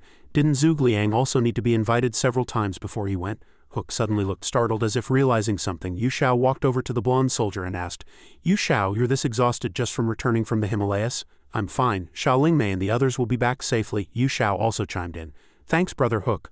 I wonder how formidable the new chief instructor is. Hook clapped his hands, encouraging everyone. Anyone who can be a chief instructor must have some skill, but DeLong said he'd look for an opportunity to challenge him. Chief instructor, I want to challenge him too. Yu Xiao lowered his head, calculating. Once he found Xiaolingmei and instructor Pang DeLong, he would discuss with them, asking Fan DeLong to introduce him more and get closer to him. He was full of anticipation. This anticipation stemmed from the hatred in his heart. If the chief instructor could teach him a few tricks, he would defeat those who looked down on him, especially that Mo Nan. On a nearby mountain, the figures of Qingluan and Mo Nan were faintly visible. A sentry reported via walkie-talkie, Brothers, I see the chief instructor. He's definitely not 20 years old. DeLong wanted to challenge him, didn't he? Get ready, my binoculars are already set on the other side. Mo Nan remarked with a tisk-tisk. This mountain is good, probably the highest one around here. Qingluan added, That's right, it's 300 meters above sea level, and the border soldiers climb it 3 times a day. Chief instructor, the brothers like to joke around, please don't take it to heart. Mo Nan also expressed understanding. It's fine, it's normal for men to be hot-blooded. He looked down at the soldiers hiding behind tents. Well done, those 5 are really observing carefully with their binoculars. A welcoming soldier ran over to report. Report instructor, the rope for the cliff ahead is gone. Qingluan was furious. Go find it quickly, they must have done it. I'll skin them alive later. Mo Nan stopped her, looking excitedly at the cliff before them. No need for ropes. In the camp below, through the agent's binoculars, the soldiers still couldn't clearly see the face of their eagerly awaited chief instructor. They speculated, no way, is that the chief instructor? That person is wearing a military uniform, but there are no medals. Could he be Instructor Qingluan's newly recruited subordinate? The female soldier next to them scoffed. Don't be silly. When has our Vermilion Bird Special Forces ever recruited men? Hook eagerly said. Let me see, let me see. All I see are a few dark shadows. The soldier wasn't giving up the binoculars easily. Don't we have hunting binoculars? Use those to look. Suddenly, the female soldier's eyes widened in terror. In the distance, their eagerly awaited chief instructor was sliding down the cliff, rushing towards them. Everyone was both terrified and awestruck. What was he doing? Wasn't he afraid of death, jumping from such a height? Hook's mouth hung open, not expecting their plan to be ruined so quickly. My God, he's still flying through the air. Our plan is useless. Watching Mo Nan soar through the wind as if radiating light, the intense friction with the air made him like a rocket launching. The soldiers scrambled to escape. He's coming down, quick, hide. Mo Nan's landing was extremely impactful. The surrounding ground was crushed by his pressure. The dust gradually settled. Mo Nan adjusted his clothes and said solemnly, I heard someone wanted to challenge me. Hook was very fortunate. He got to witness the chief instructor firsthand without needing binoculars. He was scared pale. My God, is this our chief instructor? He's not human, is he? The other soldiers were full of admiration. He jumped from such a height and he's fine. So cool, the chief instructor is indeed extraordinary. The female soldier's heart pounded immediately after seeing Mo Nan's handsome face. Our chief instructor is so handsome, so young, so amazing. Yu Zhao was frozen in the back. It can't be Mo Nan. He clenched his fists, trying to reassure himself. It must just be someone who looks like him. He clearly introduced himself. My name is Mo Nan and I am your chief instructor. The truth is always so ironic. Yu Zhao, hearing the chief instructor's introduction, slumped to the ground, utterly broken. To get revenge, I desperately curried favor with my superiors and made friends, but now you're telling me he's my chief instructor. Why is this happening to me? Seeing this, everyone ran to help him. Yu Zhao, what's wrong? Are you all right? Mo Nan naturally recognized Yu Zhao. He was a bit puzzled. He was so arrogant and overbearing at the Qingtang banquet. Why was he so weak today? Suddenly an unfamiliar voice came. Greetings, chief instructor. He raised his hand and saluted Mo Nan solemnly. Captain Wei Tian reporting, awaiting your orders. Mo Nan simply gave a soft command. Before I came, who wanted to challenge me? Step forward. Wei Tian immediately yelled at the squad, startling everyone. Those who said they wanted to challenge the chief instructor just now, step forward. Wei Tian turned and looked directly at the crowd behind him, ordering, who said they wanted to challenge the chief instructor just now, come out. Then he cautiously reported to Mo Nan, report, my subordinates made a mistake this time and I didn't stop them.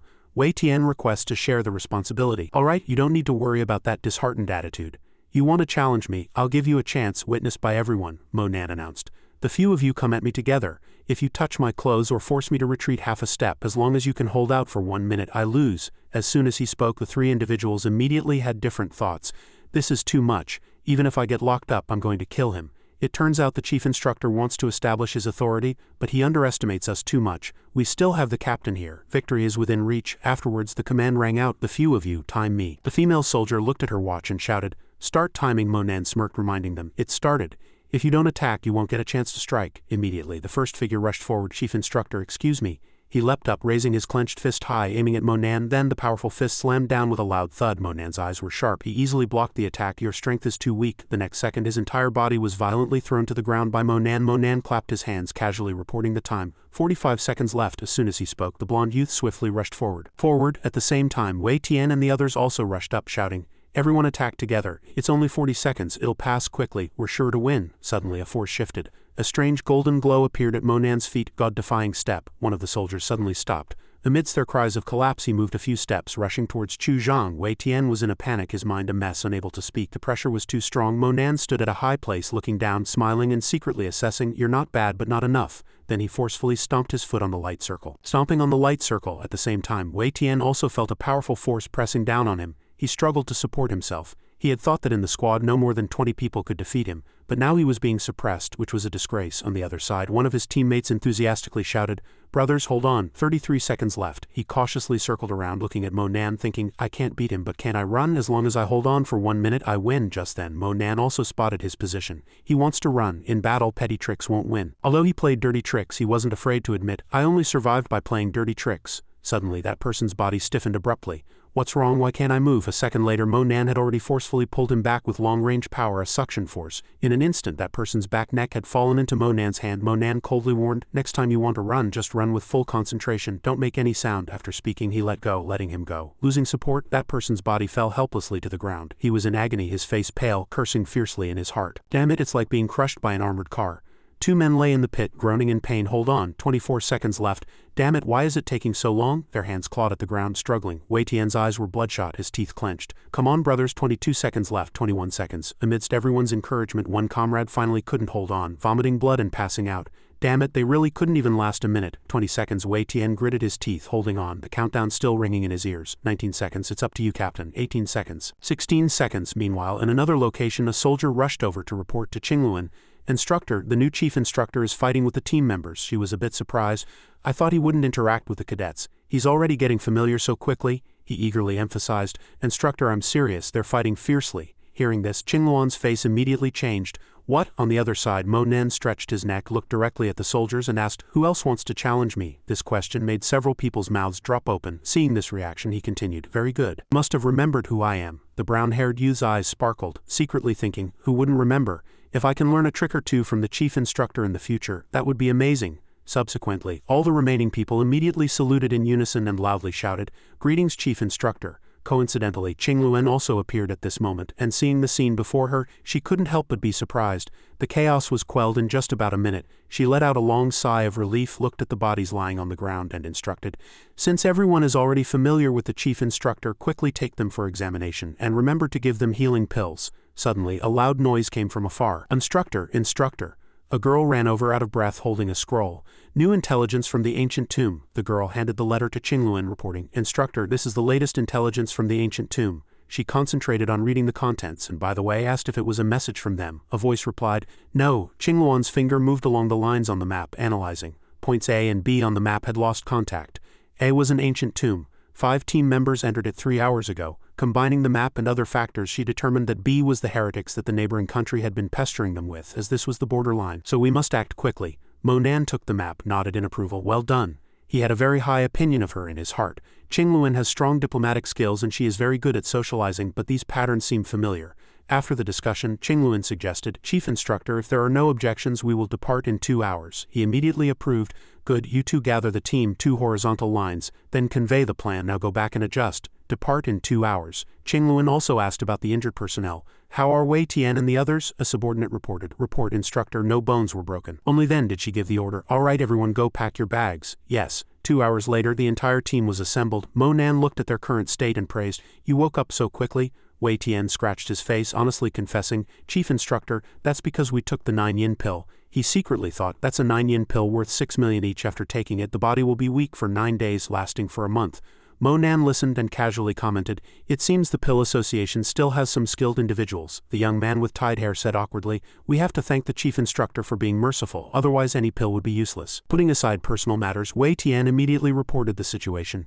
"Chief Instructor, on the way to the ancient tomb, we bypassed a village. The villages here all raise insects and the border soldiers like to sell their insect-repelling herbs." He nodded, understanding the situation, then gave the order to move.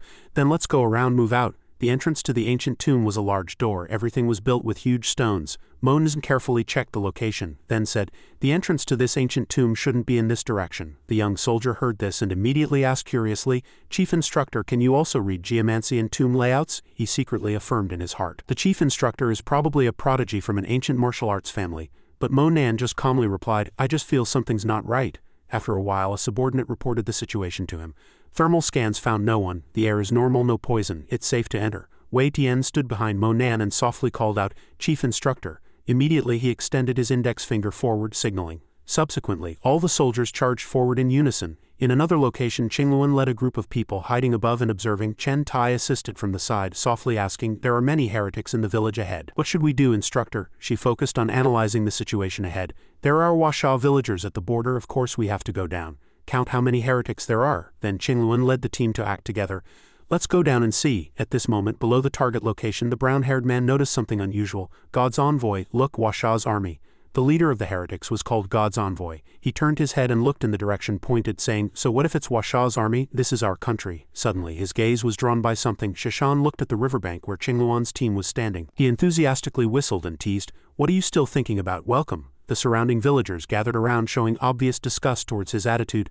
"These old foreign foxes have discovered our village ancestors' tomb. Quickly drive them away. If the mountain god is disturbed, we'll all die. We are descendants of Zhao Zilong, practicing various spear techniques. If you want to fight, just say so." At this moment, Qingluen had already walked over, persuading, "Your country has invaded our Washa territory. I order you to withdraw within 1 hour. Otherwise," she decisively raised her voice to warn the other party, "we will consider you invaders." Observing their forces, Qingluen secretly estimated that there were at least 1,000 heretics here, including some Washa people. Xianxia, however, was fearless and instead sneered, "Another batch of Washa special forces. Are they all here to die?" Qingluan's team felt uneasy, praying that the chief instructor would see the message soon and arrive here in time. Seeing that the other party did not retreat, she no longer held back. "It seems you have already experienced the methods of our special forces." Qingluen angrily questioned loudly, "Then why do you still dare to invade Washa?" However, on the other side, all he heard was a sinister laugh and Xianxia's expression was eerie. He gestured with an open hand indicating a few things. 8 years ago when we first competed, you were intimidating, but the team from a few days ago was far from it." Hearing this, she jumped directly into the river intending to swim across. "What did you do to them?" In an instant, all of Xianxia's men aimed their guns. The soldiers here also didn't want their superior to get hurt, so they entered combat mode. To the astonishment of the civilians, both sides began a gunfight. A little girl, too frightened, cried. Amidst the frantic hail of bullets, Qingluan still stood tall, her entire body enveloped in a magical armor-like glow as Shishan arrogantly blocked her path. He spoke. Beautiful instructor, I advise you not to be foolish. Once the fighting starts, no one will have peace. Let's make a deal. He offered Qingluan a trade. As long as you don't interfere in this matter, we will withdraw in 3 days and tell you the location of the special forces. Clearly, he also understood an important principle in his heart. This special forces team was created by Xiao Tianju, and it was best not to provoke them. However, she clearly and resolutely rejected the proposal. Impossible. The place we're looking for is also our Huasha territory. You can't take anything. At this moment, a slight rustling sound came from behind Shishan. He checked it out. He seemed to recall something, a smile playing on his lips. Right, I still have them. Because no agreement was reached, Shishan remained stubbornly unyielding. Then let's both put in the effort. Anyway, I also want to see whose ancient martial arts are more powerful or if our divine seals are better. Qingluan also frankly announced to the other party, all right, if anyone loses, they must reveal the location of the special forces and immediately withdraw. No one is allowed to take anything, he added. If your special forces lose, then get out. With that, she immediately acted. Good, then we'll send people to fight according to the rules of the last international competition. In my heart, I plan to stall for time, waiting for Mo Nan's arrival. At this moment, Chen Tai leaned over and whispered, Instructor, the chief instructor has already been notified. He might arrive in about 4 hours. Instructor, I'll go up. She immediately approved. Good, just stall for time. We're not very clear about the strength of these heretics, so caution is best. After getting permission, he threw his belongings to his teammate on the river. The representatives of both sides stood facing each other. With an announcement, the match began. The two immediately assumed fighting stances. No sooner had the order been given than water suddenly splashed everywhere. Chen Tai took the initiative to attack. His opponent also recognized the skill of this newcomer. Huasha's true chi cultivation was indeed impressive. Then Chen Tai raised his high leg and struck fiercely. Combining strength and technique, he delivered a heavy kick to his opponent's chest. As expected, the opponent fell into the water with the inertia. Chen Tai meanwhile retreated to observe the situation. However, he quickly regained his footing. Well done, worthy of a Huasha soldier. This greatly surprised him. It felt like I kicked a zombie just now. The opponent seemed to be enjoying the fight, extending his hand and gesturing to Chen Tai. Kid, well done. Again, he gritted his teeth, somewhat bewildered, and couldn't help but feel a little panicked. He was clearly alive, yet he was like a zombie. However, Chen Tai still decided to fight to the end. He charged forward, clenching his fists. I don't believe it. He was unharmed and felt no pain like a zombie. Half an hour later, Chen Tai was struck and fell into the water. Defeated, Shishan laughed triumphantly.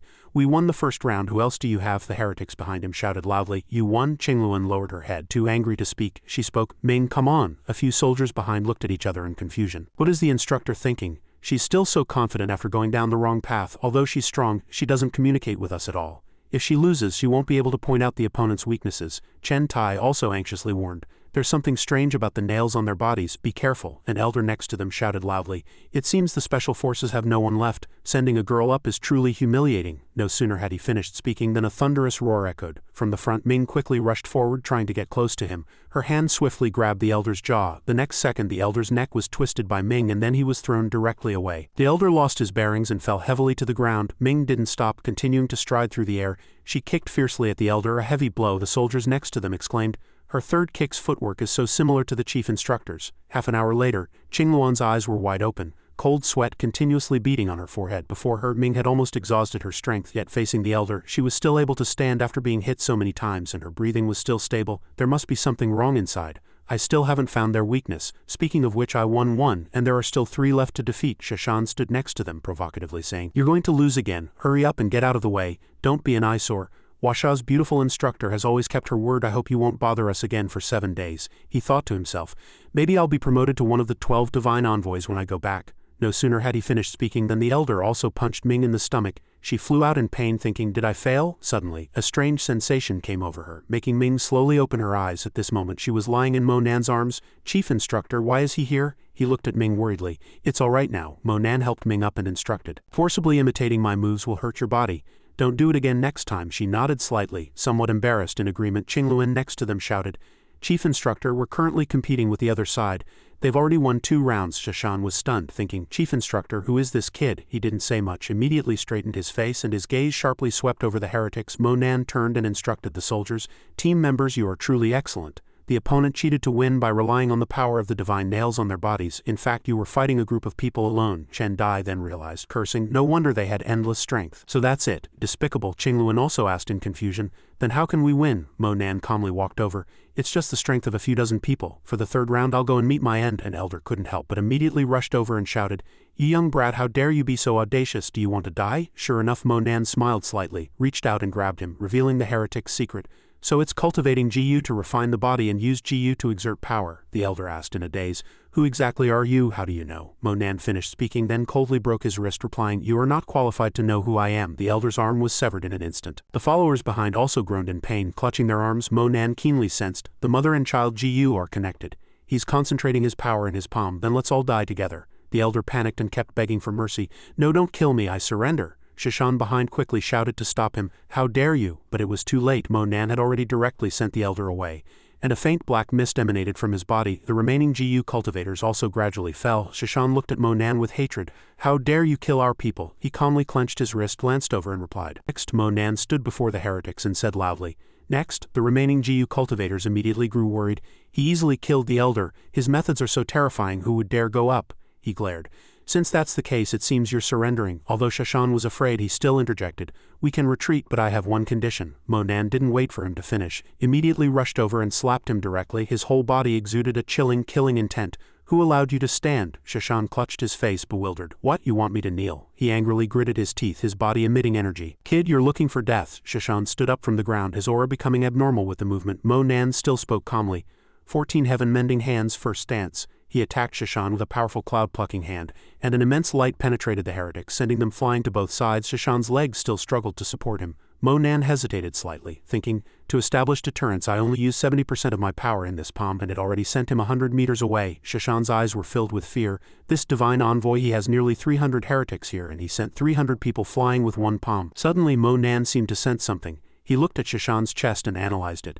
His tattoo is somewhat different from those people. Qingluan behind him reminded, Chief Instructor, no, if you kill him now it might lead to a war between the two countries. Mo Nan's face darkened, and he coldly ordered, Kneel. Cold sweat streamed down Shishan's face, his eyes constantly trembling. Under the magic sound attack he couldn't control his body and immediately knelt to the ground. Mo Nan stared at him, threatening, I give you 30 minutes to withdraw completely, and you're not allowed to take anything. Shishan could only nod in agreement. Qingluan then asked, And my team members, where are they? Shishan replied coldly, They're imprisoned in the ancient tomb. Hurry. Qingluan quickly assigned tasks. A few of you go guard the entrance of the ancient tomb. Chief Instructor, thankfully you arrived in time, otherwise he wouldn't have been severely injured. Mo Nan glanced at Ming without a word, confirming she was poisoned by GU. Mo Nan turned back to Ming, guessing, You've been poisoned by GU, and the poison acts up when you speak, right? Ming just nodded silently, confirming to him. Mo Nan said with some hesitation, The GU you've contracted is too deeply rooted. He hesitated in his heart, although there is a way. But she absolutely can't do it, so it's better not to say. Hearing this, Ming tightly clenched her hands, her whole body trembling uncontrollably. Several soldiers walked to the front and bowed their heads before Ming. Quiet, sorry, we apologize for our previous behavior. Sorry. Just then a soldier ran over to report, Chief Instructor, they've all retreated. We can enter the ancient tomb now, Mo Nan quickly instructed. Then go in, send someone to guard against those heretics in case they play tricks, he muttered to himself. Having to ask for permission for every move is a bit unfamiliar after a while. The few of them had already found the ancient tomb. Mo Nan stroked the wall in front of him, thinking, This is the real entrance to the ancient tomb. It's connected to the previous one. Qingluan walked behind, shouting, No touching of the artifacts in the ancient tomb. Finding people is the priority. She confirmed that Mo Nan had made a great contribution this time. A soldier suddenly shouted, Chief Instructor, look at the murals on the wall. This seems to be an ancient general. He looked up and explained, This painting is from the Three Kingdoms period of ancient Huaxia. The soldier was curious. Could what the villagers outside said be true? Are their ancestors really Zhao Yun? Mo Nan shook his head in denial. Unlikely. This cave might have been built in the likeness of some fierce beast. He was very interested in his heart. The structure of this ancient tomb is quite interesting. Suddenly a voice came from the darkness ahead. Damn it, you damned beast. They smashed the artifacts and couldn't take them away. Mo Nan quickly urged, Everyone keep up. Meanwhile, in the dense forest outside the ancient tomb, a group of heretics were gathered. Sitting among them was the formidable demonic god envoy. Shishan stepped forward to report, Demonic God Envoy, we have already destroyed the artifacts inside. They won't be able to take anything. The demonic God Envoy glanced coldly. Even robbing an ancient tomb attracted the special forces. If it weren't for needing people, I would have killed you long ago. Shishan's face was cunning, and he continued to insinuate with a smile, I sent masters with divine power to destroy those ancient artifacts just in case. I have other plans, Xianxia said with a sly smile. To be safe, I've already had the cultists plant explosives in the ancient tomb, the demonic god envoy replied triumphantly. Then just detonate them directly, no more talk. He waved his hand and commanded, subordinates, go prepare quickly. With that, the demonic god envoy turned and asked, I heard you lost to one of the Special Forces members, is that true? Xianxia seemed somewhat unwilling, that kid was too strange. But with our explosives there, no matter how strong he is, he won't escape being blown to death or half dead. The demonic god envoy closed his eyes, a look of regret on his face. What a pity, I still wanted to compete with this arrogant fellow. He can kill an elder and 50 cultists with one punch, Xianxia immediately affirmed with a cunning smile. God envoy, please watch my performance. Start the countdown, blow up the cave, then activate the mechanisms inside. At this moment Monan's soldiers had already entered the ancient tomb's main hall. Suddenly a loud noise shook the ancient tomb, startling them. What's going on? That explosion just now was dynamite. The entire ancient tomb's main hall kept shaking. As if about to collapse, a soldier cursed bitterly. Damn it, it must be those heretics trying to trap us here alive. But the person we brought can also open a path. The remaining few quickly urged each other. Go, let's go lift the stone mill. They quickly tried to push open the door, however, the ancient tomb's door remained motionless. This stone door is not simple. I judge that a part of the external mechanism might be broken, which is why we can't open it. Monan next to them stroked his chin, speculating. This tomb door is too strange, and there was a strange aura during the explosion. He then called the soldiers over. All right, let's go inside first. If it doesn't work, we'll think of another way. They nodded in unison, yes. Suddenly, Yili shouted in a panic, is that the chief instructor? Monan also repeated in confusion, Qingluan? He then realized, no wonder the special forces were trapped before. So that's it. Yili still tried to shout, it's me, chief instructor. How is everyone? Quickly get the medicine kit. She walked over and analyzed carefully. This ancient tomb might have been built according to the structure of some fierce beast. The previous entrance to the ancient tomb might have been the tail. Hearing this, Monan stroked his chin, speculating, your passage might also be one of the fierce beast's limbs. I'll look around. The mechanism might open in the belly, Yili then suggested. Then let's see if there are other ways to leave. He nodded in agreement. Good, be careful. The few of them quickly dispersed to search. We came to the ancient tomb's main hall. Monan walked and looked around. This hall is so big, walking here for a whole night would be a waste of time. He casually touched a button on the wall, and the next second a door opened in front of Monan. Looking at the passage before him, he thought, these 4 stone doors are on the 4 claws of the fierce beast. No wonder we couldn't get out of the main hall. Suddenly a sound came from behind, startling Monan. Chief instructor, be careful, your feet are on fire. He looked at the black fire at his feet, surprised. This is beast blood fire. I didn't expect there to be beast blood fire here. The soldiers behind him were still shouting loudly, Chief instructor, come up quickly, you'll be burned to death. The temperature is too high, the heat wave is difficult for even true chi to resist. Chief instructor, come out quickly. Monan loudly replied, the ancient tomb's owner doesn't want us to leave. You all quickly split into 4 teams and notify all 4 doors to come out quickly. I can't hold on for too long. Qingluan and the others immediately took the order and left. Yes. Please keep an eye on the chief instructor. In another tunnel, Pang Delong and the others were huddled in a corner. He suddenly opened his eyes and realized someone was coming. A voice from outside said, is anyone in there? The stone gate entrance is open. Everyone come out quickly. Ling Mei happily crawled over and shouted, save me, get me out, quickly open the stone gate. The people outside were still trying to force open the door, and the stone door at the bottom of the tunnel opened. Everyone come out quickly. The chief instructor is being burned by fire. Hurry. Pang Delong suddenly stood up and ordered loudly, get out quickly. Half an hour later, Monan was still struggling to control the black fire. Ming and the other soldiers stood by, both worried and pained. Every time the chief instructor took the lead himself. 1 second later he suddenly jumped up, panting exhaustedly. A soldier stepped forward and asked, Chief instructor, we can't get out, what should we do? Monan sighed inwardly. I came to rescue people, but now 21 of us are trapped in this ancient tomb. How miserable. He sniffed, turned his head and asked, did you smell anything? The soldier shook his head and replied, no, chief instructor, wasn't it your shoe that was burned? Monan frowned and denied, no. Suddenly the soldier pointed at a large statue in front of them. This is a general, and his pose must be Yu Fei. That's how he fought enemies back then. Chief instructor, isn't it? Monan sighed. This tomb is from the Warring States period. Yu Fei was a famous general in the southern Song dynasty. After saying that, he punched the statue, sending it flying, startling everyone. The statue fell from its original position, revealing a large hole in the ground. Soldiers happily pointed at the hole and shouted, oh my god, chief instructor, there's an entrance here. Another teammate next to them thought dismissively, how can his IQ qualify him to be a special forces member in front of the soldiers? Flickering light left them dumbfounded. They excitedly ran over. Oh my god, those ceramics on top are just garbage. Is this an emperor's golden coffin? What kind of golden staff is this? Monan saw this and thought, anyway, there's no danger. Let them go crazy for a while. They can't take anything with them anyway. He looked at the emerald green cold pool in front of him. Monan felt a change in his state of mind which made the flood dragon embryo react. Thinking this, he turned around and instructed the soldiers, I'm going down into the cold pool. You all wait here and don't run around. The soldiers immediately obeyed. We'll obey, chief instructor, come back soon. Monan sighed, feeling a bit tired. then dived into the cold pool and slowly swam down. Suddenly a rush of cold water hit him, and Monan choked a few times. His gaze suddenly met something, and his eyes widened in shock. In front of Monan was a gigantic ghost turtle beast dead. A massive ghost turtle that devoured fierce spirits had died here. Could it be? His gaze deepened, calculating carefully. Then he suddenly leaped out of the water. There it is! Monan looked at the black long spear radiating astonishing power in front of him. The spear body vibrated continuously in the air, emitting a black aura. Monan frowned, sensing that even the 7-kill spear was trembling, indicating it was definitely not a sacred spear that could be forged on Earth. He decisively jumped onto it. "All right, let me see how powerful you are." With a loud bang, the surrounding earth and rock shattered. Monan was astonished. Even the 7-kill spear was shattered by the spear's intent. He used the force to retreat. "For you to be encountered by this Imperial Master is your fortune." Monan quickly grabbed the black spear. "Then let me use you." 1 second later, the entire space seemed to solidify, accompanied by a dazzling light. Monan held the long spear and muttered to himself, "So this ancient tomb was built to bury you." As soon as he finished speaking, the long spear suddenly plunged into a nearby rock. The rock instantly shattered into countless pieces. Monan caressed the long spear, feeling how heavy this war spear was. He observed that the spearhead resembled a blood-red eye. Monan brandished the long spear, confidently saying, "Let me bring you back to the light of day." The water in the cold pool calmly swirled with Monan's rotational force. He carefully concentrated his strength onto the long spear. "Let me use you." The spear tip of the war spear emitted a dazzling red light. "In my previous life, my master said, I came to Earth to search for treasures, and master might be arriving soon." Monan flicked the spear tip forward. "I don't believe there's any weapon in this world I cannot wield." His eyes glowed with dazzling light and he shouted loudly, "War Soul, you are newly formed, let me use you." That light pierced through the icy cold pool, shooting straight into the sky. Monan looked at the long spear, laughing excitedly. "With my blood dropped on you, you shall be called the Blood-Eye War Spear from now on." His gaze swept to the side. "What is this light coming from?" Monan guessed. "This must be the ghost turtle's teeth. I didn't expect it to leave 2 crescent-shaped teeth after turning into bones." He tightly gripped the ghost turtle's teeth. "Teeth are good things." After saying that, Monan once again dived into the cold pool, thinking, "That war spear is too heavy, I need to adapt to it quickly." After a while, he jumped out of the cold pool and walked over to the soldiers. They ran to him and said, "Chief Instructor, you're back."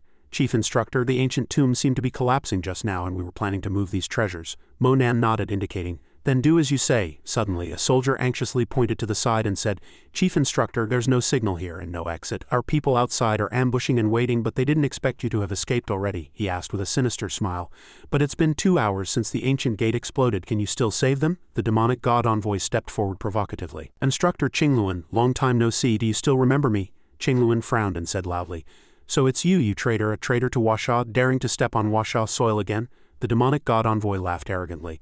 "Now that Xiao Tianju is missing, I can do whatever I want." He glared and threatened, "Instructor Qingluan, you just wait to die obediently." After saying that, the demonic god envoy launched a deadly strike at Qingluan using 90% of his power. She reeled back after taking the hit, and the demonic god envoy's voice remained smug. "A mere instructor is nothing special." Qingluan gritted her teeth, thinking, "No, I can't let him run rampant in Huasha, even if it means death." As she thought this, she quickly used the force to gather strength and attack the demonic god envoy. "Impossible. Does he have an indestructible body?" He waved his hand, sending Qingluan flying. "I also have to thank Xiao Tianju for the humiliation he inflicted on me back then. Otherwise I wouldn't have achieved what I have today." Qingluan coughed a few times, cursing under her breath. "Damn it, this traitor has actually cultivated such terrifying divine martial arts. Senior Xiao Tianju really shouldn't have let him go back then." The demonic god envoy's laughter echoed in the air. "Today I will bury all of you special forces here." Qingluan's soldiers hastily ran out to stop the enemy, and both sides continuously exchanged gunfire. Chen Tai loudly coordinated for the wounded to retreat to the back. Qingluan fought while worrying. They were originally studying safely at Yanjing University, but due to their lack of overall strength they ended up in such a situation. She gritted her teeth, feeling helpless. "If I were stronger I could protect my team members." The next second countless attacks came, and Qingluan vomited blood. Everyone shouted worriedly. "Instructor," she asked herself with a pale face, "am I, Qingluan, going to die here in this desolate borderland?" Monan's powerful voice echoed in the air. "How dare you kill my people? You're asking for death." A war spear appeared from nowhere, piercing directly through the bodies of 3 cultists. Shishan's eyes widened in terror as he shouted, "What's going on?" Monan slowly walked out of the smoke and dust, exuding a powerful aura. He held the war spear, looking at the cultists with a solemn expression. The demonic god envoy was stunned. "Who is this person?" Shishan's face turned pale. "Monan, how could he be out?" he asked himself. "This stone gate couldn't even be blasted open by rocket launchers and tanks." Qingluan seized the opportunity to urge everyone, "Quickly, into the ancient tomb." Shishan secretly said to the demonic god envoy, "God envoy, he is the chief instructor of the special forces and he just killed dozens of our believers." Upon hearing this, the demonic god envoy roared, "Kid, who exactly are you?" His face was gloomy, exuding murderous intent, glaring fiercely. "You killed my people." The demonic god envoy was furious, pointing and ordering, "Kill him for me." Upon receiving the order, the cultists rushed towards Mo Nan holding their weapons. He brandished the long spear, shouting, "May the 10 immortals be destroyed." A dazzling light shot out from the blood jade on the spearhead. A first stance. Mo Nan delivered a fatal blow, rushing straight towards the cultists. They shouted in surprise, "God, what kind of weapon is this?" Qingluan seized the opportunity to deploy the army. The leader of the 3 armies, no one is allowed to go out and kill the enemy. The soldiers were encouraged and charged forward with their weapons to engage in battle. Kill, the demonic god envoy gritted his teeth, asking himself, with such power, who can control him? He made an angry decision. No, I can't let him live. With that, the demonic god envoy rushed into the air, his entire body exuding immense energy, using 100% of his power. In front of Mo Nan, the demonic god envoy gradually transformed into a gigantic form. He brandished the long spear, rushing straight towards him, shouting loudly, "Die for me." The demonic god envoy sneered, "Kid, I'll let you have one move." A deafening roar shook the heavens, and smoke and dust filled the entire space. The demonic god envoy punched forward. "What, chief instructor? He's nothing special. You're far inferior to Xiao Tianju." Mo Nan turned to dodge. "You can defeat me now," he said. The demonic god envoy pursued relentlessly. "You only rely on weapons. If you have the guts, don't run." Suddenly, a convoy of tanks and armored vehicles rumbled over. Qingluan was furious. They actually brought tanks. Shishan observed with binoculars and ordered, shoot them directly, load, aim, fire." Several tanks immediately opened fire, attacking Mo Nan and his group, who could only grit their teeth and dodge wave after wave of astonishing cannon fire. Mo Nan, seeing this scene while fleeing, immediately stopped. He activated the 8 steps against God and flew over. The demonic god envoy was stunned. His speed was truly astonishing. Mo Nan then sent him flying with an extremely powerful slash. Every spear shot was filled with murderous intent, striking with a resounding boom. The demonic god envoy quickly bent down, dodging a series of attacks. He brandished his long spear, his roar echoing through the sky. "Stay here." It quickly pursued, closing in on the demonic god envoy. In a flash, the war spear had pierced through his body, ending him. At the same time, Mo Nan felt a spatial fluctuation. It turned out a huge wave of cannon fire was aimed at him. Qingluan's shout came from behind. "Retreat," she shouted worriedly. "Mo Nan, be careful, dodge quickly." With a bang, a sky-shattering explosion sent rocks flying throughout the space, and the dust gradually settled, leaving only a barren wasteland. Shishan smiled triumphantly. "You brat, you're looking for death?" Qingluan and the other soldiers asked themselves, "How many more comrades will we sacrifice this time?" Her eyes filled with tears. "How can I face Mo Nan's body? How can I face old instructor Chen? How can I face Mo Nan's parents?" Chen Tai shouted from behind, "I'll make you pay in blood." Ili also ran over to comfort her. "Sister, calm down. Don't you want to avenge them? Do you want these heretics to run wild in our country?" After the thick smoke dispersed, his figure gradually emerged. "Look, it's the chief instructor." Qingluan's eyes widened and she shouted in surprise, "Chief instructor." She ran over anxiously. "Chief instructor, are you all right?" Mo Nan stood motionless in the smoke. Qingluan tightly held his hand. "He's still warm, he's still alive." Mo Nan gently instructed, "Take them to the ancient tomb." Qingluan immediately ordered, "Quick, everyone retreat to the ancient tomb, hurry." Shishan was stunned, blurting out, "He's still alive? Quickly load, kill him quickly, blast him to death." Another round of cannon fire shot out, aimed at Mo Nan. However, he effortlessly caught it. Shishan shouted in surprise, "Impossible! How can a human stop a cannonball?" Mo Nan's mouth curled into a smirk and he threw the cannonball directly to the ground. Shishan's eyes were filled with terror now, speechless. "Monster!" Mo Nan drew the war spear from his body, the blood-eye war spear. He assumed a stance and unleashed the first stance of Moon Immortal's 10 destructions. Mo Nan delivered a fatal blow, cutting through the spirit, and Shishan frantically fled. "Protect me, quickly protect me." He gave a sinister smile. "Even if the Heavenly Emperor descends, he cannot save you." As soon as he finished speaking, Shishan's eyes widened and he stood frozen in place. Seeing this, the cultists urged each other in fear, "Run quickly." Mo Nan coldly ordered the soldiers to kill the enemy. His soldiers then charged forward with their weapons to eliminate the remaining cultists. Mo Nan stepped forward and instructed, "Rest for 10 minutes, then head back." Suddenly, a soldier shouted in panic, "What's wrong with Xiao Jing?" Ming lay weakly on the ground and Mo Nan ran over to check. "It's too heavy and she's been poisoned by Gu. Even if her life can be saved, she won't be able to cultivate further or even do any strenuous work." He put a pill in her mouth and then instructed, "Carry her back, let's go." The few of them quickly carried Ming back. Mo Nan found Chen Tai sitting dejectedly in a corner. Mo Nan patted Chen Tai's shoulder. "I know you've done your best, they won't blame you." He worriedly explained, "Chief instructor, I could have protected everyone, I really shouldn't have brought them out." Mo Nan sighed, "This is the price of protecting Huasha at all times." At the same time, the female soldier ran over to report, "Chief instructor, our reinforcements have arrived." Mo Nan asked himself, "Reinforcements after the battle after you died, you came?" He frowned and retorted, "They've come, so what?" Mo Nan secretly thought, "Are they trying to make me neglect my duties for pleasure?" The female soldier awkwardly replied, "Chief instructor, you'd better go take a look. These reinforcements seem to have started fighting with them." Over here, Pang Delong and Ling Mei had already driven up. Ling Mei disdainfully looked down, a bunch of stinky, disgusting guys. She calculated in her heart, "I heard the chief instructor is also here. I must leave a good impression on him. Wei Wei, sitting in the back, loudly complained. Oh, the teammate next to her reminded. Don't get excited, Instructor Pang DeLong is famously vindictive. Ling Mei coldly glanced behind her, not answering, and said proudly with her arms crossed, why are you not speaking? That's right, how could you possibly defeat those heretics? Don't even look at yourselves, you're all rotten, and you really think it's your credit? Wei Wei pointed at her face and shouted, you're going too far. By the way, don't you see how many people we've sacrificed? You were trapped in the secret passage. Who saved you? Ling Mei retorted. How can that be? How can you say we were trapped in the secret passage? She smiled charmingly. That was us deterring the heretics, understand? Wei Wei asked unhappily. You're shameless. Have you cared about the wounded comrades? Instructor Qingluan is still worried about the wounded soldiers. What about you? She accused. Your shoes don't even have a speck of dust on them. You even complain that the battlefield smells of blood and you haven't even gotten out of the car. Is this your respect for sacrificed comrades? DeLong couldn't take it anymore and threatened. You stinking hag, it seems you've forgotten your place. When we meet the chief instructor, I'll make you look bad. As soon as he finished speaking, Mo Nan walked over from the front. Are you looking for me? They immediately changed their attitude. Chief Instructor, you're finally here. Ling Mei's face turned pale with disbelief. Chief Instructor, you are the Chief Instructor, she asked herself. How does he look so much like that Mo Nan kid? Ling Mei was puzzled. His voice, you're Mo Nan, when did you become our Chief Instructor? DeLong also felt confused and asked, what? How is that possible? How could he be our Chief Instructor? Impossible, Mo Nan sternly ordered. Get down here and talk to me. He slowly walked towards Ling Mei, making her a little flustered. Mo Nan, what do you want? How dare you treat me like this? Mo Nan coldly waved his hand and said, Ling Mei, what do I want? You know very well. Sever one of your arms and expel you from the special forces. Ling Mei lay on the ground clutching her severed arm in immense pain. She held her bloodied arm, pleading in agony. No, Mo Nan coldly shook off her arm and added. Next, DeLong angrily pointed at him and roared. You abuse your authority, you lay hands on your own team members, you are unworthy of being Chief Instructor. Mo Nan sternly said. Pan DeLong, any last words? DeLong argued defiantly. Mo Nan, I am an instructor protected by Commander Wang Fu. You have no right to kill me. Mo Nan ignored him, walking step by step. Your teammates were in danger, yet you indulged in banquets ignoring their safety. That's one. Mo Nan rushed in front of DeLong, recounting his crimes. Your teammates died in battle, yet you disregarded their feelings, even insulting them and the country. That's two. Mo Nan kicked out fiercely and said loudly. As an instructor, you crave fame and fortune, disregard military law, and are ungrateful.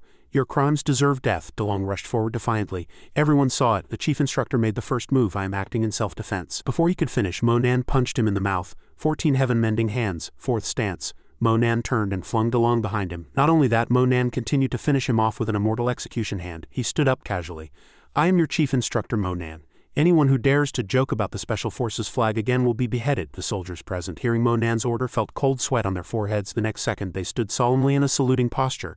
They quickly lined up neatly one by one. They once again saluted the Chief Instructor in unison. Mo Nan turned to Qingluan and said, Their rewards and punishments are up to you. She nodded. Ling Mei cried and pleaded from the side. Chief Instructor, I know I was wrong. Please spare me for my sister Xia Lingshan Sake. Mo Nan frowned and shouted loudly. For Xia Lingshan Sake, I will spare your life. You must leave the Special Forces, otherwise you will regret living in this world. Get out. Ling Mei immediately got up and left. I'll get out right away. Suddenly, a female soldier ran from the front and shouted. Instructor, Chief Instructor, bad news. Xiao Jing is critical. Qingluan heard this and rushed over. Xiao Jing was now weakly lying on the ground motionless. Qingluan said, her eyes brimming with tears, that bullet fragments had previously embedded in Xiao Jing's body. Later, following the Chief Instructor, he pursued the heretics together. Unexpectedly, Chief Instructor, I don't want her to be like this. She can no longer speak and she must not lose her sight. Do you have a way to save her? Mo Nan replied with a sad expression. I can save her, but the price of survival is to become an ordinary person, no longer able to use a bow and arrow. For all the GU poison has integrated with her body, this GU cannot be killed, and there is nothing on earth that can regenerate her bones and flesh. He carefully picked up Ming, letting her lie in his arms. Qingluan covered her face and cried, Xiao Jing only has her bow and arrow. If she can't shoot arrows, Xiao Jing, even if you become an ordinary person, I will treat you the same as before. Mo Nan lowered his head melancholically and asked, What do you mean? Ming weakly nodded softly, seemingly agreeing with him. Mo Nan instructed, Wait for me outside, I will treat her now. Suddenly, Ming unexpectedly made a sound, shouting, Chief Instructor. Mo Nan asked about her wishes with concern. You should still make your choice. Ming wiped the tears from her face and replied, Chief Instructor, you are not an ordinary person, and I also know I won't live to be 80. I have an unfulfilled wish, can you help me complete it? He nodded. I agree. Ming shyly lifted her clothes. Can you touch here? Mo Nan froze for 5 seconds at that moment. He was so shy he couldn't help but get a nosebleed. Mo Nan's face turned unusually dark at this moment. Ming shyly blushed as she lifted her clothes. Chief Instructor, please touch. Mo Nan shyly only dared to glance sideways, indicating agreement. He gently reached out his hand and touched her chest. Suddenly a strange memory flowed into Mo Nan's mind, surprising him. Before his eyes was a huge city, faintly visible in the mist. Mo Nan held his head, secretly pondering. This vision was imprinted in the Six Paths Heavenly Book, hidden in an unusual lightning city, and something inside was attracting him. Ming cried out, Chief Instructor, if you meet someone like me, She reached out and pleaded, "Please tell that person not to search for it." Ming struggled to finish the last few sentences, then was exhausted. "This," Mo Nan mused. "Don't speak like that, it sounds like a final farewell." He took out 2 pills and muttered to himself, "Whether she lives or dies depends on her fortune." Mo Nan looked at Ming, whose eyes were tightly closed. "Then I'll give her temporary light first." 3 days later at the Special Forces headquarters, he and Qingluan walked towards the soldiers. "Chief Instructor, welcome to the base," Dong Rong said from the side. "Chief Instructor, why don't we give you a tour of our headquarters base?" Mo Nan nodded in agreement. "All right." Qingluan excitedly asked, "Chief Instructor, when do you plan to meet all the team members?" He stroked his chin, pondering. "Most of the team members were injured. In a few more days I'll go visit first." Qingluan suddenly remembered, "Oh right, Xiao Jing woke up last night, but she left and didn't return to the base with us." Mo Nan forced a smile and asked himself, wondering about her eyes. Suddenly he looked at the door in front of him and asked confusedly, "What is this building for?" Qingluan stepped forward to explain. "Chief Instructor, this is a test door designed by my sister Qingyila. The more doors one can push open, the higher their talent." Dong Rong interjected, "Your sister is always coming up with these strange things, even testing talent. Old Yao's 100 test questions are more scientific." Qingluan immediately retorted, "That's why your own talent isn't high. You can't compare to our Vermilion Bird Squad, that's why you say that." Dong Rong angrily countered, "Even your Vermilion Bird Squad's young girls can push open 6 or 7 doors while we old men can only manage 3 or 4. It's clearly biased against us men." Qingluan's face darkened and she said with a mischievous smile, "That's because you men are incompetent and can't compare to us women. If it were the Chief Instructor, I'd say there's nowhere you couldn't go." Mo Nan touched the door, feeling that the design was indeed good. A hint of mystery subtly emanated from these 2 doors. Qingluan eagerly asked, "Chief Instructor, would you like to try?" Dong Rong mocked from the side, "What status does the Chief Instructor have? Does he need to try? You're really joking." Qingluan was immediately startled. What if Mo Nan could only push open 1 or 2 doors? Wouldn't that be a huge loss of face for the Chief Instructor? Mo Nan waved his hand unconcerned. "It's nothing, it's just that the design of this test door has some issues and there are still many areas that need improvement." As soon as he finished speaking, the door was immediately pushed open by him, revealing an empty corridor. Dong Rong said in surprise, "My God, Chief Instructor, you actually pushed open 12 doors." Qingluan was also dumbfounded. "The most we could do was push open 8 doors. Our men's talent is higher than you women's." Dong Rong pointed to a box. "Chief Instructor, the box inside is a reward left by Qingyila," Mo Nan replied dismissively. "You don't need to bother, you don't need to follow me. I will impart the chosen cultivation methods to you in 2 days." Dong Rong immediately smiled happily. "That's great, thank you, Chief Instructor. The Chief Instructor truly understands us." With that, Mo Nan waved goodbye. "I have other matters. I'll leave first. I'll come back in 2 days." After a while, Yila also came looking. "Qingyila, you're late. Your 12 test doors were broken by our Chief Instructor." In another corner, the waterfall's water flowed swiftly, and Ling Qian's figure slowly emerged from the water, his face filled with anger. His assistant wiped his sweat and reported, "Young Master, this time Commander Wang Fu personally ordered the Chief Instructor's information to be concealed so we couldn't find anything, and our planted agents sacrificed themselves during the mission." In an instant, the water flow suddenly became silent. The next second, Ling Qian's angry voice rang out, a sword gleam cutting through the waterfall. "Bastard!" The assistant had half his hair cut off, and he only shivered, not daring to make a sound. He knelt down and begged for mercy. "Young Master, please spare my life," the assistant said fearfully. "Young Master, Senior Xiao Tianju actually gave you the Qilin blade." Ling Qian angrily slashed down. "What do you mean gave it to me? 10 years ago, I made a bet with senior brother Xiao Tianju that I would break through within 10 years. This is his loss." The assistant fawningly complimented, "Congratulations, young master, but young master, senior Xiao Tianju went missing, didn't he? How could he still give you the Qilin blade?" He secretly wondered why was the Panlong banquet held early. Is it related to Xiao Tianju's disappearance? Thinking of this, the assistant asked confusedly again, "Young master, did Ling Yi's people ensure the other party's safety last time, or?" Ling Qian then nodded, agreeing with him. "Ling Yi now controls the entire Qingchuan group. Since he has a way, let's try to satisfy him." Inside the venue, everyone chatted animatedly. "Damn, don't you dare splash your saliva on my clothes. This photo can be placed on the table if you're interested in her. You must get past her bodyguards. Many fools like you have been taught a lesson by that naughty girl." Gaola happily struck up a conversation. "Yutong, there are so many people eating today. There's a spot over here, let's go there." Yutong replied with a smile, "Senior Gaola, it's only in the past half-month that so many people have suddenly come here to eat." Gaola froze, asking confusedly, "Why?" Yutong pointed to the table next to them and explained, "Because our school's Miss Mew is eating here." Nearby, a child kept pleading, "I was wrong, I won't bother you anymore." Gaola quickly walked over to greet, "Miss Mew, I've been training in Island Nation for the past half-month and only returned yesterday morning." He pretended to be familiar. Only when he saw Kuan Yin's beauty did Gaola feel restless. "Who is she?" Yutong propped her chin, wondering, "Does Mu Kuan-Yin, one of the 4 great families, need to be greeted?" She felt uncomfortable. "Isn't she just pretty?" "What's so great about that? Yan Qingtai is also very beautiful and I don't see her acting like this." Meanwhile, Mo Nan was also here. He walked over, pulled out a chair and sat in front of Kuan Yin, who was eating with relish. Gaola immediately changed his attitude. "Seriously, just now someone who tried to sit in front of Mu Kuan Yin got beaten up and now another one comes along. Where did this ignorant kid come from? He's definitely going to have a terrible end. Mo Nan sat on the chair, calmly picked up a grape and put it in his mouth. Kuan Yin saw this somewhat familiar hand and wondered to herself, who took my grape? She looked up and saw Mo Nan, startled. Kuan Yin playfully complained, don't eat my grapes. In an instant the surrounding crowd fell silent, all looking at him. Kuan Yin picked up a piece of meat with her chopsticks and offered it to him. You're a meat eater, eat this meat, it's very sweet, try it. Mo Nan chewed and said, it must have a lot of sugar in it. Grapes are still better, they're juicier. Kuan Yin happily replied, really? I thought the grapes here were good a few days ago. You like them? I'll order another portion. Mo Nan quickly waved his hand to refuse. No, I didn't say that. The surrounding crowd immediately became noisy. What's going on? Damn, who is he? Why is he so intimate with Goddess Mu? It's over. Are he and Goddess Mu boyfriend and girlfriend? This scoundrel, someone said. His name is Mo Nan, a special appointed professor in the history department. He teaches calligraphy. Mu Kuan Yin also took this course, so they were just teacher and student. They looked at Kuan Yin, their faces full of regret. Oh my god, those chopsticks have already been fed to Mo Nan. My goddess, don't let his saliva touch you. However, Kuan Yin didn't care at all, still eating with relish. She swept her hair back and reminded Mo Nan, let's go. He looked at the girl in front of him with deep eyes, not answering. Kuan Yin blushed. So he's like other men. All like that. No, he's worse, he's a pervert too. Mo Nan stood up and asked confusedly, Mu Kuan Yin, where are you going? Suddenly an ant walked over. Student, you forgot your wallet when you ordered just now, Mo Nan asked in confusion. Wallet? I don't have a wallet. This isn't my wallet. The ant opened the wallet and said, how can it not be yours? There were so many people just now. You were the one who forgot to take it.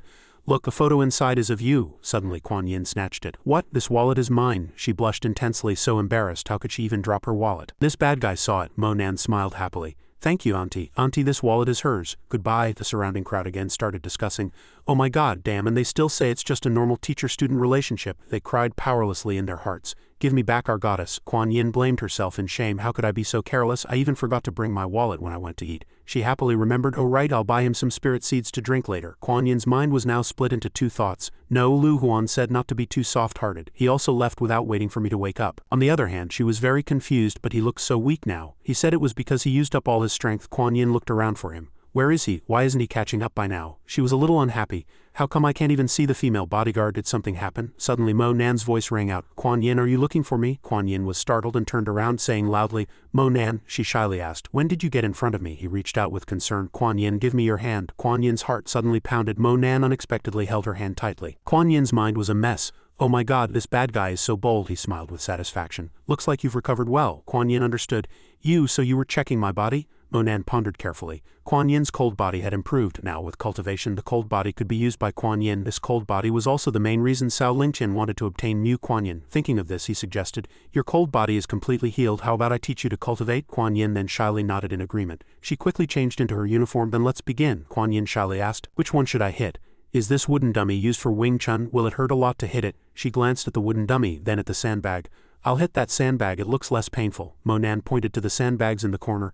Then let's go to the training area in the corner, he instructed. First warm up according to the instructions on the screen. Mo Nan looked at Kuan Yin and sighed. Other couples at least went shopping or watched movies, but he was taking her to a martial arts gym. He said to himself, only when Kuan Yin embarks on the path of cultivation can I truly rest assured. After training for a while, Kuan Yin smiled contentedly. Done. Mo Nan asked, are you tired? If not, then let's begin. Do a few movements, follow me, he carefully instructed. First extend your hand like this, then, Kuan Yin asked as she performed the movement. Like this. Mo Nan showed surprise. You actually know this, Kuan Yin quickly explained. Grandpa Wangfu pulled me into it before, wanting me to learn with him. Look, I can do a whole set. Mo Nan couldn't help but sigh. This set of movements is the most basic martial art for celestial cultivators to test their physique, and she actually knows it. Kuan Yin looked at him excitedly. Finished, how was it? Mo Nan immediately praised. 6 or 7 times better than I imagined. It seems our Kuan Yin is very talented. Kuan Yin, hearing this, suddenly lifted her leg and gently kicked him. She chastised him angrily. Who's our Kuan Yin? She's yours. Just then a voice came from somewhere. Beautiful student, you kicked wrong. It's not like that. A student walked over and greeted. My name is Zhe Shi. I'm a 4th-year senior. Kuan Yin replied coldly. No need. Zhe Shi still wouldn't give up. No need to be polite, junior. What's your name? I've never seen you before. Your leg isn't high enough. Let me help you lift it. He reached out his hand. Such long, slender legs. I wonder what they feel like to touch. Suddenly Zhe Zai's hand shot out with a sharp pain. He clutched his hand and yelled, Damn it, are you crazy? You dare hit me? Mo Nan's face darkened and he angrily roared. Scram! Zhe Shi gritted his teeth. You dare talk to me like that? You're looking for death. This is my territory. He turned and called out, brothers, come over here, Mo Nan threatened. Trash, get out of here if you don't want to lose a hand. Zhe Shi became aggressive. Damn it, you still dare to provoke me. The students walked over puzzled. Brother Zhe Shi, what's wrong? They saw Kuan Yin snuggled behind Mo Nan. Holy cow, isn't that Campus Belle Mu? Brother Zhe Shi, weren't you planning to be her escort? Zhe Shi said smugly. Brat, weren't you quite arrogant just now? Even called me trash. Now try calling me that again, Monan scoffed. I didn't say only you were trash, I said all of you are trash. Zai's eyes widened, surprised by his words. The belligerent students immediately rushed forward. Bastard, so arrogant, kill him. Attack together, how dare he look down on our taekwondo. Directly break this kid's bones and muscles. Let me show you how to deal with him. See if you still dare to insult us. Several students pounced like hungry tigers. In a blink of an eye, Monan lightly kicked them away with his legs. The students rolled on the ground in pain, groaning. Monan smiled disdainfully. Is that all the strength you have? It seems you're even worse than trash. The students continued to charge forward. Don't underestimate us, brat. After some fighting, the entire martial arts gym gradually fell silent. The students were badly beaten, trembling on the ground. Zai pointed at him fearfully. You actually dared to injure so many of us, you're dead. Monan nonchalantly clapped his hands. Since you're so eager to have your bones and muscles broken by me, then I'll let you taste that feeling. He turned around and asked Kuan Yin, are you alright? Did I scare you? She shook her head. No, you looked really cool just now, teach me. Monan replied, once I teach you to cultivate, these are small matters. Kuan Yin immediately grabbed his hand and left. Okay, let's go then, it's a mess here. A moment later, Yutong and Gaola came looking. What happened here? The students complained. President, you must avenge us, don't let him leave. It hurts so much. President Ji Shuan's face was gloomy. This kid actually dared to come to our territory and injure so many people? Yutong angrily questioned Monan. Explain yourself clearly, what exactly happened, she thought to herself. Even if he wanted to show off in front of Mu Kuan Yin, he shouldn't have been so heavy-handed. Monan replied coldly. Why should I explain? Kuan Yin chastised him. Look at all these people lying here. Shouldn't you explain clearly? Monan frowned, thinking if Lin Yutong truly considered him a friend, she wouldn't question him first, but would rather care if he was hurt. Kuan Yin's mind was a mess. Monan, where have you been all this time? And you're even hooking up with the military's little princess, Mu Kuan Yin? Gaola couldn't help but walk over aggressively. You injured so many of us and you still want to leave? What do you think this place is? A place you can come and go as you please, Monan provoked. With just you? Get out if you don't want to end up like them. Gaola was immediately enraged. Fine, I'd like to see what makes you so confident to injure my men. Junior Mu, step aside for a moment. This is a man's business. It doesn't concern you. I don't want you to get hurt. Yutong stepped forward to mediate. Go easy. I heard Taekwondo has a competition coming up. It should be quite important. Monan nodded. Alright, I'll try my best. 1 second later, Gaola swiftly rushed forward, launching the first attack. The students behind cheered him on. Go, President, defeat him. Gaola raised his leg and swung his fist, trying to finish off Monan. He easily parried, disdainfully asking, is that all you've got? Gaoli's eyes immediately widened, surprised by this move. 1 second later, Monan lightly flicked him, spinning him around. Gaoli's legs were pulled hard by him. He slammed violently onto the ground, letting out a scream. Monan continued to toss him from side to side. Gaoli's legs were already weak and powerless. He was flung away by Monan, crashing heavily into the wall. He clapped his hands and asked, anyone else not convinced? You can come up now. The students witnessed this scene, all dumbfounded and speechless. Monan happily turned around and held Kuan Yin's hand. Let's go. She eagerly held his arm. Okay, you've changed. Let's go get something to drink. The students were scared witless, screaming, oh my god, he's actually so strong, even President Gaola is no match for him. Are you all blind? Breaking news, my goddess Mu was actually won over like that. Stop talking, quickly save him. President, wake up. Yutong remained in place. In a gloomy mood, he actually managed to win over Mu Kuan Yin. In the Qingchuan space private room, Kuan Yin told Monan, brother, I have a deep connection with this Qingchuan space because the store name also has a Quan character. It's such a coincidence, Monan explained. It's not a coincidence, it's intentional. It uses your name. He took out a book and instructed, here, read this book, there aren't many words in it. Memorize it and ask me if you don't understand anything. The Supreme Moon Immortal Art, is this for me to cultivate? Kuan Yin opened the book, and every time she read a sentence she felt something subtly stirring within her body. Monan nodded. This is a cultivation manual I've searched for a long time. It's very suitable for your cold body. He thought to himself, this is the Moon Immortal Palace's foremost treasure. Kuan Yin looked at Monan, blushing. Finished reading, I feel a tingling sensation all over my body. It's very comfortable. Monan frowned and held her hand. Let me check you, he sighed. I truly envy your special physique. This is a sign of good progress. Continue cultivating. I'll help you from the side. Kuan Yin immediately agreed. Okay. 2 days later, Monan was in his office. Wei Wei reported, Chief Instructor, they've arrived. Should I invite them in? Monan walked over, pulled out his chair and sat down. He regained his serious expression, nodding in agreement. Wei Wei quickly ran to open the door and welcomed them. Please come in. Qingluan walked in and greeted. Good day, Chief Instructor. Monan said seriously. It seems everyone is quite busy, so let's get straight to it. Gong Ya held a draft and reported, Chief Instructor, fellow instructors, this first meeting is very necessary. Let's first summarize the gains and losses of the last operation, he analyzed. We operate according to the Special Forces rules and regulations. Currently, Monan suddenly interrupted loudly. Instructor Nangong, speak louder, be more efficient. No need for pleasantries, get straight to the point, to what's useful. Gong Ya felt a little displeased. This was written by my secretary who worked tirelessly for 2 nights. It's all important matters. Monan glanced at Qingluan beside him. Qingluan, what did you call me back for? Qingluan explained. Chief Instructor, this time the Kunlun Mountain Panlong banquet will be held early. We need to take precautions in advance. These major families encountered an unexpected situation at this Panlong banquet. Mo Nan immediately asked, puzzled. Why would it be held early? Qingluan immediately recounted. At the Qing Tang banquet, Cao Lingtian of the Cao family provided intelligence related to Chief Instructor Xiao Tianju, which is why we opened a back door for the Cao family at the Qing Tang banquet. Mo Nan tapped the table, puzzled. Why are so many major families in Huaxia eager to participate in this Panlong banquet? What's its appeal? Qingluan's eyes showed confusion. Could the chief instructor not even know this?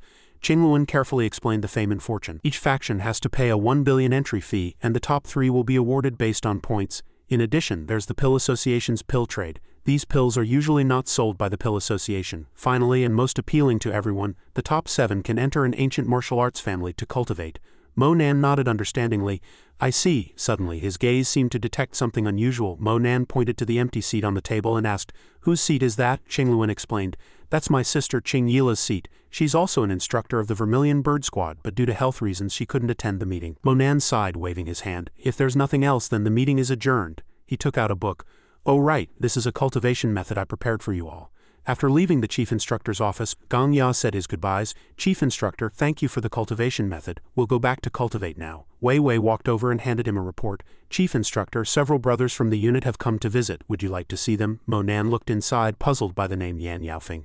He understood that they were ostensibly coming to congratulate, but in reality they wanted to follow him. Wei Wei nodded, yes. Chief instructor, they are all elites of the special forces, and every year they fight tooth and nail to participate in 2 months of special training. However, our confidentiality work is very good, and only 3 people have participated in the training over the years. Mo Nan signed the report, Yan Yaofeng as well as Shanghai from the Southeast Military Region, and that person from the North China Military Region. Give them a training opportunity, no one else. He thought to himself. He had met Shanghai from the Southeast Military Region, and that person from the North China Military Region, and their personalities were not bad. Mo Nan pondered. And Yan Yaofeng, this army colonel, is actually Xiao Tianju's apprentice. It seems Xiao Tianju's disciples are indeed all over the military. Wei Wei asked, Chief Instructor, are you also a fan of Yan Qingtai, giving her so much face? Mo Nan was surprised. You know he has a connection with Yan Qingtai, Wei Wei confirmed. I only found out this morning. Since they want to visit you, of course they're resting in our military region's reception area. I happened to see Yan Qingtai when I was arranging things. She calls Yan Yaofeng little uncle. Mo Nan asked unexpectedly. She's here too. He stood up and instructed. You don't need to follow me, I'll go see them. In the military region's reception area, Yaofeng was chatting with Qingtai. Xinyi, I've been neglecting you by talking to my little uncle. Xinyi happily circled Qingtai. It's fine, it's worth it to see a big star washing vegetables. If this picture gets posted online, I feel like it will definitely trend. Everyone will surely envy this meal. Yaofeng smiled and instructed, then eat more later. Uncle is relieved to see Qingtai has a friend like you, he asked Qingtai with concern. I heard you haven't been feeling well these past few days, Yaofeng worried. Are you too tired? Our family doesn't need you to earn money. Have you had a checkup recently? Later, Uncle will take you to see the military doctor. Qingtai shook her head. No need, it's just a bit of a sore throat. I've already told my manager I'll be fine after a few days of rest, Yaofeng gently reminded. You shouldn't sing for long periods. Oh, by the way, didn't you say that Mo Nan helped you with your illness twice? You even praised him a lot. Go ask him to take a look, he's always been concerned about your health. Qingtai was washing vegetables, suddenly remembering Mo Nan. She sighed, why should I look for him? He's so busy now. He has to spend time with his girlfriend. My small illness is nothing. I'll be fine after a few days of rest. Xinyi pouted and interjected. Why do I smell jealousy? You're a popular young celebrity, but you're afraid to go public with your relationship. I'll teach you. When you see him, just go up and hug him and kiss him. Then say affectionately, you're my type. She leaned closer to Qingtai. Next time, just kiss him directly to confess. Guaranteed to work. Qingtai sighed again and replied, yes, you're right about everything. When you can get him to come over, I'll kiss him right away, okay? As soon as Xinyi opened the door, she suddenly let out a surprised cry. Qingtai asked, puzzled, what's wrong? Xinyi quickly waved her hand. Nothing. She cautiously pulled the person outside in, signaling him to be quiet. Xinyi said from behind, Qingtai, what did you just say you'd do if I brought Mo Nan here? Qingtai naively replied directly, I'd kiss him. As soon as she finished speaking, she turned her head and asked, Little uncle, what's wrong? Is there something wrong with the door? Mo Nan unexpectedly appeared before her, reaching out and smiling awkwardly. Hello? Qingtai was startled, letting out a thunderous scream. She shyly covered her face with 2 vegetable leaves. Oh my god, when did Mo Nan get here? Qingtai frantically said loudly, Brother Mo Nan, when did you arrive? Xinyi replied proudly, just when I asked you what you'd do if I brought him here. You said you'd kiss him. Qingtai turned away, blushing furiously. Mo Nan actually heard it. She really had no face left. Her mind was in a mess. Mo Nan had a girlfriend. How could she be a third party and ruin their relationship? Qingtai quickly turned around and explained, Mo Nan, why did you come? I was just joking with Xinyi. Don't take it to heart. Mo Nan nodded without hesitation. I know. Xinyi asked curiously from the side, how did you know we were here? Yaofeng stood behind, deep in thought. This military region is Yanjing's top military region with special forces personnel inside. and they would never allow anyone to enter casually. Even Yan Qingtai needed my colonel status to get in, Mo Nan then recounted. It's a long story. A friend told me that the big star Yan Qingtai was here, so I just came by on my way. Yaofeng walked over and greeted. Hello, my name is Yan Yaofeng. I'm Qingti's little uncle. Thank you for taking care of Qingtai. Mo Nan replied modestly. It's nothing I should. Xinyi stood there wondering to herself. What did Mo Nan mean by that? Yaofeng enthusiastically invited. We're just making dinner. You haven't eaten either, right? I was just thinking of making an extra dish of roasted meat, and with you here we should be able to finish it all, no waste. Mo Nan rolled up his sleeves and agreed. Cooking, then today the three of us are in for a treat. I'll show off my skills. Qingtai looked on curiously. Can you really cook? Mo Nan smiled and confirmed. Of course. Xinyi in the back raised her phone, wanting to capture a moment between Qingtai and Mo Nan. Mo Nan noticed and looked back at her with some confusion. Xinyi pointed and said, My dumplings, why aren't they here yet? I'll go hurry them up. Yaofeng also understood and left. It seemed Mo Nan really could cook. Then I'll buy 2 cans of soda. The fridge is out of soda. Qingtai blushed furiously, silently blaming the two of them. Mo Nan, standing nearby, asked, Finished washing? Qingtai, flustered, suddenly exclaimed. Not yet, Mo Nan teased. You really love to be clean. You've already washed 5 times. Qingtai was startled that many times. She looked at herself in the water and muttered, Why have I washed so many times? But how does Mo Nan know it's 5 times? Is he paying that much attention to me? He even knows how many times I've washed. In the alley outside the military reception area, Xinyi asked curiously, What do you think they're doing now? Yaofeng shook his head. I don't know. Meanwhile, Mo Nan patted Qingti's shoulder. Come back to your senses. He was a little puzzled. What are you thinking about? You're being so scatterbrained you didn't even notice me take the vegetables from your hand. Qingtai flusteredly denied. No, I wasn't thinking about anything. Mo Nan served 2 dishes. If you weren't thinking about anything, then come over. The food's ready. After a taste, Qingtai exclaimed in delight. Oh my god, it's so delicious. What did you add? He humbly replied. It's all right. Mainly the ingredients weren't very fresh. Qingti's eyes lit up. Can you cook other dishes? Oh my god, Mo Nan, you're amazing. I wish I could eat your cooking for the rest of my life. After saying that, she immediately blushed and explained, It's not that I want to eat your cooking for the rest of my life. I mean, if I could eat such delicious food every day, that would be great. I want to eat the food, not be with you for a lifetime. No, I mean, he calmly explained. I know what you mean, that these dishes are too delicious. Qingtai softly said, Exactly, so delicious. After saying that, Mo Nan checked his watch and asked in confusion, Where did those 2 go? They've been gone so long and haven't come back. Qingtai stammered. I don't know either. She suddenly remembered. Oh right, I've been feeling unwell lately. I don't know what's wrong. Mo Nan reached out to check Qingti's pulse. Let me check you. He suddenly realized this was a ripple of fragment sensing. Mo Nan asked himself, why couldn't he feel that this thing had become ineffective? Qingtai lowered her head and explained, I've always wanted to ask you, what is this bell for? Sometimes I hear its sound when I sleep, and sometimes there are strange sounds, Mo Nan indicated. Actually, I'm looking for something. That's why I taught you the gush demonic music and heart technique back then. I didn't tell you the truth. You won't blame me, will you? Qingtai clenched her hands tightly and said firmly, You taught me to learn immortal music and demonic music and also the Tai Chin Yin heart technique. I already know it's very important to you. Even if you want to do something, I will definitely try my best to help you. He smiled, agreeing with her with interest. No problem. Just then, Xinyi's voice rang out from outside. We're back. Qingtai was puzzled. Where did those 2 go for so long? I called several times and no one answered. The food's almost cold. Xinyi casually said, All right, let's eat. Just heat it up in the microwave. Suddenly, Wang Kun appeared out of nowhere. Old Yan, I heard you just brought a pretty female student over. Not doing anything shady, are you? Yaofeng glared at him, reminding him, Wang Kun, watch your language. Wang Kun, however, was uninhibited and continued. What's wrong? Colonel Yan began. Isn't this the big star Yan Qingtai? The subordinate next to him exclaimed.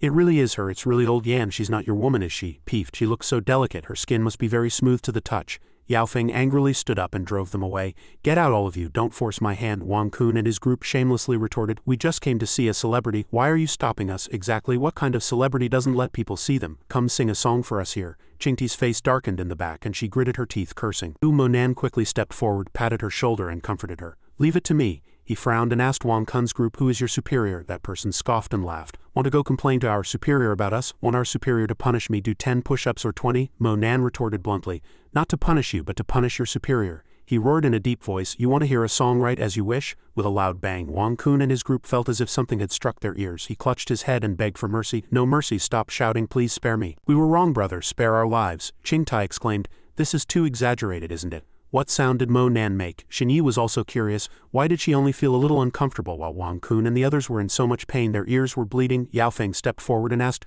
Mo Nan, did you use the lion's roar skill? Mo Nan shook his head. No, he picked up his phone and made a call. I heard instructor Qing Yila has already selected a few people for special training, including a group led by Wang Kun. Directly cancel their special training qualifications. Wang Kun's eyes widened in surprise. You think you can cancel our qualifications with one call? This guy isn't bluffing, is he? This is a major decision of the army, how could it be cancelled? Immediately, his phone rang with an angry scolding, "You little brat, what the hell are you doing? The special forces have directly cancelled your training qualifications without even a word to me. What did you do?" The next second, Wang Kun and his group fled in terror. "Quick, run, this kid isn't to be trifled with." At the military reception area, Xianxia exclaimed, "Mo Nan, you're amazing." Qingtai asked curiously, "What kind of martial art was that just now?" "It's incredible," he replied. "It's simple. You work hard in your cultivation, and one day you'll be able to do it too." Yao Feng, standing nearby, reminded, "Emitting sound waves is difficult enough, but using them to harm others is even harder. How can you say it's simple?" Qingtai was secretly surprised. So the heart technique she was cultivating was actually so powerful. She must work hard in her cultivation, catch up to his steps, at least be able to stand by his side so he can see her. In Mo Nan's dormitory, he sat on the bed cultivating, successfully reaching the gathering spirit realm 8th stage peak. Suddenly the phone on the bed rang. It was Kuan Yin calling. She spoke, "Hello, you bad guy. The day after tomorrow night is Western Christmas Eve. Are you free? I want to take you to a really fun place to spend the night." Mo Nan impatiently roared, "Speak properly." Kuan Yin shook the wineglass in her hand. "Didn't you tell me to catch a big rat before? Now the target has appeared on Christmas Eve. Do you want to go together? We can also have some red wine and then get down to business." Mo Nan's lips curled into a smirk. "Send me the address," he thought to himself. Christmas Eve, finally, it's time for the harvest. Mo Nan quickly arrived at the school gate where a car was already waiting. The driver respectfully looked at him from inside. "Leader, please get in." He sat upright in the car, urging, "Let's go." The car drove all the way to the address Kuan Yin sent. Soon they stopped in front of a large building. Many people were already waiting outside. Mo Nan majestically opened the car door and stepped out. All the soldiers, seeing him, saluted in unison. "Greetings, leader." Lucia stepped forward to report, "The target began trading spirit leaves and spirit seeds at 3:15 p.m. The buyer is from the Cao family, and the Cao family has already established a market in Russia waiting for this batch of goods to be supplied there," she analyzed. "This batch of goods will bring the Cao family a transaction profit of 30 billion. If they lose it all, they will enter an ice age. The loss will be no less than 50 billion. Mo Nan put on his mask and ordered, "Only success, no failure." Immediately the soldiers also put on their masks and charged forward like fierce tigers. At the riverside dock, a second elder discussed, "This big boss in Jiangmen is indeed shrewd. The transaction uses seals instead of cash." The assistant next to him reported, "Second elder, the cargo owner CEO Yang is here." The second elder happily stepped forward to greet CEO Yang, wearing sunglasses and a mask in the middle of the night, afraid of being recognized. Shan Yi, through his mask, vigilantly said, "Didn't I say you just need to arrange 2 cars? You're causing such a stir. What if someone discovers us?" The second elder quickly waved his hand. "CEO Yang, I heard you've always been very popular in Zhangcheng. What? You're so afraid when you come to our Yanjing. Are you worried that our Cao family will renege on your payment?" Shen Yi urged. "I'm not doubting your Cao family, it's just that Master Mo is from Yanjing and you're making such a big display. Aren't you attracting his attention?" "Let's hurry with the transaction," the second elder then exclaimed. "These spirit leaves are indeed related to that kid named Mo.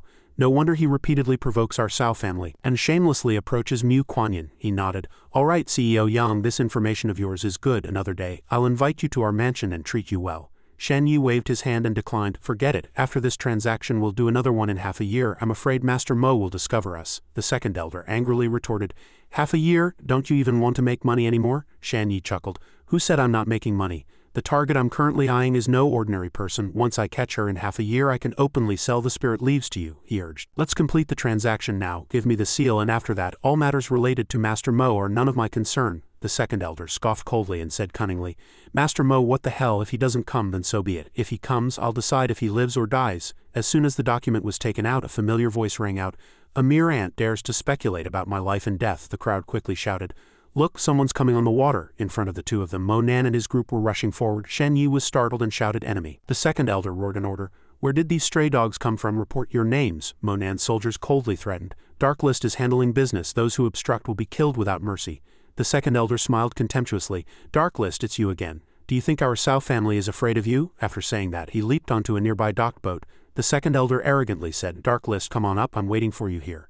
A few soldiers were somewhat vigilant about the rocket launcher.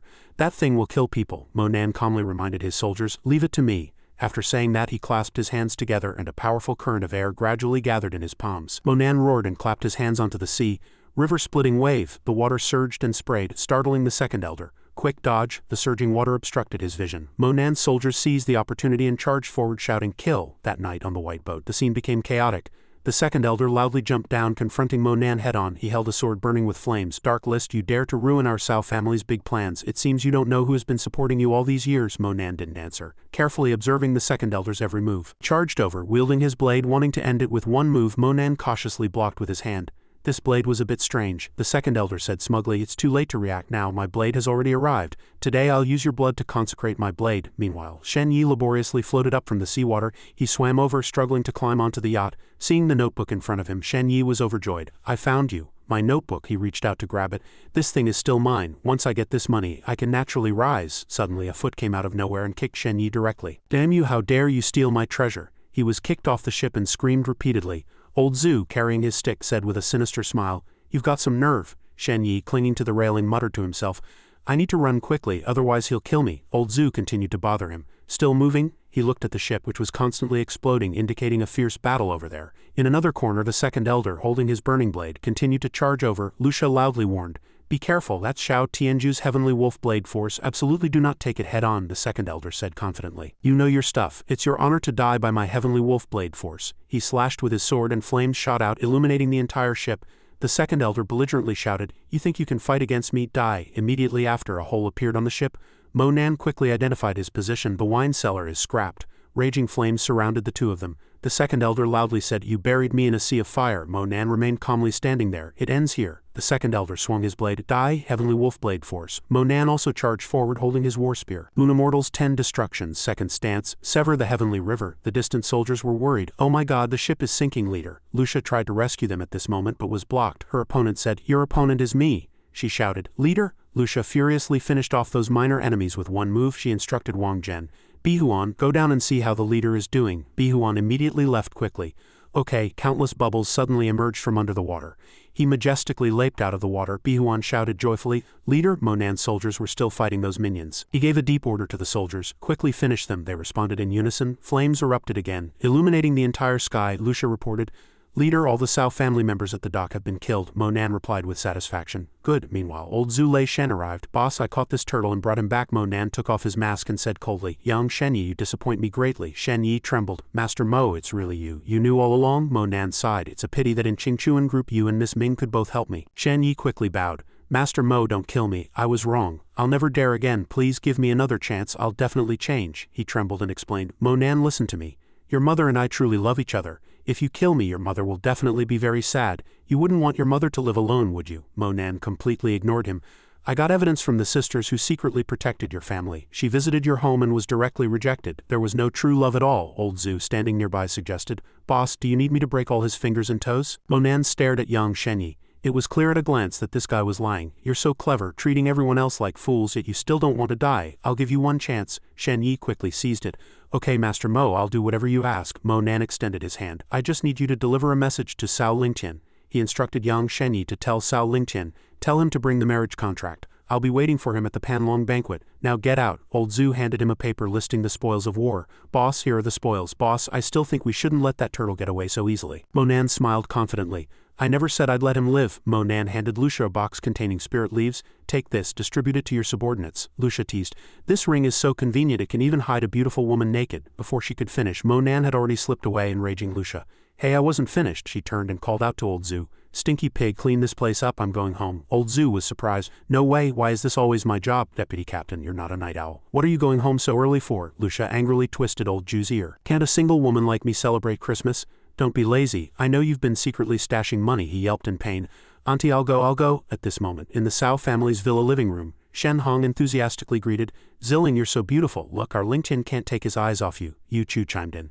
Before, I only heard that the women of the Pill Association's Zhuang family were all beauties. Seeing Zilling today, I doubt anyone in the entire Yanjing can compare. Zilling smiled modestly.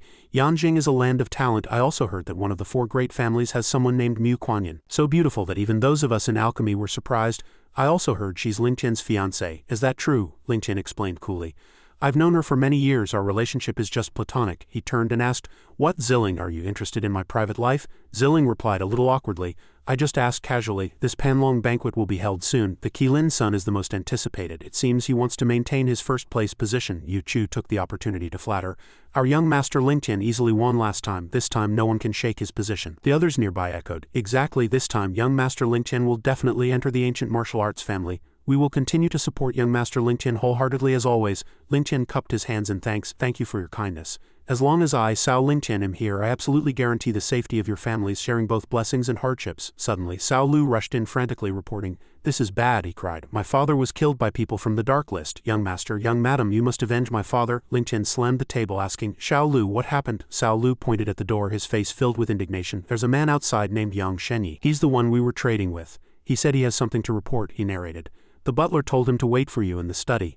Lingtian didn't answer after hearing this. Carefully scanning the room, he instructed, "Why the study? There are no outsiders here. What's wrong with handling family matters? Let him in." Yu Chu listened, thinking, "It seems Cao Lingtian really considers us family." A moment later, Yang Shenyi was brought in, and he tearfully recounted, "Young Master Cao, our transaction tonight was going very smoothly, but that Master Mo Nan brought people from the Dark List to kill and steal the goods. Now all the Cao family members are dead, and the ship has sunk." Lingtian's eyes widened, furious. "It's the Dark List again, and Mo Nan again. The last incident with Mu Kuanyin was also the Dark List interfering, causing my failure." Lingtian picked up the wine glass in his hand and asked, "What is this Mo Nan's status in the Dark List?" Yang Shenyi recalled, "I remember now, there was a man named Old Zhu among them. He called Master Mo boss." Lingtian was a bit puzzled. "Old Zhu?" He stroked his chin, recalling, "That chubby Old Zhu. I know Old Zhu has a small group of 2 people. He helped a lot when Sulusha seized power." Lingtian frowned. It seems Sulusha owed Mo Nan a favor when she seized power. Now he's finally making his move. Yang Shenyi was still shaken. "That Mo Nan also asked me to tell you that he wants you to bring the marriage contract and he'll be waiting for you at the Panlong banquet." Lingtian clenched the wine glass until it shattered. "A bold Mo Nan. As long as you dare to come, I'll personally bury you at the peak of Kunlun." Zilling immediately pressed, "What marriage contract? Is it your marriage contract with Mu Kuanyin?" Shen Chu quickly waved his hand, denying, "No, don't listen to his nonsense. How could our Lingtian have someone else's marriage contract?" Zilingzhou was tinged with dissatisfaction, secretly thinking he has a marriage contract but won't admit it. Is Cao Lingtian trying to play both sides? Sure enough, the whole family is colluding to deceive me. Lingtian secretly seethed. Damn Mo Nan, he ruined the Pill Association princess's good impression of me. He walked up to Yang Shenyi. "Do you have anything else to say?" Yang Shenyi pleaded bitterly. "Young Master Cao, you must avenge us." Lingtian suddenly attacked Yang Shenyi, startling everyone. "Everyone else died and you're the only one alive. You're suffering alive, so I'll send you down to reunite with them." He took a solid punch from Lingtian without even time to react. Yang Shenyi was covered in blood, lying on the ground, cursing inwardly, "This bastard." 1 second later, Yang Shenyi's entire body exploded, turning into a puddle of bloody mud. Blood splattered onto Zilling, scaring her into screaming. Zilling angrily shouted, "Cao Lingtian, you can kill, but why make us so messy? Are you putting on a show? I thought you were a composed man, but I never expected you to become so brutal when something happens." She turned to leave. "I wish you and Miss Mu a happy marriage for 100 years. Farewell." Lingtian was completely enraged, grinding his teeth and roaring, "Mo Nan." His challenge echoed, "I will definitely tear you into 1,000 pieces." Mo Nan, on this side, suddenly felt an itch in his nose. "Who's talking about me?" He saw Kuanyin waiting in front of him, finally found her. Kuanyin was still staring at her phone, hesitating whether to call him. What is he doing now? He's always so mysterious. Will he get hurt again like last time? On a pedestrian street outside Yanjing University, Kuanyin murmured to herself, "If the 10th person is a man, I'll call him." She carefully counted the passers-by, 1, 2, 3, 8, 9. Suddenly someone called her pretty big sister. Kuanyin was startled and looked down. The 10th person, a little girl, walked over with a basket of flowers. "Pretty big sister. Will you buy roses, 50 yuan each?" "You can buy roses for your boyfriend." Kuanyin bought flowers for the little girl, who said gratefully, "Thank you, big sister. I wish you become prettier and prettier." She smiled like a flower. "Thank you, but my boyfriend isn't here, so I'll give this flower to you." The little girl took the flower. "Thank you, big sister. I've never received flowers before." "Big sister is so kind. Your boyfriend must be very happy." Before leaving, the little girl waved. "He will definitely appear by your side soon." Kuanyin waved back kindly. "Thank you." She took a deep breath, determined. This time the 10th person must be Mo Nan. Thinking this, Kuanyin continued to count the people on the street. 9, 10, Mo Nan. She happily picked up her phone. Sure enough, even heaven wants me to call. As soon as the phone rang, a familiar musical sound suddenly came.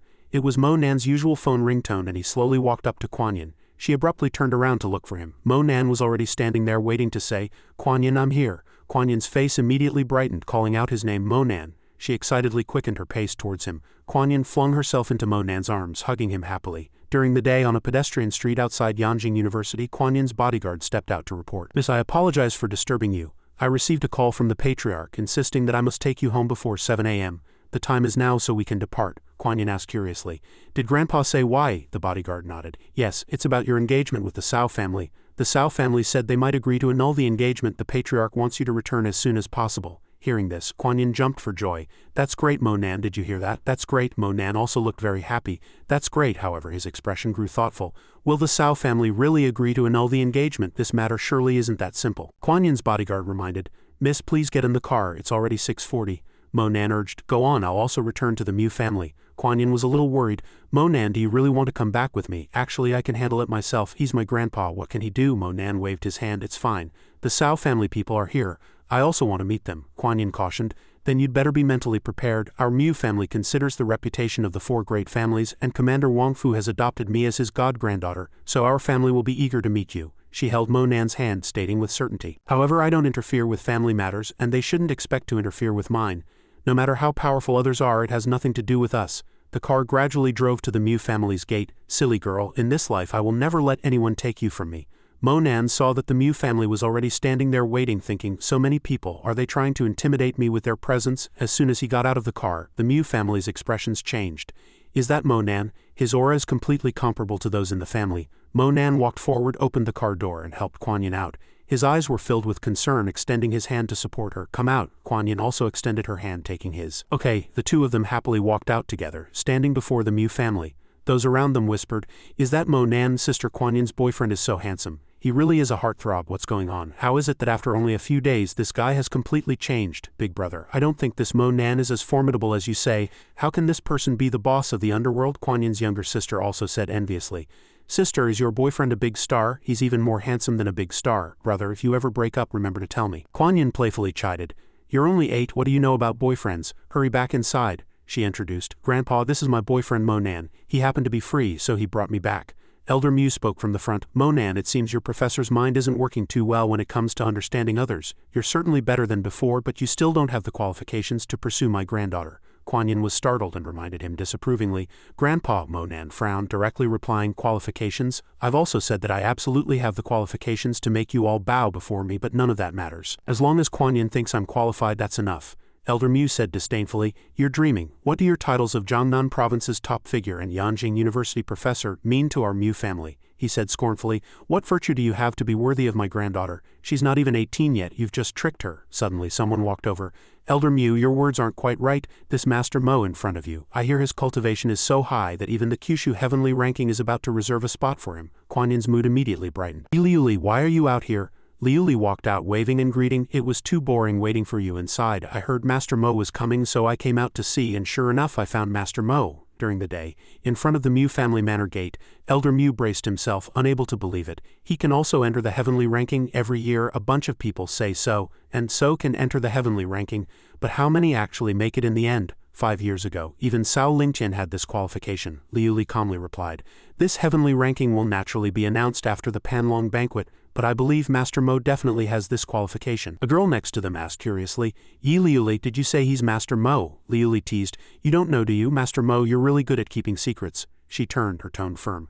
Elder Mu, do you still remember the valuation of Xianxia Group, which reached 3 trillion in market value within 2 years? I've collaborated with them a few times. Why do you bring this up? Elder Mu still stubbornly said, is he also a relative of Dao Yunzhou? Liuli immediately introduced. Of course he's not Dao Yunzhou's relative, but he's Dao Yunzhou's boss, the chairman of Xianxia Group. Mo Nan, she asked in surprise, are you sure he's really the chairman of Xianxia Group? Feng Lan waved her hand and interjected. I knew it. That demeanor clearly belongs to a rich young master. The more I look, the more I like him. Kuan Yin truly made a good escape, she thought to herself. Now that I'm the first to stand up and support them when they succeed, as chairman will surely give me hundreds of billions to spend, right? Then I won't have to look at the faces of the patriarch and elders anymore. I won't be any worse off than an old lady on the street. Kuan Yin couldn't help but be surprised. Is this true? Mo Nan and Yi Liuli turned around and asked curiously. Elder Mu, don't tell me you've only just heard this news. Elder Mu reiterated. CEO Yi, after you bragged last month, didn't you investigate? What good is it to only hear things from outside? Yi Liuli folded her arms dissatisfied. Investigate what? Can Yi Liuli misjudge a company's market value? Elder Mu angrily pointed at Mo Nan. CEO Yi's judgment is certainly unique, but you've misjudged one thing. He is not the chairman of Xianxia Group at all. You've been tricked by him. Yi Liuli was shocked, her eyes filled with unconcealed anger. What do you mean? Elder Mu said in a deep voice. His identity as Chairman Mo Nan is fake. You didn't investigate carefully, but I did, and in the end there's no data to prove that he is the chairman of Xianxia Group. He explained. The simplest thing is, have you ever seen Mo Nan appear at any group meeting? Have you ever seen him discuss Xianxia Group? No, nothing at all. I bet he doesn't even know Xianxia Group's phone number. Don't tell me you're just playing around with a 3 trillion market value Xianxia Group while you yourself go to a university to work as a professor. Elder Mu avowed CEO Yi. Think about it yourself. How long have you known him? Yi Liuli covered her mouth in panic. Mo Nan, did he even trick me? She quickly urged. Speak up, Mo Nan. Did you trick me? Mo Nan ignored her. I don't need to prove anything. I just want to be with Kuan Yin.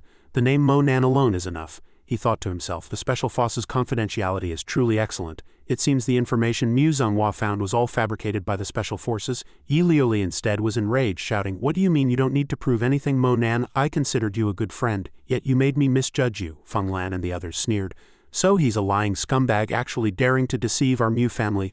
Look at his treacherous appearance. I knew from the start he was no good. Do you think you can approach my Mu family with a fake identity? Dream on, don't mind them." Kuan Yin still clung tightly to Mo Nan. The butler waved. "Miss Kuan Yin, please don't go near this liar who has deceived countless girls. Come here quickly." Kuan Yin firmly retorted. "So what if he doesn't have money? I know he can definitely save money, and I can earn money too." The people around immediately started discussing nonsense. "It's not about money now. He's clearly a swindler defrauding money and assets. How can you still be so foolish?" The Mu family tried to drive him away. "Mo Nan, aren't you going to leave?" He frowned from beginning to end. "I never spoke with any identity of Shanbao Group. Even so, you still use this identity to break us up." Feng Lan changed her contemptuous attitude. "Pa, what do you amount to think of marrying into my Mu family? Impossible. You have no status, no position, yet you shamelessly come here. Even the title of the #1 figure in Jiangnan province might not be real. Aren't you going to leave quickly? Do you want us to throw you out ourselves?" Kuan Yin, come here quickly. "This liar is not worth your attention." Elder Mu stepped forward from the front and said sternly, "Mo Nan, our Kuan Yin is so noble, you are not worthy of her. Considering that you did indeed save Kuan Yin, please leave quickly and never set foot in the Mu family again. Our Mu family has already shown you every kindness." Mo Nan calmly chuckled. "Today I came here specifically to announce one thing." He put his arm around Kuan Yin's shoulder, his tone firm. "I will personally bring Mu Kuan Yin's marriage contract. As for the qualifications of the 4 great families, they are insignificant before me." Mo Nan dotingly stroked Kuan Yin's head and instructed, "Go back, they are all waiting for you." Kuan Yin quickly stopped him. "I don't want that. I actually don't need any identity from you." Mo Nan smiled gently. "I know everyone is discussing the Panlong banquet now. The Cao family might use the marriage contract to suppress you, but you have Commander Wang Fu as your god-grandfather, so they won't dare to harm you. Since things have come to this, let them curse me if they wish." Kuan Yin then asked worriedly, "Will you also go to the Panlong banquet? It's full of Jiyu Lun Xian's people and you have grievances with them." Mo Nan comforted her. "Don't worry, I always keep my word." That night in Mo Nan's apartment he muttered to himself, "I just went to the shooting range for training and it's already past 1 in the morning." Suddenly, Mo Nan heard music. "Where is that music coming from? The lock is broken." He walked in irritably and said, "Who's being so audacious?" Lucia was already lying on his bed. He didn't know when she got there. "It's you. You're back." Mo Nan smelled the alcohol and asked with a frown, "Why are you here to see me?" Lucia pretended to be seductive and pouted. "Massage me, you did it so well last time, hurry up." Mo Nan's gaze didn't waver in the slightest as he said, "Just say what you want." Lucia explained awkwardly, "I don't know, I couldn't sleep so I came to find you." Mo Nan was confused. She said she didn't understand, referring to the Shanbao Group matter. Lucia nodded in affirmation, "Yes, but not entirely. I want to know if you've deceived me too." Mo Nan still didn't understand. "What's the difference?" "Is there any difference?" Lucia affirmed. "Of course there is." She stomped on the floor. "I've never misjudged anyone or anything. I was cunning since I was 9, Lucia boasted. "I graduated from Newton at 13, took the Yi family to become one of Yanjing's 4 great families in just 4 years, and at 18 I was as renowned as the illustrious Xiao Tianju." Her voice still echoed in the room. "But you are the only one I can't understand. I have never lied to you. It's true that I dislike men since I was little. And it's true that I don't have an adverse reaction to you. When you lived in my house you could turn the lake water into ice." Lucia recalled past scenes. "You were able to defeat so many people alone, unleash your powers at the Qingtang banquet. You are still the #1 person in Jiangnan province. You said you would protect Kuan Yin and she became the princess of the military world. I thought we were the same kind of people. I thought you were trustworthy. I thought you were someone who could understand me." Mo Nan didn't say much, quickly walked forward. He covered Lucia's mouth, stopping her from speaking. "You're drunk, go back quickly." Lucia calmly put on her clothes. "I'm sorry, I really am drunk. Who exactly are you? Can you tell me?" Mo Nan pushed her away. "You'll know at the Panlong banquet." Lucia hesitated. "Panlong banquet? It's only a few days away. I'll wait for you at the Panlong banquet. Be careful. Now, none of the 4 great families have a good impression of you. The Cao family has invited many powerful figures to help, and the Pill Association and Jiyu Lun Shan also have grievances with you. This trip is tantamount to walking into a tiger's den." She walked to the door, waved goodbye. "You were really handsome during the day, just like when you defeated those people at my house. You truly are the man who makes my heart flutter." Mo Nan watched Lucia leave, deep in thought. It seems these identities won't be hidden for long. Panlong banquet, bring it on. Soon the day of the Panlong banquet arrived and many helicopters flew towards the peak of Kunlun Mountain. The abbot clasped his hands together and muttered, "It seems this year's Panlong banquet is even livelier than last year's." The others also agreed. "Indeed, I've already seen people from various powerful families, and the 4 great families of Yanjing have also arrived." A staircase known as the Heavenly Ladder appeared before them. This Panlong banquet was held early with many variables. "I wonder if anyone can shake the position of the Qilin Sun as #1 in the temple?" Impossible. That Qilin Sun climbed directly to the 7,300th step of the Heavenly Ladder 5 years ago. Now no one can achieve first place. It will definitely be him. As for the remaining 6 spots, if we can secure one, that's enough. Elder Yan happened to appear with Mo Nan. It seems this Panlong banquet is indeed not simple. He explained to Mo Nan that this heavenly ladder has a total of 9,999 steps, extending all the way to the peak of Kunlun Mountain, home of the Wujia family. The Xuanyuan family once set up a grand formation here, using the power of Kunlun as its foundation to gather the spiritual energy of heaven and earth. Elder Yan recalled that the Panlong banquet was established from then on, and in the first stage, only the top 49 individuals are qualified to enter the Panlong Hall. After the top 7 are decided, the ancient martial arts families will take them in through a special opportunity. Mo Nan looked at the continuous steps before him and asked with interest, "Is this the heavenly ladder?" The square was bustling with people, lively and bustling. Miss Ming came over and reported, "Master Mo, everything is taken care of. These are the pills provided by the Pill Association, which can be used when climbing the heavenly ladder," Mo Nan praised. "Well done." He held the pills and asked, "I heard that Cao Lingtian, who was first in the last heavenly ladder, is in the Panlong Hall. Is that right?" Elder Yan nodded in confirmation. This Cao Lingtian was originally favored by the ancient martial arts families in the last session, but he disdained that the ancient martial arts families were not among the top 3 on the heavenly ranking and resolutely did not come. This person can be considered a hero of his generation. At the Panlong meeting, drums roared, echoing across the square. Everyone gradually gathered. They're here, it's about to start." From within the dojo, halfway up Kunlun Mountain, Xian walked out and introduced, "I am Xian, and I welcome all friends who have come from afar to participate in the Panlong banquet. Please, those participating in the heavenly ladder, prepare yourselves. The top 49 will enter the Panlong Hall. For other friends who are temporarily unsuccessful, it's all right. There will be a place for you outside the hall." "All right," Mo Nan thought, somewhat surprised. "I didn't expect him to speak from halfway up the mountain. What an imposing presence." Xian's voice rang out, "Activate the formation." The endless heavenly ladder lit up, illuminating the entire space. The crowd discussed animatedly. "Look quickly, the heavenly ladder has started. Jiu Lun Divine Mountain is indeed extraordinary. Just by placing this town mountain treasure on the heavenly ladder, it's enough to dominate half of Huasha." "Mo Nan, you're here."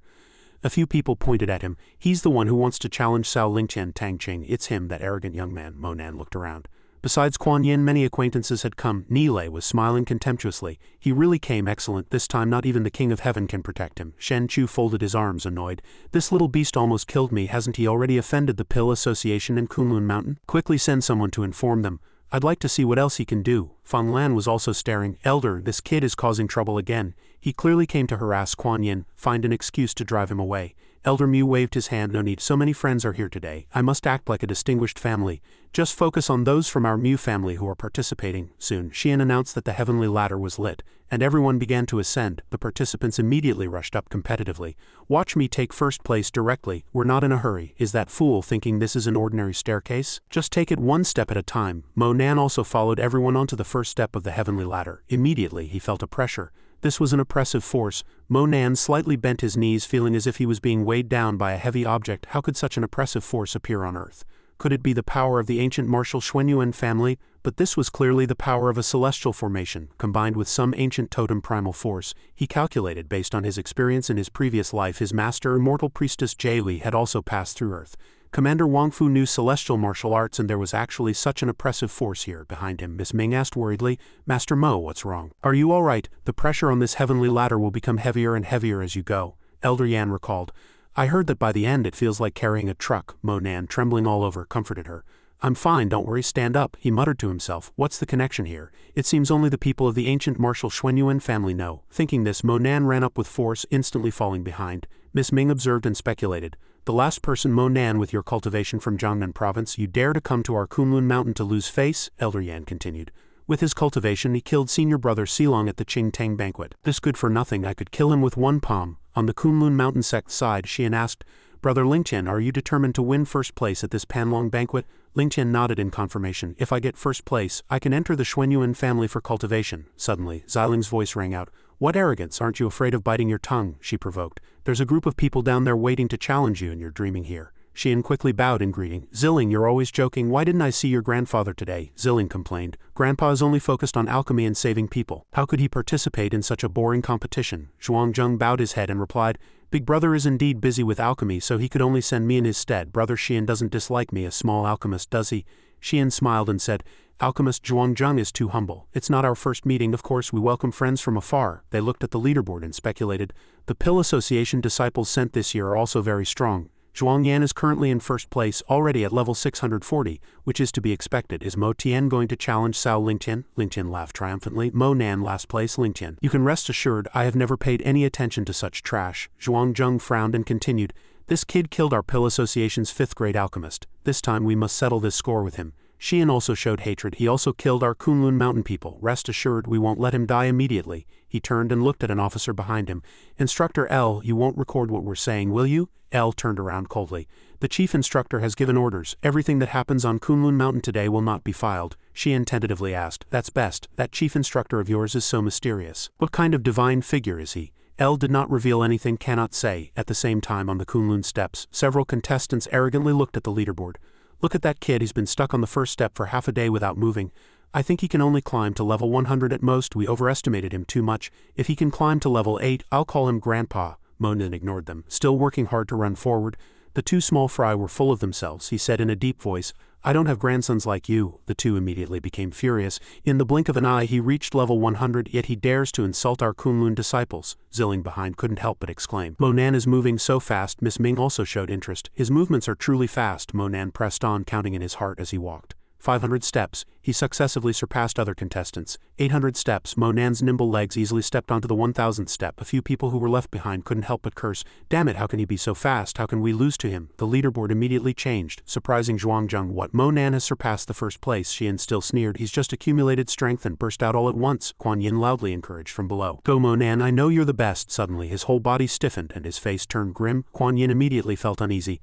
What's wrong with you? Don't scare me. Monan stopped, feeling the dragon embryo in his sea of consciousness frantically absorbing his power. Why is it causing trouble at this moment? Kuan Yin below still asked anxiously. What's wrong with you? Don't scare me. Monan's forehead was covered in sweat as he speculated. It seems I must suppress my true qi and rely on my body to climb. That's fine. I can use this pressure to temper my physique. He walked slowly, step by step, so heavy an ordinary person couldn't even stand here for a few seconds. The few rascals behind were gloating. This kid is out of strength after all. You still want to compete with me? Dream on. On the leaderboard, only Yang Huang remained in first place and Monan was in second. Kuan Yin covered her mouth and cried, He's trying so hard, all for my marriage contract on Kunlun Mountain. That night, Yang Huang sat on the heavenly ladder resting and calculating. Now I just have to wait for tomorrow morning and first place will be mine. Zhuangzheng congratulated happily from below. It seems the ranking is stable. Congratulations to Kunlun Mountain for taking first place. Xian humbly replied, just so, only 5,000 steps. Still 2,000 steps short of Lingtian's previous round. CTN also stood there and echoed. After all, there's only one Qilin Sun. Congratulations to Alchemist Zhuang as well. With the contestants working so hard this round, your Pill Association's pill sales will definitely be a huge number. Zhuangzheng immediately got angry. Are you here to pick a fight? Your Tai Sui Ju disdains our Pill Association's pills, yet you go and buy spirit leaves and now you're hypocritically congratulating me. CTN calmly replied. Elder Zhuang, you can't blame me. Your Pill Association has monopolized for so many years. Haven't you earned enough? What's wrong with me buying some spirit leaves? Who told your Pill Association's pills to be so expensive? But don't worry, I'll still continue to buy detoxification pills. Zhuangzheng contemptuously cursed. Pa, how many people get poisoned in a year? I always treated your Tai Sui Ju as brothers, yet you go and promote Qingchuan group. Sect Master Shi, you be the judge. He talked nonsense. Xian quickly interjected. Stop arguing, you two. Come and look. The ranking has changed. Before them, the large screen showed the real-time situation. And Zhuangzheng was somewhat surprised. It's Monan. On the screen, Monan was still moving forward continuously. The crowd, seeing his figure, immediately erupted into cheers. He was barely holding on. What was that? Was he bleeding? Did he feel like he could collapse at any moment? He looked only 17 or 18. How could he have such willpower? The two people ahead were puzzled. How was this kid still climbing even though it was already dark? Was he not afraid of death? Monan stared ahead, his gaze firm. The two people above gritted their teeth and cursed. Damn it, we absolutely can't let him surpass us. Let's go all out. Even if we die, he has to die first. As soon as he finished speaking, the contestants on the steps ahead rushed to attack Monan, pushing forward desperately. The audience discussed animatedly. Everyone moved, fighting desperately. This Monan guy is really amazing. Once he moves, everyone else moves with him. Monan continued to move forward step by step, covered in wounds indeed. It's just that they have already exhausted their strength, so what will they do if they make a mistake on the arena? It's estimated that tomorrow's sales of elixirs and spirit leaves will be very good. Level 3,998, level 3,999, level 4,000. Everyone was surprised to see the rankings on the leaderboard constantly changing. Does he want to break into the top 10 in one night? Lingtian stood below observing something thoughtfully. Here Monan was getting closer and closer to Yang Huang, making Yang Huang afraid. Don't come any closer. However, Monan just silently walked past, which surprised Yang Huang. Monan whispered, You are not my target. The rankings on the leaderboard changed rapidly. First place. Mo Nan surpassed Yang Huang and took the top spot. Yang Huang's attitude changed dramatically. He looked at Mo Nan angrily and exasperatedly. "You brat, damn you," he pounced and hugged Mo Nan tightly, stopping him. "Don't think about going up." There was a buzz of discussion in the crowd. "Do the people of Kunlun Mountain still no shame? This violates the rules." However, Mo Nan just gently revealed a meaningful smile. He suddenly slammed Yang Huang to the ground and Yang Huang quickly flew out of the heavenly ladder. Yang Huang fell from the steps and his name disappeared from the leaderboard. This time he was directly disqualified. The crowd looked at Mo Nan in shock. "Oh my god, how is this Mo Nan guy still walking? Is he looking for death? He wants to challenge Cao Lingtian's 7,300 levels." Kuan Yin cried out in distress. "Mo Nan, stop, you're already in first place." She sobbed and cried, "Mo Nan, please stop climbing, okay? I beg you, don't climb anymore." Kuan Yin's voice echoed in the air. "I don't need you to get the marriage contract for me anymore. Please stop, don't go up anymore. I understand your intentions. Please don't continue anymore, okay?" The surrounding crowd also felt distressed. Unfortunately, this girl was Cao Lingtian's fiancée. No matter how hard Mo Nan tried, she was destined to marry Cao Lingtian. Feng Lan put her hands on her hips and said disdainfully, "She's really disgraced the family. This brat, relying on Commander Wang Fu as her grandpa, disregards the family's reputation." Elder Mugoli ordered, "Quickly send someone to take her back and tell her that Mo Nan can't hold on." Early the next morning, Mo Nan had already reached the top of the heavenly ladder. He secured first place with a record of 7,000 steps in the Kunlun Mountain training ground. Everyone was discussing the leaderboard. The competition ends at 6 and there's only 1 hour left. The higher you go on the heavenly ladder, the greater the pressure. Now it's probably more than double. This guy probably won't be able to finish the remaining 3,000 plus steps. Yang Huang shouted from below, "Mo Nan, stop right there." Did Mo Nan recognize that voice coming from the mountaintop? The voice from below continued, "I told you to stop." It turned out that Miss Ming was being controlled by Yang Huang.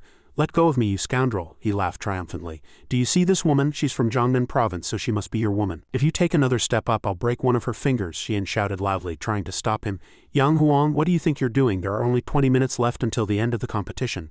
Does what you're doing justify my 10 years of nurturing you?" Yang Huang stubbornly retorted, "Sectmaster, this Mo Nan caused me to be disqualified. This is a personal grudge between him and me. It has nothing to do with Kunlun Mountain." The surrounding crowd expressed dissatisfaction. "Sectmaster Xian, as hosts, aren't you going too far?" "Exactly. Do you still have the demeanor of a major sect? You are the chief disciple of Kunlun Mountain. How can this matter be unrelated to you?" Lingtian was also there, listening to these judgments. This was clearly a joint effort with the Cao family to suppress Mo Nan. Many people speculated that once it was 6 o'clock the competition would end. It seemed they wanted to stall until the competition was over. That way Mo Nan would not be able to break Cao Lingtian's record. Shen Chu looked up with satisfaction. "This little beast still wants to surpass my Lingtian. Dream on." Ao Lei said meaningfully from the side, "Today, whether he submits or not, he will become a laughingstock in the future." Xian quickly reminded, "Yang Huang, don't act rashly. If you dare to act recklessly, you will immediately be expelled from the sect." Yang Huang flatly refused. "Expel me from the sect then. Today I'll take full responsibility for my actions. Mo Nan must pay the price." He grabbed Miss Ming's arm. "Mo Nan, now you've also caused me to be expelled from the sect." With a crunch, Miss Ming's finger was broken by Yang Huang.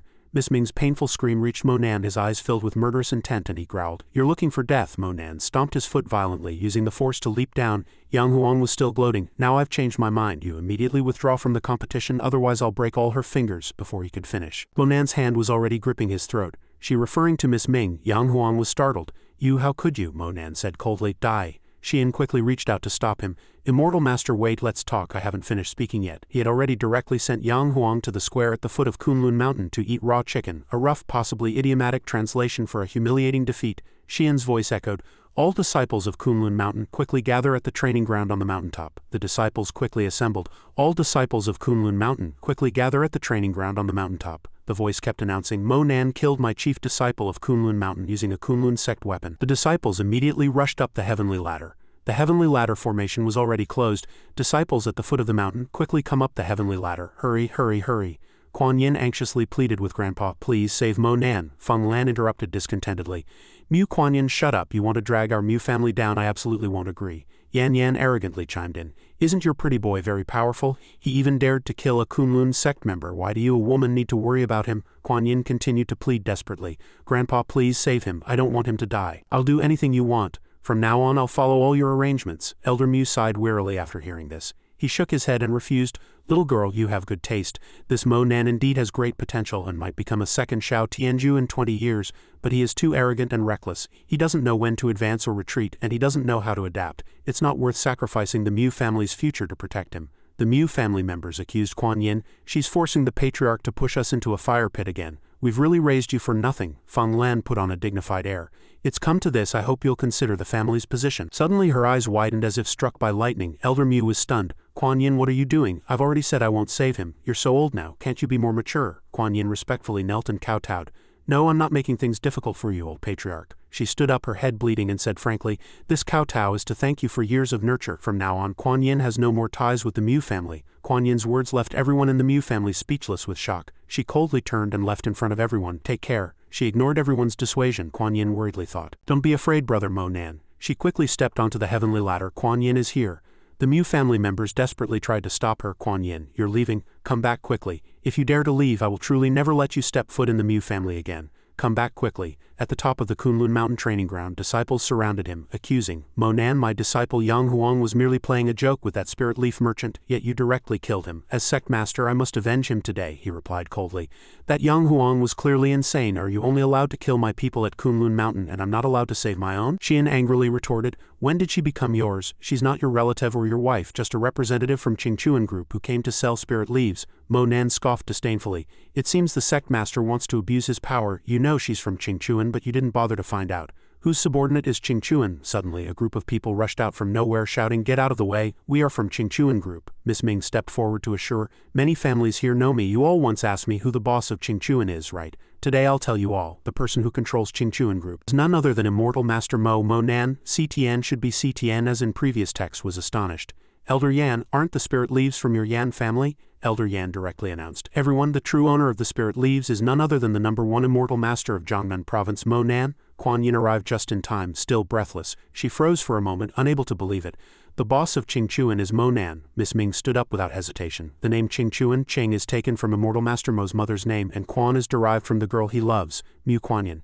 Everyone, if anyone wishes to oppose Immortal Master Mo today, they will be opposing Qingchuan space. Please think twice, Kuan Yin suddenly spoke from behind. Mo Nan, are you really the boss of Qingchuan? Mo Nan turned around in surprise to look at her, puzzled. Kuan Yin? He affectionately stroked her head.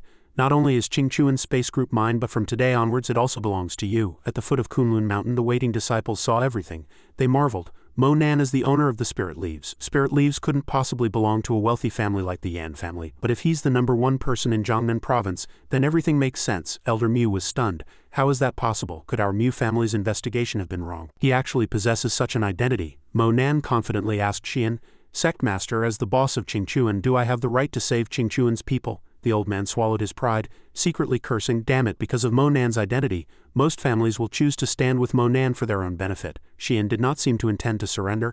So that's your trump card, very good, but I won't touch you today. And don't expect to survive tomorrow's arena. If you dare to escape, the Kunlun sect will hunt you down to the ends of the earth. Mo Nan snorted coldly. Looking at his arrogance, he must be confident that Cao Lingtian can kill him in the arena. Lingtian laughed disdainfully and quickly replied, is that so? According to the rules, you must consecutively defeat 5 people in the arena to win first place before you are qualified to challenge me. Mo Nan couldn't help but smile when he heard the word rules. He pointed directly at Xian's face and said, no rules needed. Xian, aren't you very eager to kill me? Now I'm giving you that chance, the old man asked incredulously. You want to challenge me? Mo Nan crossed his arms, striking a challenging pose. You are not qualified, and the 4 great families behind Kunlun Mountain. Come on up. I'll challenge all 5 of you at once. His words sparked a buzz of discussion below. This Mo Nan is simply crazy. To challenge the sect master at such an age, where does he get his confidence? And to challenge 5 people at once is clearly seeking death.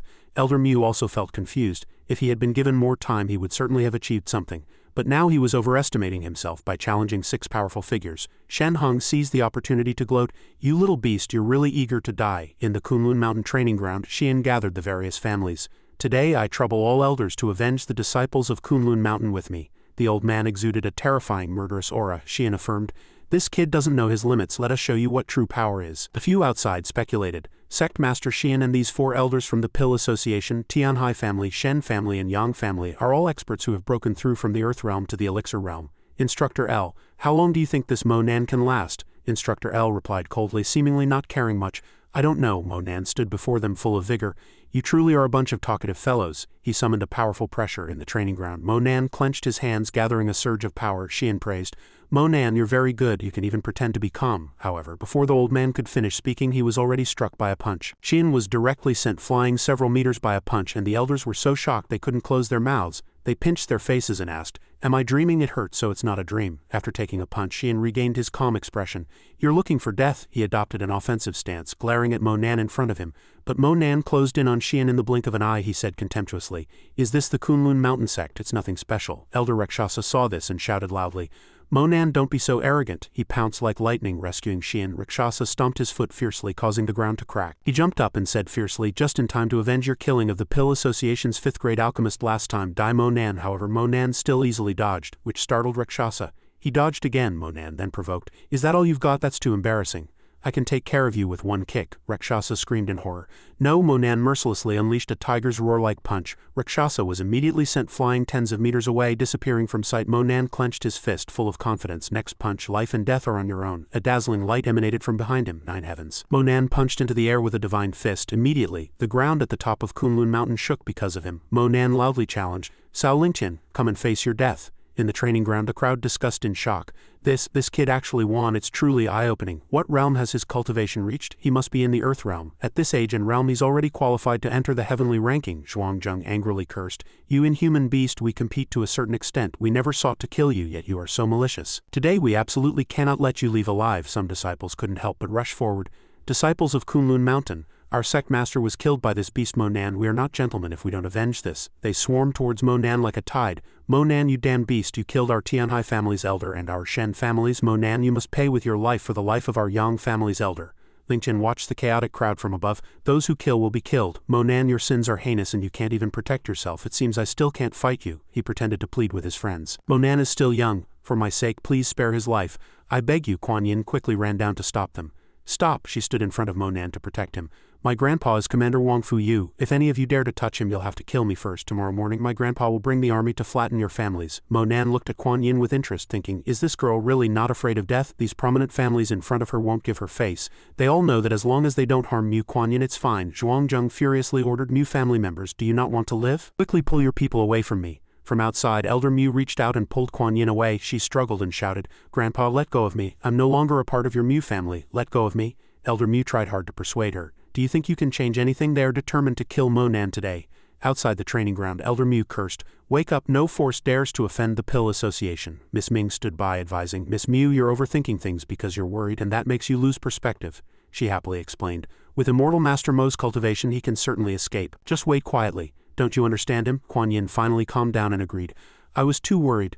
She clasped her hands and prayed. I know Monan can always turn danger into safety and he will definitely succeed this time too. On the training ground he folded his arms and shooed them away. I don't have time to kill you all. Get out. Zhuangzheng sneered. Monan, you're still so arrogant when death is upon you. Shen Hong pointed from above and ordered, quickly dismember him. This little beast actually dared to let that animal Yang Shenyi scare me. Break his hands and feet and torture him to death. El finally spoke loudly at this moment. You scoundrels, you lost the competition, yet you dare to use such tactics in front of everyone. Do you really think our special forces don't exist? Zhuangzheng retorted with folded arms. Don't the special forces usually not interfere in such matters? Shen Hong interrupted indignantly. Bastards, are your special forces words just hot air? Why are you protecting this little beast now? El immediately drew his gun and fired a warning shot. He gritted his teeth and said, You wretch, how dare you insult our special forces chief instructor so casually? Monan witnessed the scene before him, smiling triumphantly, and loudly reminded, You wretch, how dare you insult our special forces chief instructor so casually? Immediately a group of soldiers was summoned and lined up before them. Shen Chu was startled, trembling and not daring to speak. Lingqian's face was ashen and he asked, puzzled, El, who is the Special Forces chief instructor you're talking about? El frowned and replied, Our chief instructor legitimately challenged and won a 6-on-1 fight fairly, yet you're now using despicable means trying to gang up on him. Did you even ask us? Several disciples around them exchanged surprised glances. A legitimate challenge, 1 against 6? They gasped in astonishment. Surely the person El mentioned wasn't Mo Man. At the same time, Qingluan also arrived hurrying over. She saluted respectfully. Chief instructor, please give your orders. Shen Hong covered her mouth in disbelief. Impossible. He can't be the Special Forces chief instructor. Elder Mu was stunned. No wonder, how ironic. So this is the trump card you relied on. Feng Lan abandoned all dignity and knelt down, begging for mercy. Kuan Yin, you know I love you the most. The occasional scolding is just family business. You must forgive me. I see you're doing well with him. I support you. I absolutely support you. Kuan Yin was moved to tears, so everything was arranged for her. Do you see? This is the man who said he would protect me for life. Monan loudly instructed. In 10 seconds, if there are still any other outsiders on the training ground, shoot them all. Qingluan immediately took the order. Understood. The special forces obey the order. Prepare to shoot all enemies on the training ground. Countdown. As she counted down, the disciples scrambled and fled. They urged each other. Isn't it 10 seconds? Run, you in front. Get out of the way. Don't block me. Damn it, move aside quickly. Monan majestically looked at the chaotic crowd before him. He contemptuously looked at Lingqian. Are you ready to die? He helplessly flew into the air, exuding murderous intent. Very good. Lingqian stepped through the air. You are the first to force me to act in all these years, he said arrogantly.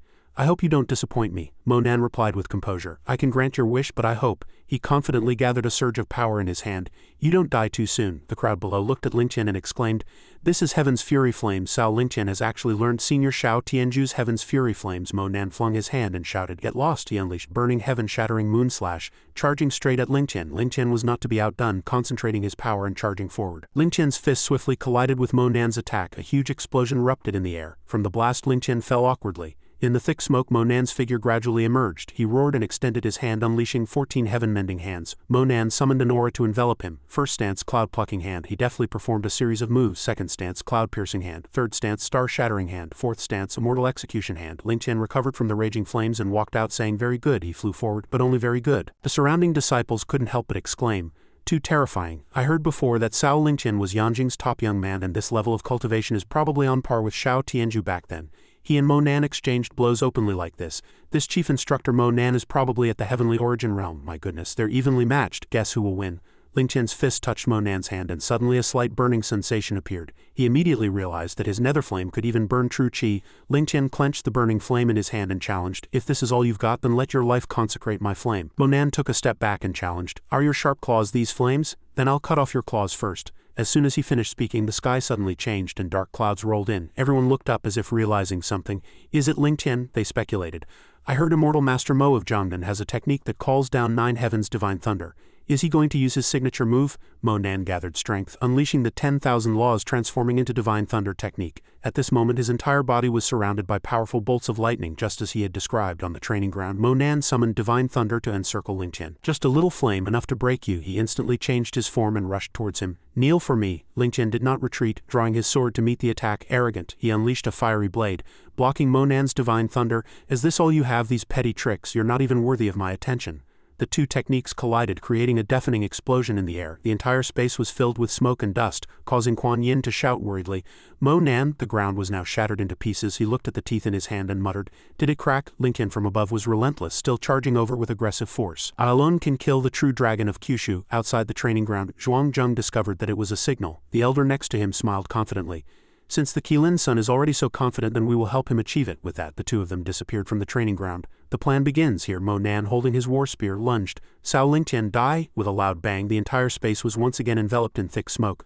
Lingqian emerged from the smoke unharmed. Mo Nan, do you think you can defeat me? My strength is more than this. Suddenly, soldiers from outside rushed in to report. Instructor, armed forces have been discovered 5 Zhang outside, and they are acting very aggressively, directly breaching our warning perimeter. Instructor, a detachment is gathering, attempting to break in here. L frowned, puzzled. What do they want to do? Qingluan immediately guessed. The Cao family has always been reckless. Don't forget, the Cao family also has a major general. What if he cooperates with Sao Lingqian and opens fire here? L immediately ordered. It seems the chief instructor's guess was correct. The Cao family is indeed connected to military forces. Assemble all Special Forces members, divide into 2 teams to intercept them. The Special Forces members quickly moved, making everyone curious. Why are the Special Forces leaving? On the training ground, Lingqian said triumphantly.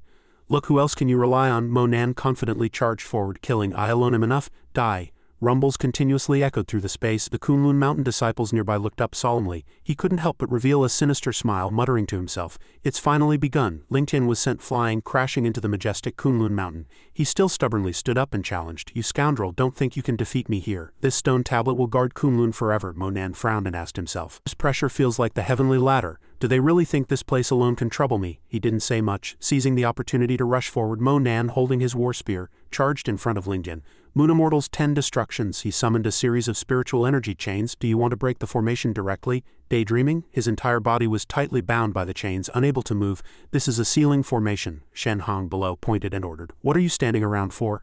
Quickly go and capture that damned Mu Kuan Yin, several subordinates replied fearfully. But that's a military princess, Shen Hong stubbornly instructed. What are you afraid of? Our Cao family must win. Go and capture her, then kill that Mo fellow for me. Elder Mu couldn't hold back, shouting loudly. Shen Hong, he pointed and sternly said, are you Cao family trying to antagonize the whole world? Suddenly, Zhuang rushed out from nowhere holding a sword and cutting off Shen Hong's words. The victor is king, the loser is a bandit. Isn't reputation written by the victors? Watch me take that Mo Nan kid's dog life, however. Elder Yi also ran out from nowhere to stop him. Zhuang threatened, Yi, if you stop me now, aren't you afraid the Cao family will eradicate your entire clan? Elder Yi tried hard to persuade, muttering to himself, Liu Li, I hope this time is also right. Lingqian sat on Kunlun Mountain, taunting him. Do you really think your bloodline power can defeat our Cao family? A sly smile appeared on his face. I've thought of it in front of you. I'm going to torment to death one by one those who dared to help you. Monan, bound by chains, looked up. So you're an animal who finds pleasure in killing and humiliating others. To kill an animal, a butcher should be on the scene. He broke free from the chains and roared. Dark List, heed my command. In an instant, Lingqian, the Cao family and the Mu family members all froze for 5 seconds. The assassins of the Dark List, already ambushed throughout Kunlun Mountain, began to act. Lucia slowly appeared, receiving the instruction. Understood, leader. Lucia gathered the Dark List assassins in front of Monan. Lingqian couldn't suppress his surprise and exclaimed, "Well played, Monan. I didn't expect you to have such a trump card." He pointed to his chest and denied. "You're wrong. They are not my trump card. I am their trump card." Outside the training ground, Zilling inexplicably reproached. "The Dark List is here too, Grand Elder. Aren't you still awake? Aren't you listening to my father?" Zhuangjung retorted. "You foolish girl. You don't know the Qilin Sun's trump card. We have strength in numbers. Kunlun Mountain, the Cao family, and the Pill Association, all of you follow me." The old man's disciples swiftly charged, but moments later they were sent to eat raw chicken by the Dark List members. Dark List handles business. Those who obstruct will be killed without mercy. Zhuangjung, sword in hand, was determined. "Today it's either you die or I die." "Kill." Lingqian stood at the mountaintop, arrogantly saying, "Dark List, this trump card is not bad, but can you break my great mountain ceiling array?" Monan brandished his long spear, unleashing Moon Immortal's 10 destructions, secretly calculating if there were any other mechanisms in this stone tablet that would allow him to go all out. To clash head-on, the stone tablet shattered instantly, but Lingqian easily dodged the fatal blow. Monan realized, "No, it broke too easily. I fell into a trap." Lingqian then smiled triumphantly. "Thank you for helping me break the seal, Immortal Master Mo. Do you really think I came here this year to participate in some heavenly ladder climbing competition and compete with you guys?" A huge crack gradually appeared on the ground, shaking the entire space. This stone tablet was actually the formation eye, so what was sealed here were gigantic and eerie tentacles emerging from underground. A vicious-looking monster revealed its sharp teeth and lunged at Monan. The entire space instantly became chaotic. The disciples trembled, asking fearfully, "This sound, could it be? Is that thing released?" Zhuangjung happily recognized the sound. The Qilin Sun succeeded, Xian quickly ordered. "Kunlun Mountain disciples, quickly evacuate the training ground." The disciples quickly urged each other. "Elders order Kunlun Mountain disciples, evacuate the training ground, evacuate the training ground, quickly evacuate the training ground." At this moment, all the disciples on the training ground had lost their fighting spirit. "Nonsense, didn't you hear? The elder has told us to retreat, run quickly." "I heard that thing eats living people. Who knows who it will listen to when it comes out? Is that thing actually real?" Monan carefully observed this newly released eerie creature, thinking, "This monster's speed and strength are not in the yin-yang realm." He frowned in vigilance.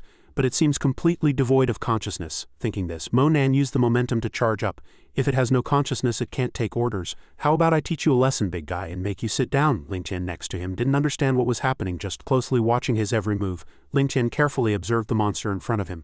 This Kunlun slave would have needed another year to fully beastify, but it doesn't matter. It's enough to help me dominate now. He loudly ordered the monster to attack. "Monan, today, let your head consecrate my path to conquest." Monan calmly retreated, using the 7 steps against God. He seized the opportunity to leap behind the monster. A weakness, unexpectedly, Lingqian lunged from nowhere, launching a sneak attack. "Your weakness is you." He forced Monan to turn and block.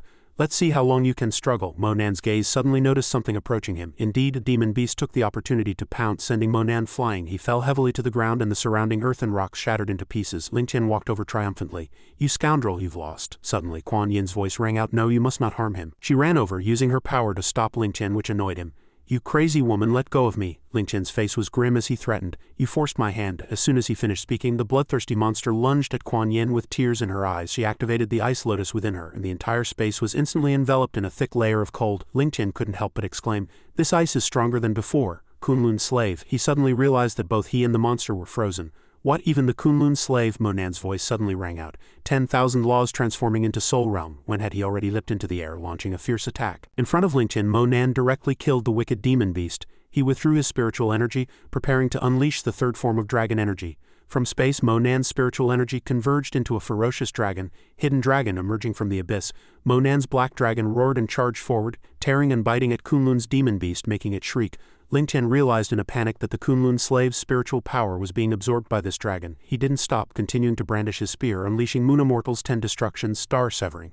Zhuangjung stood afar, asking Lingqian incredulously, "Did you lose?" Monan's battle spear plunged into the ground. The surrounding crowd buzzed with discussion. "My Kunlun slave is dead again." Monan paid no attention to Lingqian, who was kneeling on the ground, and anxiously rushed over to call out to Kuan Yin. He put a pill to her lips. "Hold on." Kuan Yin weakly leaned on his shoulder. Monan, are you alright? Monan comforted her. See, I'm fine. Kuan Yin's voice gradually steadied. I'm fine too. I'm sorry. Kuan Yin is useless, just a burden. He quickly interrupted. Nonsense, without you. Cao Lingqian would have already been kicking my head around like a football. Meanwhile, Lingqian struggled to his feet in a sorry state. Damn it, that damned ice. Kuan Yin gently kissed Monan's cheek. It's my reward for brother Monan saving me, he blushed and instructed. Thank you, now go rest. Leave the rest to me. Lucia stepped forward and reported respectfully. Leader, all the Cao family members on Kunlun Mountain are here. Bian helped Kuan Yin stand up and leave. Miss Kuan Yin, I'll carry you. Kuan Yin calmly replied, thank you, I'm fine, I can walk. Just then, Shen Hong, bruised and battered, loudly cursed. You beast, how dare you kill us? Do you think you can rest easy after killing us? Lucia unconcernedly kicked her a few more times. Sorry, leader, this woman is just too noisy, and if I hit her too hard, I'm afraid she'll die. Monan gently reminded, just gag her, do you really want to keep hitting her until she's convinced? Shen Chu lay on the ground, still defiantly shouting, the Cao family is our Cao family, there can be one Cao Lingqian and there will be a second, a third. You can't kill all of our Cao family, so you'll never be able to protect that slut Mu Kuan Yin once you leave her. Our Cao family will capture her, humiliate her, and make her disappear without a trace. Monan had her gagged and retorted, all the men and women of your Cao family are so eloquent, truly like father, like son. Lingqian now smiled helplessly. Monan, you may laugh all you want for now, he arrogantly said. But I still want to tell you our Cao family has now mobilized all its manpower. You killed us, so none of you will leave Kunlun Mountain today. Even if you manage to escape, our Cao family will hunt you and your loved ones to the ends of the earth, he calmly accepted. Very good, this is what I want, to wipe you all out today, Lingqian triumphantly threatened. Even if you manage to escape, the Cao family will hunt you to the ends of the earth. Monan calmly walked over and grabbed his head. I've been waiting for this moment, for you all to come out in full force. A scorching pressure emanated from his palm. Divine art of the heavenly Tao, Lingqian's blood was drawn out and gathered in the space. Divine art of the heavenly Tao, the cursed blood mirror burns the bloodline for 100 li. The curse-killing ability of the blood mirror uses blood as a catalyst to extract the blood body of the one whose blood is dripped. A distorted figure in the mirror gradually appeared. My original intention for this trip was to retrieve the marriage contract, but judging by your tone, if I let you live, Kuan Yin will be in danger. In that case, Monan extended his hand towards the blood mirror. I can only kill all of you. Nilay suddenly felt an anomaly in his body from behind, and in an instant his entire body burst into flames. In front of Shen Hong, Monan threatened, next. His voice echoed throughout Kunlun Mountain, inside and out, kill. In the Cao family's private camp outside Kunlun Mountain, disciples reported one after another, Grand Elder, the situation is urgent. A guard ran in and reported, Cao Nilay, who was in charge of commanding, suddenly self-immolated. The Grand Elder's eyes widened in shock. What? He speculated. Someone must have cast a curse. At this moment on Kunlun Mountain, the shrill screams of the Cao family members were endless. Monan executed them one by one with the blood mirror. Next kill. Next kill. After finishing, he glanced in Shen Hong's direction. Next, she had nowhere to run, cursing desperately. You beast, we of the Cao family have no grudge against you, yet you treat us like this. Monan unfeelingly retorted. No grudge, it seems you've forgotten what you said. Do I have to wait until Kuan Yin is killed before I come to kill you? Go to hell. As soon as he finished speaking, the blood mirror on the ground shattered into countless pieces. Monan walked up to Lingqian. It seems that person just now was the last of the Cao family's bloodline. Now there's one more thing. Cao Lingqian, I ask you, all the grudges today are because you caused the death of Kuan Yin's mother. Do you regret it now? He still stubbornly retorted. Would you regret stepping on an ant? Meanwhile, somewhere 1,000 miles away, a mysterious person seemed to have the Cao family bloodline within them. What Tianer? The disciples of Kunlun Mountain respectfully bowed to Immortal Master Mo. Monan supported himself and calculated. My 100 li curse-killing technique is not safe enough, its effect weakens with distance. If there is someone stronger than Cao Lingqian in the Cao family, and they are 1,000 miles away, it has come to this. I hope his so-called all-out is not just a bluff. If there truly is an unforeseen event, then let it come. Today I have already absorbed Cao Lingqian's fortune, and I am no longer what I once was. A dark list assassin ran over to report. Leader, this is the Cao family's marriage contract, Monan praised. Well done, you may leave. Bian suddenly reported anxiously. Leader, Kuan Yin seems to have been hit by something. He walked over with concern and whispered, Kuan Yin, look, this is the marriage contract. You're free from now on. Kuan Yin cried tears of joy and retorted, really? Is what Cao Lingqian said true? She hugged Monan tightly and cried, why? What did I do wrong to offend them? Why did they have to kill my mother? He gently soothed her. Shush, don't cry. Kuan Yin did nothing wrong. Kuan Yin smiled happily.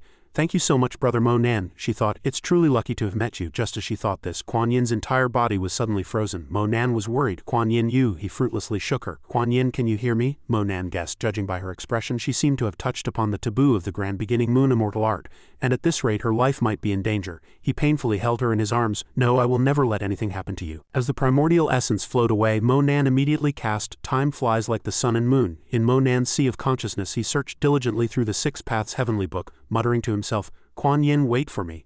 I lost you once in my previous life. In this life I will never let you leave me again, no matter the cost. After some thought he finally found it. Got it. Monan returned to reality, looking at Kuan Yin. You used a spell to save me which consumed nearly 80 years of your lifespan. Now there's only one way. Without hesitation, he immediately activated the primordial divine art. Mo Nan's eyes flickered with light, his entire body enveloped in a halo, as he cast the yin-yang reversal protection technique. The day after the battle on Kunlun Mountain, Kuan Yin woke up in a hospital bed, asking worriedly, "Brother Mo Nan, you should still transfer the primordial flow back into me. I don't want to see you become an old man." Mo Nan smiled lovingly and teased her. "Silly girl, what are you thinking?" He tried hard to hide his worries, unable to let her know his current condition. Thinking this, Mo Nan pretended to threaten. "If I give that thing back to you, you'll immediately turn into an ice cream." Kuan Yin was still uneasy and was about to continue speaking, but Mo Nan had already stroked her head, interrupting her. "All right, I have other matters. I'm leaving first. You rest well, read less on your phone, and sleep more." Kuan Yin could only nod obediently. "Okay." Lucia was already waiting outside to report. "Leader, you're here. Those people outside have been kneeling all morning and can't be driven away." Elder Mu now stood outside the door, continuously pleading, "Immortal Master Mo, please forgive this old man for being blind." He and all the Mu family members knelt on the ground, begging Immortal Master Mo for mercy. Feng Lan and Yan Yan also kowtowed in apology. "The junior members of the Mu family were poorly disciplined and offended you many times. This old man has already taught them a lesson for you." Elder Mu looked up, his eyes full of regret. "I hope you will be magnanimous and for Kuan Yin's sake forgive them and spare their lives, putting aside past grievances." Mo Nan glanced indifferently, as if he hadn't noticed Lucia's situation. "How is Kunlun Mountain?" Lucia quickly followed up with a report. "All elders have been dealt with and the disciples have all been dispersed. Here is a list of the treasures collected." Mo Nan praised. "Well done, no need to look. You handle it all." "What about the Pill Association?" Lucia continued. "All the captured Pill Association members are here, but Elder Zhuangzheng is not among them." Mo Nan smiled faintly. "He ran fast. Just as well I need pills right now, so I'll personally go invite them back to settle the score." Lucia teased upon hearing this. "You'll go personally? You're a white-haired old man now, can you do it?" "Call Bian and the 8 others to go." Mo Nan waved his hand, signaling, "You check this out yourself." Lucia dumbfoundedly held his hand, confused. "What's wrong? You want me to read your palm? Let me see your marriage line." Suddenly her eyes widened, astonished and disbelieving. "Lucia, wait Mo Nan, what's wrong with your lifeline? It's like that of a 100-year-old man." Mo Nan's eyes darkened as he explained. "I told Kuan Yin that to save her I transferred the primordial flow within her to myself. The cost is that I will become like her previous extreme cold body and my aging will accelerate." He continued, "But I didn't tell her. Back then, to save me, she cast a spell at the cost of 80 years of her own lifespan. While absorbing the primordial flow, I also transferred my lifespan to her. All these things Mo Nan gradually explained in detail. In other words, I could die at any time, a year from now, a month from now, or even tomorrow, due to my lifespan running out. So you understand I don't have time. I'll personally take action tonight." Upon hearing this, Lucia was filled with immense sadness and regret. "Leader, you," Mo Nan tried to comfort her. "Don't look at me like that. If you feel that following me was a loss, how about I grant you a wish? Consider it a good deed before I die. I know quite a few spells, like healing the scar on your shoulder without a trace." Lucia was not in the mood to answer. "You still care about others? I thought you only cared about Mu Kuan Yin." She pulled herself together, pointing to herself and teasing. "So is there any spell that can make these two super big?" Mo Nan just shook his head helplessly. "No one would cultivate such useless spells, right?" The next evening in Xianxia, old Zhu drove up shouting, "Boss, we're finally here. I've been waiting for half a day." "You even changed clothes, so stylish." Mo Nan tapped him, scolding. "You made so much trash in half a day, clean it up tomorrow.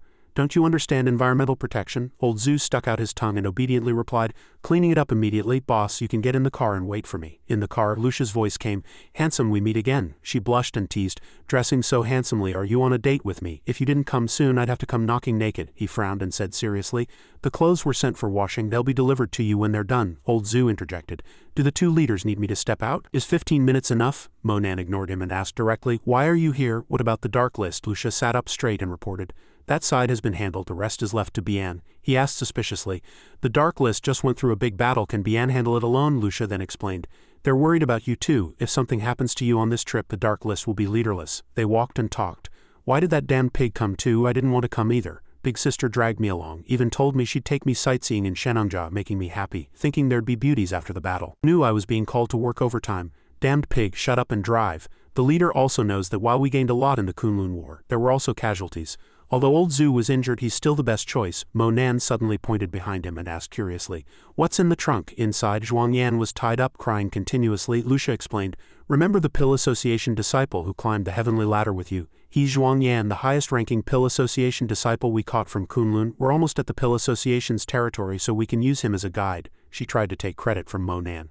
"There were many checkpoints along the way. That damn pig almost messed things up, but in the end I stepped in and we didn't delay the trip." Old Zhu glanced in the rearview mirror and reminded, "Big sister, can you stop poking me? I'm just here as forced labor and I have to carry that guy so far and you're still complaining about me?" Lucia fiercely cursed him.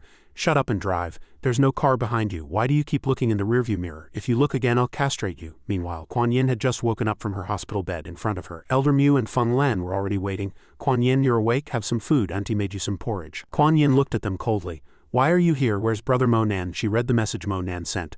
Brother Mo Nan, I'm going to Xianxia for a trip, so I might not be able to answer calls these few days. Don't worry. The Dark List people will protect you. If anything happens, find Lucia. Kuan Yin rushed out, ignoring Elder Mu's attempts to stop her. Kuan Yin, where are you going? You still need rest. Come back quickly. She ran desperately, muttering to herself. I have a bad feeling. Brother Mo Nan seems to be hiding something from me. No, I have to go talk to Grandpa Wang Fu at General Wang Fu's residence. Wang Fu Yu assessed the situation and said to Kuan Yin, if that's truly the case, then the situation is very serious. He analyzed. With your cultivation, forcibly using a spell of that magnitude would certainly result in a tremendous backlash, but you are now perfectly fine. This indicates that Mo Nan transferred your backlash onto himself, so his current condition must be extremely dire. Going to Xianxia to find the pill association is definitely for life-extending pills. Kuan Yin anxiously asked, but can the pill association cure him? Wang Fu Yu couldn't be sure.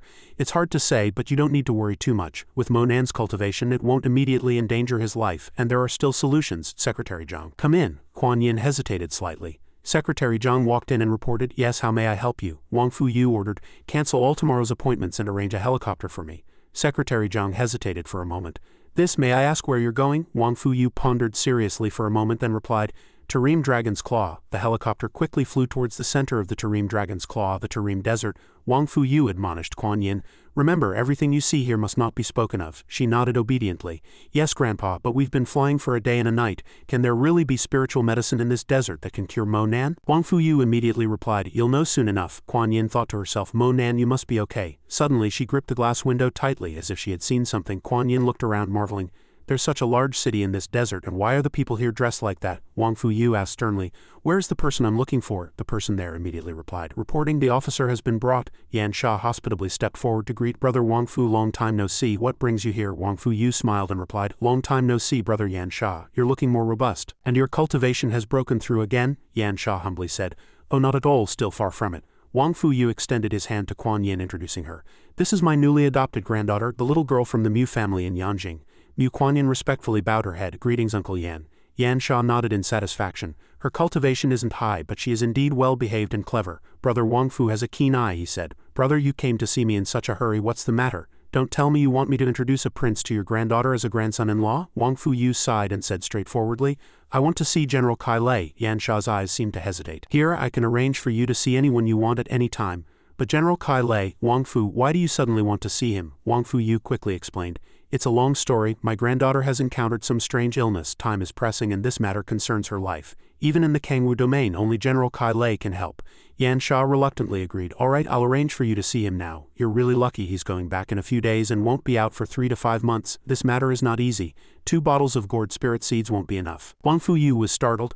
Oh no, I left too quickly and didn't bring them. Wang Fu Yu awkwardly explained. I came too hastily and forgot to bring the spirit seeds. Next time for sure. Xianxia gently patted his shoulder, teasing, You're not being very generous, are you? At this moment, Kuan Yin took out a bag and said, Uncle Yan, although I don't have spirit seeds, I happen to have 2 spirit leaves. What do you think of this small token of my regard? Xianxia took the items, praising, Little Mu is so sensible. These spirit leaves are much rarer than spirit seeds. He led them both. Since you're pressed for time, I'll let you cut in line. Let's go. They arrived at a lake. Xianxia instructed, Wait here, it's very cool by the lake. Please wait a moment, I'll be right back. Kuan Yin excitedly gazed into the distance, never expecting that people here would value spirit leaves so much. Brother Mo Nan is truly amazing. She recalled and told herself, Brother Mo Nan, you must wait for me. I'll find a way soon. No matter what, I will save you. Suddenly, something stirred beneath the calm water and a pair of eyes slowly opened, staring intently at Kuan Yin. Startled, she cried out, There are 2 eyes at the bottom of the lake. Xianxia walked over to reassure her. Strange, it's usually lifeless. It actually moved today. He pointed behind him, reminding them. It's all taken care of. We'll go see General Kai Lei now. After a while, they were led to a sandboat. This is it, Xianxia said, demonstrating by jumping onto it. We jump up from here. Wang Fu Yu instructed Kuan Yin, Come and hold on to me tightly. Kuan Yin obediently replied, Okay. The 2 of them jumped onto the boat just as Xianxia was reporting, General, I've brought the people to you. Kai Lei was standing at the bow of the boat, turned and asked, Are these them? Thank you for your trouble. Kuan Yin vaguely felt she had seen this person somewhere before. Wang Fu Yu respectfully bowed his head. General, my granddaughter has a strange illness. Please take a look. Kai Lei turned around and motioned, Come here, let me see. Kai Lei took out a mirror and instructed, Girl, drop your blood onto this mirror, just one drop. Kuan Yin nodded. Okay. In her heart, she still couldn't shake the thought that this person looked very familiar. Kuan Yin obediently dropped a drop of blood onto the mirror. Kai Lei took one look and showed an expression of disbelief. How can this be? Your body has no problems, it's the best treasure body I've ever seen, he speculated. But these signs indicate you once used some forbidden art. Violated taboos, so there will inevitably be retribution. What exactly did you experience? Kuan Yin immediately recounted. It was my boyfriend. He has already absorbed the cold energy from my body. Kai Lei asked doubtfully. Are you sure? Your boyfriend is about your age, right? Can someone that young change the punishment of the heavenly Tao? Kuan Yin firmly replied. It's true. The Wang Fu family also said he must have sacrificed a lot of his lifespan. Wang Fu Yu stood by and added, what we did was actually to save him. He placed his hand on his chest, affirming, General, I guarantee with my personal reputation. What this child says is all true. Kai Lei's eyes instantly collected many thoughts. He thought to himself, this girl really doesn't seem to be lying. With this in mind, Kai Lei added, but if that's truly the case, then drop 10 drops of blood this time. He hesitated, calculating, if such a person truly existed. As soon as he finished speaking, Kai Lei closed his eyes tightly and instructed, then listen carefully.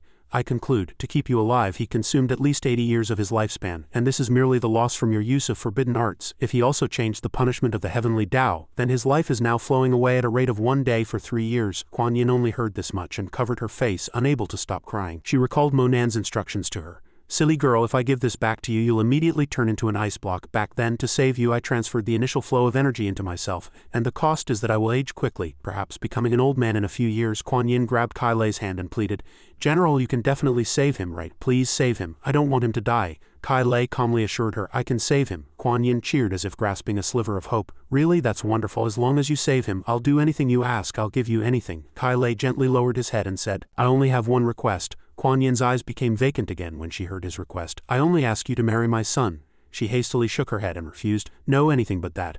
How much money do you need? 100 million is fine, but I can't marry your son. Wang Fu Yu also turned to help. General, isn't your request a bit too much to ask? Xianxia interjected. This girl came here to save her boyfriend. Kai Lei coldly turned around. This matter is akin to bringing someone back from the dead. General, you should understand, shouldn't you? Girl, my son is around your age. He is upright, and although he doesn't know martial arts or cultivation, I believe he will treat you well for the rest of his life. I won't force you. If you agree, stay. If not, you're free to leave. You can even consider it for 5 days, or you can spend 3 to 5 months continuing to search for a solution, but your boyfriend probably won't be able to wait. Kuan Yin powerlessly buried her face, crying silently.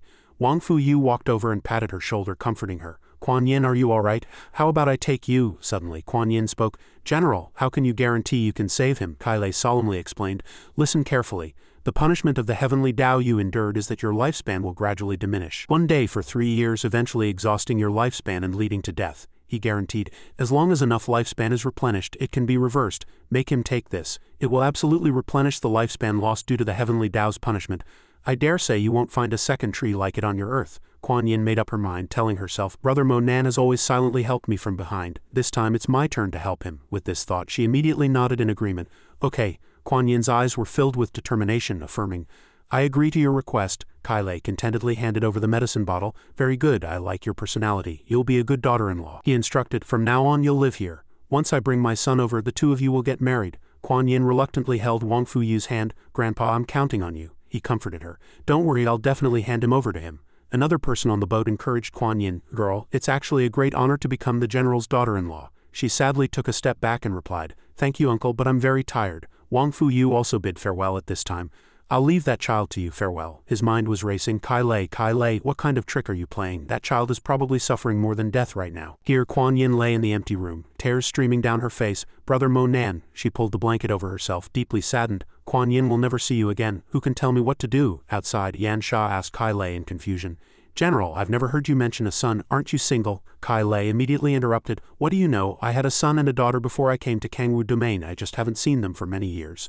My son should be in college by now. Xianxia was startled, remembering. No way. Is it the little Yu you mentioned last time when we were drinking? Kai Lei coughed and loudly said, Little Yu is my daughter's name. Don't ask so many questions. Xianxia walked closer, worried. General, are you all right? Kai Lei waved his hand, indicating. Just an old injury. What are you standing there for? Get lost. In the mountains of Xianxia, clouds and mist swirled. Monan leaned on the car door, gazing into the distance, wondering how Kuan Yin was doing. A series of thoughts flashed through his mind. Although he had sent dark list agents disguised as medical staff to secretly protect her, it would be troublesome if that girl ran around on her own. Should I ask Lucia about the situation? No, it's the dark list, so no need to worry. Lucia sat beside the carriage, her eyes slightly open, observing. At the same time, a wheel ran over a small stone, causing the car to tilt slightly. She didn't pay attention, letting the inertia tilt her. Fortunately, Mo Nan supported Lucia's head, her eyes wide and confused. Lucia, were you asleep? Old Zhu stopped the car. I'll sit in the passenger seat, you can lie down and sleep. Lucia reluctantly sat upright and stretched. No need, I'm already awake. Old Zhu saw their actions through the rearview mirror. His expression immediately changed. I'm very sorry to interrupt your enjoyment, leaders, but the road ahead is impassable. The two of them had no choice but to get out of the car. He didn't forget to remind Old Zhu, release Xianxia to lead the way. Her face showed a hint of regret. Seriously, wouldn't it have been a pleasure to just rest my head on his lap just now? Old Zhu opened the trunk. Xianxia was tidily bound and unable to move. Kid, let me make this clear first. Be honest and you'll suffer less. He wanted to say something but couldn't. Come here. He tortured Xianxia like this, forgetting to untie his tape. Are you going to talk or not? The scene shifted to Mo Nan and Lucia. The two of them delved deep into the forest. Is the leader thinking about Kuan Yin? You know, it's easy to guess. Who else would be in your heart besides Kuan Yin? I received news before I set off. Kuan Yin has already gone to General Wang Fu's residence. The dark list is not convenient to follow there. I have already had them withdraw in advance. It was late at night, and everything was silent. Xianxia had already untied the tape. He cried out in pain, tears streaming down his face. Brother, you've been hitting me ever since we got out of the car. What do you want me to say? Damn it, are you just asking now? Old Zhu awkwardly chuckled. Didn't I ask? My bad. How far is the Pill Association from here? Xianxia was helplessly stunned, speechless. So he had been beaten like this. On purpose, right? He started giving him directions. This road is winding and strange. Follow this road past the steps and you'll reach a temple, then go around 3 mountains and you'll reach a river. Old Zhu impatiently grabbed Xianxia's neck, furious. Damn it, didn't we just climb the steps, and what the hell are you doing? Are you messing with me? Old Zhu continuously physically tortured Xianxia, forcing him to speak quickly. Are you going to talk or not, you little brat? Are you going to talk or not? Mo Nan stood waiting in the distance, looking tired. He still hadn't finished. The phone in his pocket suddenly rang. It was Mo Yu calling. Immediately answered. Hello, little sister, why are you calling Big Brother so late? She said. Stupid Big Brother, of course I have something to tell you. Are you going to talk or not? Her tone was a bit anxious, asking Mo Nan. What is there that needs me to call you at this time? What else could it be? The new year is almost here. How do you plan to celebrate this year? Mo Nan still calmly replied. How to celebrate? Won't it be the same as every year? Mo Yu quickly rattled off a long, uninterrupted speech to Mo Nan. I knew you'd say that. I'm telling you, Grandpa wants to go back to our old home for New Year's this year, but Mom disagrees and she even drank alcohol after dinner. She seemed to be in a bad mood. I guess she misses Dad. Remember, Mom and Dad's wedding anniversary is New Year's Day. Old Zhu's movements were too rough. He worriedly reminded Old Zhu, are you going to talk or not? Stupid Big Brother, what's that noise on your end? That's my roommate. Old Zhu, stop making noise, let go of me. The call was still ongoing, and the little girl continued. Oh right, while Mom was drunk tonight, I asked about Dad, and guess what Mom said? Dad went to protect something for her for 10+ years or so. What kind of thing needs to be protected for 10+ years? Could he have gone to jail for Mom? Hearing this, Mo Nan immediately fell into contemplation. He knows quite a few people, doesn't he? I'll quickly ask around. Dad, I've never met him since I was little. He immediately recalled his previous life's shadow. In his previous life, he never met his father until he left Earth, and couldn't even confirm if he was still alive. Not only his father but his maternal grandmother's family was also a mystery. When he was little, he also asked his mother but was always brushed off with a few words. Later his mother simply said that his maternal grandmother's family unfortunately died in a fire. There was no response for a long time, so Mo Yu had to call again to confirm. There must be some hidden reason. Stupid Big Brother, are you listening? Hello. Fortunately, Mo Nan had already snapped out of it. He replied to the little girl, telling her not to worry. I'm listening. I just didn't expect you to suddenly seem to have grown up. Dad definitely isn't in jail otherwise. Do you think your uncles and aunts would be able to keep their mouths shut? Shouts came from outside. It was time for them to hang up. I'll have someone investigate the details. Don't worry, Mo Yu. Okay, Mom seems a bit uncomfortable. I'll hang up first. The call ended completely. He sighed, feeling a bit tired at this moment. Xianxia was kneeling before Mo Nan. He said in a deep voice, I don't have time to waste with you. Either you lead the way obediently or you'll die without a burial place. He trembled all over, extremely frightened. This person would use terrifying spells to kill all his relatives. In the end, Xianxia had no choice but to agree to the proposal. All right, since you're looking for trouble, I'll take you there. 2 identical colossal stone statues appeared before them. Mo Nan observed them and asked Xianxia, is this the Pill Association's lair? It's really well hidden. Without this kid leading the way, it would probably be hard to find. He tried to bargain, wanting to negotiate. I've kept my promise and brought you here. Can you let me go now? Old Zhu refused without hesitation. Kid, are you dreaming? Who knows what mechanisms are in your big gate? Lucia stood by, offering them advice. I hear the Pill Association has secret anti-theft methods. It's almost dawn, so why don't we rest here? Xianxia also added other information.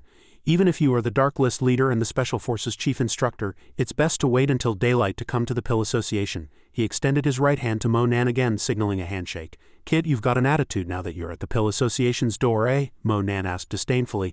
What mechanisms are in this main gate you speak of? You won't say. Xianxia, I didn't come to visit your Pill Association, I came to settle a score. Mo Nan still meticulously circulated the wind-rising cloud opening cultivation technique.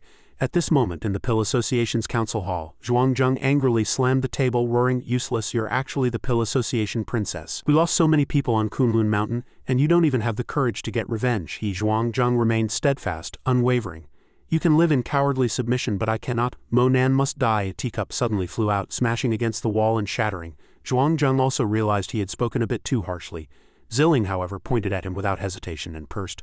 "Old fool, I've had enough of you. Before we left, Father repeatedly warned you not to stir up trouble. Did you listen to a single word he said? Your mind is only on your own ambition, and you've dragged the Pill Association disciples into this too." At this point, the conference room was in chaos. The two of them wouldn't back down, with only Xianxia still insisting on revenge. Even Cao Lingqian with his Kunlun slave couldn't kill Immortal Master Mo, yet you, with no abilities, only know how to grumble and drag the Pill Association to its death with you. You want revenge? Don't even think about getting past me. Wu Ming stood up timidly to mediate. "Please, both of you sit down, don't let this spoil your goodwill." Ling Zhu also agreed with him. "Yes, now is not the time for infighting. How can we succeed if we're disunited? Grand Elder, I understand you want to redeem yourselves, but what chance do we have?" Zilling listened to them and sat down, then elaborated on her views. "Sit down," she continued. "In my opinion, Immortal Master Mo is someone who distinguishes right from wrong. If we bring generous gifts and apologize and promise to submit to him in the future, perhaps we can still preserve the foundation of the Pill Association." Elder Dan's opinion also leaned towards hers. "Zilling has a point, we should seek peace. The purpose of the Pill Association is to heal the world, not to contend for power and profit. I think we should take this opportunity to focus on researching alchemy in the future and no longer participate in worldly power struggles." Hearing this, Xianxia gritted his teeth, suppressing his anger. However, in less than 3 seconds his anger erupted again. "What nonsense, are you just going to let this happen?" Xianxia interrupted everyone, not allowing them to speak. "A man lives by his face, a tree by its bark. Are you willing to hand over our ancestral legacy? Rather than living the rest of our lives subserviently like dogs, why not take advantage of Mo Nan's injuries and launch a preemptive strike, fighting to the death?" At this moment many people had already sided with him.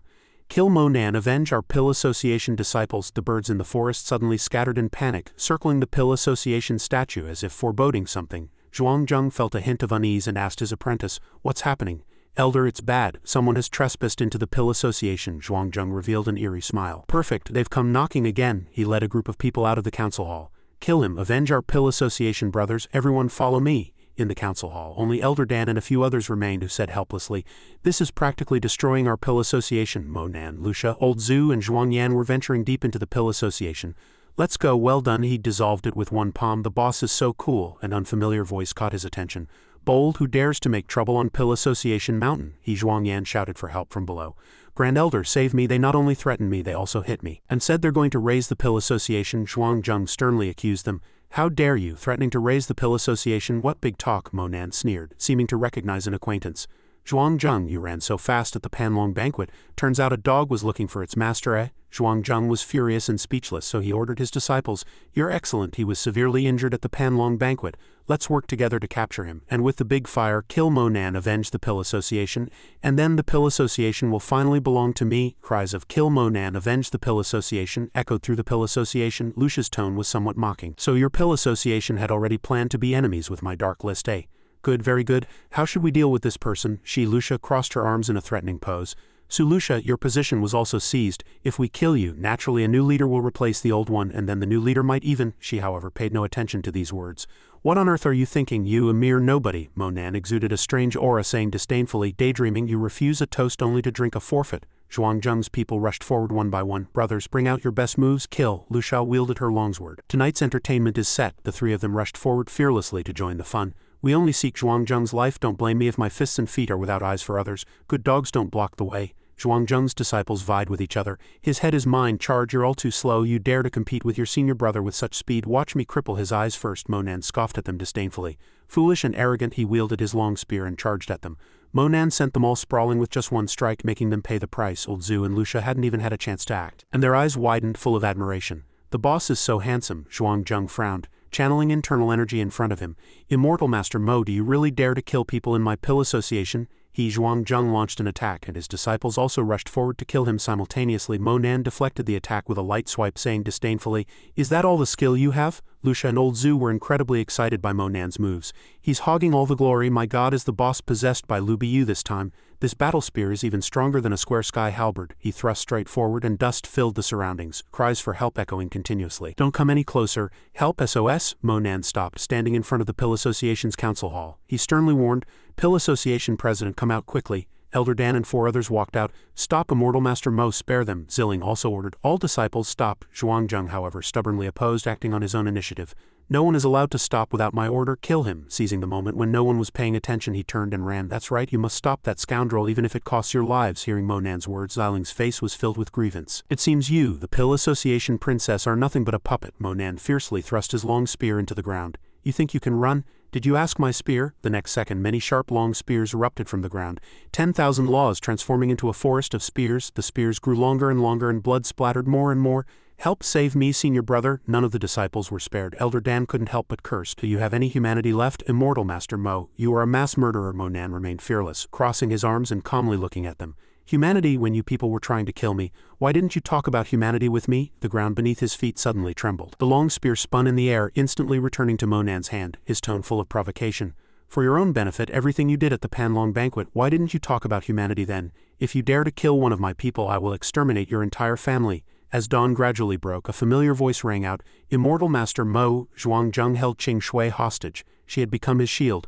"Now let me show you the might of our Pill Association." He forcefully pushed her forward and Qing Shui collapsed unconscious on the ground. Many strange characters flew in the air. It turned out Zhuangzheng was performing a spell with clasped hands and the characters surrounded 9 cauldrons. The 9 cauldrons spun continuously above Monan's head. "You're taking her hostage to threaten me?" Scenes from the past flashed before his eyes, and Zhuangzheng accused, "So what if the Lu family hadn't let them participate in the Qing Tang banquet? They wouldn't have appeared at the Panlong banquet at all. Our Pill Association wouldn't have suffered such losses. All of this is the Lu family's fault." Monan trembled with anger, gripping his long spear tightly. The next second, Zhuangzheng's disciples were all sent to meet their ancestors by Monan's moves. He then questioned Zhuangzheng. "Do you know what happened to the last person who threatened me like this?" Zhuangzheng, however, remained unconcerned, still concentrating on casting his spell. "But this time they will backfire." For some reason, all 9 cauldrons turned a mysterious black. Zhuangzheng laughed confidently. "The consequences will be very different this time." Monan stood calmly before him, asking in return, "Just with your 9 cauldrons confinement array." As soon as he finished speaking, he leapt into the air using the force. Monan wielded his battle spear, soaring through the air, shattering each cauldron into countless pieces. However, Zhuangzheng showed no sign of unease, instead laughing triumphantly. On the ground, Qing Shui suddenly let out a painful scream. Monan gritted his teeth and stopped, turning to look at her. Zhuangzheng was gripping Qing Shui's head. She lay trembling on the ground. "Immortal Master Mo, well done." He perversely ripped open Qing Shui's clothes. Monan's cheeks were covered in cold sweat, and he sternly shouted, "You're actually refining her into a human cauldron." Zilling below also said indignantly, "Zhuangzheng, you beast, you don't deserve to be an alchemist, you don't deserve to be a human." Zhuangzheng violently pushed Qing Shui away. "For the sake of the Pill Association, even if no one understands me, I will not hesitate," he shouted arrogantly.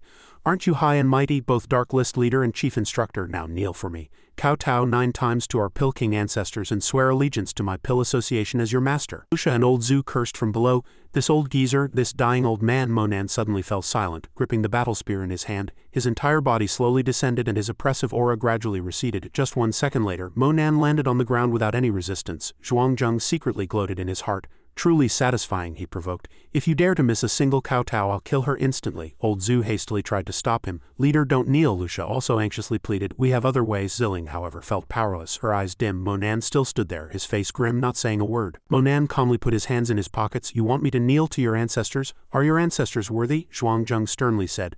"My ancestor was an alchemy king. What makes you a leader who seized power so unworthy?" he commanded. "Kneel if you're a second late. I'll kill her now." Monan smiled meaningfully. "All right, as you wish." Lucia sensed something unusual. Monan would never suffer at the hands of such a person. "Could Lu Qingshui be very important to me?" Old Zhu foolishly tried to stop him desperately. "Boss, you're not really going to kneel, are you?" "No." Zhuangzheng, however, couldn't wait, urging. "Enough nonsense, kneel." Zilling thought to herself from afar, if Monan kneels, it would completely destroy all his previous prestige. Since he has embarked on this path, he must never yield to anyone. From the sky, a heavenly lightning tribulation gradually appeared. Zhuangzheng braced himself, his eyes wide, waiting for what was about to happen. The disciples below also looked up at the sky in confusion. Following Zhuangzheng's gaze, Monan threatened in a low voice, "Spirit of the Pill King, do you dare to accept this kneeling from me?" Zhuangzheng's face changed, and he tried to regain his composure. "Stop playing tricks, kneel." As soon as he finished speaking, violent heavenly lightning struck the divine statue directly. Zhuangzhang was also electrocuted and trembled all over. Qing Shui lay weakly on the shattered remains of the divine statue, helplessly drifting with fate in the air. Suddenly a figure shot through the air like lightning, flying past pieces of stone approaching Qing Shui. Mo Nan caught her just in time, preventing her from being crushed by the debris. Looking at the pervasive smoke, the disciples discussed, what kind of power was that just now? Was it divine power? Is Immortal Master Mo a god from the heavens? Oh my god, who exactly is this Mo Nan? Even our ancestor couldn't withstand a single kneel from him. From the thick rubble, Mo Nan walked out safely, holding Qing Shui. He placed her, still unconscious, on the ground. Zhuangzhang shouted from behind, "Impossible, our ancestor is the strongest." He was unconvinced. It must have been Mo Nan who drew the heavenly lightning. "Who exactly are you?" Mo Nan said nothing more, directly throwing Zhuangzhang into the incense burner. "If you're so eager to refine pills, then you go in." He struggled to get out. "No, let me out." All those present could only sigh helplessly, watching Zhuangzhang. He made a faint sound from inside the incense burner. "Save me." Zilling respectfully knelt and kowtowed. "Greetings, Immortal Master Mo. Thank you for eliminating a great scourge for our pill association." The other disciples also knelt down. "Greetings, Immortal Master Mo," Mo Nan asked coldly. "The pill association wanted to kill me, so now I'm taking all your top-grade pills. All century-old spirit herbs will be considered compensation. Are you willing?" Zilling nodded in agreement. "Willing. Immortal Master Mo, the previous incidents against you were actually Zhuangzhang's doing behind our backs, so the plan had nothing to do with us." Mo Nan waved his hand, signaling to let it go. "Rise. If you had a part in it, would you still be alive?" Zilling breathed a sigh of relief and thanked him. "Thank you, Immortal Master Mo." "Immortal Master Mo, since you've come to the Pill Association, you must be looking for something, right? Why not just say it? We are old acquaintances after all. That way it won't delay Immortal Master Mo's time." She continued, "Our Pill Association has a spiritual garden where hundreds, even thousands of years old spirit herbs are cultivated." Zilling obediently led the way under the gaze of all the Pill Association members. "Immortal Master Mo, please follow me." After a while, she led Mo Nan to a spiritual herb garden. He looked at the spirit herbs in his hand, a disappointed expression on his face. "Is this all there is?" Zilling asked worriedly. "Immortal Master Mo, are these still not up to your standards? What kind of spirit herbs do you need? Perhaps we have refined pills." Mo Nan directly requested longevity-enhancing pills. Zilling then explained, "We do have some longevity pills. One pill can extend a lifespan by at least 1 year, Immortal Master Mo." But before she could finish, Mo Nan splashed cold water on her. "Those pills are useless." Helpless, Zilling could only suggest, "Immortal Master Mo, if you trust me, go to the Pill King's cave ahead. We dare not enter it. However, my grandfather once obtained precious spirit herbs there." Zilling led Mo Nan to the Pill King's cave. He asked vigilantly, "Why don't you dare to enter?" Zilling forced a smile and said, "There's a legend in our Pill Association that a pair of alchemist partners once refined pills inside and then together consumed the poison hidden within. Cries can be heard here at night." Suddenly, Mo Nan gripped her hand tightly. He commanded, "You come with me." Zilling immediately shook her head in fear. "No, I won't go in." After a while, the two of them still went in. Zilling could only cling tightly behind Mo Nan. He suddenly stopped, startling her. "Why did you suddenly stop? You didn't even say anything." As soon as she finished speaking, Ziling's face was already blank. She trembled, looking ahead, asking herself, "How can there be so many coffins?" Mo Nan snorted coldly, reprimanding, "You are the Pill Association princess and you're afraid of even this much?" Zilling hugged his back tightly. "Can't a princess be afraid of ghosts?" Mo Nan calmly explained, "Heaven and earth possess righteousness. If you, young lady, are upright, what have you to fear from ghosts and gods?" They walked and talked in the empty corridor. "This kind of spiritual herb is probably a yin herb, specially used by alchemists in their lifetime. It is filled with alchemical energy, and after death, the resentment also wants to refine pills, and the spiritual herbs are nourished by the breath of the deceased. Good stuff, but unfortunately it's not yet ripe." Moreover, Mo Nan walked forward to examine a stone. There was a star map here at the Pill Association. Zilling slowly followed behind, reminding, "Mo Nan, don't walk so fast," she realized with surprise. "Could this be our Pill Association's Shenong scroll? I heard that eating one Shenong pill allows one to ascend to immortality, and there are so many of them." Mo Nan carefully took a pill from the stone surface and replied, "This is merely a mechanism of your Pill Association." He excitedly analyzed, "This star map maintains a point of balance. Once one pill is removed, it will lose balance and activate the mechanism." Ziling's jaw dropped in shock upon hearing this. What's going on? Don't speak." The next second, Mo Nan continuously pulled out dozens of pills. Zilling mused to herself, so impressive, the entire star map has at least 1,000 pills and he can actually take them out one by one with such precision. How can this man be so amazing? How does he know everything? She blushed and repeatedly shook her head to calm herself. If her future man were like him, that would be wonderful. What am I thinking? Mo Nan placed the pearl in the center of the turntable. Zilling leaned her head over to look. He whispered, "It's open." She let out a scream. It turned out to be the somewhat ambiguous painting that startled Zilling. Mo Nan looked at the painting intently, his tone a little sad. "Alas, even if I give her pills, I cannot save her," he discussed with the two people in the painting alone. "If you two trust me, I owe you a favor. I will reshape your bodies in the future, allowing you two to be together for all eternity, flying side by side." The next second, Mo Nan took out the jade beads, which automatically flew to their mouths. After everything was done, he picked up the rolled-up painting. Let's go. Zilling charmingly called Monan's name. As soon as Monan turned around, he bumped right into her arms, forgetting that her mental fortitude was not enough. That painting just now was not something an ordinary person could keep their composure with. Clearly, Zhuang Zilling was influenced by the people in the painting. He flicked his finger, dispelling the magic on Zilling, and her entire face turned crimson. Monan quickly turned around, closing his eyes tightly. How could I be like this? How could I? You're still looking? Quickly turn around, put on your clothes and go out. She frantically tidied her clothes. Wait for me. Outside, old Zhu sneered, asking Wu Ming, is this the secret spiritual garden your President Zhuang spoke of? He looked at the tree curiously. Do you still have this spirit wing? Monan and Zilling walked out simultaneously, her clothes a bit disheveled. Lucia and old Zhu were stunned. Wu Ming and his disciples were all stiff, unable to speak. Monan and Zilling stood there, her face redder than a tomato. Lucia and old Zhu curiously gave him a thumbs up, simultaneously asking, are you done? Her clothes were now neatly arranged. I'm done, thank you. Only the people from the Pill Association hadn't recovered. Never mind them, Monan asked directly. What happened? He reported the situation. Boss, there's a team of special forces outside saying they're looking for you. Monan's mind immediately conjured an image of Lucia. Why would the special forces need to come all the way here to find him? In front of the two colossal statues of the Pill Association, Qingluan was already standing there waiting for him. Chief Instructor, Monan frowned unhappily. What is it? She got straight to the point, showing him the herbs in a bottle. I was ordered by Commander Wang Fu to deliver this to you. He said this is what you need most. As soon as he saw it, Monan's eyes narrowed. Celestial Realm Longevity Spiritual Herb. Even if eaten raw, one stalk can extend lifespan by 12 years. If refined, its power can be doubled. This thing is worthless in the Celestial Realm, but how can it be on Earth? He picked up the bottle and asked Qingluan for other information. How does Wang Fu know about my situation? What else did he say? She awkwardly averted her gaze, not daring to speak clearly. He didn't say anything, just told me to hand it to you personally and also told you not to spout nonsense. Monan could no longer endure grabbing her collar. He sternly pressured Qingluan to reveal the whole truth. I don't know much either. I just saw Miss Mu and Commander Wang Fu go out together. Later, Commander Wang Fu brought this back, but Miss Mu didn't return. Monan got the information he needed and released her. Very good, but don't lie to me again. Understood. He nimbly jumped onto the nearby helicopter. Monan gazed into the distance, ordering the pilot in the cockpit to fly back to Yanjing. The scene immediately shifted to the Mu family mansion. Feng Lan tried hard to persuade, but Elder Mu still sighed wearily. You should still eat something. Your health is important. If Immortal Master Mo never forgives us, our Mu family will be like half a foot on a cliff. Her and Yan Yan's tones were very stiff, as if forced. That Monan, Immortal Master Mo, if he really had murderous intent, we would have died long ago. Yes, I heard he doesn't kill innocent people. Suddenly someone pushed the door open, startling the three of them. Where is Mu Kuan-Yin? In a high-rise apartment in a bustling city. Sorry, the number you dialed is temporarily unreachable. Sorry, the phone kept ringing with rejection sounds. Monan irritably threw his phone away. Damn it, he sat in a corner holding his head deep in thought. Even the Mu family has been searched.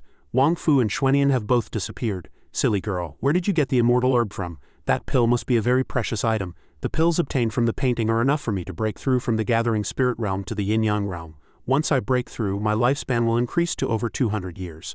I wouldn't have needed this spiritual herb. Monan's mind flashed with the image of a long spear piercing the mountain peak. Originally, I only needed to wait 25 days after the grand beginning was consumed for my initial lifespan to start breaking through. And yet, something like this happened at my weakest moment, after the consumption of the Pill Association battle. I can't even use sensing spells. Wait, zither sound sensing. 3 hours later at Monan's apartment, Qing Tai had already appeared at his door. So this is why you made me buy a plane ticket back overnight? Monan still held the pills, his tone very serious. Time is pressing. These are pearls obtained from the Mu family and they are related to the pearl on Xuanian's body like mother and child. I need to borrow your zither sound sensing to locate the other pearl. In my current state I cannot do it alone, I can only rely on you. Why be polite between us? You taught me all my zither skills. Scene shifted to the Kangwu domain in the Taklamakan desert. Kuan-Yin sat alone by the sea, filled with sorrow. The pearl on her neck suddenly rolled down. It just kept falling into the icy water. Because the water was shallow, Kuan-Yin still managed to retrieve it in time. She clutched the pearl tightly in her hand, not daring to relax. Fortunately, I almost lost the pearl my mother left me. Kuan-Yin's pupils constricted as if something underwater frightened her. She didn't think much of it, quickly pulling back her flailing feet from the water. As soon as her physique was displayed, it ended the beast's hibernation in the lake. Truly unexpected. Kai Lei witnessed all of this, but he did not go down to rescue her, only observed from the shore. Your potential far exceeds my imagination. If you cultivate well, you can control all beasts in heaven and earth in the future. I like you even more as a daughter-in-law. Once I accumulate enough years, I will immediately bring my son over. Kuan-Yin's eyes held an unspeakable sadness. I just want to be an ordinary person and spend the rest of my life with the one I love. She let the pearl float on her palm, then murmured to herself. Finally sensed the location, but why is she in the Taklamakan desert? Receiving Kuan Yin's message, Mo Nan couldn't help but wonder. Desert Kuan Yin, why are you in the desert? Mo Nan, are you going to the desert? No one responded. He immediately said to Qingtai, thank you for your help. Kuan Yin is missing. I have to go find her. You're tired too, go back and rest. For Mo Nan's safety she couldn't let him go alone. In his current state he couldn't even play the demonic zither. How could he go to the desert?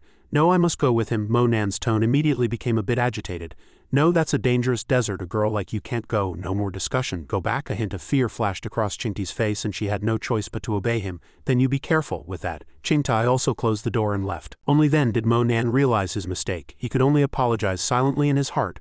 I'm sorry. The next day at a military base in the desert, a soldier stood outside the car hesitatingly asking, Chief Instructor, do you really not need us to follow? Mo Nan sat in the car answering resolutely, no, this is my own business, more people won't help. The sound of the soldier's footsteps grew more urgent. He curiously poked his head out to check, what's wrong? I don't know either. It turned out that Qingtai had secretly followed Mo Nan here and immediately lay down, otherwise we'll shoot you on the spot. Lie down. She put down what she was holding, slowly pulled down the veil covering her face, revealing her true identity. A few people were shocked to see Qingtai appear here. Yan Qingtai is Yan Qingtai. They immediately raised their guns. Yan Qingtai, how bold of you to dare intrude into the base. Qingtai spun her head helplessly, about to cry. Oh no, I didn't catch up. Mo Nan has already been caught at the first checkpoint and I've caused trouble for Grandpa. What to do? Fortunately, Mo Nan arrived in his car in time, his entire body ablaze with anger. She hadn't noticed yet, still smiling radiantly. Master, Mo Nan immediately scolded Qingtai mercilessly. Yan Qingtai, are you acting up? You won't even listen to me, she explained aggrievedly. I rushed all the way here with such difficulty, wasn't it because I was worried about you? The passing soldiers were shocked to hear this. So that's how it is. He walked up to Mo Nan, patted his shoulder. Chief Instructor, what's wrong? The soldier leaned into his ear and whispered something. Chief Instructor, that's how it is. Qingtai cried while Mo Nan listened attentively. I understand after the matter, he immediately ordered. I will handle her affairs, specially dismiss. Yes, the soldier saluted and withdrew. The group hadn't completely left, still pretending to train, wanting to steal another glance. Stride and run 121. Qingtai, Mo Nan asked her, do you know what I'm going to do? Qingtai choked out, tears still in her eyes. I know you're going to find Mu Kuan Yin. His anger still not appeased, he sternly pressed. Then why are you still following? She quickly hugged Mo Nan, explaining, I can help you find her. The desert is so big. My zither sound can help you pinpoint her location, don't worry. I won't be a burden to you. Qingtai looked behind her, her face very displeased. Don't always treat me like a child. Please let me come with you, okay? He adjusted his clothes. Finally agreeing, fine, but everything must be according to my instructions. She was overjoyed and asked again to confirm. Okay, are you really taking me with you? Mo Nan reluctantly let Qingtai get in the car. The passenger seat is fine. The two of them sped across the vast desert. The distant sun gradually set and their car could no longer move. Qingtai spoke, why isn't the car moving? It's tilted. He awkwardly scratched his head. Out of gas, can only use solar power. I hope the battery stored enough solar energy during the day. She picked up the binoculars, asking confusedly, in this environment, why would Kuan Yin come here? A camel caravan had already entered Qingtai's binoculars. She excitedly called Mo Nan to look. Brother Mo Nan, look quickly, someone, it's a camel caravan. Tang Chichi complained impatiently under the scorching sun.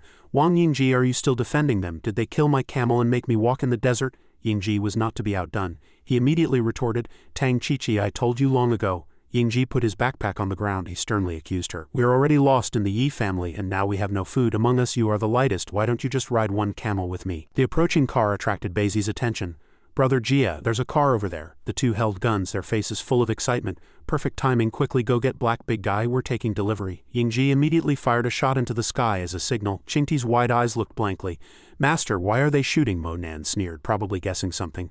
They're forcing me to stop the car. Who just said we should help this group of people? What if they have clues about Kuan Yin? You usually live pampered by others. Today I'll let you see the ugliest side of human nature. Yingji and his group are hypocritical. Gently persuading, friend, I'm sorry to have scared you, but we really have no water. If you're willing, you can exchange it for gold. Before getting out of the car, he instructed her. Cover your face with a veil. Remember, don't trust their words and don't let them know we have abundant resources. The car door gradually opened. Gun muzzles were now pointed at Mo Nan. Don't move, get out of the car if you know what's good for you. Bati had already seen the people inside and immediately reported.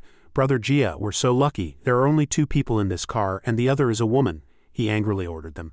If you don't want to die, put down your guns. I hate it when people point guns at me. He was ignorant. Still wanting to Mo Nan.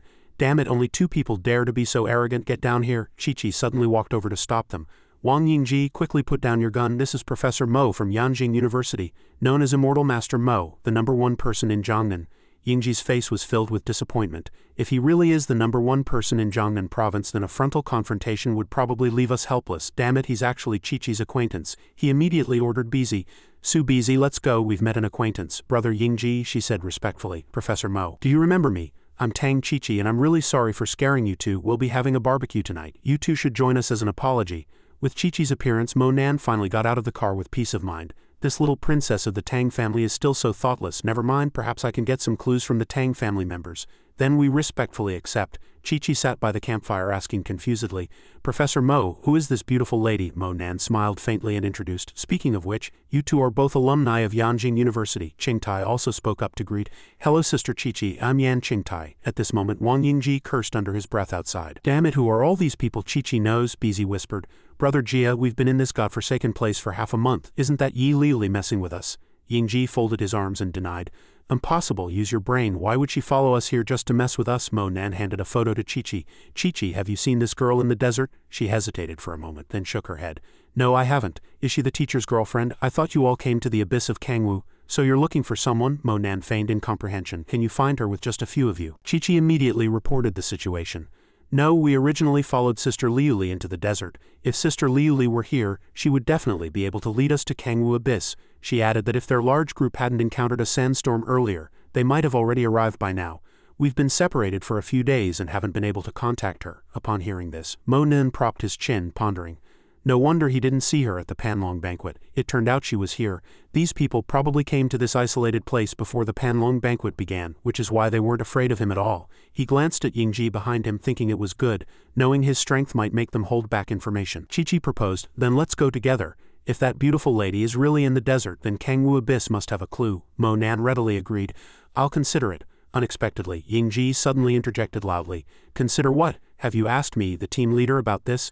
He approached Mo Nan looking arrogant and pointed at himself, saying only he was an expert, and anyone without a Dan-level cultivation wasn't worthy of being called one. He added, I see he's only at the peak of inner strength and in the transformation realm. Our team is already in this state. We can't bring 2 more burdens, Qiqi immediately said angrily.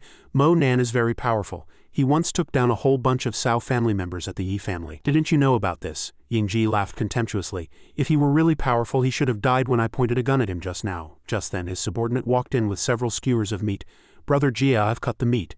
Yingji's mouth watered. Damn it, I'm starving. Hurry up and start grilling. Bizi fawned. Brother Jia is still the smartest. If we hadn't killed the camel during the day, we'd be drinking the northwest wind now. The two of them scrambled to where the meat was. Qiqi, quickly call Wang Ling out to help me. Qiqi sighed helplessly. This Wang Yingji, he always listened to her when they were outside. These past 2 days he completely ignored her. Looking at the sizzling meat skewers on the grill, they exclaimed, It smells so good. A few people started grabbing. Damn it, no snatching. I'll give you Wang Ling's share. Hurry, Brother Jia, we're starving. Qingtai quietly asked Mo Nan, Master, are we really going to Kangwu Abyss with these people? She hesitated. I've never heard of such a place in the boring desert. Mo Nan looked into the distance.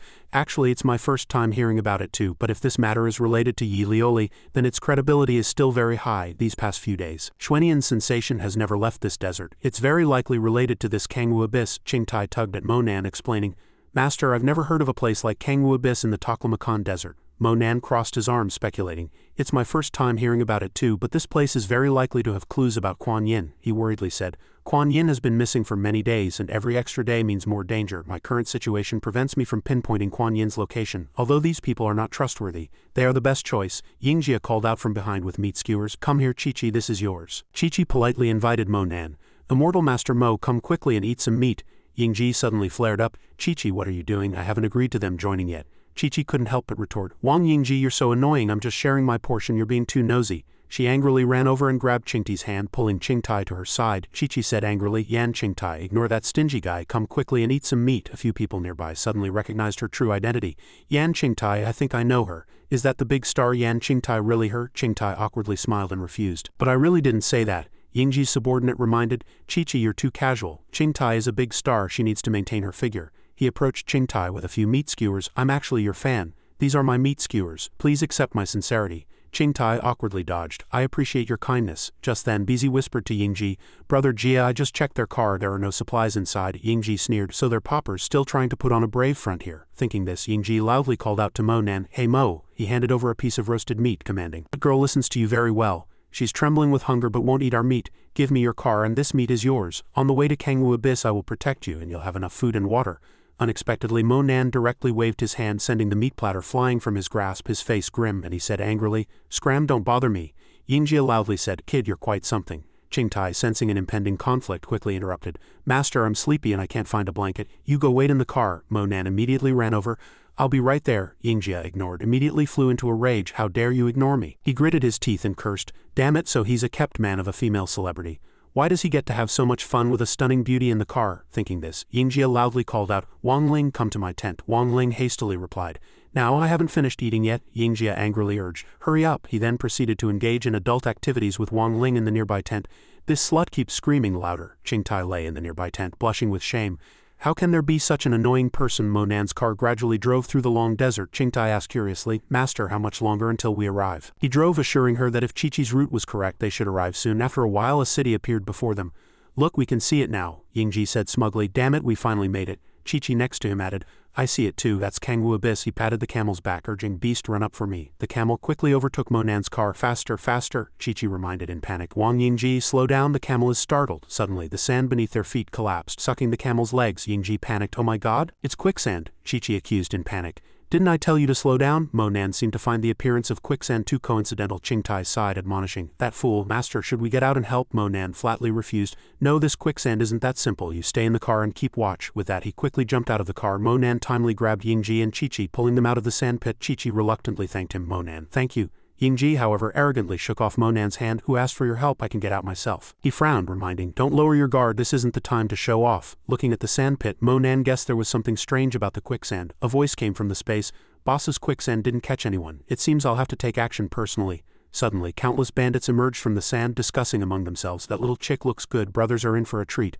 "Shut up, idiot, get to work," a bandit threatened. "You dare mess with us, you're out of luck. Leave your gold and silver and we'll spare your lives." Xianxia's eyes widened, roaring, "Damn it, where did these thieves come from? You dare block our young master's path? Go to Kangwu Abyss and ask around who is young master Wang Xianxia of the Wang family, if you know what's good for you. Scram." Suddenly, a majestic voice came from the darkness. "It seems there are distinguished guests tonight." Xianxia still blustered. "Just a few petty thieves like you dare to block my path?" Monan analyzed in his heart.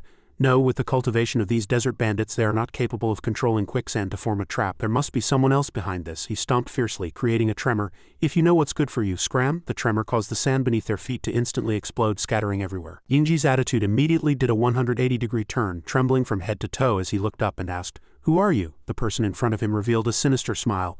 "Kid, do you recognize me?" the Sand King threatened. "Where did that arrogant attitude from just now go?" Xianxia stammered. "You are the Sand King." They immediately knelt subserviently. Bizi and Wang bowed and pleaded, "Lord Sand King, a great figure like you wouldn't bother with petty folk like us, would you?" The Sand King clapped his hands, very sensible. "Hand over all your valuables obediently and you can avoid a lot of pain." Wang Ling reached out, whispering, "The only valuable things on me are these. Mercy, sirs." The perverted bandit sneered, "Who knows what other treasures you're hiding, brothers, search them." Xianxia also fawned and pleaded, "Sand King, I am truly a member of the Wang family. Today I just wanted to pass through and hope for a smooth journey." Those bandits continued to grope Wang Ling. "Touching this woman feels nice. Brothers, everyone come and try." She screamed for help. Wang Xianxia, help. The Sand King ignored Xianxia, saying impatiently, "Less talk. Hand over your things before I figure out your origins." Monan witnessed this scene and sneered, "A bunch of weaklings." The Sand King finally noticed him. "White-haired boy, now is not the time for you to mock your companions." Xianxia knelt on the ground and tattled, "Sand King, he's a boss from another province, no match for you. Please teach him a lesson and let him know the rules here." Monan calmly provoked,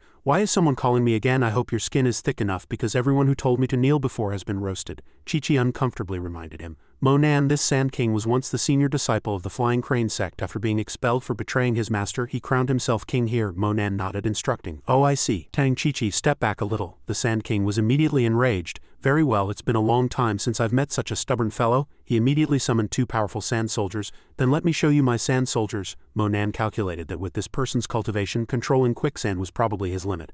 How could he possibly perform a technique that transforms sand into soldiers? The Sand King waved his hand, commanding the 2 sand soldiers to charge. Monan inhaled true chi, thinking, "So that's it. It's formed by controlling sand with silk threads." He forcefully summoned a giant lion to counter the sand soldiers' attack. Those bandits were amazed by Monan's power. "Oh my god, was that a mad lion just now? Is he also from an ancient martial family?" Seeing this, the Sand King somewhat acknowledged, "You have some skill." He touched the ground, emitting a dense and eerie force. "Then let's see how you'll break this move." A pressure emanated from the sand.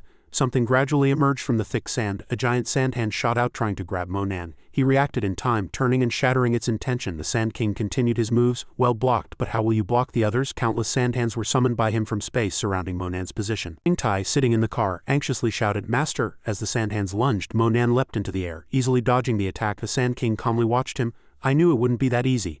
Suddenly the entire space shook violently, and Yingji and Qiqi panicked. What's going on? What's in the sand? The Sand King directly cast a great spell, instantly summoning countless sand soldiers through the thick sand and dust. Monan's gaze suddenly paused. He was shocked by the number of sand soldiers the Sand King had summoned. So many sand soldiers. Qingtai, give me the zither. Qingtai hastily ran out of the car with the zither. Okay. She threw the zither to Monan from afar. Master, catch. He caught the zither. And immediately his whole body was protected by powerful spiritual energy. Success or failure depends on this move. Break for me. The next second a violent soundwave attack was unleashed by Monan, rushing towards those sand soldiers. Sand catted everywhere in the vast desert. The Sand King was knocked back a kilometer, asking angrily, "Kid, what family are you from? What can you say to make us stop?" Monan jumped up and said, "You were the one who attacked first, and you're the one who wants to end it. It's not that easy." He used the 7 steps against God, kicking out with a scorching aura. The Sand King was not to be outdone. He threw a punch, radiating a red aura to block, aiming directly at Monan. However, his speed was too slow, and he took a solid kick from Monan. The Sand King's subordinates, seeing this, were all terrified. This kid wiped out the boss's sand soldiers in one breath and still has so much strength. Should we retreat? Monan landed, exuding a chilling aura. He thought, this cold energy can no longer suppress the primordial flow. The Sand King was still able to stand up, albeit shakily. His subordinates shouted, "Boss, this kid must be the young master of another ancient martial family. Let's give him some face." The Sand King, unable to win, also pretended to agree. He pointed at Monan and loudly announced, "We can consider this a fight that led to acquaintance. Today I'll spare you all. If you're not convinced, you can come find me in Sand City later." He used giving face as an excuse to cover his weakness, and before he finished speaking they ran off. Monan thought angrily, damn it, if it were normal times, how could I let this kid leave alive? Yingji, Qiqi and Wang Ling watched them leave in a daze. Qiqi asked in confusion, "They actually left?" She walked up to Monan, patting his shoulder and praising, "Monan, I didn't expect you to be so powerful. You truly are the #1 person in Jiangnan province." He pointed ahead and said, "Let's go, we'll prepare and then enter Kangwu Abyss." As the two talked, they didn't notice Wang Ling's displeased gaze behind them. She angrily shouted, "If your martial arts are so good, why didn't you act earlier? You let all my valuable possessions be stolen." However, she was followed by 2 servants carrying 2 boxes. Wang Ling coldly questioned, "You could have saved us, but you just stood by and watched me get bullied. What kind of man are you?" Monan, hearing this, immediately flew into a rage, roaring, "Say one more word, and I'll kill you right now." Qiqi tried to mediate. "We're all on the same side, don't argue." Wang Ling, she's just been taken advantage of. Monan, still annoyed, added, "My man is a coward, why is she taking it out on me?" So we had another hothead. Yingji, "Damn it, who are you calling a coward?" Yingji was now fuming. He thought that Monan must have been seriously injured after fighting the Sand King, so he aggressively shouted, "If you're so capable, why didn't you act earlier? You waited until all our treasures were lost. Don't forget who brought you here." Monan and Qingtai had already turned and returned to the car, disdaining to argue with him. Yingji pulled out a throwing dart. Now was the best chance for him to regain face. He threw it directly at Monan while Wang Ling kept cursing, "You ungrateful wretches." Monan, sensing the sharp object flying towards him, immediately put his arm around Qingti's waist. He pulled her close, creating a barrier. Monan didn't forget to mock, "If you can't win a fight, you resort to sneak attacks." How weak! Yingji, hit where it hurt, immediately charged over. "Damn it," Monan said to Qingtai, "You go back first." "Be careful," Qingtai agreed and quickly ran off. Just then Yingji was swinging his fist, charging at Monan. "Don't get carried away. If I don't teach you a lesson, you won't know who's in charge here." Monan began to gather chi into his palm. 14 heaven-mending hands, first dance. A voice rang out, "Wait, don't," but it was already too late. Monan had directly struck Wang Yingji's chest with cloud-plucking hand, and Tang Qiqi panicked. "Monan, why are you so impulsive? Do you know the consequences of doing that? Why did you have to resort to violence?" He calmly replied, "I know." Wang Yingji was sent flying, blood splattering on the sand, but he still had the strength to threaten. "You actually dared to fight back? It seems you don't know the power of our Wang family in Kangwu domain." Qingdai also couldn't help it. "Qiqi, didn't you see just now how they treated Monan, and you're still defending them now?" Tang Qiqi stammered, unable to speak, but she still tried to mediate. "I know, but for matters in Kangwu domain we still need to cooperate with the Wang family. After all, they have great power there." But Qingtai was no longer listening. "Then you go over there, you're not needed here." Tang Qiqi pursed her lips, simply saying, "Not needed." She turned to leave. "Monan, Wang Yingji holds grudges easily, you must be careful. Also, the Sand King always repays grudges. He'll definitely go back and tell the Queen of Sand City. You're on your own, good luck." Monan coldly replied, "Thanks for the reminder." A mouthful of blood splattered on the sand. Qingtai worriedly supported him. "Master, your body is so cold, are you alright?" Monan wiped the blood from the corner of his mouth and replied, "I'm fine. Let's drive to Kangwu domain first, then find a place to rest." Qingtai, while supporting him, thought sadly, Master's body is getting worse and worse. I hope he can hold on until Kangwu domain, but on her lips she only dared to say, okay as you say. In a ship's cabin, Kuan Yin sat gloomily on the bed. She looked at the jade pendant in her hand, muttering to herself, why did it suddenly break? Suddenly the jade pendant emitted light. Could it be? On a large ship, Kai Lei was basking in the sea breeze and warm sunlight. His face was filled with comfort. It's still like this today, peaceful, so good, if only it could last forever. While he was enjoying himself, Kuan Yin suddenly pushed open the cabin door, startling Kai Lei. He turned and loudly said, stop, where do you think you're going? Kuan Yin explained as she rushed out. I feel like my boyfriend came looking for me. I have to go see him. As Kuan Yin grabbed the ship's rail, preparing to jump, Kai Lei revealed a sinister smile. The moment she jumped off the ship, a strange wind stopped her. Kuan Yin asked herself blankly, she was back on the ship. The culprit, Kai Lei, was grinning, but he said seriously, from today onwards you are not allowed to mention other men. Only my son should be in your heart. Kangwu domain is not peaceful right now. You're safer on the ship, Kuan Yin immediately retorted. Are you planning to imprison me for life? Do you know what you're doing is illegal? Kai Lei used sharp words to shut Kuan Yin up. Illegal? You probably don't know. Xiao Tianzhu has an order. Whatever happens to anyone entering Kangwu domain is not subject to law. Also saying this, he suddenly pulled off the necklace from her neck, and Kuan Yin screamed, ah, my necklace. Kai Lei believed such things were useless to look at. I'll keep it for you. If your boyfriend wants to come find the necklace, let him come find me. But you'd better pray he never shows up. Kuan Yin collapsed to her knees, tears streaming down her face. She softly called his name. Mo Nan. The sun set in a forest. Mo Nan vigilantly asked himself, why are there hallucinations of bloodline connection here? After implanting the primordial flow, can't I even distinguish this feeling? Just then, Qingtai ran over happily. Master, I've sensed a demonic sound feedback from Sister Kuan Yin's necklace. Mo Nan was still lost in thought. The sounds of fighting in the valley hadn't stopped, so it seemed dangerous over there, but then he also cheered up. Great, after a few days of being here we finally found her. Let's go find her now. Qingti's eyes were filled with concern, and she said, after we find her I should leave too, Mo Nan reminded. Qingtai, it's definitely dangerous there. Wear this bracelet, it can keep you safe. Looking at the bracelet with the green jade pendant on her hand, Qingtai asked, isn't this bead Sister Kuan Yin's? How is there another one? He gently replied, I made a few for Grandpa, Mom and my sister using similar methods, and now I'm giving you one too. Mo Nan said like an overbearing CEO, Qingtai, wear it, it can protect you. Qingti's heart couldn't help but ripple. The bracelets were for his family and Mu Kuan Yin, and now he was giving one to her.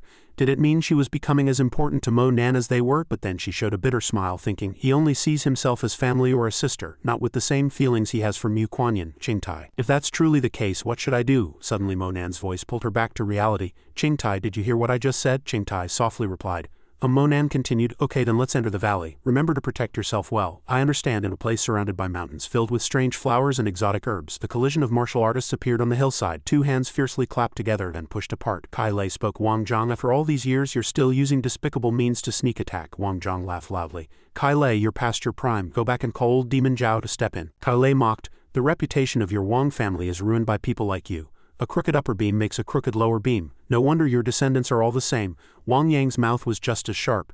You don't need to worry about my family affairs. Even if my descendants are unaccomplished, at least they have heirs. You don't even have a single heir, you're childless. He stomped his shoe fiercely, leaping up as agreed, continuously saying, after your Zhao family has had its turn, it's our Wang family's turn. Don't even think about sneak attacking. Our Wang family holds grudges, especially you, old demon Mo. Aren't you self-proclaimed a gentleman? Never sneak attack, it'll shorten your life. Kai Lei directly replied, I never sneak attack, he loudly declared.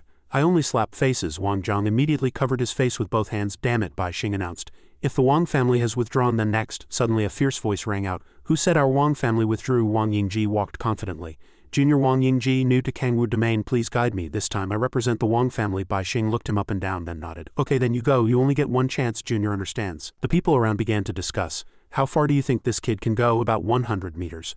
Axe intent will appear from 1,000 meters onwards. Wang Yingji walked thinking, still 900 meters from the spirit herb, good progress, no big deal. Suddenly someone exclaimed, what's that in the sky? Indeed, a giant axe was falling towards Wang Yingji. The scorching axe approached Wang Yingji. He kept trembling, trying hard to remind himself, move quickly. An elder immediately realized, this kid's body is completely suppressed by the furious axe intent, there's no escape. So the axe fiercely struck down, accompanied by Wang Yingji's screams. He immediately fled, leaving a severed arm in the bright sunlight. Mo Nan and Qingtai were also in this mountain. In the distance, a stumbling figure came into their sight. It was Wang Yingji. He looked extremely pained. Qingtai exclaimed in surprise, Brother Mo Nan, it's Wang Yingji. Before she finished speaking, Mo Nan disappeared. He rushed over, punching through Wang Yingji's abdomen, blood splattering everywhere. From above came a clamor. Damn it, what did you kill that guy for? Don't you know that's a restricted area? You killed someone. Who else would dare to pick the flower? Killing in the restricted area. The next axe will definitely be the axe of fury. An angry person ran to Bai Xing and said, Warrior Bai Xing, I'm done here. I want a cue behind that kid. Mo Nan looked up at the crowd on the mountainside thinking, Mu Kuan Yin isn't here, and there's no one with a bloodline connection. It seems it was my illusion. Tai also told him that the demonic sound sensation had disappeared. Mo Nan replied, I understand. Suddenly someone came over to strike up a conversation. Friend, please wait. It was Bai Xing, and he demanded, you also heard what those people said just now because you broke the rules of the restricted area. So you need to go in and pick the flower. Tai was puzzled. Pick the flower? Bai Xing pointed to the misty path. That's right, the 7 lives flower. He explained that because you killed someone, the originally ordinary battle axe will descend, and the next strike will be the axe of fury whose power is doubled. So if you don't go to meet this axe of fury, they won't let you leave the valley. Mo Nan thought the spiritual energy of this 7 lives flower can actually turn spiritual energy into snow, and he looks very interested. If I go in and pick it, it belongs to me, right? Bai Xing replied. Of course, the 7 lives flower is ownerless. If you have the ability, take it. We're not competing now, just trying to provide a fair environment for everyone. Mo Nan didn't hesitate. Then it's settled. I'll go pick it now. The 2 young guards mocked him. He really is a newborn calf that isn't afraid of tigers, doesn't know the immensity of heaven and earth. This flower isn't that easy to pick. Bai Xing came over to remind. Friend, I don't care what grievances you have with the Wang family, but you must go in this round. You should understand why. Mo Nan nodded, pointing to Tai. I understand, but when I go in to pick the flower, can you help me look after her? Bai Xing nodded in agreement. No problem. Tai worriedly cautioned. Be careful, Mo Nan comforted her. Don't worry, I'll be fine. The crowd above discussed animatedly. How far do you think this kid can go? He can kill that Wang family kid with 1 punch, so he can probably go 200 meters. I still think that's very optimistic. I estimate he can only go 150 meters at most. Mo Nan took a running start and leaped into the bottomless valley. He let himself fall through the air. Mo Nan frowned, observing his surroundings, searching. In front of him a small but exceptionally exquisite spiritual herb grew on the green grass. Mo Nan was very satisfied. As expected, this 7 lives flower not only had spiritual energy that could turn into lightning, but also a powerful spiritual consciousness. The 7 lives flower continuously trembled on the ground as if there was sentience within it. Still 900 meters from the spiritual herb, Mo Nan continued to search. As long as he had this 7 lives flower, he could use its spiritual consciousness to activate his own spiritual consciousness. The disciples above watched with relish. Look, the axe of fury is coming. Tai clasped her hands and prayed surlently. Brother Mo Nan, you must not get hurt. Mo Nan at this moment was blankly clutching his head. This axe actually struck his sea of consciousness. In front of him a giant axe fiercely struck down. Mo Nan continuously dodged every strike. Although this axe was powerful, it was far from enough to cleave his sea of consciousness. He looked at his hand, muttering to himself. I didn't expect such an unexpected gain. This axe actually contains such powerful axe intent. Everyone was dumbfounded. What happened? He's fine. The power of the axe of fury usually doubles several times. How is he completely unharmed? Is this kid's willpower so strong? Anyone else's brain would have exploded by now. Here Mo Nan slowly sensed the spiritual power in the air. He happily brought the axe back into his hand. This axe intent is mine. Still 400 meters from the spiritual herb, 2 axes appeared above Mo Nan's head again. This time did it turn into 2 axes of fury. He excitedly summoned spiritual power enveloping his entire body. Taste this move of mine. With that, Mo Nan fiercely punched the air, colliding with the axes. Axe of fury, battle intent. The observing crowd above sighed. This kid is good. He actually held on until now. That's right, this isn't ordinary axe chi. They discussed animatedly, saying that this deep valley was cleaved open by the ancient martial Ji family's ancestor and a wondrous person from Shu Mountain after a great battle, and that axe carried a furious axe intent. It hasn't dissipated to this day. The deeper into this valley, the stronger the power of the furious axe intent. Bai Xing looked down and recalled that many people couldn't withstand the first half of the axe intent and died directly. Tai still worriedly watched Mo Nan's every step, praying, Brother Mo Nan, you must come out safely, don't get hurt. Everyone below was discussing his every move. Look, those 2 fought around the valley and came back again. Wang Zhang, are you still fighting? Your grandson has been killed. Wang Zhang heard this, turned sharply and asked, what? He jumped down, screaming heartbreakingly. Here, my Xianxia. Wang Yang's voice was full of resentment. Who was so bold? Kai Lei came out from nowhere, laughing. Good kill, that's good news. Who did it? I even want to thank him personally.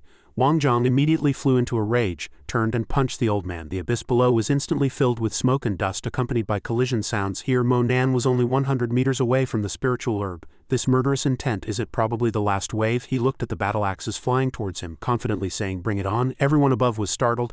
Who can pick this flower? Oh my god, what is that thing? Battle axes continuously struck down, attacking Mo Nan. He deftly dodged on both sides, completely unharmed. Passing through the thick rolling battle axes, Mo Nan excitedly held the spiritual herb in his hand. All right. The spiritual herb in Mo Nan's hand glowed. He slowly felt the powerful spiritual energy within it, so comfortable. Just then, Wang Zhang rushed over, aiming for his life. Little beast, put down our Wang family's item. Kai Lei also followed closely, wanting to snatch it. The crowd above immediately wondered, Wang Zhang is here. Why isn't the axe of fury striking him? The 7 lives flower had been picked and the battle intent of the axe of fury had stopped protecting. Seeing this, they immediately had the idea of jumping down. What are we waiting for? Everyone gets a share, snatch it. Wang Zhang glanced around, threatening. You dare to snatch something from our Wang family? he turned his back, directly sending a self-proclaimed challenger to his death. Seeing the person just now being sent flying by Wang Zhang with a palm strike, the people around immediately panicked. They shouted, "Oh my god, it's the Wang family's black Senluo palm technique. Anyone hit by it, even if they cultivate their sea of qi, will have it crushed and dispersed. Even if they're lucky enough to survive, they won't be able to gather qi to cultivate anymore." A few timid people immediately retreated.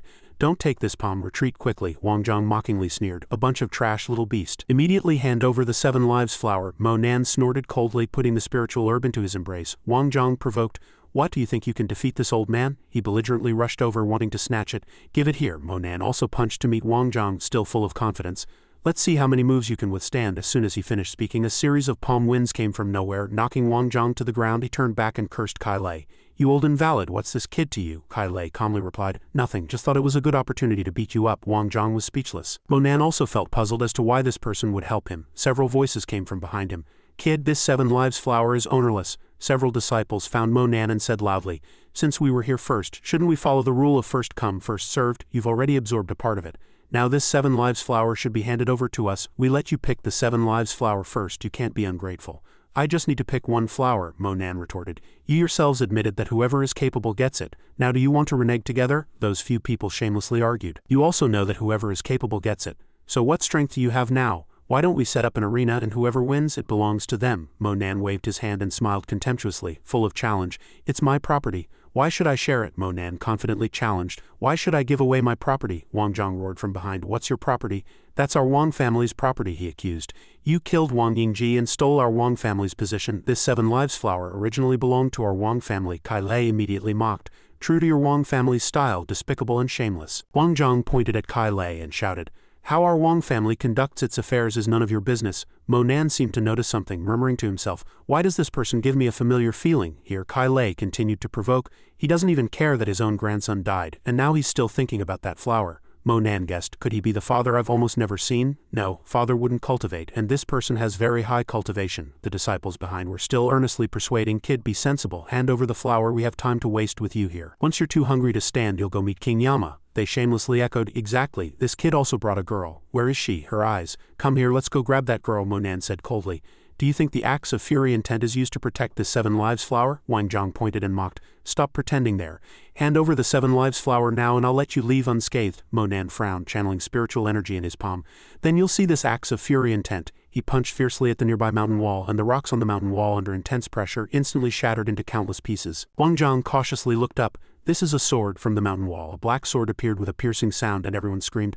"What's that sound so eerie?" Kai Lei asked in confusion. "How can there be a sword inside?" Bai Xing frowned, guessing, could the legend be that the Ji family ancestors' axe of fury here wasn't to protect the 7 lives flower but to prevent people from approaching this black sword? After everything was done, the black sword once again transformed into a wisp of green smoke and flew towards Mo Nan. Everyone covered their ears in pain. "What on earth have you released?" Mo Nan confidently clenched his hands, replying, "What thing? Throw this black sword forward and let you all see." Wang Zhang mocked with a disdainful tone, putting on an act. He leaped into the air and grabbed the black sword. Wang Zhang declared triumphantly, "This sword is now ours, the Wang family's." Suddenly, a disciple behind him pointed at his hand with a terrified expression, and the black sword in Wang Yang's hand abruptly fell. His hand gradually rotted until the bone marrow was exposed, and he screamed in pain, "My hand!" The black sword flew up again, stirring up the crowd, and moved again. "Don't touch it, don't go near it, quick, get away!" The black sword gradually flew towards Mo Nan. Suddenly, Qingti's zither music sounded in the air. Her powerful sonic attack pushed the black sword back a few paces. She ran over and pulled Mo Nan's hand, urging, "Mo Nan, hurry!" The disciples still wouldn't give up. They wanted to chase and grab that girl, knowing this kid wouldn't abandon her. Mo Nan, without hesitation, picked up Qingtai and said, "Okay, let's go." With that, he carried her and leaped over rocks like lightning. And in a flash the two flew to the mountaintop. Qingtai lay in Mo Nan's arms, blushing. Mo Nan looked at the black sword still chasing them from behind and at the river in front of them and said, "I'm going to jump." Qingtai immediately stopped him, terrified. "No, don't." But it was too late. Mo Nan leapt down and Qingtai let out a heartbreaking scream. Mo Nan and Qingtai jumped into the icy river. Mo Nan surfaced, observing his surroundings. It hadn't pursued them. That black sword must have gone after those martial artists. Qingtai suddenly shouted from behind, "Don't turn around, you're embarrassed to hide." "I'm sorry, I forgot you can't use true qi to protect yourself from water." He took out a new set of clothes for Qingtai from his storage space. Mo Nan instructed, "I'll leave the clothes here. I'll go check over there to see if anyone's around." He walked into the forest, looked around and then spoke. "Come out." Kai Lei walked out smiling. "White-haired kid, you run fast." And Lan, standing next to him, asked in confusion, "Kai Lei, is this the young hero you said you had a great affinity with?" Kai Lei confirmed, "Indeed, this is the one." Bai Xing also walked out reassuring, "Young man, don't worry. So Yuan explained, we're just here to make friends with you. Kai Lei walked over and patted Mo Nan's shoulder. What, don't you recognize me? Mo Nan looked at him, sighing inwardly. Indeed, my feeling was right, a sense of blood connection. He is my biological father. Father has really changed. The father of the past would never have this aura. Nor would he be so composed. Kai Lei suddenly seemed a bit awkward. What's wrong? You really don't recognize me. Just now we beat up that old guy Wang Zhang together. And Lan guessed. It seems the young man doesn't like to talk, Mo Nan explained with an embarrassed smile. I just don't know what to say. Kai Lei waved his hand. It's fine. Once you get to know us, you won't be afraid, Mo Nan thought to himself. It seems I overestimated him. Father, I thought father would recognize his son who has undergone a complete transformation after 10 years. Kai Lei tried to recruit Mo Nan. Don't blame me for seeking connections. We're here to invite you to join our family. Mo Nan asked in confusion. Your family? Kai Lei confirmed. That's right, in Kangwu Domain our Zhao family is one of the 3 major powers with the Zhao family guarding Soul City. You've already offended the Wang family, and you really need a major power to protect you. A hint of thought flashed in Mo Nan's eyes. The Zhao family, that's my maternal grandfather's family. So father is indeed working for my maternal grandfather now, Kai Lei added. Moreover, the gate of illusion is about to open, and if you join our family you'll naturally receive many benefits then. Mo Nan gritted his teeth, thinking, if father is so powerful and maternal grandfather's family is also so powerful, why did he have to let grandpa, mama and sister suffer? Mo Nan smiled and guessed. They are the top family in Huasha, the Zhao clan. Kai Lei nodded and praised. It seems you have some understanding of the Zhao family. That's right, the Zhao family are indeed descendants of Wang Qi. Moreover, I'm really happy to have fought Wang Zhang with you today. The resentment of the past 2 years has finally been released, he introduced himself. My name is Kai Lei. My original surname was Mo and I was called Xiao Xuan. I feel a great affinity with you and would like to become sworn brothers with you. What do you think? Mo Nan's mind immediately became a mess. Becoming sworn brothers with his own biological father, Bai Sheng, unaware, looked very happy. Congratulations, brother Kai Lei. You've truly gone to great lengths to recruit talent. Kai Lei couldn't hide his joy. I genuinely feel a great connection, which is why I couldn't help but ask. He then asked, by the way, young man, I still don't know your name. Mo Nan sighed inwardly. If son says he's your son, it'll probably scare you to death. Thinking this, he suddenly pulled away Kai Lei's hand. No, I will not be sworn brothers with you. And Lan cursed from the side. You don't know what's good for you. Kai Lei, taking you as a brother is an honor. Mo Nan's eyes burned with even more anger as if lightning flashed through his mind. Kai Lei quickly interjected. All right, don't say anything more, young man. Can you tell me why? Mo Nan turned around coldly. Nothing. Kai Lei scratched his head in confusion. What's wrong with this young man? Why did his attitude suddenly change so much? Bai Sheng also threw up his hands. How should I know? Kai Lei waved his hand. Forget it, it's just not meant to be. After a while Mo Nan returned to Qingti's side. You're back? She asked worriedly. Why were you gone so long? I was worried something happened to you. Mo Nan just silently denied. Nothing.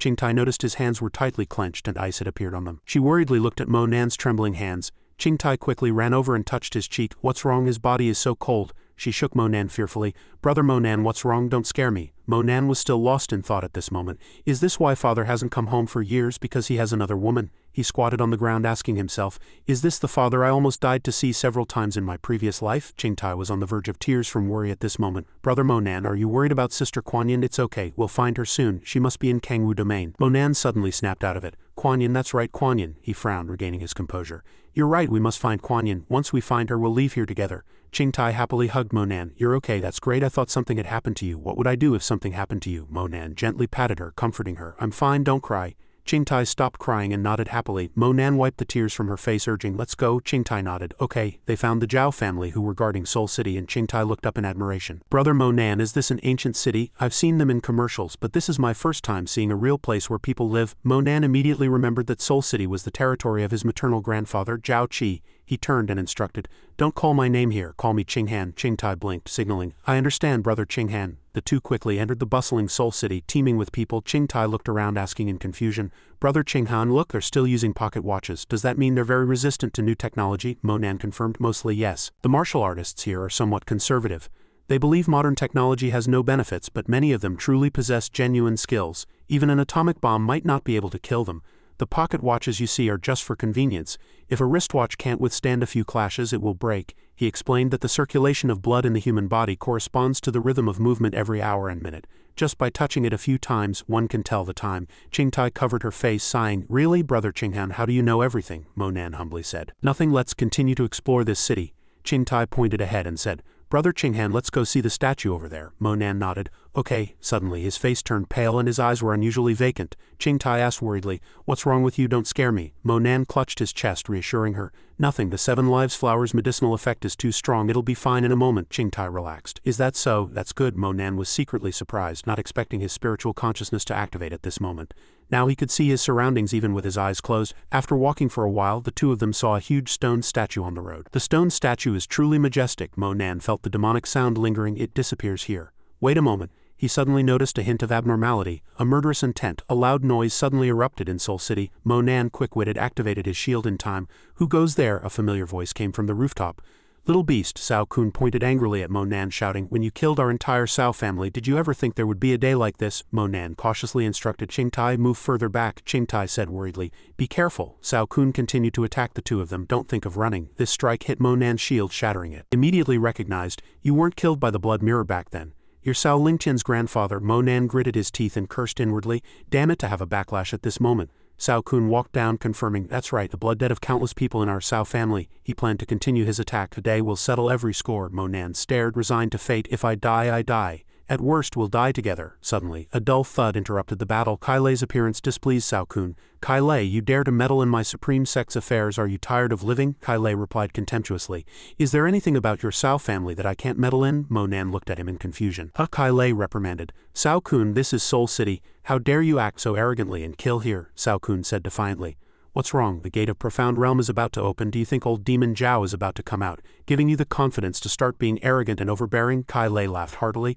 "Overbearing in front of the Cao clan? Does my father-in-law need to step in?" Cao Kun said no more, snorted coldly and prepared to strike. Kai Lei quickly stopped him, tentatively asking, "Do you really want to fight me here?" Suddenly, several more voices sounded. "Sect Master Cao, why are you fighting as soon as you arrive?" Cao Kun immediately recognized. Kai Lei is here, so naturally Bai Xing and Su Yuan are also here. Su Yuan walked over with a smile, reminding, "Don't forget the rules," they warned, "otherwise you won't take a single step into Soul City."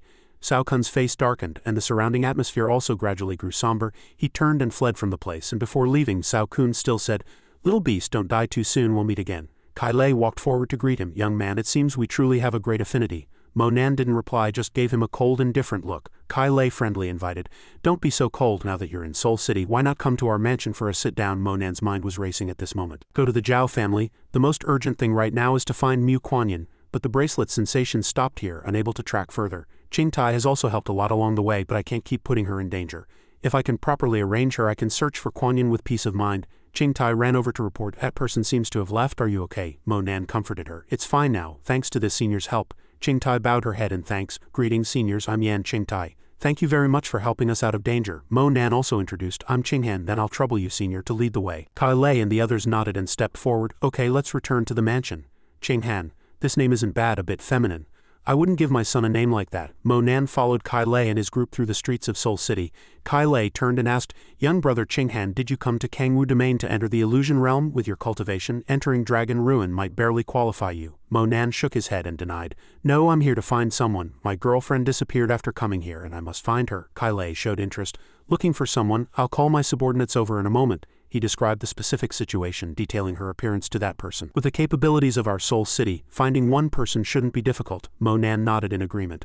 "All right then, thank you." Kai Lei waved his hand. "Don't mention it. Even though we can't be sworn brothers, I'll definitely help if you need anything." A moment later, they were informed they had arrived at the Zhao family mansion. Mo Nan looked up at the house, thinking, "Is this where Mom lived when she was a child? How did Mom meet Dad? Why did Mom live with us siblings in Jiangnan province while Dad was here?" Kai Lei led them in and introduced, "This place is a bit different from the outside world. Outside they value novelty, here they value heritage." Mr. Shanji urged them through the gate. "Please everyone." Inside, Zhao Yang's voice instructed, "The Zhao mansion is vast, newcomers always get lost." Inside, the cultivating disciples were diligently practicing, repeatedly pounding the murky black water pools. Kai Lei pointed to a room and said, "These are the guest rooms, one for each of you." He instructed, "I've arranged dinner. You two rest first and someone will take you to the Imperial Dining Hall in the evening." That night, Qingtai and Mo Nan were invited to the Imperial Dining Hall. Kai Lei solemnly introduced to everyone, "This is Qinghan, and this beautiful young lady is Yan Qingtai." Then he turned to Unlan and said, "Her name is Unlan." Mo Nan was puzzled. "What's wrong with Dad? What happened?" He frowned unhappily, asking himself, did she make Dad abandon his wife and children? Kai Lei continued,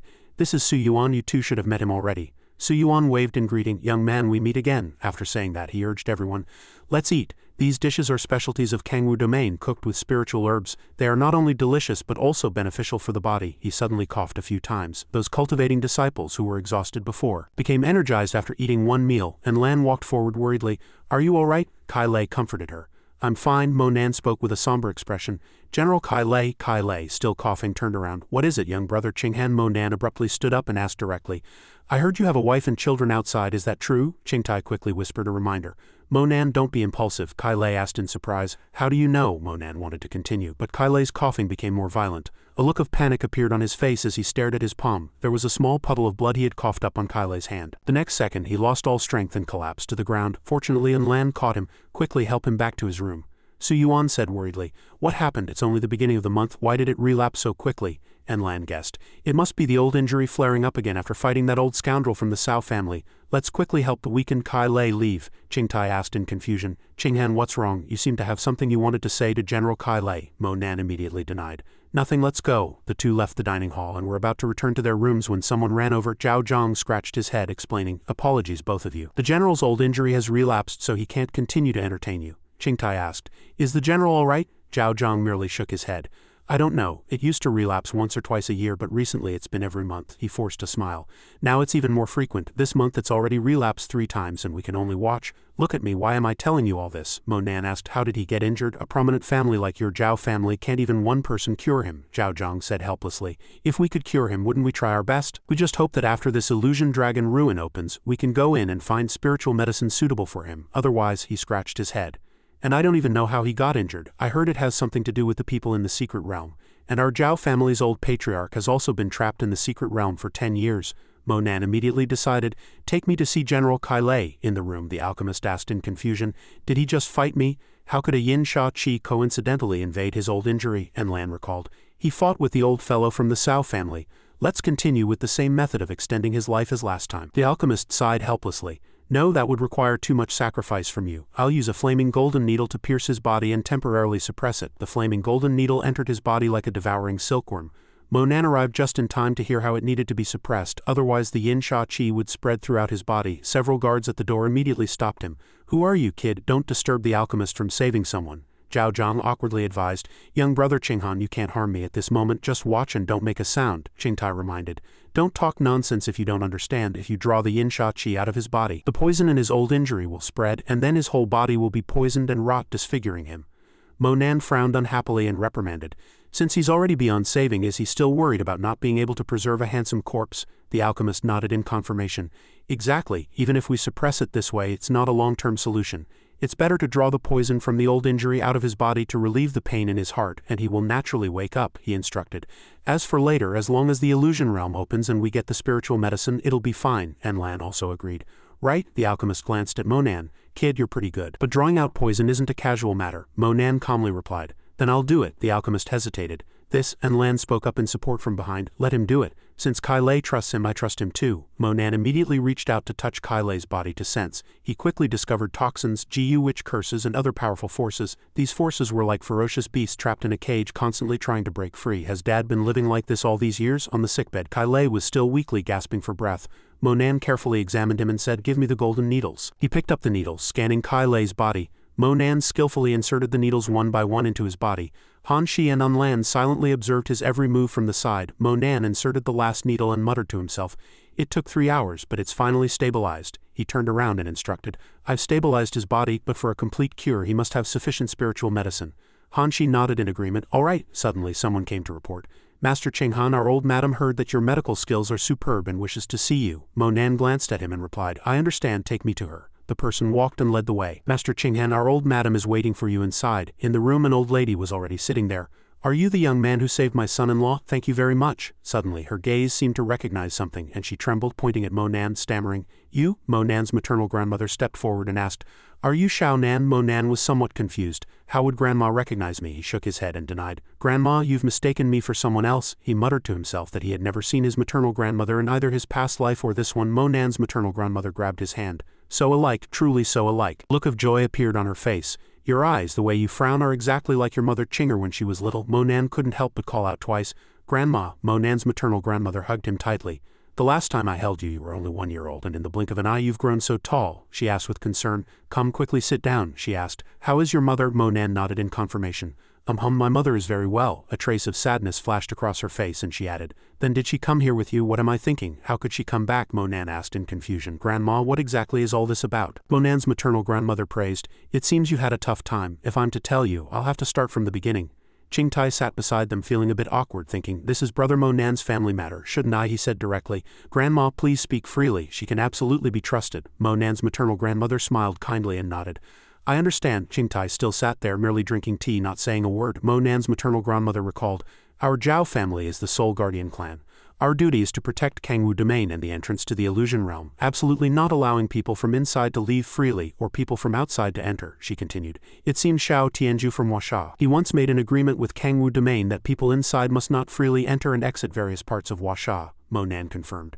I know this, Monan's maternal grandmother added.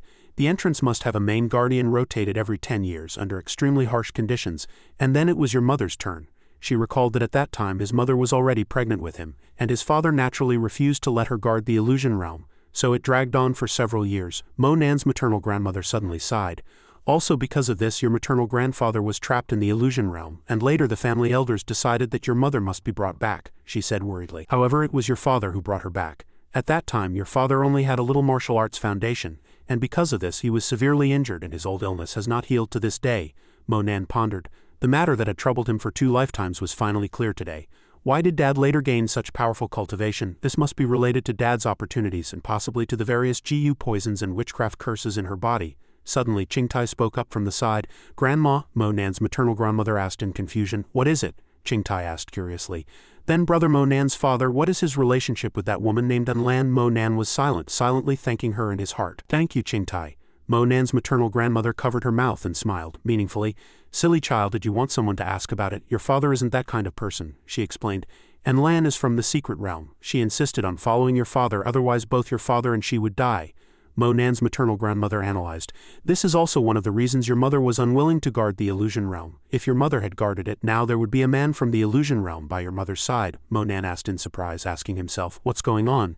Do people from the illusion realm have to be with people from the illusion realm, and they have to stay for 10 years? Monan's face showed confusion, so he asked his grandmother, what exactly is in this illusion realm? Why does the Zhao family have to guard it for generations? His grandmother just smiled gently when he asked this, then replied, Many things have already been taken out of the illusion realm. Come, Grandma will take you to see them. Monan, seeing his grandmother's reply, then said, Grandma, actually I came here this time to find someone. Her expression became serious as if asking who that person was, so she asked, Is it a girl? Beside them was Qingtai sitting there clearly unhappy. Qingtai clasped her hands tightly, looking elsewhere. Her face filled with confusion and sadness. Monan shrugged and replied, Yes, her name is Mu Kuanyin. His grandmother understood Monan's meaning. In the next chapter, after hearing the explanation, Monan's grandmother's face was serious and she commanded, This matter indeed cannot be delayed any longer. Go call the 13th elder over. The maid, hearing this, bowed and replied, Yes. Subsequently, the 13th elder came and asked, Old madam, what are your orders? The old madam pointed to Monan, who was somewhat embarrassed and shy, and said, This is my grandson. Hearing this, the 13th elder was thunderstruck, her face filled with surprise. She took out her phone, which showed a picture of Kuanyin. With cloud-like light blue hair, a beautiful woman, he wanted to find a girl. The elder reluctantly said that she had to be found no matter what. The 13th elder said seriously to Monan, Young master, please temporarily hand over your phone to me. There's no printer here, so we need to find someone to draw her. Monan sighed wearily after hearing this, complaining in his heart, This place is too resistant to new technology, it's too troublesome. He placed his hand on his chest, smiling confidently at the 13th elder. Elder, actually I can also draw, let me do it, his grandmother smiled gently. Then have someone prepare paper, brushes and ink in the room next door, I also want to see Xiaonan's drawing skills. The maid bowed and replied, Yes, old madam. The old madam held Monan's hand tightly. She always looked at him with a loving smile. She pulled him along, saying, Xiaonan, let's go. After a long while, Monan stood before the table holding a brush, meticulously painting. Kuanyin's outline was already clearly sketched on the drawing, seemingly complete. He placed the brush beside the painting. The 13th elder stood beside him and after seeing the drawing clapped his hands in admiration, saying to him, What excellent painting skills. His grandmother also clapped her hands in praise. This girl is truly beautiful. She shyly asked Monan, Can you draw one for me? Hearing her question, Monan looked up in surprise. Kai Lei suddenly woke up, his face blank, seemingly not understanding what had happened, and asked about his son again. His grandmother sat by the bed merely smiling gently. Kai Lei recalled as if struck by lightning, his face filled with panic and disbelief, and he pursued the question. What, he's my son? He held his head and wailed. "Oh no, he's my son and I even tried to make him my sworn brother before." His grandmother, hearing this, simply felt speechless toward him. She reprimanded, "It's the first time Mom has seen you at this age try to make your son your sworn brother." "Not only that," she complained, "you're so old and you're still not as smart as your teenage son." Xiaonan already figured it out, didn't he? Disagree. And his expression was very strange, right? The more Kai Lei listened, the more shocked he became. His grandmother continued, "At the time you thought he was intimidated by your identity, which is why he didn't speak, but it seems he already knew." Knowing everything, Kai Lei angrily threw off the covers, immediately got out of bed and said arrogantly, "That brat, why did he come? Where is he now?" His grandmother, with dissatisfaction towards Kai Lei, simply replied, "He should still be in the room next door right now." Kai Lei walked to the door. He abruptly pulled open the door and turned his head to say, "I'm going to find him now." Meanwhile, Mo Nan and Qing Tai were still in the room. Mo Nan was still finishing her painting. After a while, Mo Nan stood up and stretched. Finished the painting. The painting clearly showed Qing Tai's face, every stroke clear and lively. After seeing the painting, a look of joy appeared on her face and she asked, "Can I have it?" Mo Nan just reached out his hand and replied with a smile, "It was yours to begin with." Qing Tai was very happy in her heart, gently rolling up the painting, her mood seemingly very pleasant. Mo Nan gently reminded, "Qing Tai, you haven't slept all night either, let's go back to the guest room to rest first." She held the painting and replied with a smile, "As you say." The two walked out of the room, side by side. Mo Nan was still walking calmly at this moment, when suddenly his gaze shifted as if sensing something, and he looked in that direction. Suddenly someone violently bumped into Mo Nan, and that person loudly said, "Sorry." That person was running with another, seemingly in a hurry, and then turned back to Mo Nan and loudly said again, "Sorry, we're in a hurry." The two ran while fiercely saying, "Damn it, they're really going too far, they've come again. This Star Luo sect is really getting more and more arrogant. Do they think our Zhao family has no one? I heard cousin Shang Bing broke through in cultivation this time. He'll definitely go up and fight." Qing Tai pointed at the two people and said to Mo Nan, "Let's go follow them and see what's happening." Mo Nan softly agreed. In a large martial arts arena, the surrounding crowd encircled the two people on stage. His feet gripped the ground tightly, ready to charge. Hao leapt into the air, fists clenched, and charged forward. "What's going on? All defense, no offense. That guy is still defending." Seeing this, Mo Nan guessed that the Zhao family disciple was about to lose. Qing Tai asked confusedly, "Why?" He replied, "His opponent has already entered the elixir realm, which he can't handle." Hao roared, kicking fiercely at the Zhao family disciple. Gao Ba arrogantly led two disciples, saying disdainfully, "Does your Zhao family have no one left? Why don't you just skip meeting old demon Zhao this time and hand over Soul City to our Star Luo sect? We'll definitely manage it well." Hao had already defeated all the Zhao family members, mockingly shouting, "Does your Zhao family have no one left?" Suddenly, a woman's voice rang out. It was Zhao Zhao, who loudly called out, "Who says there's no one?" Zhao Zhao strode in and Qing Tai recognized her. "Sister Zhao Zhao. Sister Zhao Zhao has already entered the elixir realm, so with her taking action it's definitely a sure thing." Hao looked at Zhao Zhao contemptuously, grinning. "Has your Zhao family fallen to such a state, to actually send out a woman? Don't you feel ashamed? Truly disappointing." Zhao Zhao calmly pointed at Hao, loudly declaring, "Are you here to challenge or to talk nonsense? If you want to talk nonsense, go back and do it yourself. Don't get in the way here." Hao sneered. "All right then, I'll let you, little girl, make the first move." Zhao Zhao attacked. She charged towards him, letting out a roar. The two were evenly matched, their fists met, erupting with immense force. Qing Tai turned to ask Mo Nan, "Who do you think will win?" He simply smiled and replied, 50-50. Zhao Zhao's cultivation isn't as high as Hao's in front of her, but she's flexible, agile, and very decisive. Zhao Zhang appeared out of nowhere and interjected, 50-50, impossible, and this time the Star Luo sect wants the blacksmith shop on South Street. Her classmate works there, so she absolutely won't let her classmate down. Hearing this, Qing Tai asked in surprise, "Are there schools here too?" Zhao Zhang laughed confidently. "Of course there are." Mo Nan turned and explained in detail, "This place is so large, equivalent to a city, so it's normal for them to build schools here. It's just that they primarily teach martial arts." Zhao Zhang was a little surprised. "Oh, it seems you know a lot." Mo Nan secretly thought this way of operating is very similar to those prominent families in the celestial realm. It's easy to guess. Hao raised his fist, laughing menacingly, overpowering Zhao Zhao's aura. "What's wrong? Where's that momentum from just now?" He attacked Zhao Zhao, threatening, "Don't dodge." Zhao Zhao didn't have time to block and immediately shouted, "Despicable villain!" The Zhao family members' faces darkened, cursing loudly. "Hateful, is this the character of your Star Luo sect? Despicable and shameless." Gao Ba heard this and continued to mock and sneer. "You sent out a little girl, isn't that just trying to win by seduction? Unfortunately, in the eyes of our Star Luo sect there are only enemies. We won't show mercy to mere eye candy."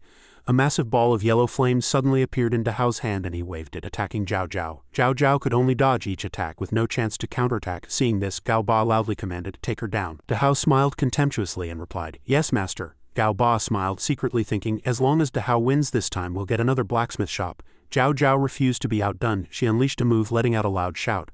Affected by this move, Hao covered his ears, saying in a panicked voice, "This sound actually affected even Gao Ba." He covered his ears, frowning in pain. He only managed to say, "Damn it," then looked towards where Zhao Zhao was fighting Hao. Zhao Zhao hadn't had time to figure out what was happening, but she secretly thought, although I don't know what's going on, this is a good opportunity. Qingtai also seemed to have guessed something, and a thought suddenly flashed through her mind. Suddenly Zhao Zhao acted quickly and decisively. Her move was incredibly impactful, flashing with a strange light. De Hao was defeated, falling awkwardly off the stage. Gao Ba, exasperated and furious, feigned victimhood, saying, "Your Zhao family is despicable and shameless to actually interfere and help." His disciples also chimed in, cursing, "To actually use such a despicable tactic, this is clearly bullying our Star Luo sect. The Zhao family must give us a clear explanation." "Yes, a clear explanation." Not to be outdone, the Zhao family retorted, "Does your Star Luo sect still know shame? We merely got excited and shouted for a moment. Right, can't your Star Luo sect handle losing? If you can't, then don't come here and make a fool of yourselves." This humiliation left the Star Luo sect with no rebuttal. They could only swallow their anger.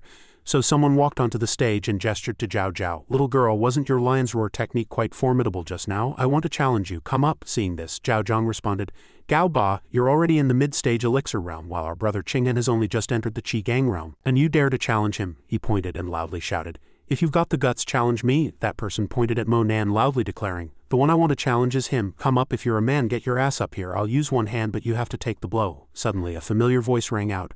That person ran atop the heads of the Star Luo sect members, loudly asking, "Who wants to challenge my son?" With a loud bang, Kai Lei stood majestically, saying in a stern tone, "Get out here and fight me." Mo Nan was surprised by this scene, secretly thinking, Gao Ba gritted his teeth in anger. Damn it, wasn't it said that General Kai Lei was seriously ill and couldn't wake up? What's going on now? Zhao Zhang asked in surprise. "General Kai Lei, what did you say? Who is your son?" Not just Zhao Zhang, but even Gao Ba was shocked, asking in confusion, "Didn't Kai Lei always act alone? He actually has a son?" He looked at Mo Nan and blurted out, "From his words just now, that Qingyan is clearly his son." Kai Lei laughed triumphantly. "He is my son, Mo Nan." Hearing this, Mo Nan couldn't help but gulp. Qingti's jaw dropped in astonishment. Brother Mo Nan and General Kai Lei are actually father and son. The Star Luo sect members heard this incredible news and fell into deep thought. Kai Lei loudly challenged, disregarding everything, "Star Luo sect, if you want to fight, fight me, if not scram." Although Gao Ba was furious, he still put on an act. "Kai Lei, don't get too smug. Our sect master will be back soon, and then we'll definitely pay another visit." Having suffered immense humiliation, he had no choice but to order his disciples, "Let's go."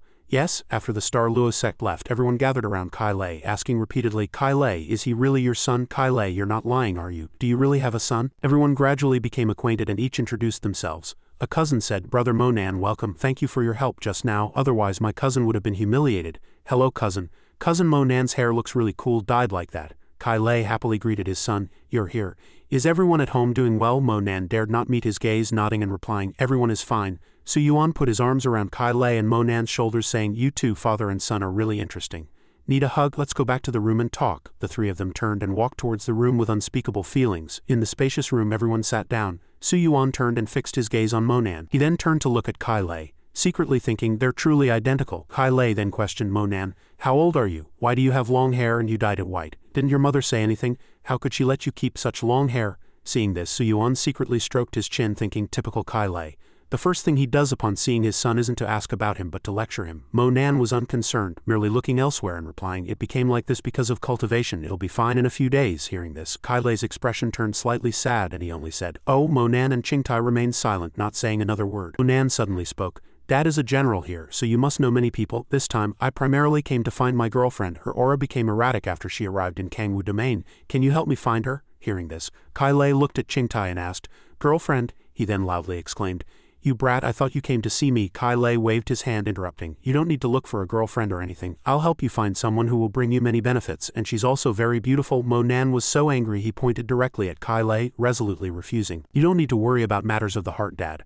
I just hope you help me find her." The two seemed to be arguing, sparks flying from their eyes, quite formidable. Kai Lei slapped the table, signaling a truce. "All right, we're all family. Let's talk slowly." He held his head. "I'll help you, but you also have to listen to me, Dad. I've already arranged this marriage. I was planning to bring you over in 2 years. Since you're here now, I'll arrange for you two to meet and hold the wedding." Mo Nan was furious at his father's old-fashioned ways and firmly shouted, "No." Seeing this, Qingtai stood up to mediate. "Uncle Kai Lei, everyone don't rush. Let's find her first. Brother Mo Nan has already endured much hardship looking for Sister Kuan Yin." Hearing this, Kai Lei was startled and instantly froze. Qingtai added, "He still has injuries. If you can, Uncle, please help him." Hearing this, Kai Lei smiled, saying triumphantly, "Little girl, you care a lot about Xiao Nan, don't you? Does Uncle have 2 girlfriends?" Qingtai immediately blushed, shyly asking, "What?" Mo Nan just covered his face, speechless.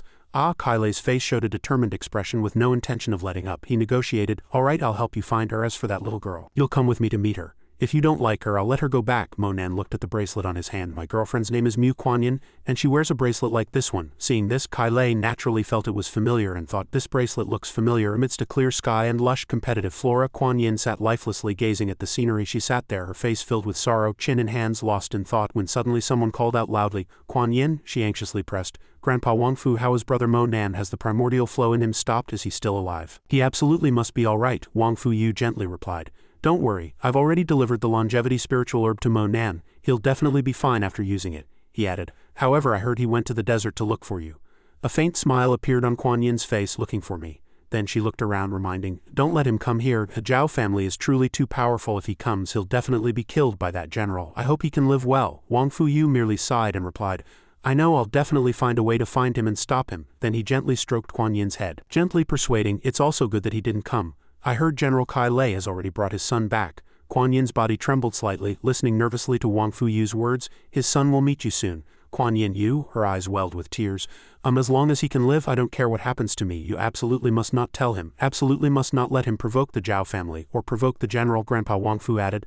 The general has arranged for you to meet his son tonight. Kuan Yin gently nodded. Tonight? I understand. Meanwhile, the old madam and Kai Lei were sitting at the dining table. At this moment, a lavish spread of dishes was beautifully arranged. Kuan Yin walked in, her face clearly etched with worry. Seeing this, the old madam looked at Kuan Yin gently, smiling kindly. Wangfu Yu walked forward. Kuan Yin, come over. She obediently walked over. Yes, Kai Lei stood up and poured a glass of wine, eagerly instructing, daughter-in-law, you're here. Have a seat, my son will be here soon. He asked me to give you some spirit wine, saying it's good stuff. Kuan Yin immediately picked up the wine Kai Lei poured and drank it heartily. Seeing this, the old madam stopped her. Silly child, don't drink so fast. Wait until my grandson arrives, then you can drink with him. Kuan Yin just silently looked at the old madam. The next second, Mo Nan appeared. Kai Lei happily called out, son, you're here. The old madam also announced from the side, that person, General Kai Lei's son has arrived. The shock on Wangfu Yu's face was evident. He gaped, quickly grabbing a handkerchief to wipe the table. My apologies. Kai Lei smiled and turned to Kuan Yin. Xiao Mu, do you or do you not want to marry my son? What's with all the silence? Even though Kai Lei continued to say that if she refused, his son would marry someone else, Kuan Yin still kept her head down and didn't reply. Then she suddenly stood up. She slammed both hands on the table decisively and loudly replying, I don't agree. She lifted her head, loudly affirming, I have always. Before she could finish, Kuan Yin's gaze suddenly stopped.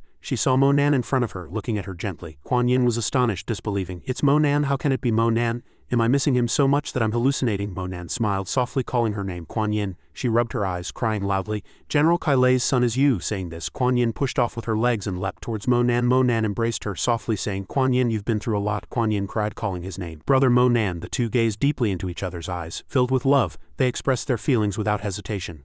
The kiss was proof of their love. Kai Lei coughed, signaling this was a private setting. Then he reminded, I say, you two should at least have some decorum. Do you take us all for dead? The two blushed, too shy to look at each other. The old madam calmed the atmosphere. It's all right, they're young.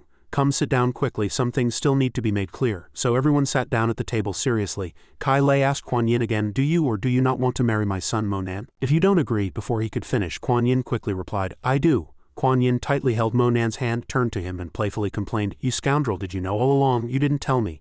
Kai Lei turned to Wangfu Yu. Now that both of them agree, what about you? Wangfu Yu did not object. Kai Lei laughed heartily, then expressed his sincerity. May all lovers be united, I absolutely support them. The two cuddled, holding hands, happy and sweet. Everyone was happy that Mo Nan and Kuan Yin could be together. Then the old madam stood up, handed him an envelope and instructed him to keep it safe. Grandma wishes you two a lifetime of happiness. Mo Nan replied, I understand, Grandma. Grandma reminded them again that if they quarrel, they should both be more forgiving of each other and not run away from home. Hearing Grandma say that they should face any difficulties in life together, Kuan Yin shyly replied, I understand, Grandma. She said with a relieved smile. Good. Kai Lei winked and instructed, Dad knows you two have things to talk about. The rest of us have finished this meal. You two go and do what you need to do. Hearing this, Kuan Yin blushed and said awkwardly, I'm sorry, General, I was too excited just now. Please don't mind me. He just waved his hand and said, it's good that you're excited, but I won't hold it against my daughter-in-law. Go on, he also reminded. The night market outside isn't bad, but remember not to leave Seoul City and come back early. Mo Nan held Kuan Yin's hand and obediently replied, yes. Kai Lei's gaze followed their departing footsteps. Kai Lei turned around and discussed seriously, the illusion realm will open soon. If we have a family connection now, some things can be cooperated on. Wangfu Yu nodded, I have the same thought. It would be great if we could get that item. Seeing this, Kai Lei smiled proudly, you have quite an appetite. Strolling through the night market, Mo Nan and Kuan Yin walked side by side. She asked worriedly, Brother Mo Nan, how is your body? Has the primordial flow in you stopped? He comforted Kuan Yin. Don't worry, I'm blessed with great luck, I won't die that easily.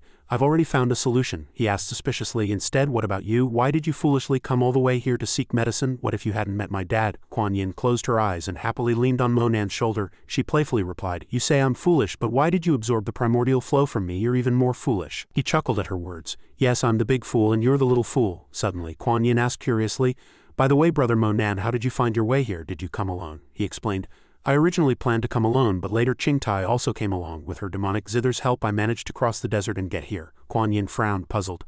Qingtai, that young girl followed you across the desert? Her face darkened slightly and her voice became a bit shaky.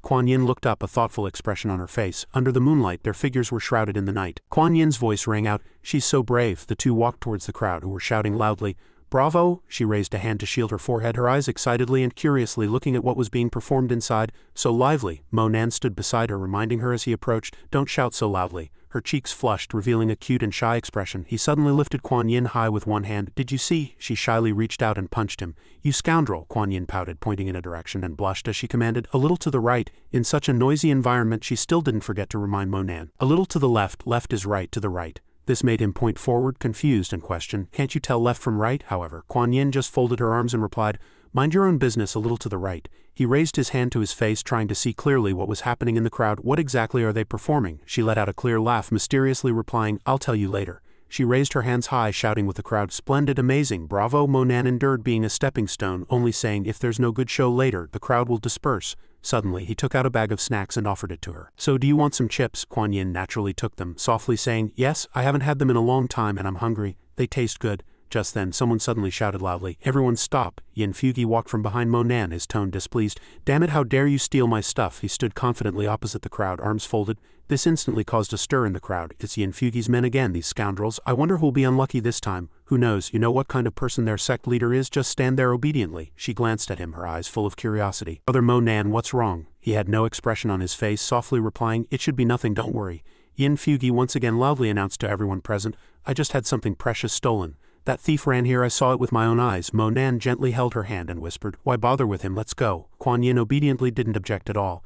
I'll listen to you. However, Yin Fugi saw them quietly leaving and called out to them. He stared wide-eyed and shouted, unwilling to let anyone go, stop. In the night, Yin Fugi's voice was filled with displeasure and anger. Stop, what do you two want? Monan didn't look back, only explained forcefully, your lost item has nothing to do with us. He lightly waved his hand and sneered, is that so? Before we figure it out, none of you are leaving. His subordinates immediately surrounded the two of them. He frowned, his eyes sharp. How dare you rob here? Aren't you afraid of the Zhao family's retaliation? One of them scoffed and said, the Zhao family? What's the Zhao family? Yin Fugi's face showed a disdainful smile. That's right, what's the Zhao family? I'll rob if I want to rob. Are you from the Zhao family? Then go call Kai Lei, Su Yuan and Bai Xing out.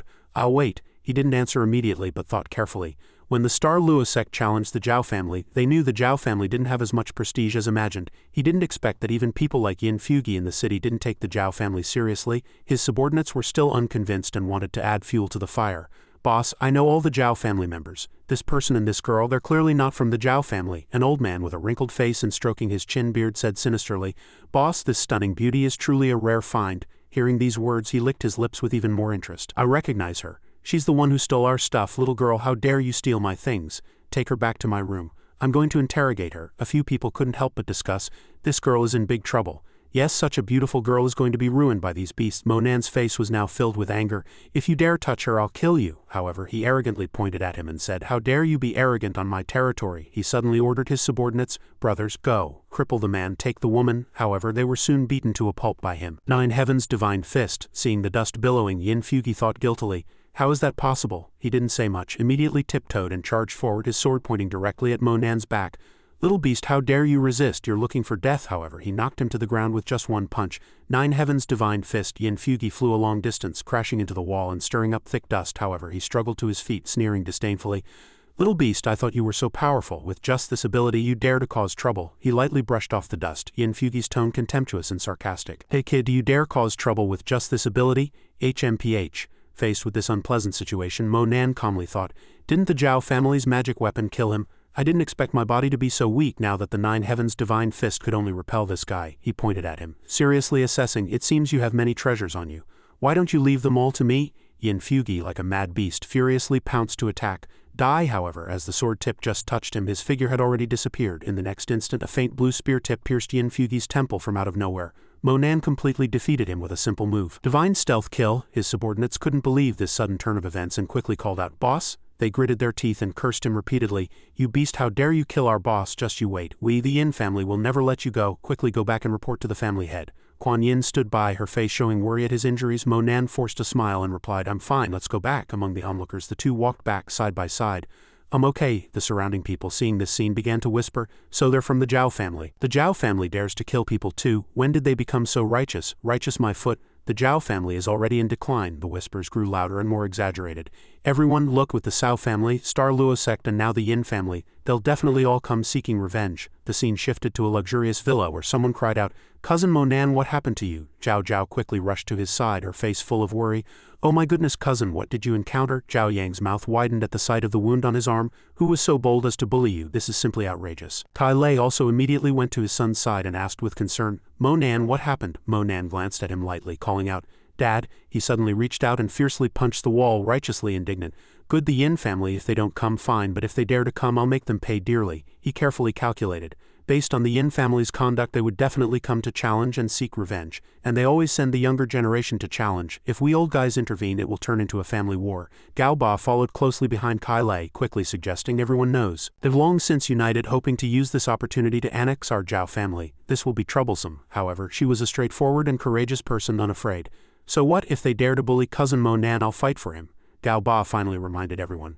"But the most important thing is to treat Monan. Everyone please withdraw first." Zhao Zhang and the other quickly replied, "Yes." She looked at him, not forgetting to remind him, "Cousin Monan, you must recover quickly." He also echoed Zhao Zhao's words with a few blessings. "Cousin, you don't need to be afraid. Your cultivation is low. Mine is high. I can help you." Monan smiled gently, responding to their affection. "Thank you, cousin and cousin, for your concern.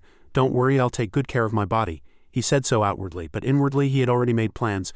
"Once I recover, I will personally reclaim the Zhao family's long-suffered humiliation." In the room, Monan sat cross-legged, circulating qi to heal his injuries. As soon as he finished, someone outside called him Brother Monan. Seeing Kuan Yin's worried expression, he quickly reassured her, "I'm fine now, don't worry." Receiving this answer, she also felt much relieved. "That's good." Kai Lei, who was sitting at the table, also spoke up, "Monan." He looked at him curiously and asked, "Dad, what's wrong?" He didn't beat around the bush and went straight to the point. "Dad heard from Wang Fu Yu that you've become the chief instructor of the special forces." Monan stood up from the bed and replied with certainty, "Yes, Commander Wang Fu personally appointed me." Wang Fu Yu propped his chin, a kind smile on his face. "Kai Lei, your son is really impressive. To invite him, I put in a lot of effort, and in the end I even adopted Kuan Yin as my granddaughter, and only then did he agree." Hearing this, her eyes showed uncontrollable joy. No wonder Commander Wang Fu suddenly adopted her as his granddaughter. It turned out she had been secretly protected by him all along. After some thought, Kai Lei also began to ask some of his perplexing questions. "Are you and Mew Girl together? Your lifespan is currently rapidly draining. What exactly did you do? Did you not drink the longevity spiritual herb that Mew Girl traded with me?" He gently explained the reason to his father. "Not yet. I still need about 10 days before I can take it to recover." He didn't want his son to suffer anymore and quickly objected, "That's too long. 1 day for you is equivalent to 3 years. No way." However, regarding this matter, Monan calmly asked, "Then Dad, do you have any heavenly flame stones or 9 yang stones? If you do, give me one and I can recover sooner." He folded his arms, a helpless expression on his face, finding it difficult to agree. "No, those you mentioned are rare treasures. However, I do have true flame stones, all fire attribute. Can they be a substitute?" Hearing this, a brilliant smile immediately bloomed on his face. "Good, I need 5, that should be enough." Kai Lei didn't say more, immediately leaving the room to attend to his own matters. "All right, I'll go get them for you now." The scene shifted to an ancient pavilion under a blue sky. The Zhao family elder stood with his hands behind his back, asking in a hoarse voice, "Kai Lei, why did you hurriedly call everyone over? What's the matter?" He sat majestically in his chair and said directly, "My son, for the sake of the Zhao family's reputation, recklessly engaged in battle with the Yin family, which caused his injuries to worsen. I need to take some resources from the family to treat him. According to the rules, I'm informing everyone." The Zhao family elder's eyes held a hint of curiosity and doubt. "What resources? Be clear." Kai Lei immediately stated an incredible number as soon as he spoke. "I need 10 true flame stone marrows. Anyway, we have them in our treasury." He immediately raised his hand, signaling refusal. "No, do you know how hard it is to get true flame stone marrows? Last time we put in so much effort to retrieve just a little from the illusion realm." Su Yuan stood behind, also struggling to explain. "These stone marrows are used by fire attribute disciples for cultivation. To take so many at once, that's definitely not possible." However, Kai Lei stubbornly cut the price in half. Alright everyone, let's meet halfway. 5. If 5 isn't possible, then you're deliberately trying to watch my son die. In the end, after some arguing, they compromised on the price. Alright, 5 it is. Monan was sitting cross-legged, one hand handing him a box. These are 5 true flame stone marrows. If they're useful to you, then use them well. He stopped cultivating and picked up the box. Also, Dad, where's Qingtai? Kai Lei replied. The young girl with the zither, she had a bit to drink and went back to her room to sleep. He pointed outside the door. By the way, tomorrow the Cao family, Wang family, Star Lua sect and Yin family are all coming to challenge us. Remember not to show your face, otherwise they'll target you. Kai Lei turned his back, waved his hand and left. Dad's going now. You rest and recover in peace. The door slammed shut and Monan softly mumbled, it seems because of my injury Dad looks down on me. He made up his mind that once he recovered he would definitely give his father a surprise. Monan once again sat cross-legged, shouting drink. Red fragments flew out from the wooden box encircling his body. Monan's power gradually approached these red fragments. When the two collided, plumes of smoke billowed. When the red fragments disappeared, Monan let out another cry of ah. A blurry golden dragon shadow emerged from his body. Monan was drenched in sweat. Perhaps only by collecting all 6 fragments and giving them to the power of the reincarnation dragon can it truly be revived. From where did he retrieve a golden elixir? But that dragon can be ignored for now. This golden core can finally be put to use. Monan no longer hesitated, immediately put the golden core into his mouth, furrowed his brows and instantly formed hand seals. 2 extremely cold and extremely hot currents of qi began to surge from his body. Yin-yang realm power absorption yin-yang. Monan extended both hands with a white glowing spot on one side and a black glowing spot on the other. This was the yin-yang realm technique, power absorption yin-yang. In the depths of Monan's subconscious, 2 yin-yang whirlpools gradually formed. Behind him, a giant golden dragon raised its head and coiled, its blood mystic and yellow. A dragon fighting in the wilds, its dragon claws stretched out, grabbing the 2 yin-yang whirlpools. As the golden dragon tried to grasp the 2 whirlpools, Monan roared, Yin-yang realm shatter for me. The 2 whirlpools merged into one, forming a symmetrical yin-yang whirlpool. He jumped up with joy and cheered, finally reaching the yin-yang realm. Moreover, the spiritual consciousness of the 7 lives flower in his sea of consciousness was also maximized. He could now perceive everything within a 3-kilometer radius. On the day of the decisive battle, the audience gradually took their seats. Gao Ba, with his legs crossed, said, Kai Lei, today marks the beginning of your Zhao family's decline. The Taoist priest from Shu bowed and said, once the Zhao family is defeated today, I wonder what else you'll want. Another spectator also spoke, Kai Lei, you've offended so many people, I wonder how you'll die. The person sitting next to Kai Lei reminded him, this time I'm afraid they won't give up easily. Kai Lei was also unapologetic. They won't give up easily, it's us who won't give up easily. If they want to fight, let them come. An elder of the Zhao family also spoke, everyone please don't get agitated. Things are not that simple. The reason these few big families are so arrogant and domineering is definitely because they have the support of Tianhe City and Dan City. He thought of a game of chess, muttering, they want to consume our strength. Don't forget, the illusion realm is about to open. Once our strength weakens, who will gain the most? We will suffer even greater losses. A fierce-looking man gritted his teeth and said, damn it, if it weren't to preserve our strength for the illusion realm, we would have fought them to the death long ago. Another hand rested on his shoulder. Then let the younger generation go. They should also contribute to the family. People from the Wang family jumped down from the audience saying, Mo the sick ghost, I heard your son is here. Why isn't he showing up? Call him out. He pointed in a direction, his eyes burning with anger. He dared to kill my son. This score will be settled here and now. Kai Lei seemed to have heard a joke, laughing so hard his eyes couldn't open. You want to settle the score with me? If you want to avenge your dead son, then go and produce a turtle grandson and let him come find my son. The Wang family member was furious and said, are you tired of living? Gao Ba gave him a sinister look. Brother Wang, calm down, don't rush. Today is about the younger generation. Let them sort it out themselves. We'll just sit here and watch, another person also said proudly. That's right. Today we invited the Taoist priest from Shu here to let him see the heroic demeanor of the younger generation. A little guidance would also be very beneficial. Let the younger generation go. The Taoist priest from Shu stroked his beard with a smile. Today I'm just here to watch the excitement, don't mind me. Someone said that this Taoist priest from Shu was unknown half a year ago, but suddenly received the inheritance of the Shu mountain sect master, and in just half a year he stirred up trouble in Kangwu domain. A fierce-looking person walked down the ring. The slut who injured me last time, get out here. Zhao Zhao didn't even glance at him from the stands, disdainfully saying, a subordinate of a defeated general. Dahao pointed at her and said, slut, this time I won't be careless like last time. Zhao Zhao jumped off the ring without hesitation. He was just putting on an act, nothing more than a high-density defensive wall. He was gesturing wildly inside the protective layer. Do you think I only have this much ability? As a result, another protective layer formed around Dahao. The crowd in the stands immediately started discussing what is the second layer, a furnace pattern? Dahao proudly took out a blue bead. This was a magical artifact obtained from the Taoist priest of Shu. Let's see how you'll break it, he proudly shouted. Who goes there? Gao Ba in the stands could no longer contain his joy and cupped his hand, saying, Taoist priest of Shu, this magical jade bead of yours is very valuable. The Taoist priest of Shu laughed heartily. It's a pity there's only one. Otherwise, if we each had one, no one could stop us once we entered the dragon-ruined illusion realm. He glanced at it, muttering, I'm just a businessman, this is nothing. I once sold a Tibetan divine statue. That was the real treasure. Below the ring, Zhao Zhao had already punched Dahao. The two continuously clashed, but Dahao's protective layer remained unharmed.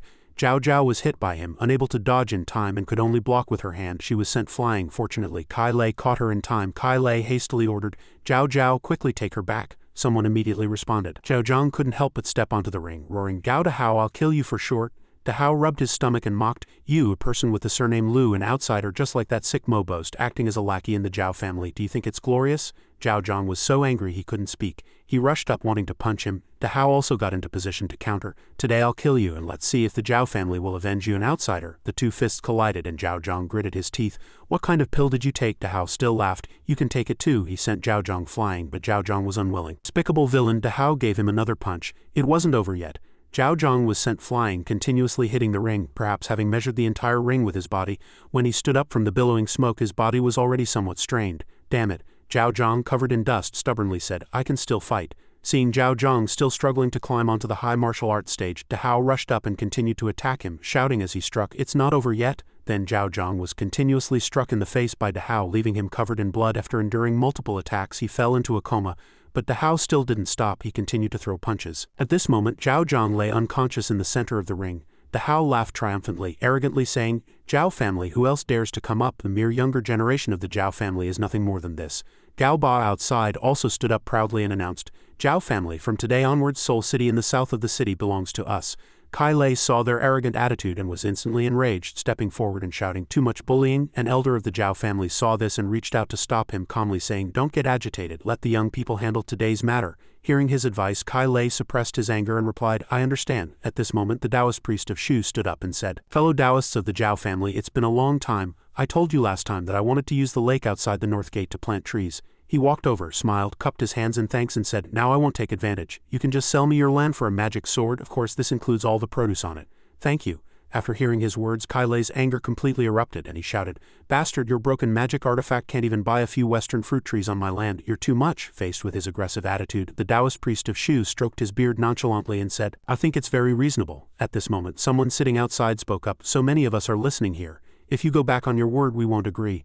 The bald old man from the Wang family also quickly pressed, Zhao family, you've already agreed to sell. Are you still going back on your word? Suddenly, the Taoist priest from Shu shouted, Today, whether you sell or not, you'll sell. How about giving this old Taoist priest from Shu some face? As soon as his voice fell, a series of footsteps sounded, and a voice asked, Taoist priest of Shu, do you dare to ask for my face? As the voice fell, a young man jumped from the stands onto the ring. After he stood firm, everyone gasped when they saw his face. Monan, it's Monan, cousin Monan, it really is him. When the Taoist priest from Shu saw him, his eyes widened and he stammered, You are? Monan looked at him sneering. It seems the Taoist priest from Shu doesn't recognize me. It was then that he remembered, happily ran to Monan and said, Immortal Master Mo, why are you here? Seeing his strange attitude, Gao Ba wondered, Do the Taoist priest from Shu and this young man know each other? Kai Lei was also very surprised to see this scene, secretly thinking, What's going on? The Taoist priest from Shu seems very afraid of Monan. The Taoist priest from Shu's attitude now completely changed. He said warmly, Immortal Master Mo, how have you been recently? Faced with his respectful attitude, Monan just snorted coldly. Dahao saw him and scornfully said, Little beast, it's you and you've come at a good time. He cast his magic and loudly said, Do you think having 2 lion's roar techniques makes you so formidable? Look at my 2 layers of protective walls. I'll let you know what despair is. Faced with Dahao's threat, Monan impatiently asked, Are you still treating me like a sick cat now? He turned his gaze to the old men from before, making them very nervous. He spoke, If you want revenge, come at me together. He then pointed at the people in the stands and spoke, If you don't take action today, you won't get another chance in the future. As Dahao jumped up, waving his hand, preparing to strike, he loudly scolded, Damn it, little beast, you dare to look down on me, you deserve to die. The attack was unleashed, but Monan had already quickly jumped up to dodge. This greatly surprised Dahao. Monan looked at him and said in a deep voice, Is that all you've got? He raised his hand to the sky and at the same time announced, Today I'll teach you a lesson. Suddenly a lightning bolt struck down and Dahao had to retreat. This was the myriad laws transforming into heavenly thunder. Monan held the lightning bolt and said coldly, What is an attack? Seeing the powerful attack coming, Dahao quickly activated his shield and he stammered in shock. What is this? The lightning struck Dahao's shield and the shield gradually shattered, making him cry out in horror. Just this, the protective wall has cracked. The the lightning pierced through the shield, directly hitting Dahao, causing him to spit out a mouthful of blood. Subsequently, lightning bolts continuously struck him. Gao Ba in the stand saw Dahao being hit by multiple lightning bolts and was so shocked that cold sweat dripped down his face. The foreign man saw this scene and also spoke with great worry. Holding heavenly thunder in his hand, it really is like holding a glowing long whip. It's terrifying. At this moment, Dahao had already fallen to the ground, and the Taoist priest of Shu was so frightened that he knelt down and begged for mercy. "Immortal Master Mo, please spare my life." Mo Nan turned around and looked at him, frowning unhappily. "It seems you've forgotten your oath from back then." Mo Nan stood majestically on the mountain peak, his clothes fluttering, his eyes cold. "I said back then that you should stay 100 li away from me. It seems you've forgotten." The Taoist priest of Shu trembled as he knelt on the ground, his hands clasped, his voice shaking as he pleaded, "Immortal Master Mo, please spare my life. If I had known you were also in Kangwu domain, I would never have come," he hastily begged, his tone sincere. "This time I've discovered another divine statue, and it definitely contains golden words. Please spare me this one time. I'm willing to offer the information directly." A voice of dissatisfaction and anger came from behind. "Taoist priest of Shu, what are you doing?" The Taoist priest of Shu was startled, his face changed drastically, and he roared, "Bastards, quickly kneel and beg Immortal Master Mo for mercy. If you want to live, hurry up." He still stiffened his neck, his face full of resentment. "You!" At this moment cold footsteps sounded, and a useless wretch scared half to death by a small thunder technique. "Our Wang family will never beg for mercy. Today we'll simply raze the Zhao family to the ground." A wild laugh rang out. "What boldness from the Wang family! Then our Star Luo sect won't be left behind. 30 years of prosperity in the east, 30 years in the west. Today the Lord of Soul City should also be replaced." He remained unwavering, expressionless, and his tone was cold. "I don't intend to accept your surrender either." The lightning struck, exploding into lightning storms, sweeping away everyone in the crowd. Heart-wrenching screams rose and fell, and in the chaos, Wang Zhang roared ferociously, "Quickly stop him, use a magic artifact to resist." The crowd panicked, their eyes gradually burning with both fear and admiration. "My goodness, is this our cousin? When did he become so powerful? Is he really holding heavenly thunder in his hand?" Just then, the Star Luo 7 appeared, and cheers erupted from behind. "It's the Star Luo 7, we're saved." He looked at Mo Nan arrogantly. "Kill him. From today onwards our Star Luo 7 will reach a higher level." The Star Luo 7 shouted, forming hand seals, and monstrous beast phantoms appeared. They roared in unison, each step shaking the ground, charging directly at Mo Nan. That person laughed maniacally, his tone full of disdain. "This Mo Nan relies entirely on the Heavenly Master's divine thunder, but the Star Luo 7's beast soul attacks will directly strike the sea of consciousness." Another person nodded, his eyes filled with agreement and viciousness. "The Star Luo 7 can use strength to avoid weakness and strength to overcome weakness. This kid is dead." However, in the strong wind, Mo Nan still stood tall, his hands on his hips, his eyes indifferent. "Do you dare use soul power attacks in front of me?" The beasts roared in unison, stomping their feet like thunder descending. Waves of soul power surged, and worried shouts continuously erupted from the crowd, trembling with fear. "Mo Nan?" But Mo Nan just smiled slightly, his tone calm and firm. "Everyone, don't worry, I'm fine." A mysterious barrier instantly formed, enveloping Mo Nan's body. The light was dazzling, and the void violently trembled as if heaven and earth were about to crack open. Lightning whips struck down like divine punishment. Tearing through the void, the fierce beasts let out shrill roars, their giant bodies shattered, blood splatter dyeing the ground red. The crunching sound of breaking bones rose and fell, chilling to the bone. A rich smell of blood permeated the battlefield. The Star Luo 7 were shocked, their faces pale. The lightning whip in Mo Nan's hand shone with dazzling light. Lightning bolts like blades tore through the sky, cutting the beast bodies into pieces. Before they could catch their breath, the lightning whip spun like an enraged lightning dragon, roaring and charging directly at the Star Luo sect members. His eyes were furious, bloodshot. He stood tall, his aura like a mountain, his eyes sharp. "You're still so fierce after being at a disadvantage. It seems people like you have been out of society for too long, living too presumptuously."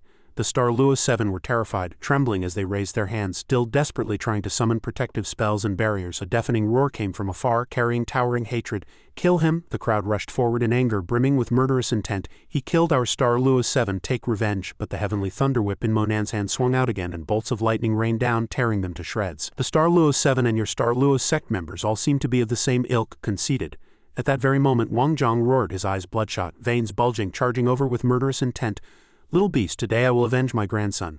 Mo Nan coldly controlled the heavenly thunder in his hand, letting him rush to his death. A lightning bolt tore through the sky, a thunderous boom shook heaven and earth, and Sword Chi clashed head-on with the heavenly thunder, creating a massive explosion. He brandished his sword and said, "It seems your heavenly thunder is nothing more than this." Subsequently, Wang Zhang took a deep breath, concentrating his aura in his dantian.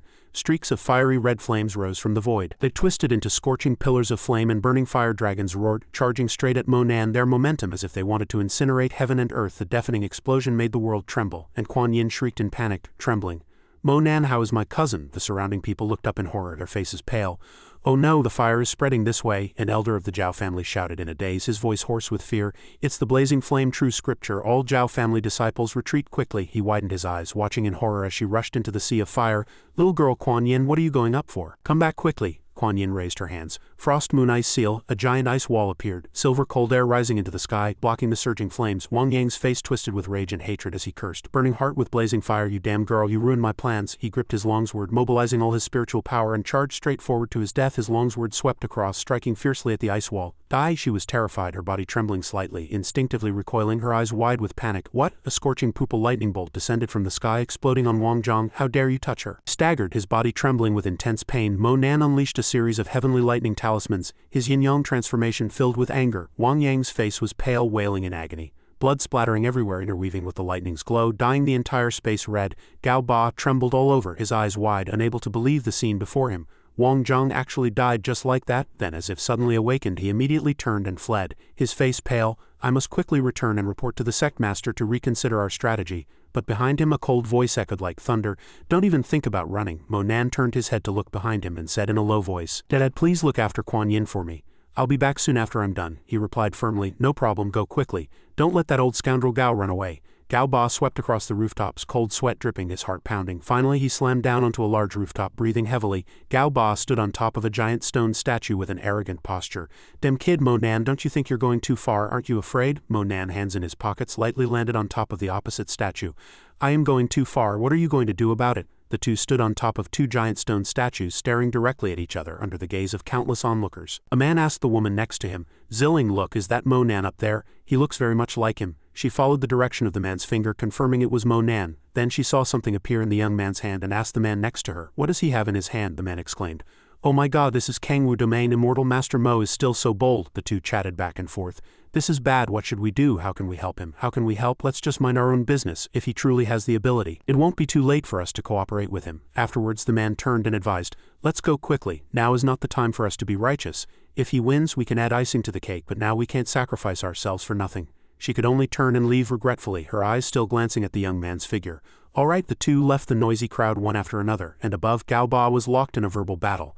Mo Nan, today you've already killed so many of our Star Luo sect members. How about we each take a step back and stop here? From now on, our Star Luo sect and your Zhao family will mind their own business. How about it? He replied indifferently. Do you think that's possible? Then he said firmly. Only the Zhao family guard Soul City. As he spoke, he activated the heavenly lightning whip. Those who do not submit, kill without mercy. Seeing this, Gao Ba no longer negotiated. He began to unleash his ultimate move. The Zhao family, with just you alone, still dreams of ruling Soul City? Dream on. As the heavenly lightning whip flashed across the sky like lightning, his entire body was tightly encased in a water curtain. The two forces collided, causing a considerable explosion. When he retracted the heavenly lightning whip, the water stream still clung to it, much to his surprise. The transformation of power is truly peculiar. It actually entangled my heavenly lightning whip. The crowd below began to discuss. He also found the answer among them.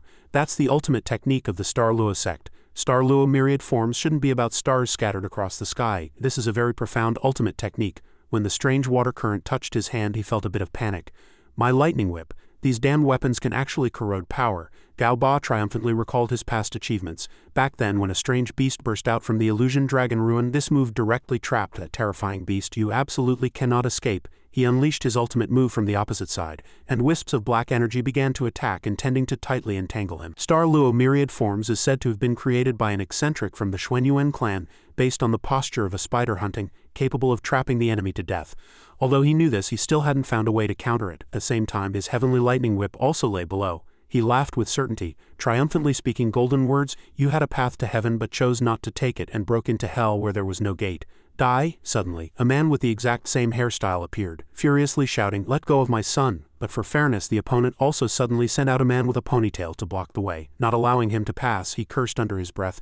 Damn it! Gao Ba was still immersed in his masterpiece, full of vigor. So what if you can control heavenly lightning in front of my Star Luo myriad forms? Everything must surrender.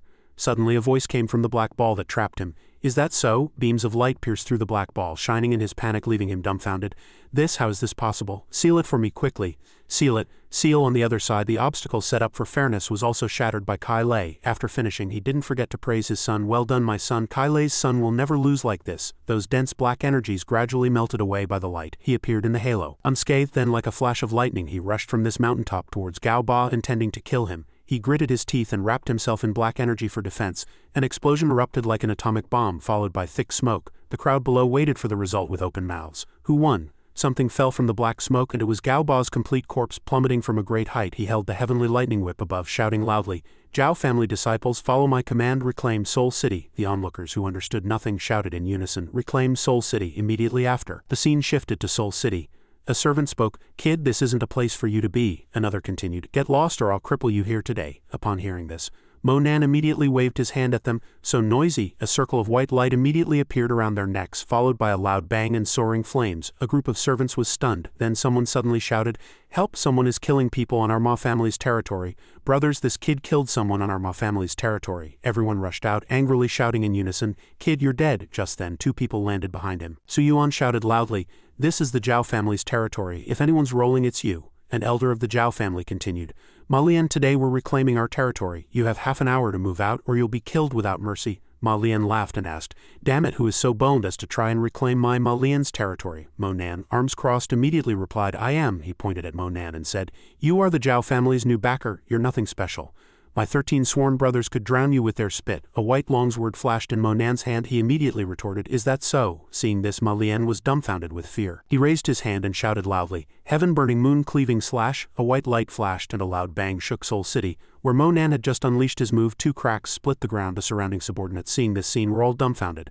Many fell, their bodies strewn haphazardly. Su Yuan mused gravely, what kind of monster is Kailei's son? His cultivation is much stronger than mine by more than just a little. Monan glanced at him and asked, where are he and the remaining 12 brothers? He immediately replied, all right, follow me. With that, the two stomped the ground and leapt away, leaving this place. The family members who followed behind shouted in unison, Zhao family disciples, charge and reclaim our city. They charged into battle, shouting, kill, in unison. The scene shifted to under the setting sun, the sky having turned orange-red and Soul City bathed in a golden glow. The scene shifted to the Star Luo sect hall, where Sect Master Luo angrily slammed the table, roaring, this is preposterous. Our Star Luo sect suffered heavy losses this time. We must get it all back with interest. He turned and cursed. Cao Kun, your grandson, even said his Kirin child was killed by him. Can you really tolerate this? Cao Kun replied, of course not. That kid definitely has some secret on him. He also said, don't worry, the Sand King also suffered at the hands of that beast Monan in Sand City. This time, after the Zhao family enters the Illusion Dragon ruin, we will launch a surprise attack on them. He listened, then asked, can Sand City really be relied upon? You know that girl in Sand City is temperamental. Who can say for sure? Cao Kun immediately reassured him, don't worry, in the face of profit everyone will cooperate. The illusion is about to open, just endure one more day. The scene shifted to the entrance of the Zhao family, where Monan was wiping sweat, thinking wearily, today I used 7 or 8 parts of my strength to shock everyone. I'm really exhausted. Suddenly Kuan Yin's cry interrupted his thoughts. Brother Monan, it's bad. She said breathlessly that Qingtai was missing. Monan asked in return, what happened? Kuan Yin began to recall. After she returned, she wanted to talk to Qingtai, but when she rushed to Qingtai's room excitedly, she found the room a bit messy. Qingtai was gone. She asked the butler and everyone helped search, but she still couldn't be found. Kuan Yin asked worriedly, Brother Monan, did she leave on her own or was she kidnapped? Monan placed his hand on her shoulder, comforting her. Don't worry, I will definitely find her. If anyone dares to harm her, I will kill their entire family. He placed his hand on his forehead and commanded, Divine Sense activate. A blurry scene appeared as his divine sense spread, covering the entire city. Monan closed his eyes and frowned, calling out with difficulty, Yan Qingti's shadow is not within a 3-kilometer radius. Then he turned, you wait here first, I'll go look for her. Kuan Yin grabbed his hand to stop him. No, Kuan Yin said firmly. I want to go with you, he replied with a smile. All right, let's go to the North Gate now. It's the closest to Yan Qingti's room. If she was kidnapped, the North Gate would definitely be the best choice. With that, the two flew off at extreme speed. Arriving at the North Gate of Soul City, Monan raised his hand and commanded, open. Countless lights surrounded him, forming a spherical shape. Monan closed his eyes and concentrated his spiritual sense to search, thinking, not here either. Kuan Yin spoke, Brother Monan, do you think she left on her own? He replied, this is Kangwu domain and she doesn't know anyone. Why would she leave on her own? Impossible. She mused dejectedly. It's not impossible for Qingtai to leave. The two leapt again, and Monan said, let's continue searching outside the city. Kuan Yin agreed, okay. Arriving in the wilderness outside the city, he suddenly exclaimed in surprise, found her. She immediately followed up, where? Let's go find her quickly. Monan immediately replied, follow me. The two delved deeper into the forest. Qingtai was crying there, sobbing, how can I not find it? Seeing this, Monan immediately shouted in anger, Qingtai, what are you doing here? She turned around, tearfully crying out, Monan, Kuan Yin, how are you two here? He, arms crossed, angrily said, I was just about to ask you that. Qingtai stood there, too embarrassed to speak. Monan then raised his voice, I told you to stay at the Zhao mansion. What are you doing running out here by yourself? Kuan Yin stood behind, gently hitting his back, playfully shouting, are you trying to die? How can you talk to her like that? Don't ask anything. She placed her hands on her hips, sighed helplessly, then took Qingtai's arm and said, Qingtai, let's go talk over there. Kuan Yin glanced at him and said, let's ignore him. Monan thought helplessly and confusedly, what's going on? The two girls walked slowly, chatting. Kuan Yin smiled and asked the one beside her, Qingtai, is your online personal profile true? It says your birthday is November 20th. Qingtai's cheeks flushed and she shyly nodded in affirmation, yes. After hearing her reply, Kuan Yin smiled and said, Then I'm 3 or 4 months older than you, so I'm the older sister. Qingtai didn't speak, just looked at her curiously. Kuan Yin showed a thoughtful expression and whispered, Mo Nan, he's very capable. I heard you crossed the Gobi Desert with him. What do you think of him? I pretty much know.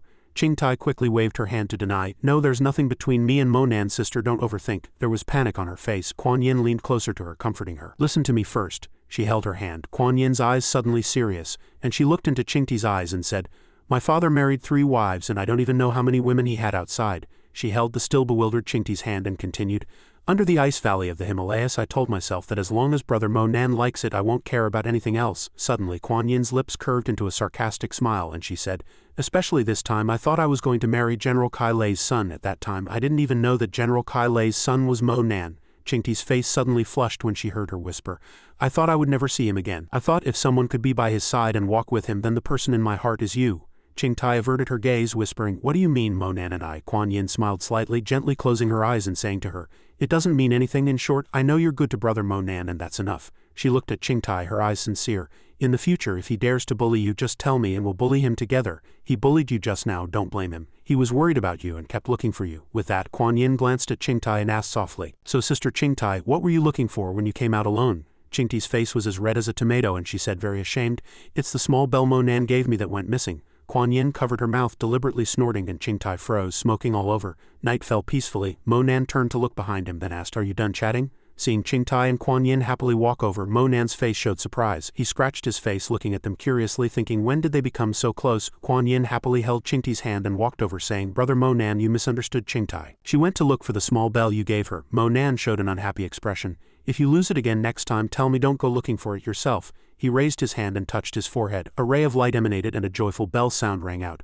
Found it, Mo Nan quickly rummaged through the grass, took out the bell and handed it to Qingtai with a smile. Here you go. She took the bell, her eyes intently fixed on his face. Outside the Zhao family gate an excited voice came. Seeing the 3 standing outside, a loud shout rang out. Young Master Mo Nan, you finally returned. A young disciple walked over, respectfully bowing his head and saying, General Kai Lei ordered that. Once you returned, you should go to the main hall, Mo Nan replied. I understand. He smiled at the 2 girls and said, You 2 go back to your rooms first, I'll go to the main hall. Kuan Yin smiled and looked at him, replying, You go ahead. In the Zhao family main hall, Mo Nan slowly walked in. Mo Nan looked at Wang Ling and Bizi, a man and a woman leisurely sitting and drinking tea, wondering how they came to be here. Weren't these 2 originally following Wang Yingji? Now that the Wang family was almost annihilated, these 2 were still drinking tea. General Kai Lei saw him and happily called out, Nanner, you're back. Zhao family elder stood before him and said, Mo Nan, you've come at a good time. These 2 heroes who have turned over a new leaf have brought us a great surprise. He curiously asked, What surprise? Wang Ling stood up and said, Originally, the Cao sect and the Wang family had a cooperation. She continued, They planned to manufacture 12 magic artifacts. This time, the Wang family overestimated themselves by becoming enemies with you, and consequently brought about their own destruction. The Cao sect must have swallowed up even the Wang family's share, Bizi also added. This time the 2 of us came to offer information on this matter. We can play the role of the mantis stalking the cicada, unaware of the oriole behind. Mo Nan stroked his chin, pondering. So these family sects entered the illusion realm, primarily to manufacture magic artifacts. He recalled Taoist Chu's plea, Immortal Master Mo, I've discovered another divine statue this time, and it definitely contains golden words. Please spare me this one time. I'm willing to offer the information directly. He was filled with doubt.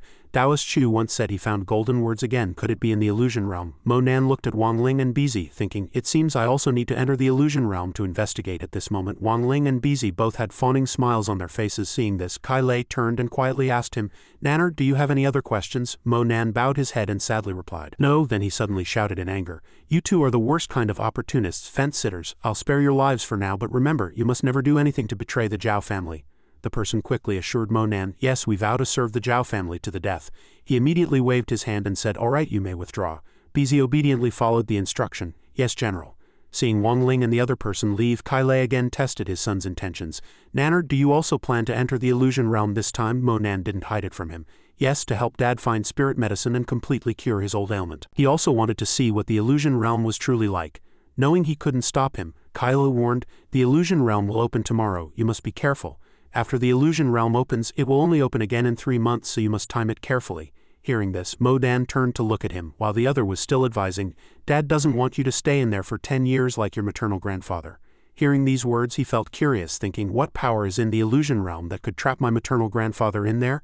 The next morning, the entrance to the illusion dragon ruin was already crowded with many people, and they were still discussing after waiting 10 years. The illusion realm is finally opening again. In addition, Chen Zheng also firmly stated that this time they must seize the opportunity to collect all the resources inside and not let them leak out, because not only will enemies be watching them, but there are also dangers lurking within the illusion realm itself.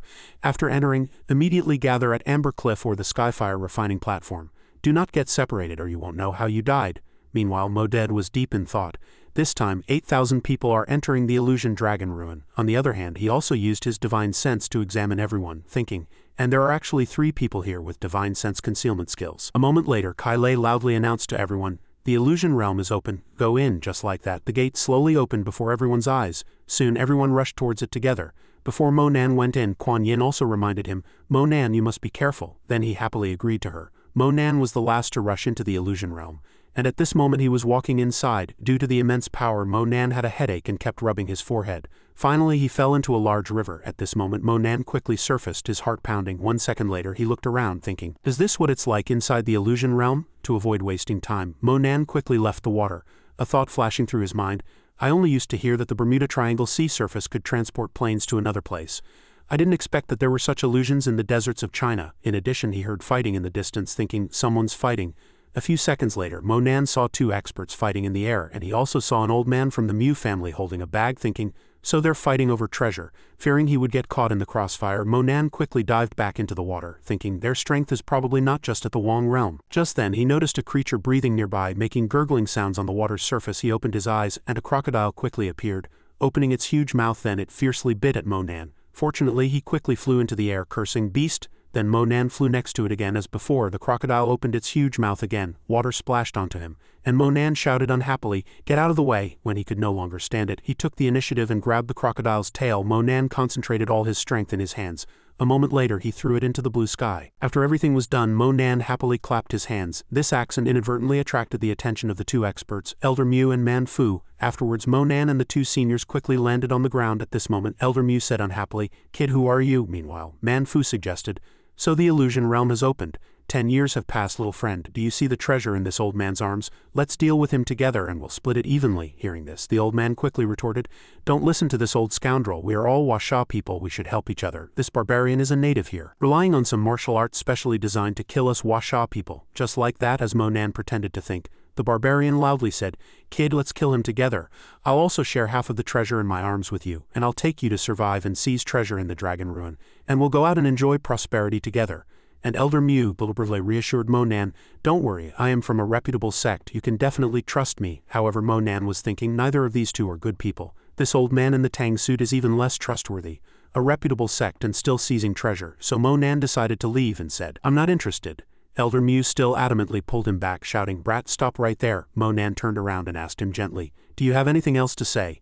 Elder Mu replied without hesitation, "Are you trying to be a mantis stalking the cicada, unaware of the oriole behind? Secretly hiding outside, waiting for us to both be injured so you can take advantage?" On the other hand, he also firmly said, "Don't even dream of it. Today you either join my side or you cripple both your arms and leave." Mo Nan angrily unleashed his divine power, unhappily threatening, "You really shouldn't provoke me." Elder Mu grew even angrier, "Brat, you're asking for death." Immediately after, a loud bang erupted. Afterwards he looked at his hand, thinking, with my strength, taking one head-on blow actually made my arm go numb. Is this old man truly from an ancient martial arts family?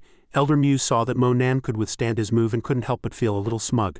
To have such cultivation at such a young age is quite interesting. Then he began to split himself and provoke, "Try this move of mine again." He quickly observed the opponent's moves with his divine sense. Meanwhile, Mo Nan also found Elder Mu's speed too slow. A moment later, he struck the old man's chest with a palm, shouting loudly, 14 heaven-mending hands. Elder Mu immediately channeled internal energy and praised Mo Nan. "Good kid, what kind of move is that?" After speaking, he suddenly disappeared into thin air. Even so, he still guessed Elder Mu's move, muttering to himself, "This is wood, element true chi, azure wood true chi." However, Mo Nan's leg was still entangled by this move, making him feel very uncomfortable. A sound wave appeared, illuminating the sand like a huge explosion. At this moment, his body was buried in the sand up to his neck.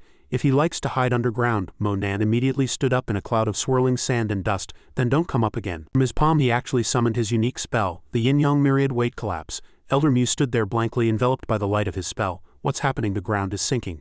As soon as he finished speaking, he fell into a huge deep pit, screaming loudly, Manfu watched this scene, his jaw dropping in surprise, thinking, who exactly is this kid? A magnificent cliff scene came into view, accompanied by misty clouds. A princess there frowned, hands crossed, while her guard respectfully asked, "Princess, are you interested in this young man?" Monan meanwhile was leisurely walking by the sea while the two girls kept chatting. "I've never seen anyone capable of captivating someone for so long. He's still too demanding." Afterwards the princess gently glanced at the guard, her mood seemingly not good. "I went all the way from the North Pole thinking there would be truly passionate men here, but it seems all men in the world are the same, weak and useless." The guard gently glanced at her and with a bright smile explained, "Isn't he? He's younger than the princess and dares to fight with people from an ancient martial arts family. The princess's standards are too high." After hearing this, the princess turned her head and looked into the distance. "No, too weak at most half. Let's go, let's look elsewhere." The guard happily replied, "Okay." Suddenly, Monan quickly jumped into the deep large pit from before. Elder Mew lay on the beach rolling his eyes and spitting blood. "I told you not to provoke me." Perhaps something caught his attention. He picked up a sparkling green jade stone.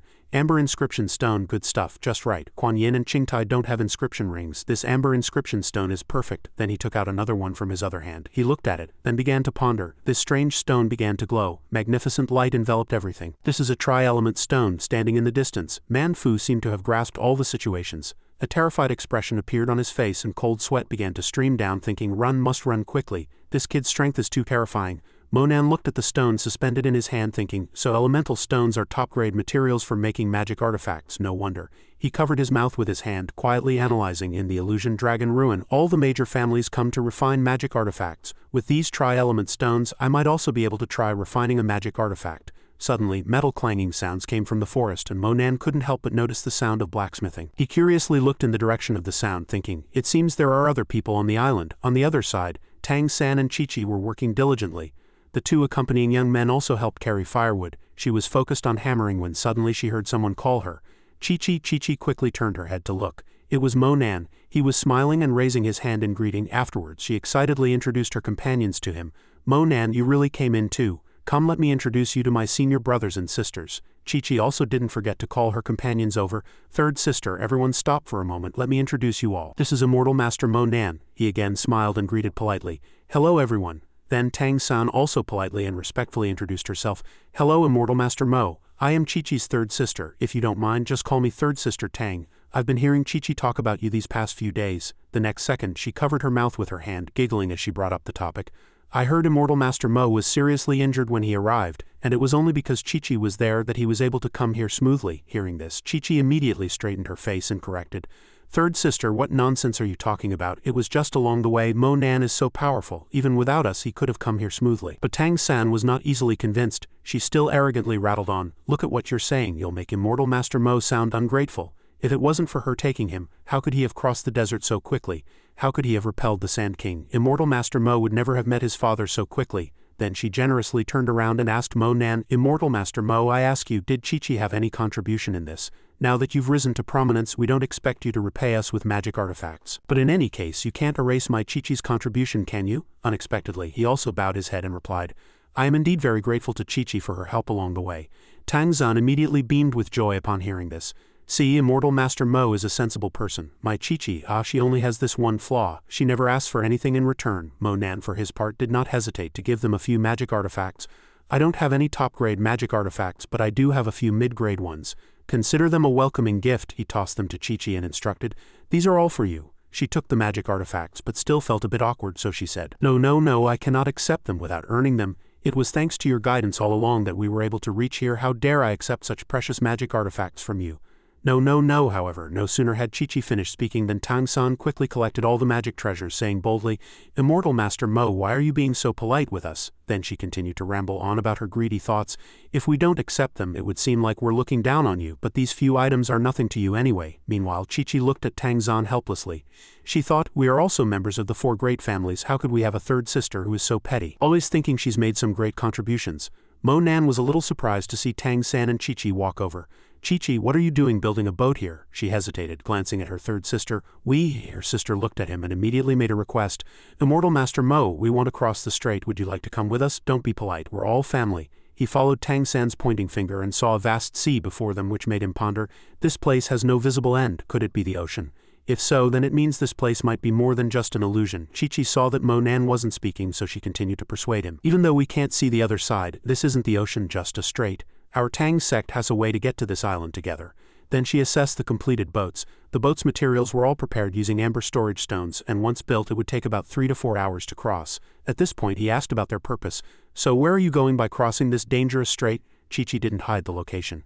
Of course we're going to Amber Cliff, which I'm sure most people will go to. 10 years have passed and who knows how much amber will have formed there. Then she turned to Monan and pleaded, if we can get an amber storage stone, it'll be worth it. Amber Cliff is just across the Great Strait, let's go together. He no longer hesitated and readily agreed. Very well, Chi-Chi was overjoyed to hear this. With you I'm completely at ease on this trip, I won't be afraid of danger. Seeing her reaction he just smiled and didn't say anything more. When the boat set sail, Tang San still confidently stood at the bow like a captain. Alright brothers and sisters of the Tang sect, today Immortal Master Mo is on our boat, so everyone put in some effort, don't let him look down on us. Just then a huge wave came, scaring her face pale. Instantly the boat was slammed to one side. After the sea calmed, the people on board were also exhausted, showing signs of seasickness. Chi-Chi looked at this scene, speechless with helplessness. Every time we advance, we're slammed back by huge waves. If we continue like this, everyone's true chi will be exhausted. At this point she turned to him for help. Monan, do you have any ideas? He pondered for a moment, then looked at the flocks of seagulls in the sky. Monan had a flash of inspiration. He got it. A golden light shot out from his fingertip, instantly piercing a seagull. Immediately after, the seagull fell into the sea. Chi-Chi looked at this scene, asking blankly, but what's the use of this? Monan still played mysterious. You'll know in a moment. Meanwhile, a dark shadow appeared where the bird fell, and Monan quickly shouted, the driver is here. Immediately after, a shark leaped out of the water. He immediately picked up a rope and prepared to throw it. Since you're here, don't think of leaving. The rope was thrown and hooked onto the shark's body. As it charged forward at high speed, the boat also moved rapidly. Monan shouted, forward. Chi-Chi saw this scene and praised, you still have a way, Monan. The two crew members also echoed their praise. As expected of Immortal Master Mo, Immortal Master Mo is truly amazing. He can even control the shark's direction. At this moment, another huge wave struck. He quickly warned everyone, a huge wave is coming, everyone be careful. The two crew members still foolishly cheered, we broke through the huge wave, excellent. Until dusk, the group finally arrived at Amber Cliff. At this point the shark was also panting heavily. The two crew members even suggested, why don't we roast this shark and eat it? The shark, hearing this, was so scared it almost fled. Monan also advised, forget it, let's release it. Chi-Chi looked around, then pointed at a mountain and said to him, Monan, look at that mountain, that's where amber stones are born. But she hesitated. However, let's go first thing tomorrow morning. Hearing this, Monan tentatively asked, is it very dangerous at night? Chi-Chi replied truthfully, it's very dangerous at night, let's go tomorrow morning while there are fewer people and we'll be safer. Monan turned to the two crew members who were also fearful, stammering, wanting to persuade him. He understood their intention at a glance and didn't force them. All right, we'll go first thing tomorrow morning. The scene shifted to Amber Cliff, where amber-colored crystals were tightly embedded in the rocks. At the end of the path, a light guided along the corridor. Monan and his group proceeded along the path leading upwards. Chi-Chi, with a trace of fatigue on her face, spoke, let's hurry up. Many martial artists arrived early yesterday. Hearing this, Monan turned to look at her. Immediately after, something caught his attention. It turned out that in front of them some people's bodies lay scattered. An arrogant voice came from above, hand over everything, you can go up the mountain with half, otherwise get lost. Seeing the other party, Chi-Chi couldn't help but angrily speak, damn it, it's the people from Tianhe City, they must have seized control of the mountain last night. Hearing this, Monan pressed, people from Tianhe City? At this moment Chi-Chi's gaze lowered. Her voice also softened. We can't afford to provoke Tianhe City, let's hand over some things. Suddenly Monan turned around and calmly replied, this Amber Cliff doesn't belong to them, I won't hand over anything. His words left the other party speechless. You're too stubborn. The leader here kept threatening. If you don't hand over anything, if you don't, you die. The faces of several young followers showed obvious fear. Chi-Chi frantically urged Monan, Immortal Master Mo, we, the bald young man walking behind scoffed, another person who wants to go against Tianhe City. The man in blue looked cautiously but didn't forget to add, damn it, don't say anything more. Don't you know how those people died last night? Tang Zhen angrily pointed at him and shouted, Monan, if you want to die, don't drag us down. The leader here excitedly and confidently swung his sword and charged at him. Everyone look carefully. This is the consequence of not handing over. Monan caught the opponent's attack with his bare hands. He coldly looked at the sword blade and spoke, seeking death. With that, a force suddenly erupted, enveloping his body. The person's face instantly changed. What's going on? The true chi is so strong, this isn't good. The leader frantically begged for mercy, only to hear Monan coldly utter two words. Too late. The next second, he launched an attack on the opponent. Fourth form, Immortal Slaying Hand. Monan's challenging gaze swept over the remaining people. His companions all looked fearful, not saying a word. He blew everyone away and debris splattered. Seeing this, Tang San's hands trembled, stammering, people died. The remaining people quickly knelt. Mercy, don't kill us. Everyone understood and offered him precious treasures. Grand Master, Great Immortal Master, these are our things. Monan quickly reached out and took those things. If you want revenge in the future, just come find me. Then he glared and roared, Scram! Everyone immediately scurried away, scattering in all directions. Dare not. Thank you, Immortal Master Mo, for sparing our lives. At this moment, Chi-Chi walked forward with admiration in her eyes. Mo Nan, you're amazing. Tang San pulled her from behind and looked at him and smiled. Immortal Master Mo. Tang San took the opportunity to step forward. Immortal Master Mo, I just had a distant relative whose half of his treasures were stolen by those people and now they're all in your hands. Quickly give them to me, I'll transfer them to that person. Hearing this, Chi-Chi immediately showed a worried expression. Third sister, what are you trying to do again? Tang San angrily frowned and scolded, don't mind me. Seeing the two arguing, Mo Nan said, oh, then indulged them, glancing at the remaining people. I wonder which one wants my spoils of war. Step forward and let me see. No one dared to make a sound. He turned to Tang San full of provocation. It seems your relative doesn't have the guts to step forward. She was so angry she could only utter one word. You? Chi-Chi grabbed her hand, her face filled with apology. Third sister, enough. Immortal Master Mo saved us, otherwise you wouldn't even know how you died. I know. Tang San pushed Chi-Chi away forcefully and said loudly, get out of the way, you're too thin-skinned to speak, let me do it. The next second she pointed at Mo Nan's face. Immortal Master Mo, I think it's better if we clarify some things. Mo Nan reached out and scratched his head, full of confusion. What do you want to say? Tang San angrily replied, you, the dignified Immortal Master Mo, should know how to repay kindness. Our Tang family has helped you a lot on this journey, haven't we? At this moment she began to complain. Without our Tang family's support, could you become a professor at the school? Could you defeat the Cao family? We've put in so much effort for you. Have you ever properly thanked us? Suddenly Chi-Chi spoke up from behind to clear things up. Third sister, things aren't at all what you heard. Dad invited him to be a professor, and it's also because of him that our Tang family was spared. Don't say anything more. Her words made the other person even angrier. Tang, Chi-Chi, you ungrateful thing, shut your mouth. I'm just using our Tang family as an example. Everyone quickly grabbed Chi-Chi. Apologies, she shouted loudly. Stop them here, Mo Nan coldly said. You'd better get lost now, otherwise I'll kill you. Tang San sneered. Do you think I'll be scared by your threats? Yesterday when crossing the sea you couldn't even bear to kill a shark. With that she adjusted her glasses and left. Everyone come quickly and see. This ungrateful fellow, our Tang family helped him so much back then, and now that he's successful he's turning his back on us here. Everyone responded in unison.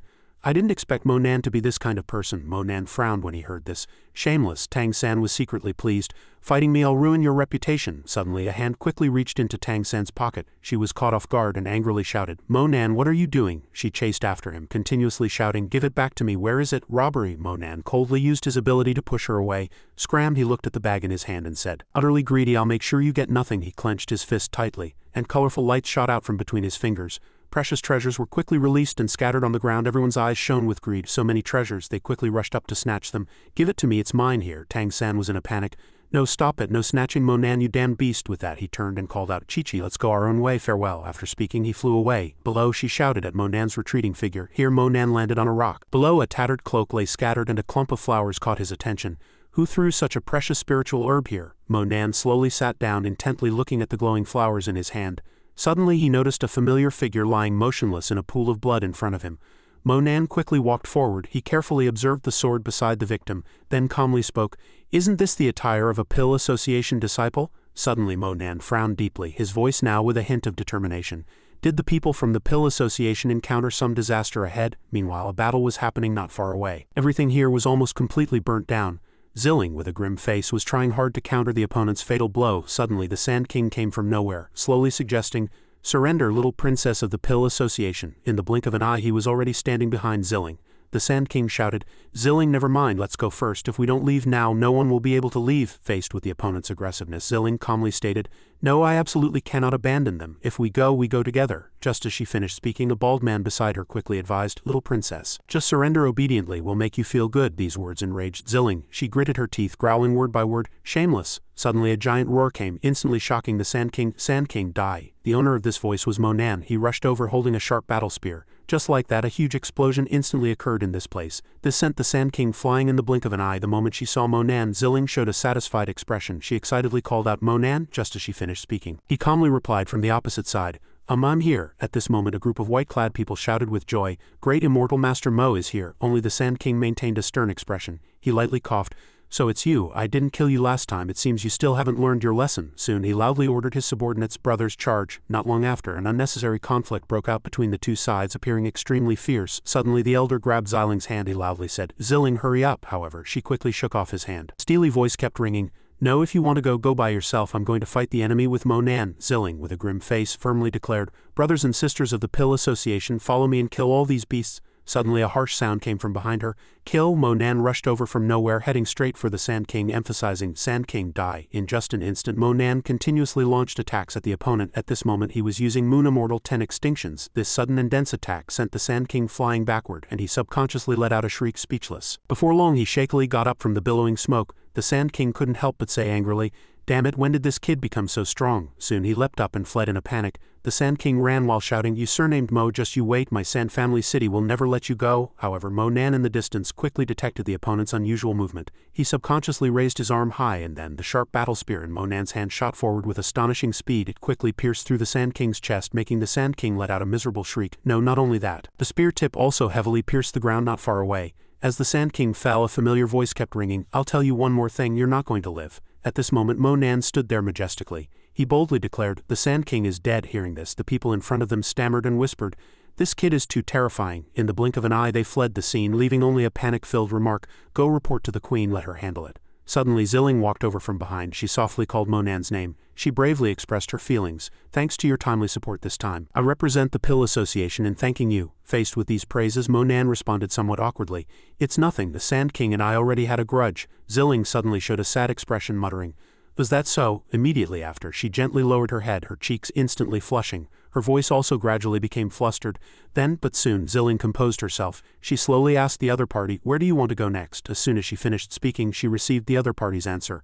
I'm going to Alchemy City. These words surprised Zilling even more. She couldn't help but ask suspiciously, Alchemy City, then you'll have to wait a long time. The forging arena takes at least 9,981 days. Her words startled Monan. He kept asking, it still needs 81 days. At this moment, Zilling was already happily smiling. She excitedly replied, yes, our Pill Association now wants to go to Medicine King Island to cooperate and trade with them. If you don't mind, why not come with us? Immediately after, a thought quickly flashed through Monan's mind.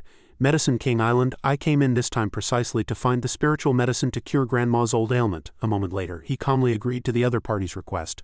All right, I agree, let's go to Medicine King Island together. Xiling's joyful voice echoed through the vast forest. That's great, Monan, you're so kind.